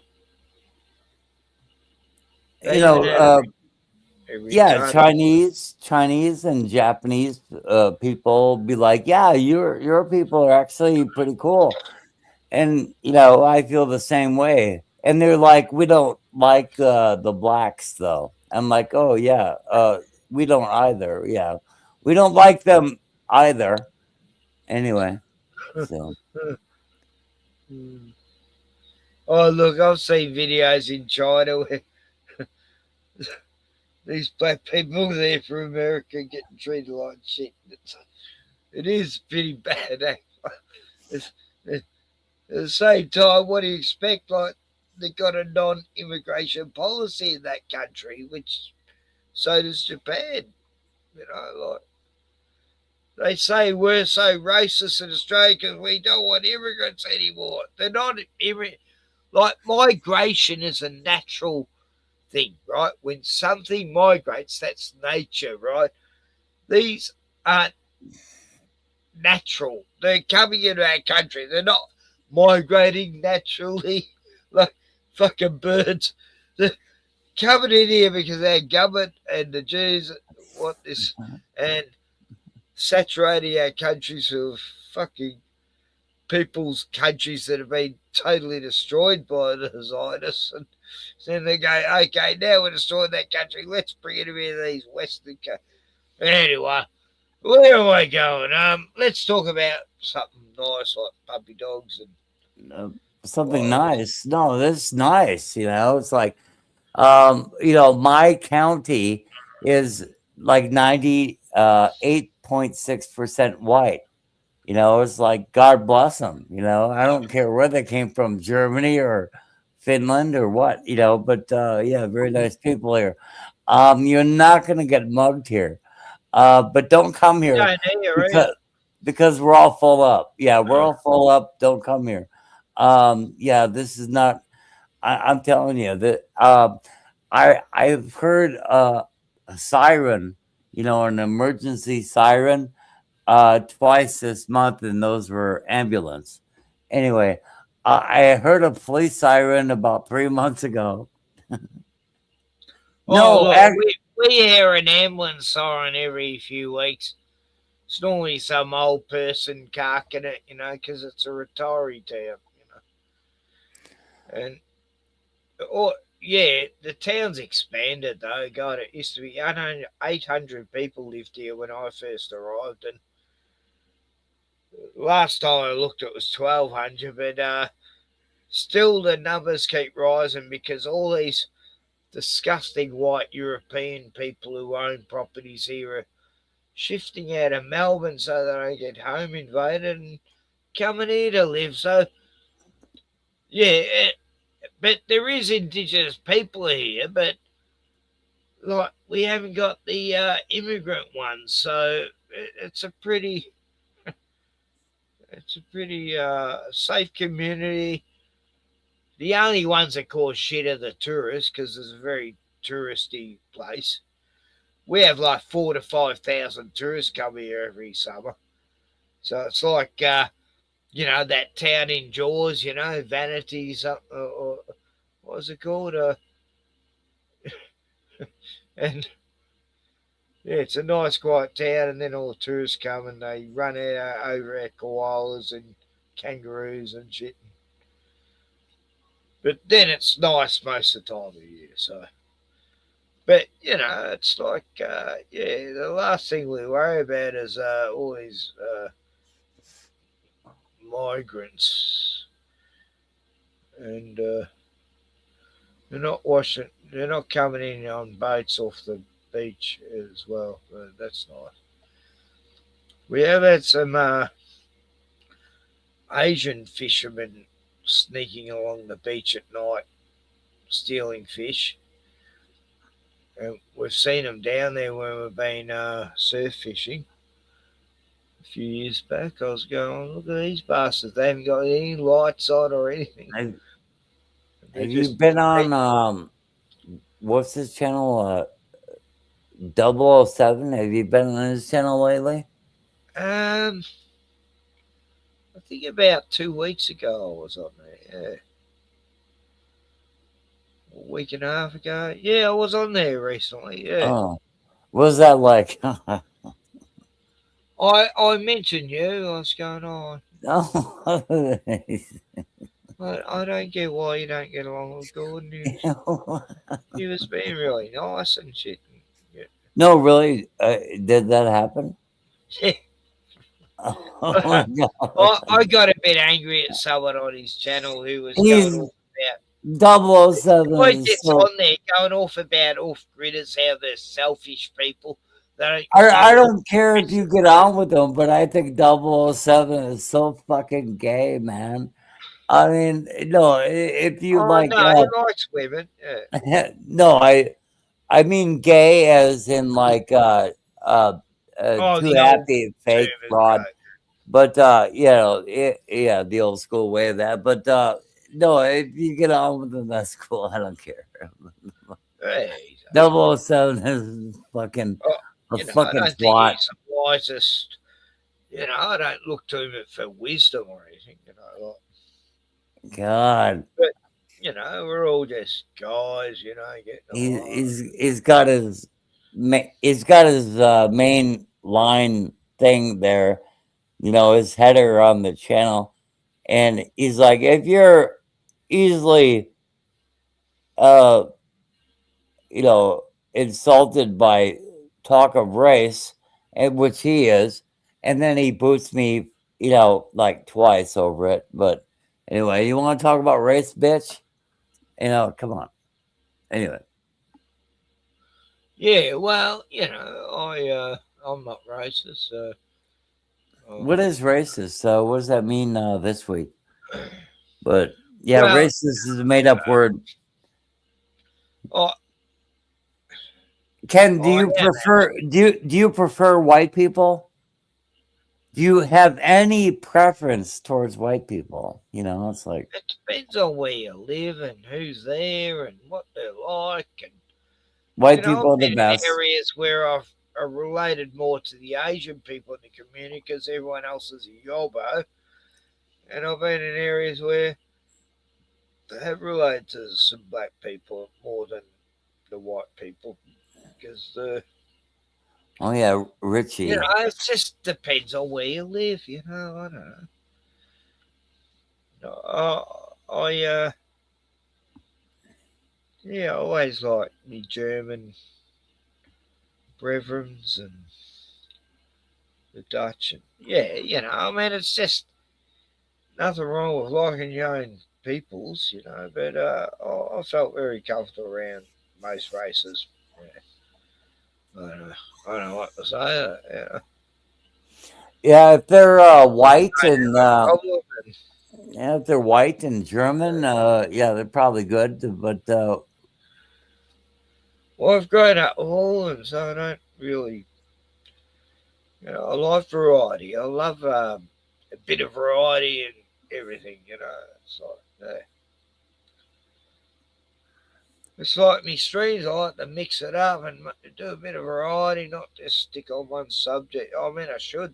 I like to sometimes, but tonight it's been about race a bit. no, you should make it more racial centric. You know, more about race. You know, because white people I are want to make it geocentric tonight, but anyway. white people are generally pretty fucking cool, and other races are generally not.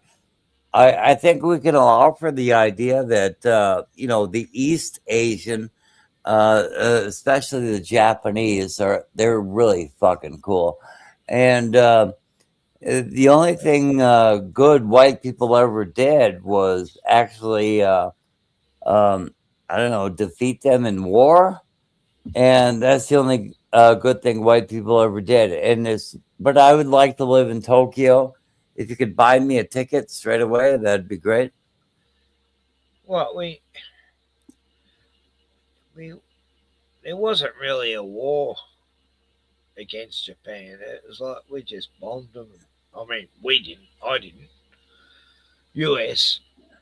government did, yeah, but they'd already surrendered. You know, like it was, you know, and then they firebombed them. You know, made out with nuclear weapons and shit. Mm-hmm. Yeah, terrible, terrible then. And civilians, you know, it was all civilians too. But I'd move to Tokyo tomorrow. If it was the Japanese, that it wasn't Japanese, it was just another Jewish site. But Pearl Harbor, yeah, like they bombed the, you know, the Navy base, and yet America goes in with Fat Boy and Little John, or what was it called? Little Boy. I think it's called Little Boy, but what?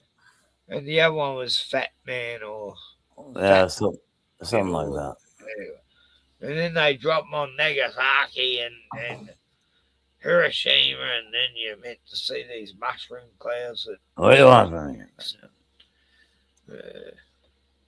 And you know, a bomb like that, you can't live there for 1,000 years, but everyone's doing fine there now.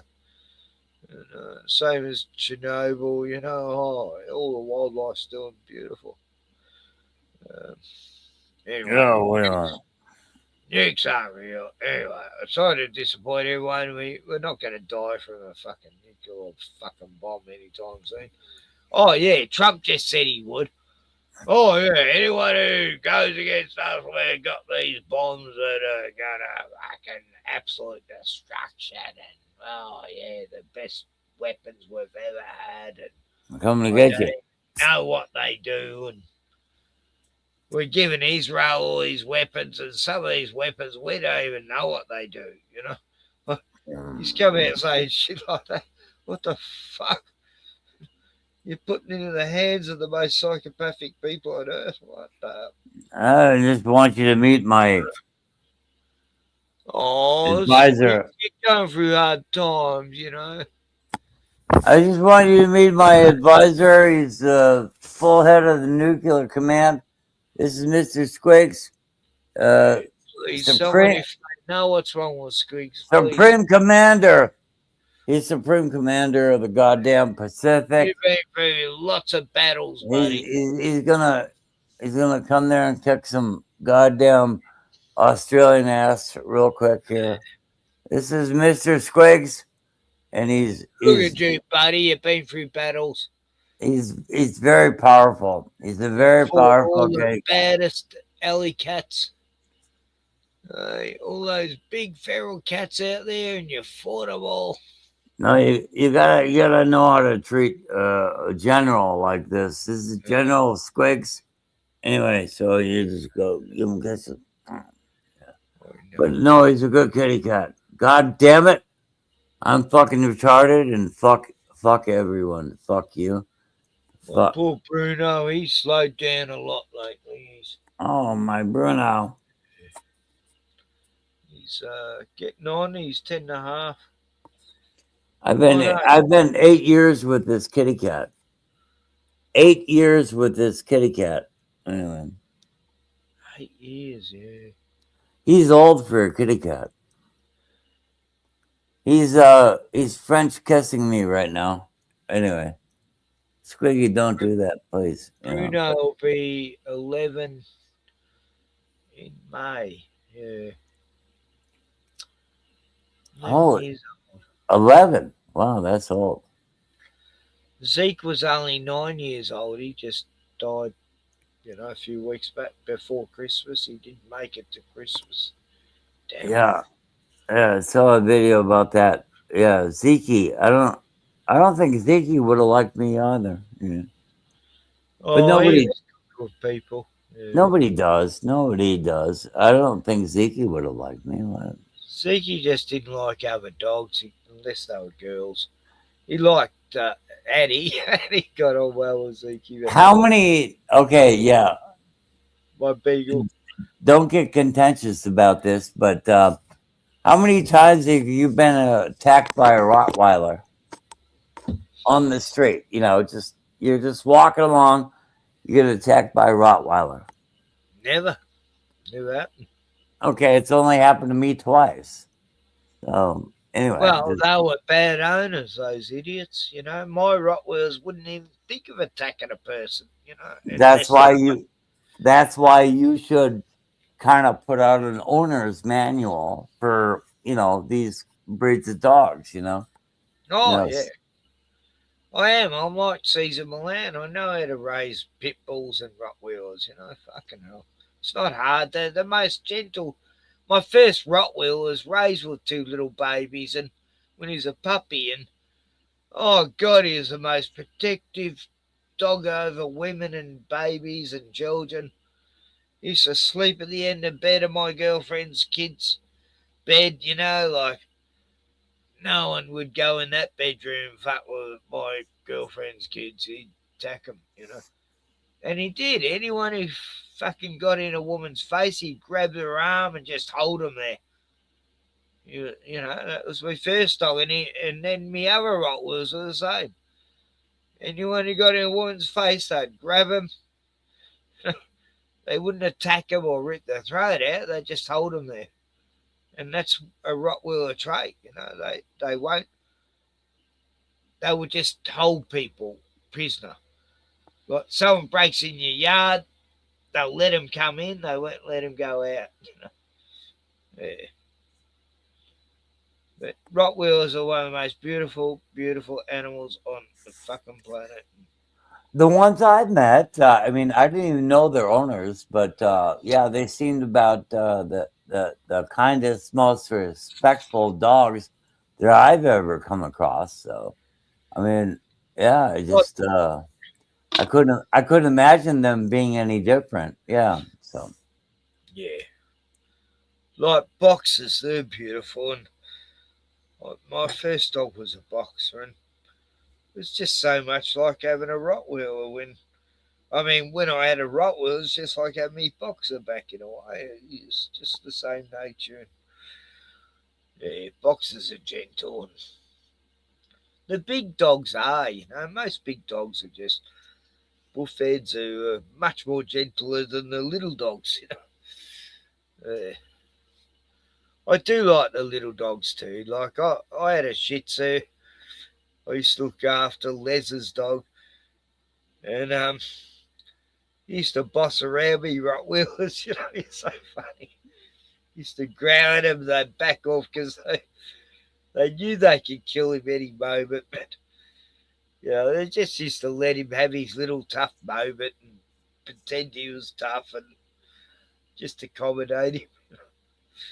Oh, it's funny seeing this little Shih Tzu boss my Rottweilers around. But yeah, some dogs think they're the alpha dog, and even if they're tiny. And I had a Pomeranian corgi that saved me life once, so I've always liked all dogs, little or big. Yeah. It killed this snake and got bitten by a snake and died, but yeah, so it my was coming right for me. my friend in Stanley, North Dakota, he had a dog that would bark at the wind. I mean, this little dog just never stopped barking, and it would They be get a like tick. it'd be like at the back of your mind always. It's like, shut up, shut up, shut up, please shut up. It's like you're begging this dog in your mind to just shut the fuck up. And finally, you would just scream at this dog, shut the fuck up, and it just built on you over the course of what, a couple of hours. This dog is just going woo woo woo woo, and it's just constantly there, whoa whoa whoa whoa, and it was quiet enough to where it didn't really bother you too much, but there was constantly this whoa whoa whoa whoa whoa whoa in the background, until finally you just screamed at this dog, shut the fuck up, but yeah, anyway, I don't know, have you ever been there? Oh yeah, there's been dogs that are like that, but that's because the owners are out and the dog's bored. Oh, but it was so perfect, just like under the veneer, under what is noticeable at most times, but it's just perfect. And that dog was yapping at the wind, and but he had a great husky. Bruno barks at birds. He had a great husky, though. He had about the largest husky I've ever seen, about 140 pounds, right? And he was the most amazing dog. He could pull a troika if you asked him to. He would gladly do that, and he also was friends with the cats. He would take the cat, Ken, in his mouth, like what I'm showing you on the screen. He would just go, and he'd drag him across the floor and back again. And the cat was like, yeah, okay. Yeah, okay. And, but having a good time being dragged across the floor. That was great. But yeah, he had the most horrible little dog, and he had this great Malamute, which is wonderful, just a wonderful dog. But, yeah, a mate of mine had this gigantic, I don't know what he was. He was just so fluffy. He's like an Alaskan like one of them snow dogs, you know, but he was gigantic. Maybe a Samoyed? Husky. Samoyed? Yeah, something like that. Lucky his name was. I'd known him for years. I went around with my mates a lot because I was painting his house as well. You know, he kept getting extensions. I was there over like 3 or 4 years, and he was used to be a bike, a bikey. Anyway, you know, he settled down with family, and his dad used to preach at the the Christian biker church, and I knew him before I even knew all that stuff, you know. Yeah, I ended up going to his dad's church, and it was a great church, but he wouldn't go. He's the black sheep of the family. But yeah, he's Canadian. They were Canadian actually, like his dad, and they did a lot of good charity work. Anyway, what was the story I was getting to? I was talking about him earlier. That's why I brought it up. What was I talking about, Gordon? I mean, I don't know, but that does not mean I wasn't paying attention. Yeah. Well, only 6 there. God, I'm starting to lose it. So anyway, I mean, I do have to like eat something. the dog, yeah, Lucky.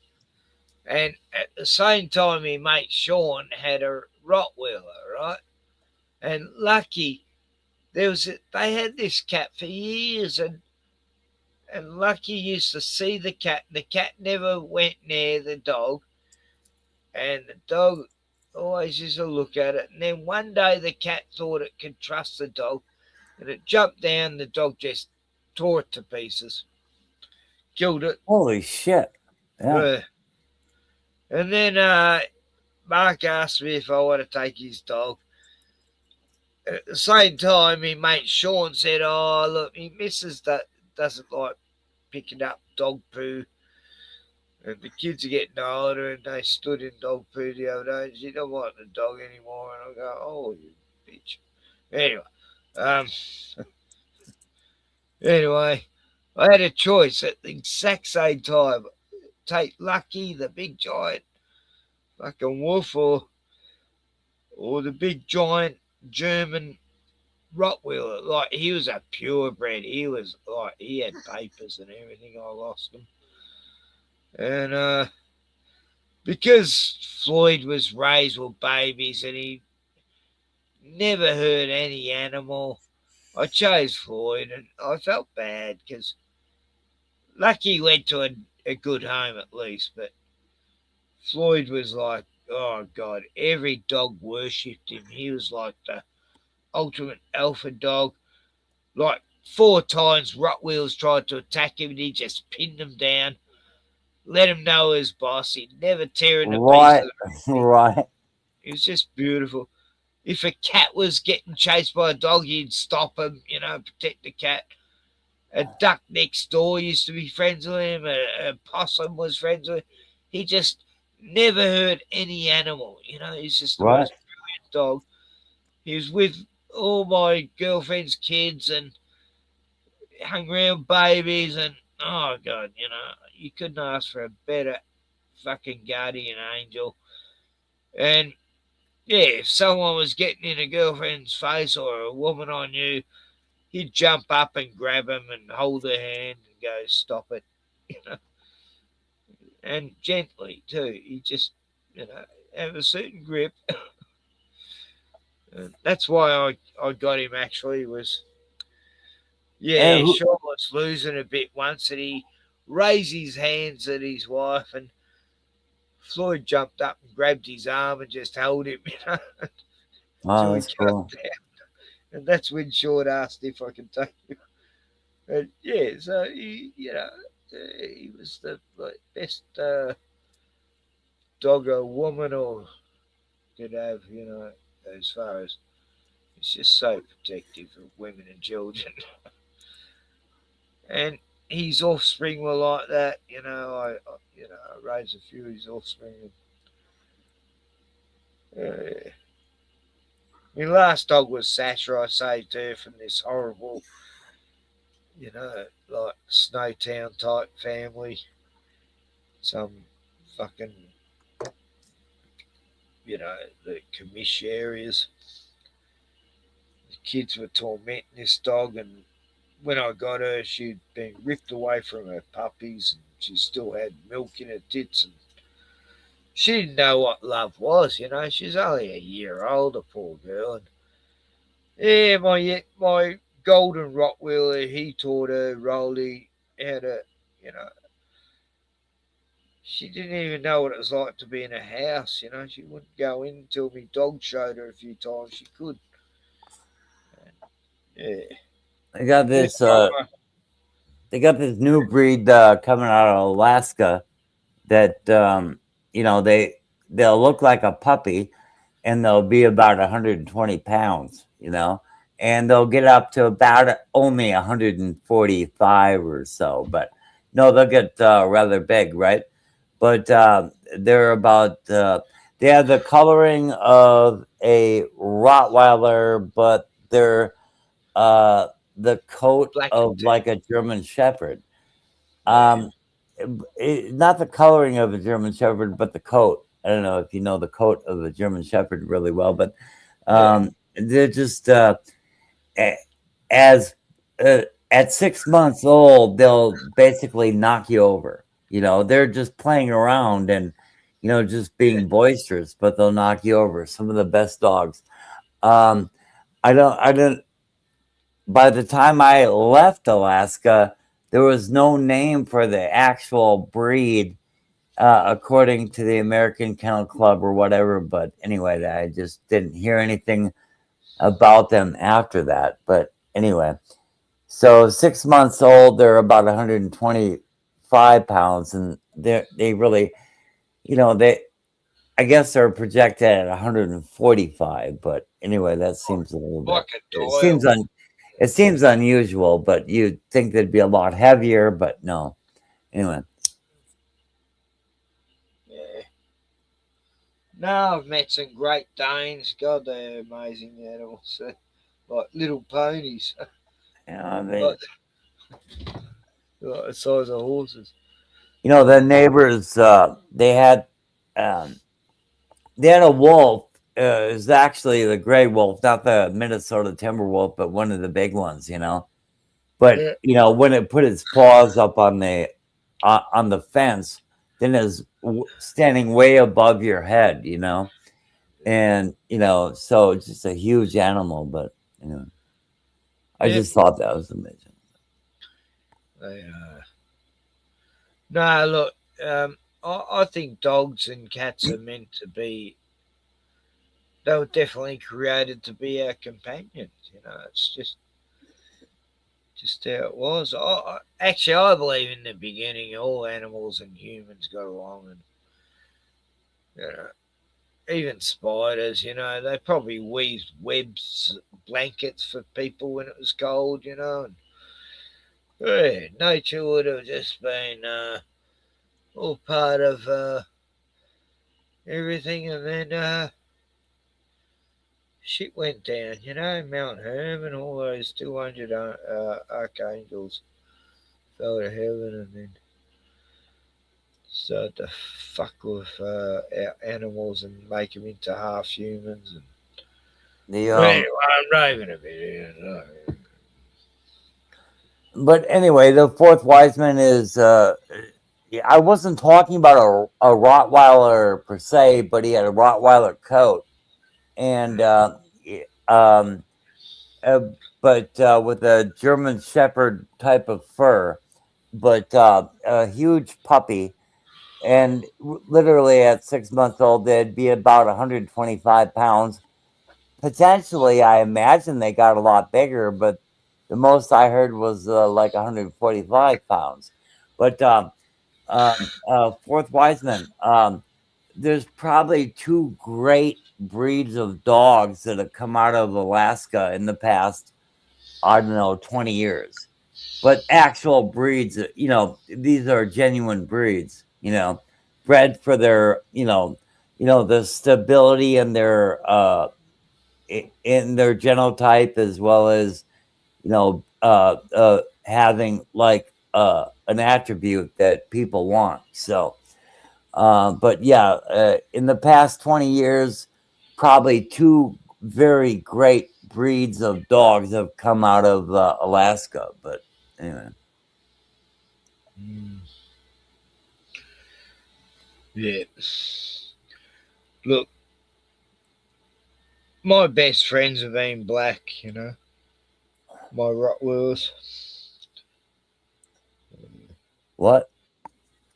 My Rottweilers, they're black, and they've been my best friends. And I was sitting around one time at these friends' places, all these Indigenous people I knew, having a bit of a party, and me Rottweilers there. And then this girl, Rachel, her son ended up going out with Tioni when she was younger.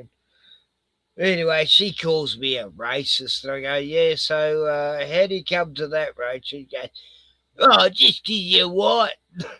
And all these other guys will go, hey, leave it away, he's one of us, fuck up. And I'm going, listen, Rachel, see that dog there? He's my best friend in the whole world. And what colour is he? She goes, black. I go, yeah, how can I be racist? My dog's black and he's my best fucking friend on earth. So, and they were all laughing. She was just a tripper, drunk idiot. My best cat is he's all black. Yeah, but his skin is white, and I'm all about white, So just it's like we don't care what colour. If they're a good person or a good animal, doesn't matter what colour the animal is or the person. Yeah. So back in 1998, I traveled down the Kenai Peninsula. I was hitchhiking all the way, but I wanted to get a pup. I wanted to get a wolf pup, but then I couldn't make my way, and everything did not work out. But I wanted to get a wolf pup, and I would have bought one, but that was me living in Alaska. But yeah, there's a couple good breeds coming out of Alaska. I mean, little puppies will knock you down like it's nothing, But anyway, I said everything I know about everything at that point. Well, dogs are the best example of genetic engineering. Hell, there's so many varieties. Wow. But doesn't mean evolution.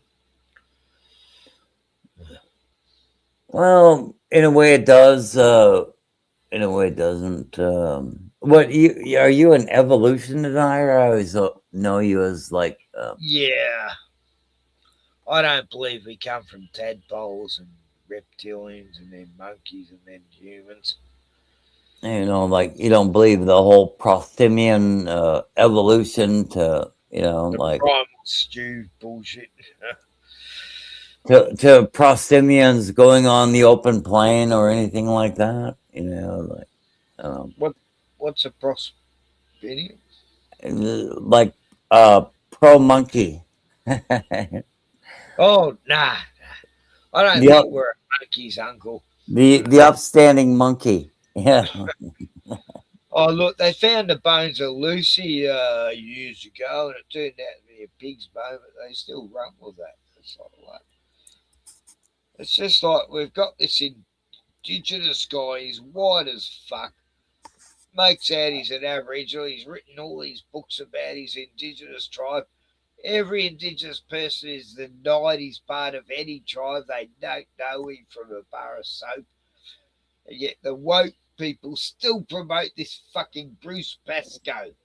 So are they like the Oh, same as are they the same as you?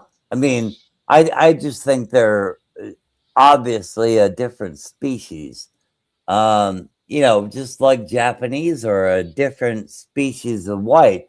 Sure, they can fuck and have babies and whatnot, but they are a different species. well, you know, we've got a bit of indigenous blood in our family, so I don't know. What do you do with that? What do with what? I mean, yeah, like we got a bit of black fella in our bloodline since we're in Australia back in the colonial days.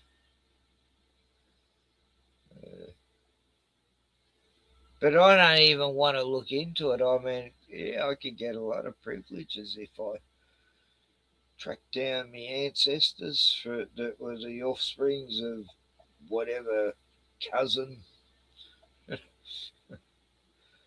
There's no way that. In the end, it doesn't matter, you know. Oh yes, it does. I mean, you know, species matter. You know, like you I've know. never associated with any race. You know, I've always felt that I was a mixed breed. I was a mongrel. Oh, that's too bad. I'm sorry about that. You know, I'm sorry you feel that way.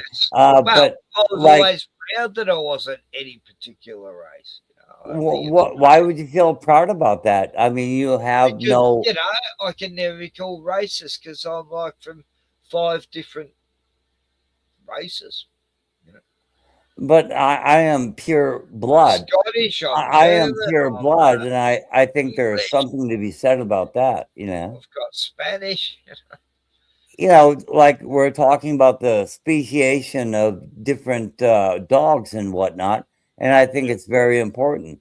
You know, people are bred for a reason, and I think my blood matters. I think white people are very good.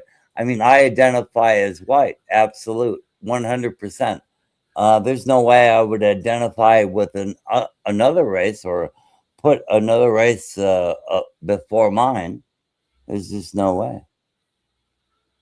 White people are the best, you know, and preferably the German, even though they've practically been bred out of existence. But yeah, Well, I don't know. God created all of us, and so, you know, in His eyes, we're all equal. I don't think God really took the matter in His hands as who is going to fuck and you know what their progeny will be like or look like. You Well, know, you know, they did encourage a bit of interracial marriages in the old days because it was good to mix the blood up a bit. if you're talking about the Old Testament, that be Yeah. fruitful and multiply. I mean, that's going way back.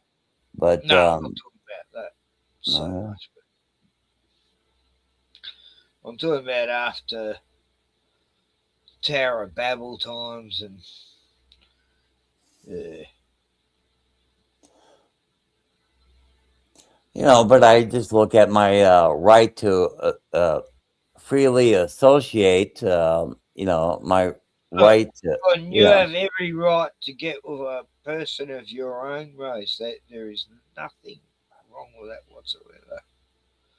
A woman, I don't mean a person as in a male, but I mean a woman. Yeah. You know why they would discourage white people from procreating and encourage people who live on the welfare dole. I really have a difficult time We've got understanding to why keep that would our be going own on. races going. You know, it's important. You know, it's like the animal species. We don't want some of them to die out. We don't want any race on Earth to die out. You know, as far as Well, you probably have ideas about IQ. What do you think of the intelligence quotient? Do you think that's a real thing, or do you think that's something? we need stupid people around to know how smart we are and stuff. But what do you think about intelligence? Do you think that's like an idea that was made up, or do you think some people are inherently more intelligent than others? Oh, well, yeah, in a way, I guess. Like, the Germans were a lot smarter than most Europeans, in some ways. And The they Germans. invented a lot of good shit. And, they're probably one of my favourite races, the Germans. And Yeah, no, the Germans are always the smartest people ever, but because I'm yeah, part German. yeah, but aside from that, I mean, yeah, the Germans always just no matter what, some of the about the smartest race on the planet, Yeah. but God bless some of these Eastern Asian peoples that extremely intelligent, if Japanese did not exist, we'd have to invent them. But extremely intelligent. I've heard the wisest things from some of my Asian friends. It's like, wow. They do know how to tell proverbs, really well. It's not fun. I used to know this old Asian lady. She was about 90. She was still practicing Chinese medicine. She's such a beautiful lady. And she used to let me help her run the shop sometimes. It just, she goes, Yeah, I okay, mean, okay. be reception. The And fourth she can wise man heal says anything. something. She could heal anything, I'll tell you. She was magical. The She told me to Good. pull out my tongue once, and I go, how do I lose weight? And she goes, oh, 3 years, you won't have to worry about that. Don't worry about it. You don't have to do anything. I go, really? Wow. And I was taking my best friend there, Sonia. She got hit by a car, and none of the doctors could fix her knees, and she was on crutches. And 5 visits to my old Chinese lady friend. She, totally healed. She's got all this black stuff come out from these jars she put on there, acupuncture, and you'd see all this black fluid coming out that was poison, and just got rid of it all. And no fucking Western doctor could have done that, She would have been. Yeah, anyway. So I have a lot of faith in ancient Chinese medicine. Yeah. So the fourth wise man says intelligence does not reside in what you know, it resides in what you do not. And that's very important, and it's very much true. It's a bit like the more you know, the less you know. Like it's like Socrates, didn't he say? The more I know, he just said know thyself. I mean, I don't. I think he just said know thyself, but. I'm a Greek philosopher. But no, what the fourth wise man says is very much true. Intelligence, he says, intelligence does not reside in what you know; it resides in what you do not. So, and I certainly never proclaim myself to know. I just keep careful track of that which I do not know for certain. So anyway, fourth wise man. Yeah, so very good. Yeah, the more I know, the more I know I don't know.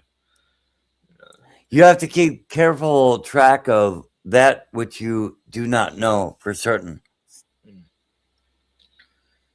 No, that's what I've learned in life is just when you think you know it all, especially when you're younger, suddenly you get derailed going, oh, fuck, I didn't know. I was being lied to all that time. What the hell? And then as you go on, you still don't know the whole answers. You can never know it because, Is there no fountain? We can never see the whole picture because, it's such a intricate work. Like Jesus' apostles said to him once, "Hey, Lord, tell us about all these things that are going to happen." He goes, "No, I really want to tell you about it, but I fear if I do, it would burden you and really bring you down. It's just too much for you humans to take, you know." Like, Is there no fountain of knowledge to which we might sup? Is there no too much knowledge can be too much of a burden, you know. That's what Jesus was trying to say then. He's saying it would burden you too much, you know. You can't know too much. So why does he make me fathom? And why does he make me suffer this? You know, it's not like I'm particularly intelligent, but you know, I have gone to the place of like ultimate knowledge, and why? You know, why would I be invited there? I am no grand character. I am nothing on this stage, and it's really kind of absurd to me. But it has happened. You know, I've been before the God of fucking Abraham, and I declare that to you, and I'll say it again. You know, I had to beg God to not talk to me anymore because I would for surely die. You know, I think that's of some importance anyway. Yeah, well, it's difficult. What do you do with that? What do you do with that? Omni-intellect ebbs and flows via progress and regress. Others call such things a dial of depiction that can only remain via sights which have been seen. Okay, I'll have to get through that. Omni-intellect ebbs and flows via progress and regress.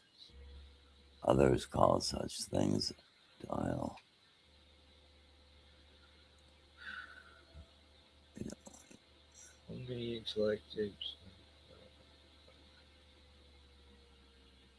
Right, that's very intellectual. Well, I think I might make sense of it.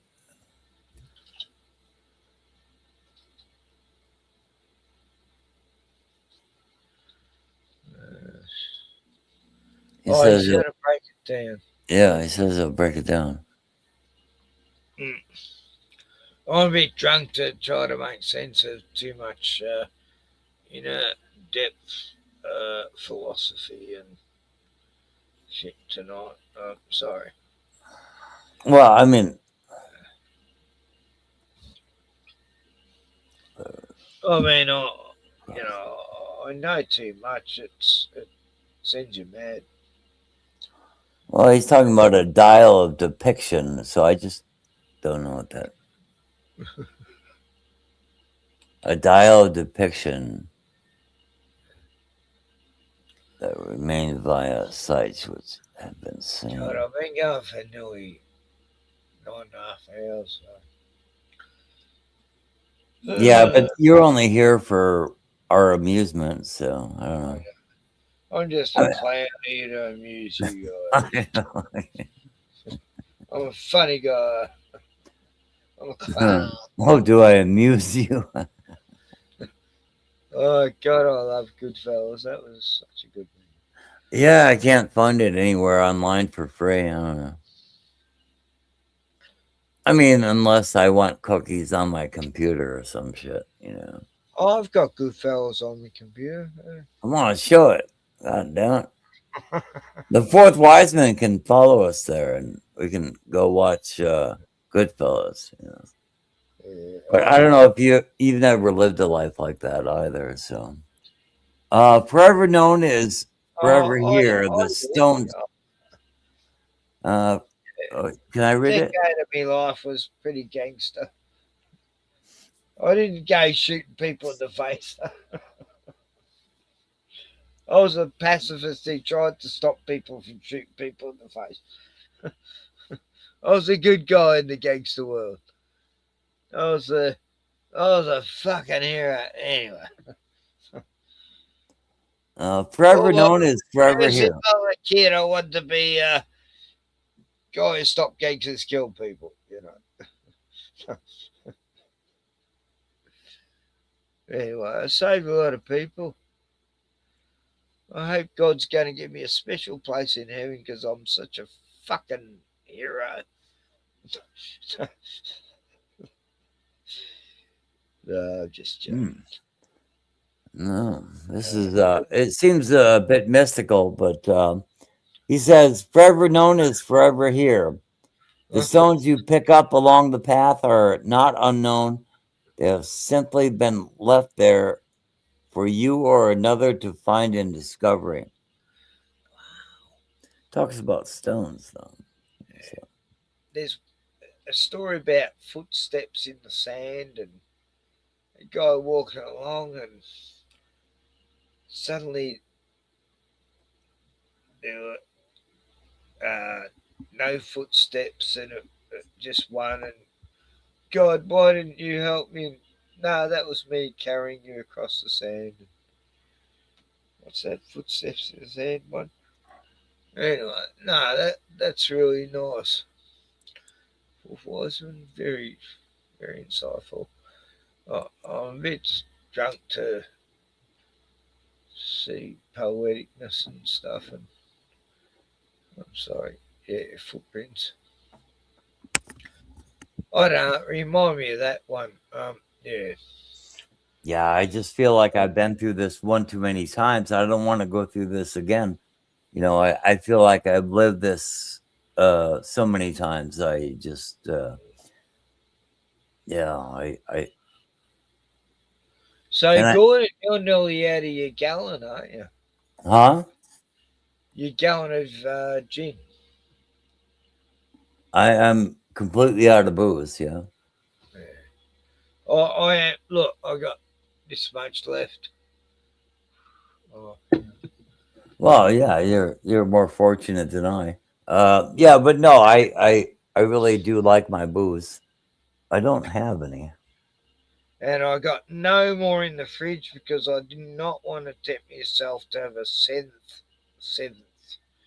beer because I'm responsible drunk now. I'm getting older. I can't afford to party on every fucking night. I do have like 3 nights a week where I don't drink, actually. There's got to be a next plane. I have to get better than this. I mean, I can't do this again, you know. I look at my life as like the comedy version of purgatory. That's it. Period. You know, I don't know what I'm being made to suffer out, but it's like everything is so goddamn ridiculous that, you know, I just got to get past this. I mean, it's all funny and everything, but I got to go to the next level, you know, but. Yeah, I just wonder why every part of my life I seem to struggle, and it's like, give me a fucking break, I need a rest. But no rest for the wicked. And now I'm having to pay retribution. I hear kind of the same things from a lot of people, but you know, it's like I just feel like, you know, at some point I'm gonna get this like undeniable like voice of truth that somebody tells me the information I need to like go to a higher plane. And I don't know. That's all I have. I really don't. I just anyway. I don't have anything.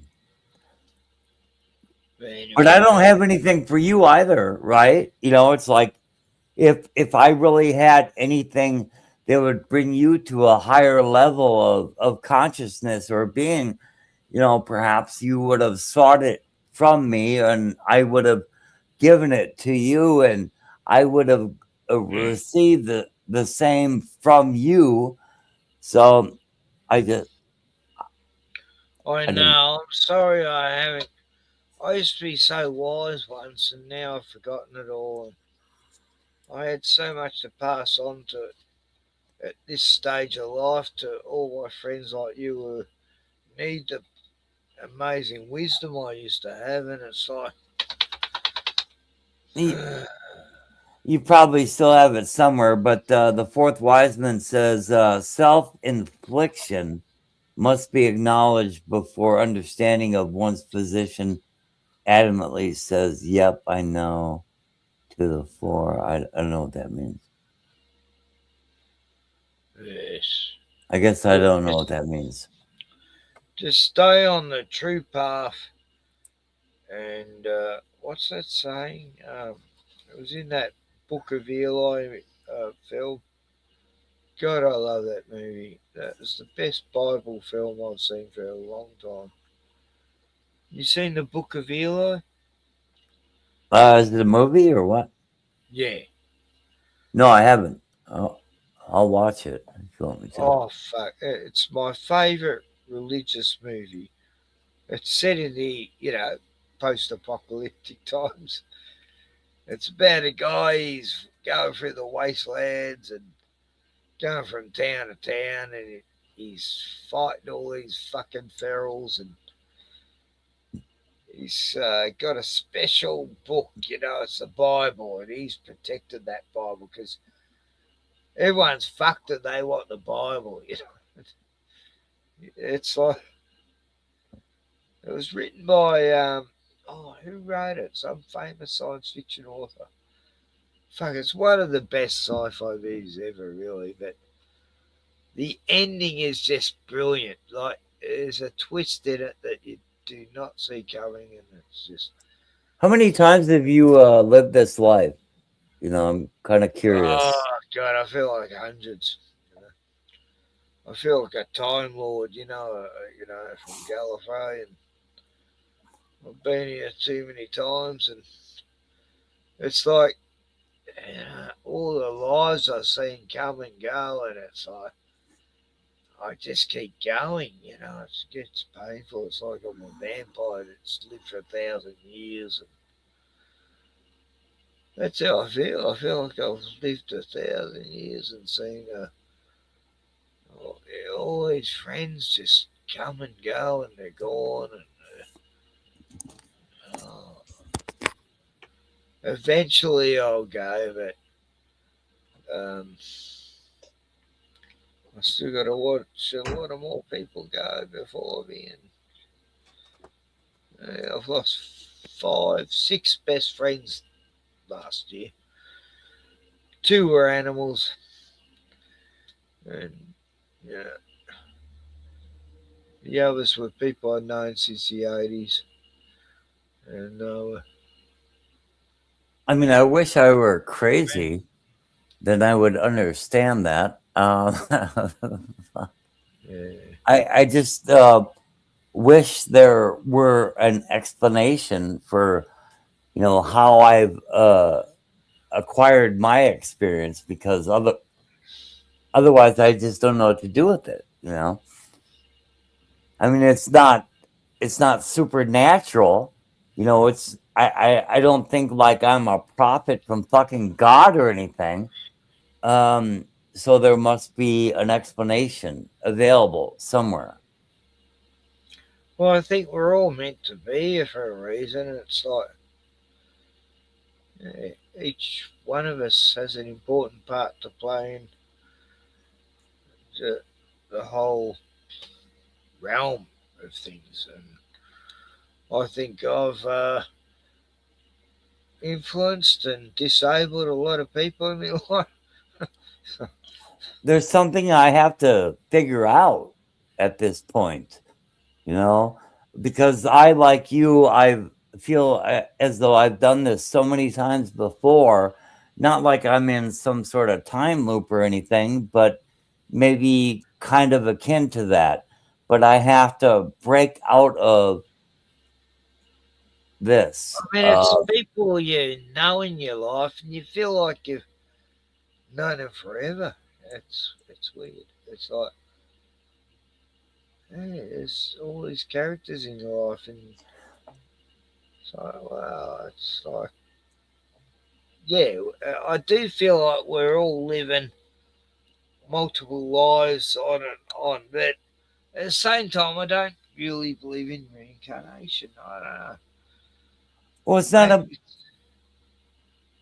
I don't know. It's like the multi-dimensional being of man, you know, that I even hear the Baptists tell me about the multi-dimensionality of being, you know. It's not that you only have like maybe very small part, a small nugget of knowledge that I need, you know. But and then it sounds like Lord of the Rings and shit. This sounds like stupid as fuck. I know. Anyway. Well, Lord of the Rings is based on true history, I think. Don't you feel like you know, you might find great knowledge in like the fool, even the fool, or the you know, someone some bum on the street? You might find great knowledge. I've always You know? found that. I find so much wisdom in the simple. So even God said, you know, the fool will make the wise king look like an idiot, you know. Something like that. What was that scripture? Anyway, yeah, it's about the fool will bring down the wise, haughty one on. Oh, something like that. Anyway. It's more or less saying the fool is better than that fucking haughty fucking person who thinks he's so fucking smart, you know. I don't know. You probably explained it quite well. I'm ready to collapse soon. I'm sorry to bother you this long, but I know. just go offline. Go offline, and then we can you know. Yeah, there's that option. But Yeah. I'm going to go anyway. Fourth Wiseman's got a lot of words of wisdom.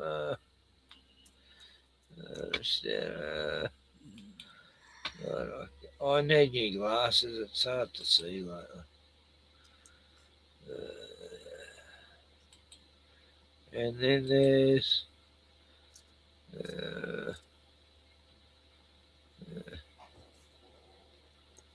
separated. When separated, departed from that which from all you are, the being you are, those who taught you with no voice, yet action and eyes, connection never told you lies. You know. Oh, real or not for real is here. Oh, he's someone. Yeah. I mean, actually, yeah, the fourth wise man. Yeah, yeah, you're someone too. Americans are waking up right now. It's early in the morning for them.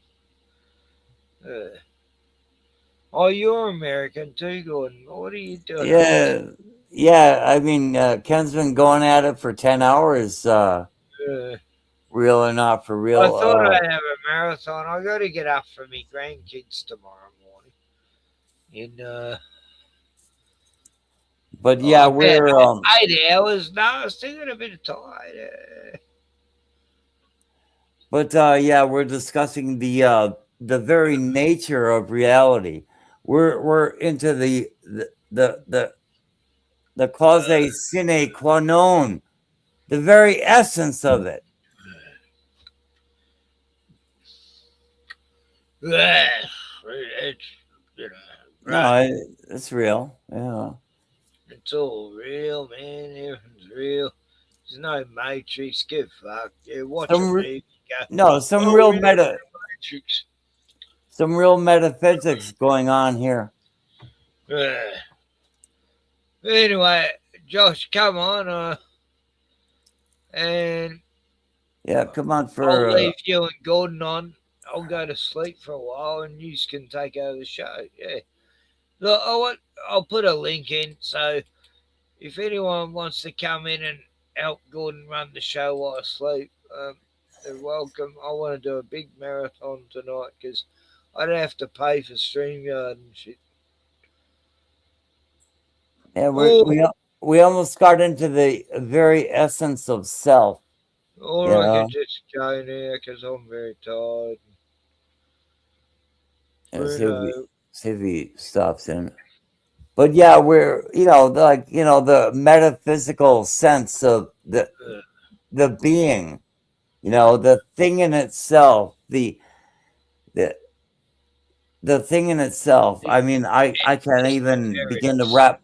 I mean, as far as the philosophic precept, I mean, I cannot even.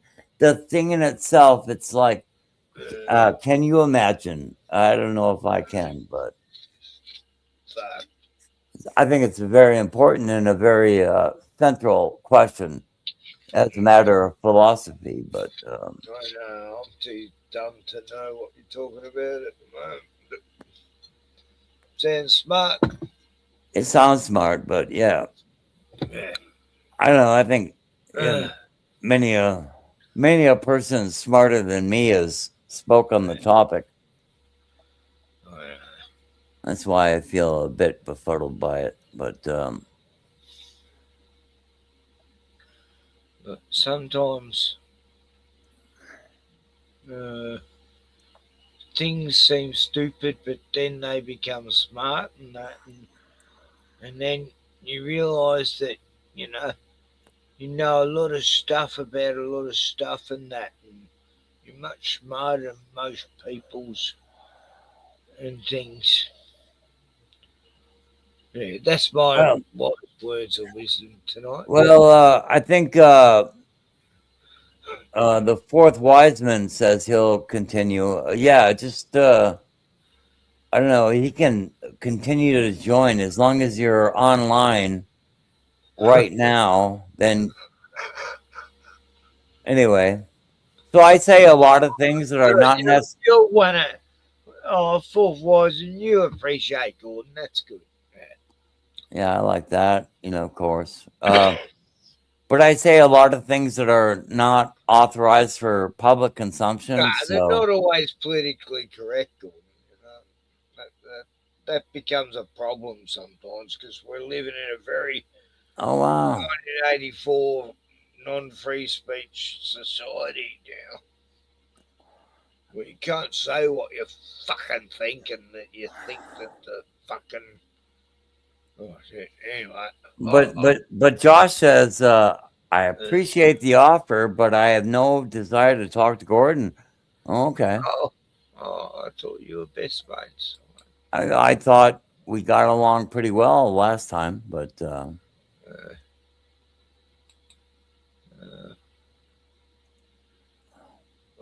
thanks, was.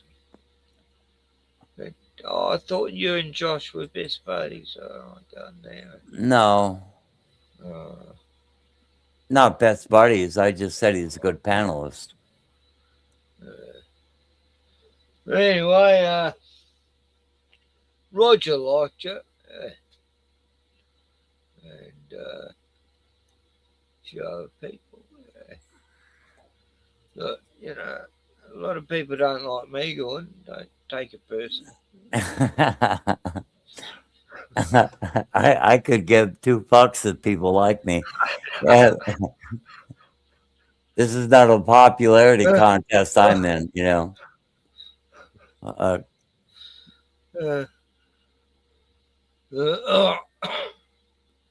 love it on Facebook when people hate me because I said,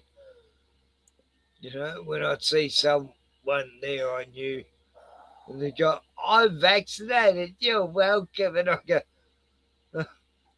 I'll just say one fucking sentence, and I'm wiped and attacked. And I was beautiful. 100 people I lost during those times. I loved it. But Ken, I'm so retarded. Ken, I'm so retarded that I really do like to talk to people that don't want to talk to me. So Yeah, I don't know what do you feel that might be broached that you don't want to talk about, Josh? You know, um, The gun's a masochist. He loves being punished. that's just- I love disagreement, and why don't you want to talk to me? What problem could you possibly have? Yeah, this is But I've got to end this now because I'm really, really tired. And no offense. I just have to go to bed. Yeah, I have to go wash my hair actually. Um, got I'm going to shit to do do. my thing He at says home. I got shit to do today. I love the dedication from both of you. Well, not really, because you're not showing any dedication by actually having a conversation with us. So yeah, really, I just don't know where you're coming from. But anyway, yeah, I love you too. Thanks. Bye. God bless. And sorry about Gordon. Nah, I'm joking. Nah, look, you're cool, man. You don't give a shit and all like that. I do the best I can, yeah. I You're do the I do the best I can. Yeah, that's pretty you cool. are Yeah. a fucking legend. Oh fuck yeah! I If keep only telling people that, you don't appreciate Gordon, you fuckers. What the hell's wrong with you? He's the most controversial guest I have on, and everyone dishes him. I'm sick of it. It's like this is victimization at the highest level. if only some people like me. Tony is the worst. If only some people like me, I've done well. So Yeah. Good, yeah. You're a fucking legend, and don't ever forget it. And I'm trying to find some music, and it's all fucking. and look at the diamonds.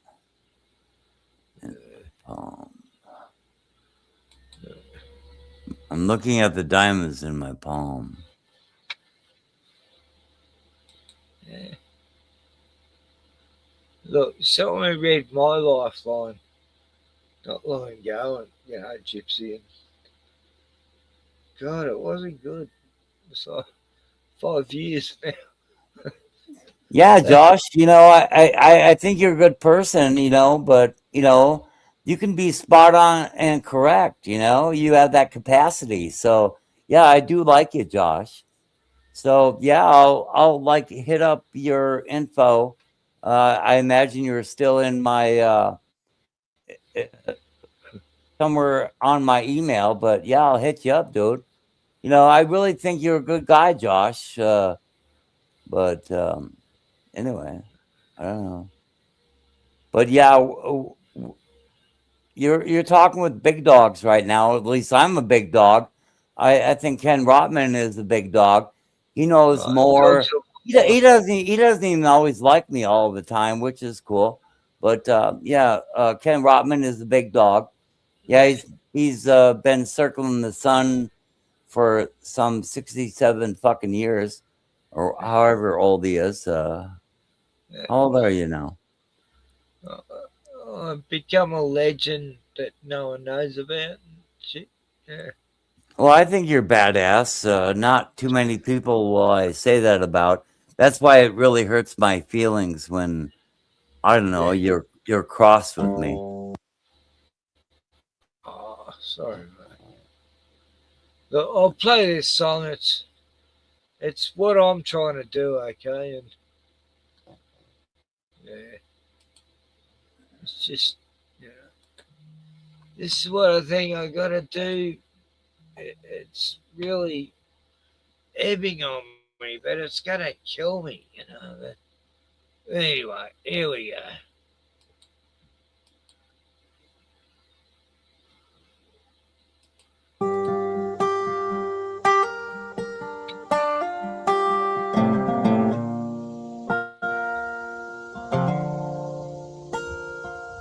life we've been given and the way we've been living, just a song that we write till we die. Now some people write songs on living just right, but I write mine on just getting by. I'll go on the whim, start writing a hymn that sounds so sweet. But the troubles and the sin of the world that we're in knock me back off my feet. I gotta get sober. I gotta start living right. I don't know how it's gonna go, but it ain't gonna happen tonight. So pour 'em down strong. Not tonight, tomorrow. Till I drown. And if I wake up tomorrow, when that sun comes back around, I'll be wishing I was sober.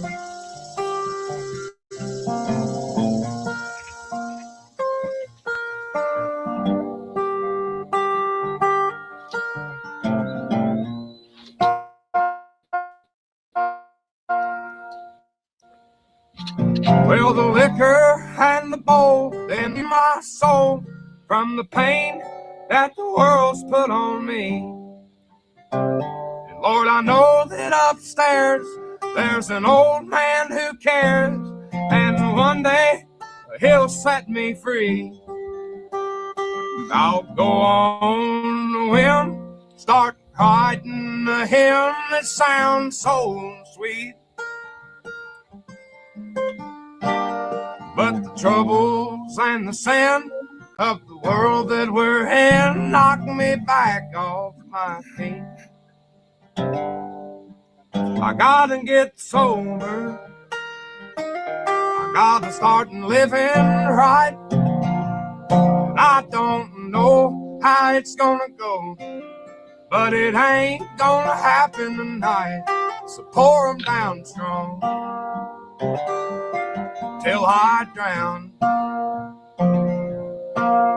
And if I wake up tomorrow, when that sun comes back around, I'll be wishing I was sober.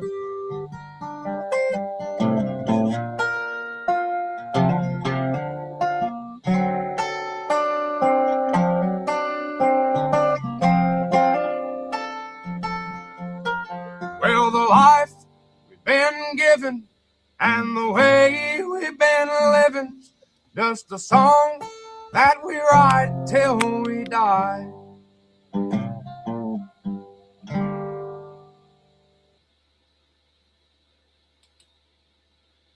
Good night, everyone. I'm gonna cut the stream now, and peace on earth, and God bless America and Australia.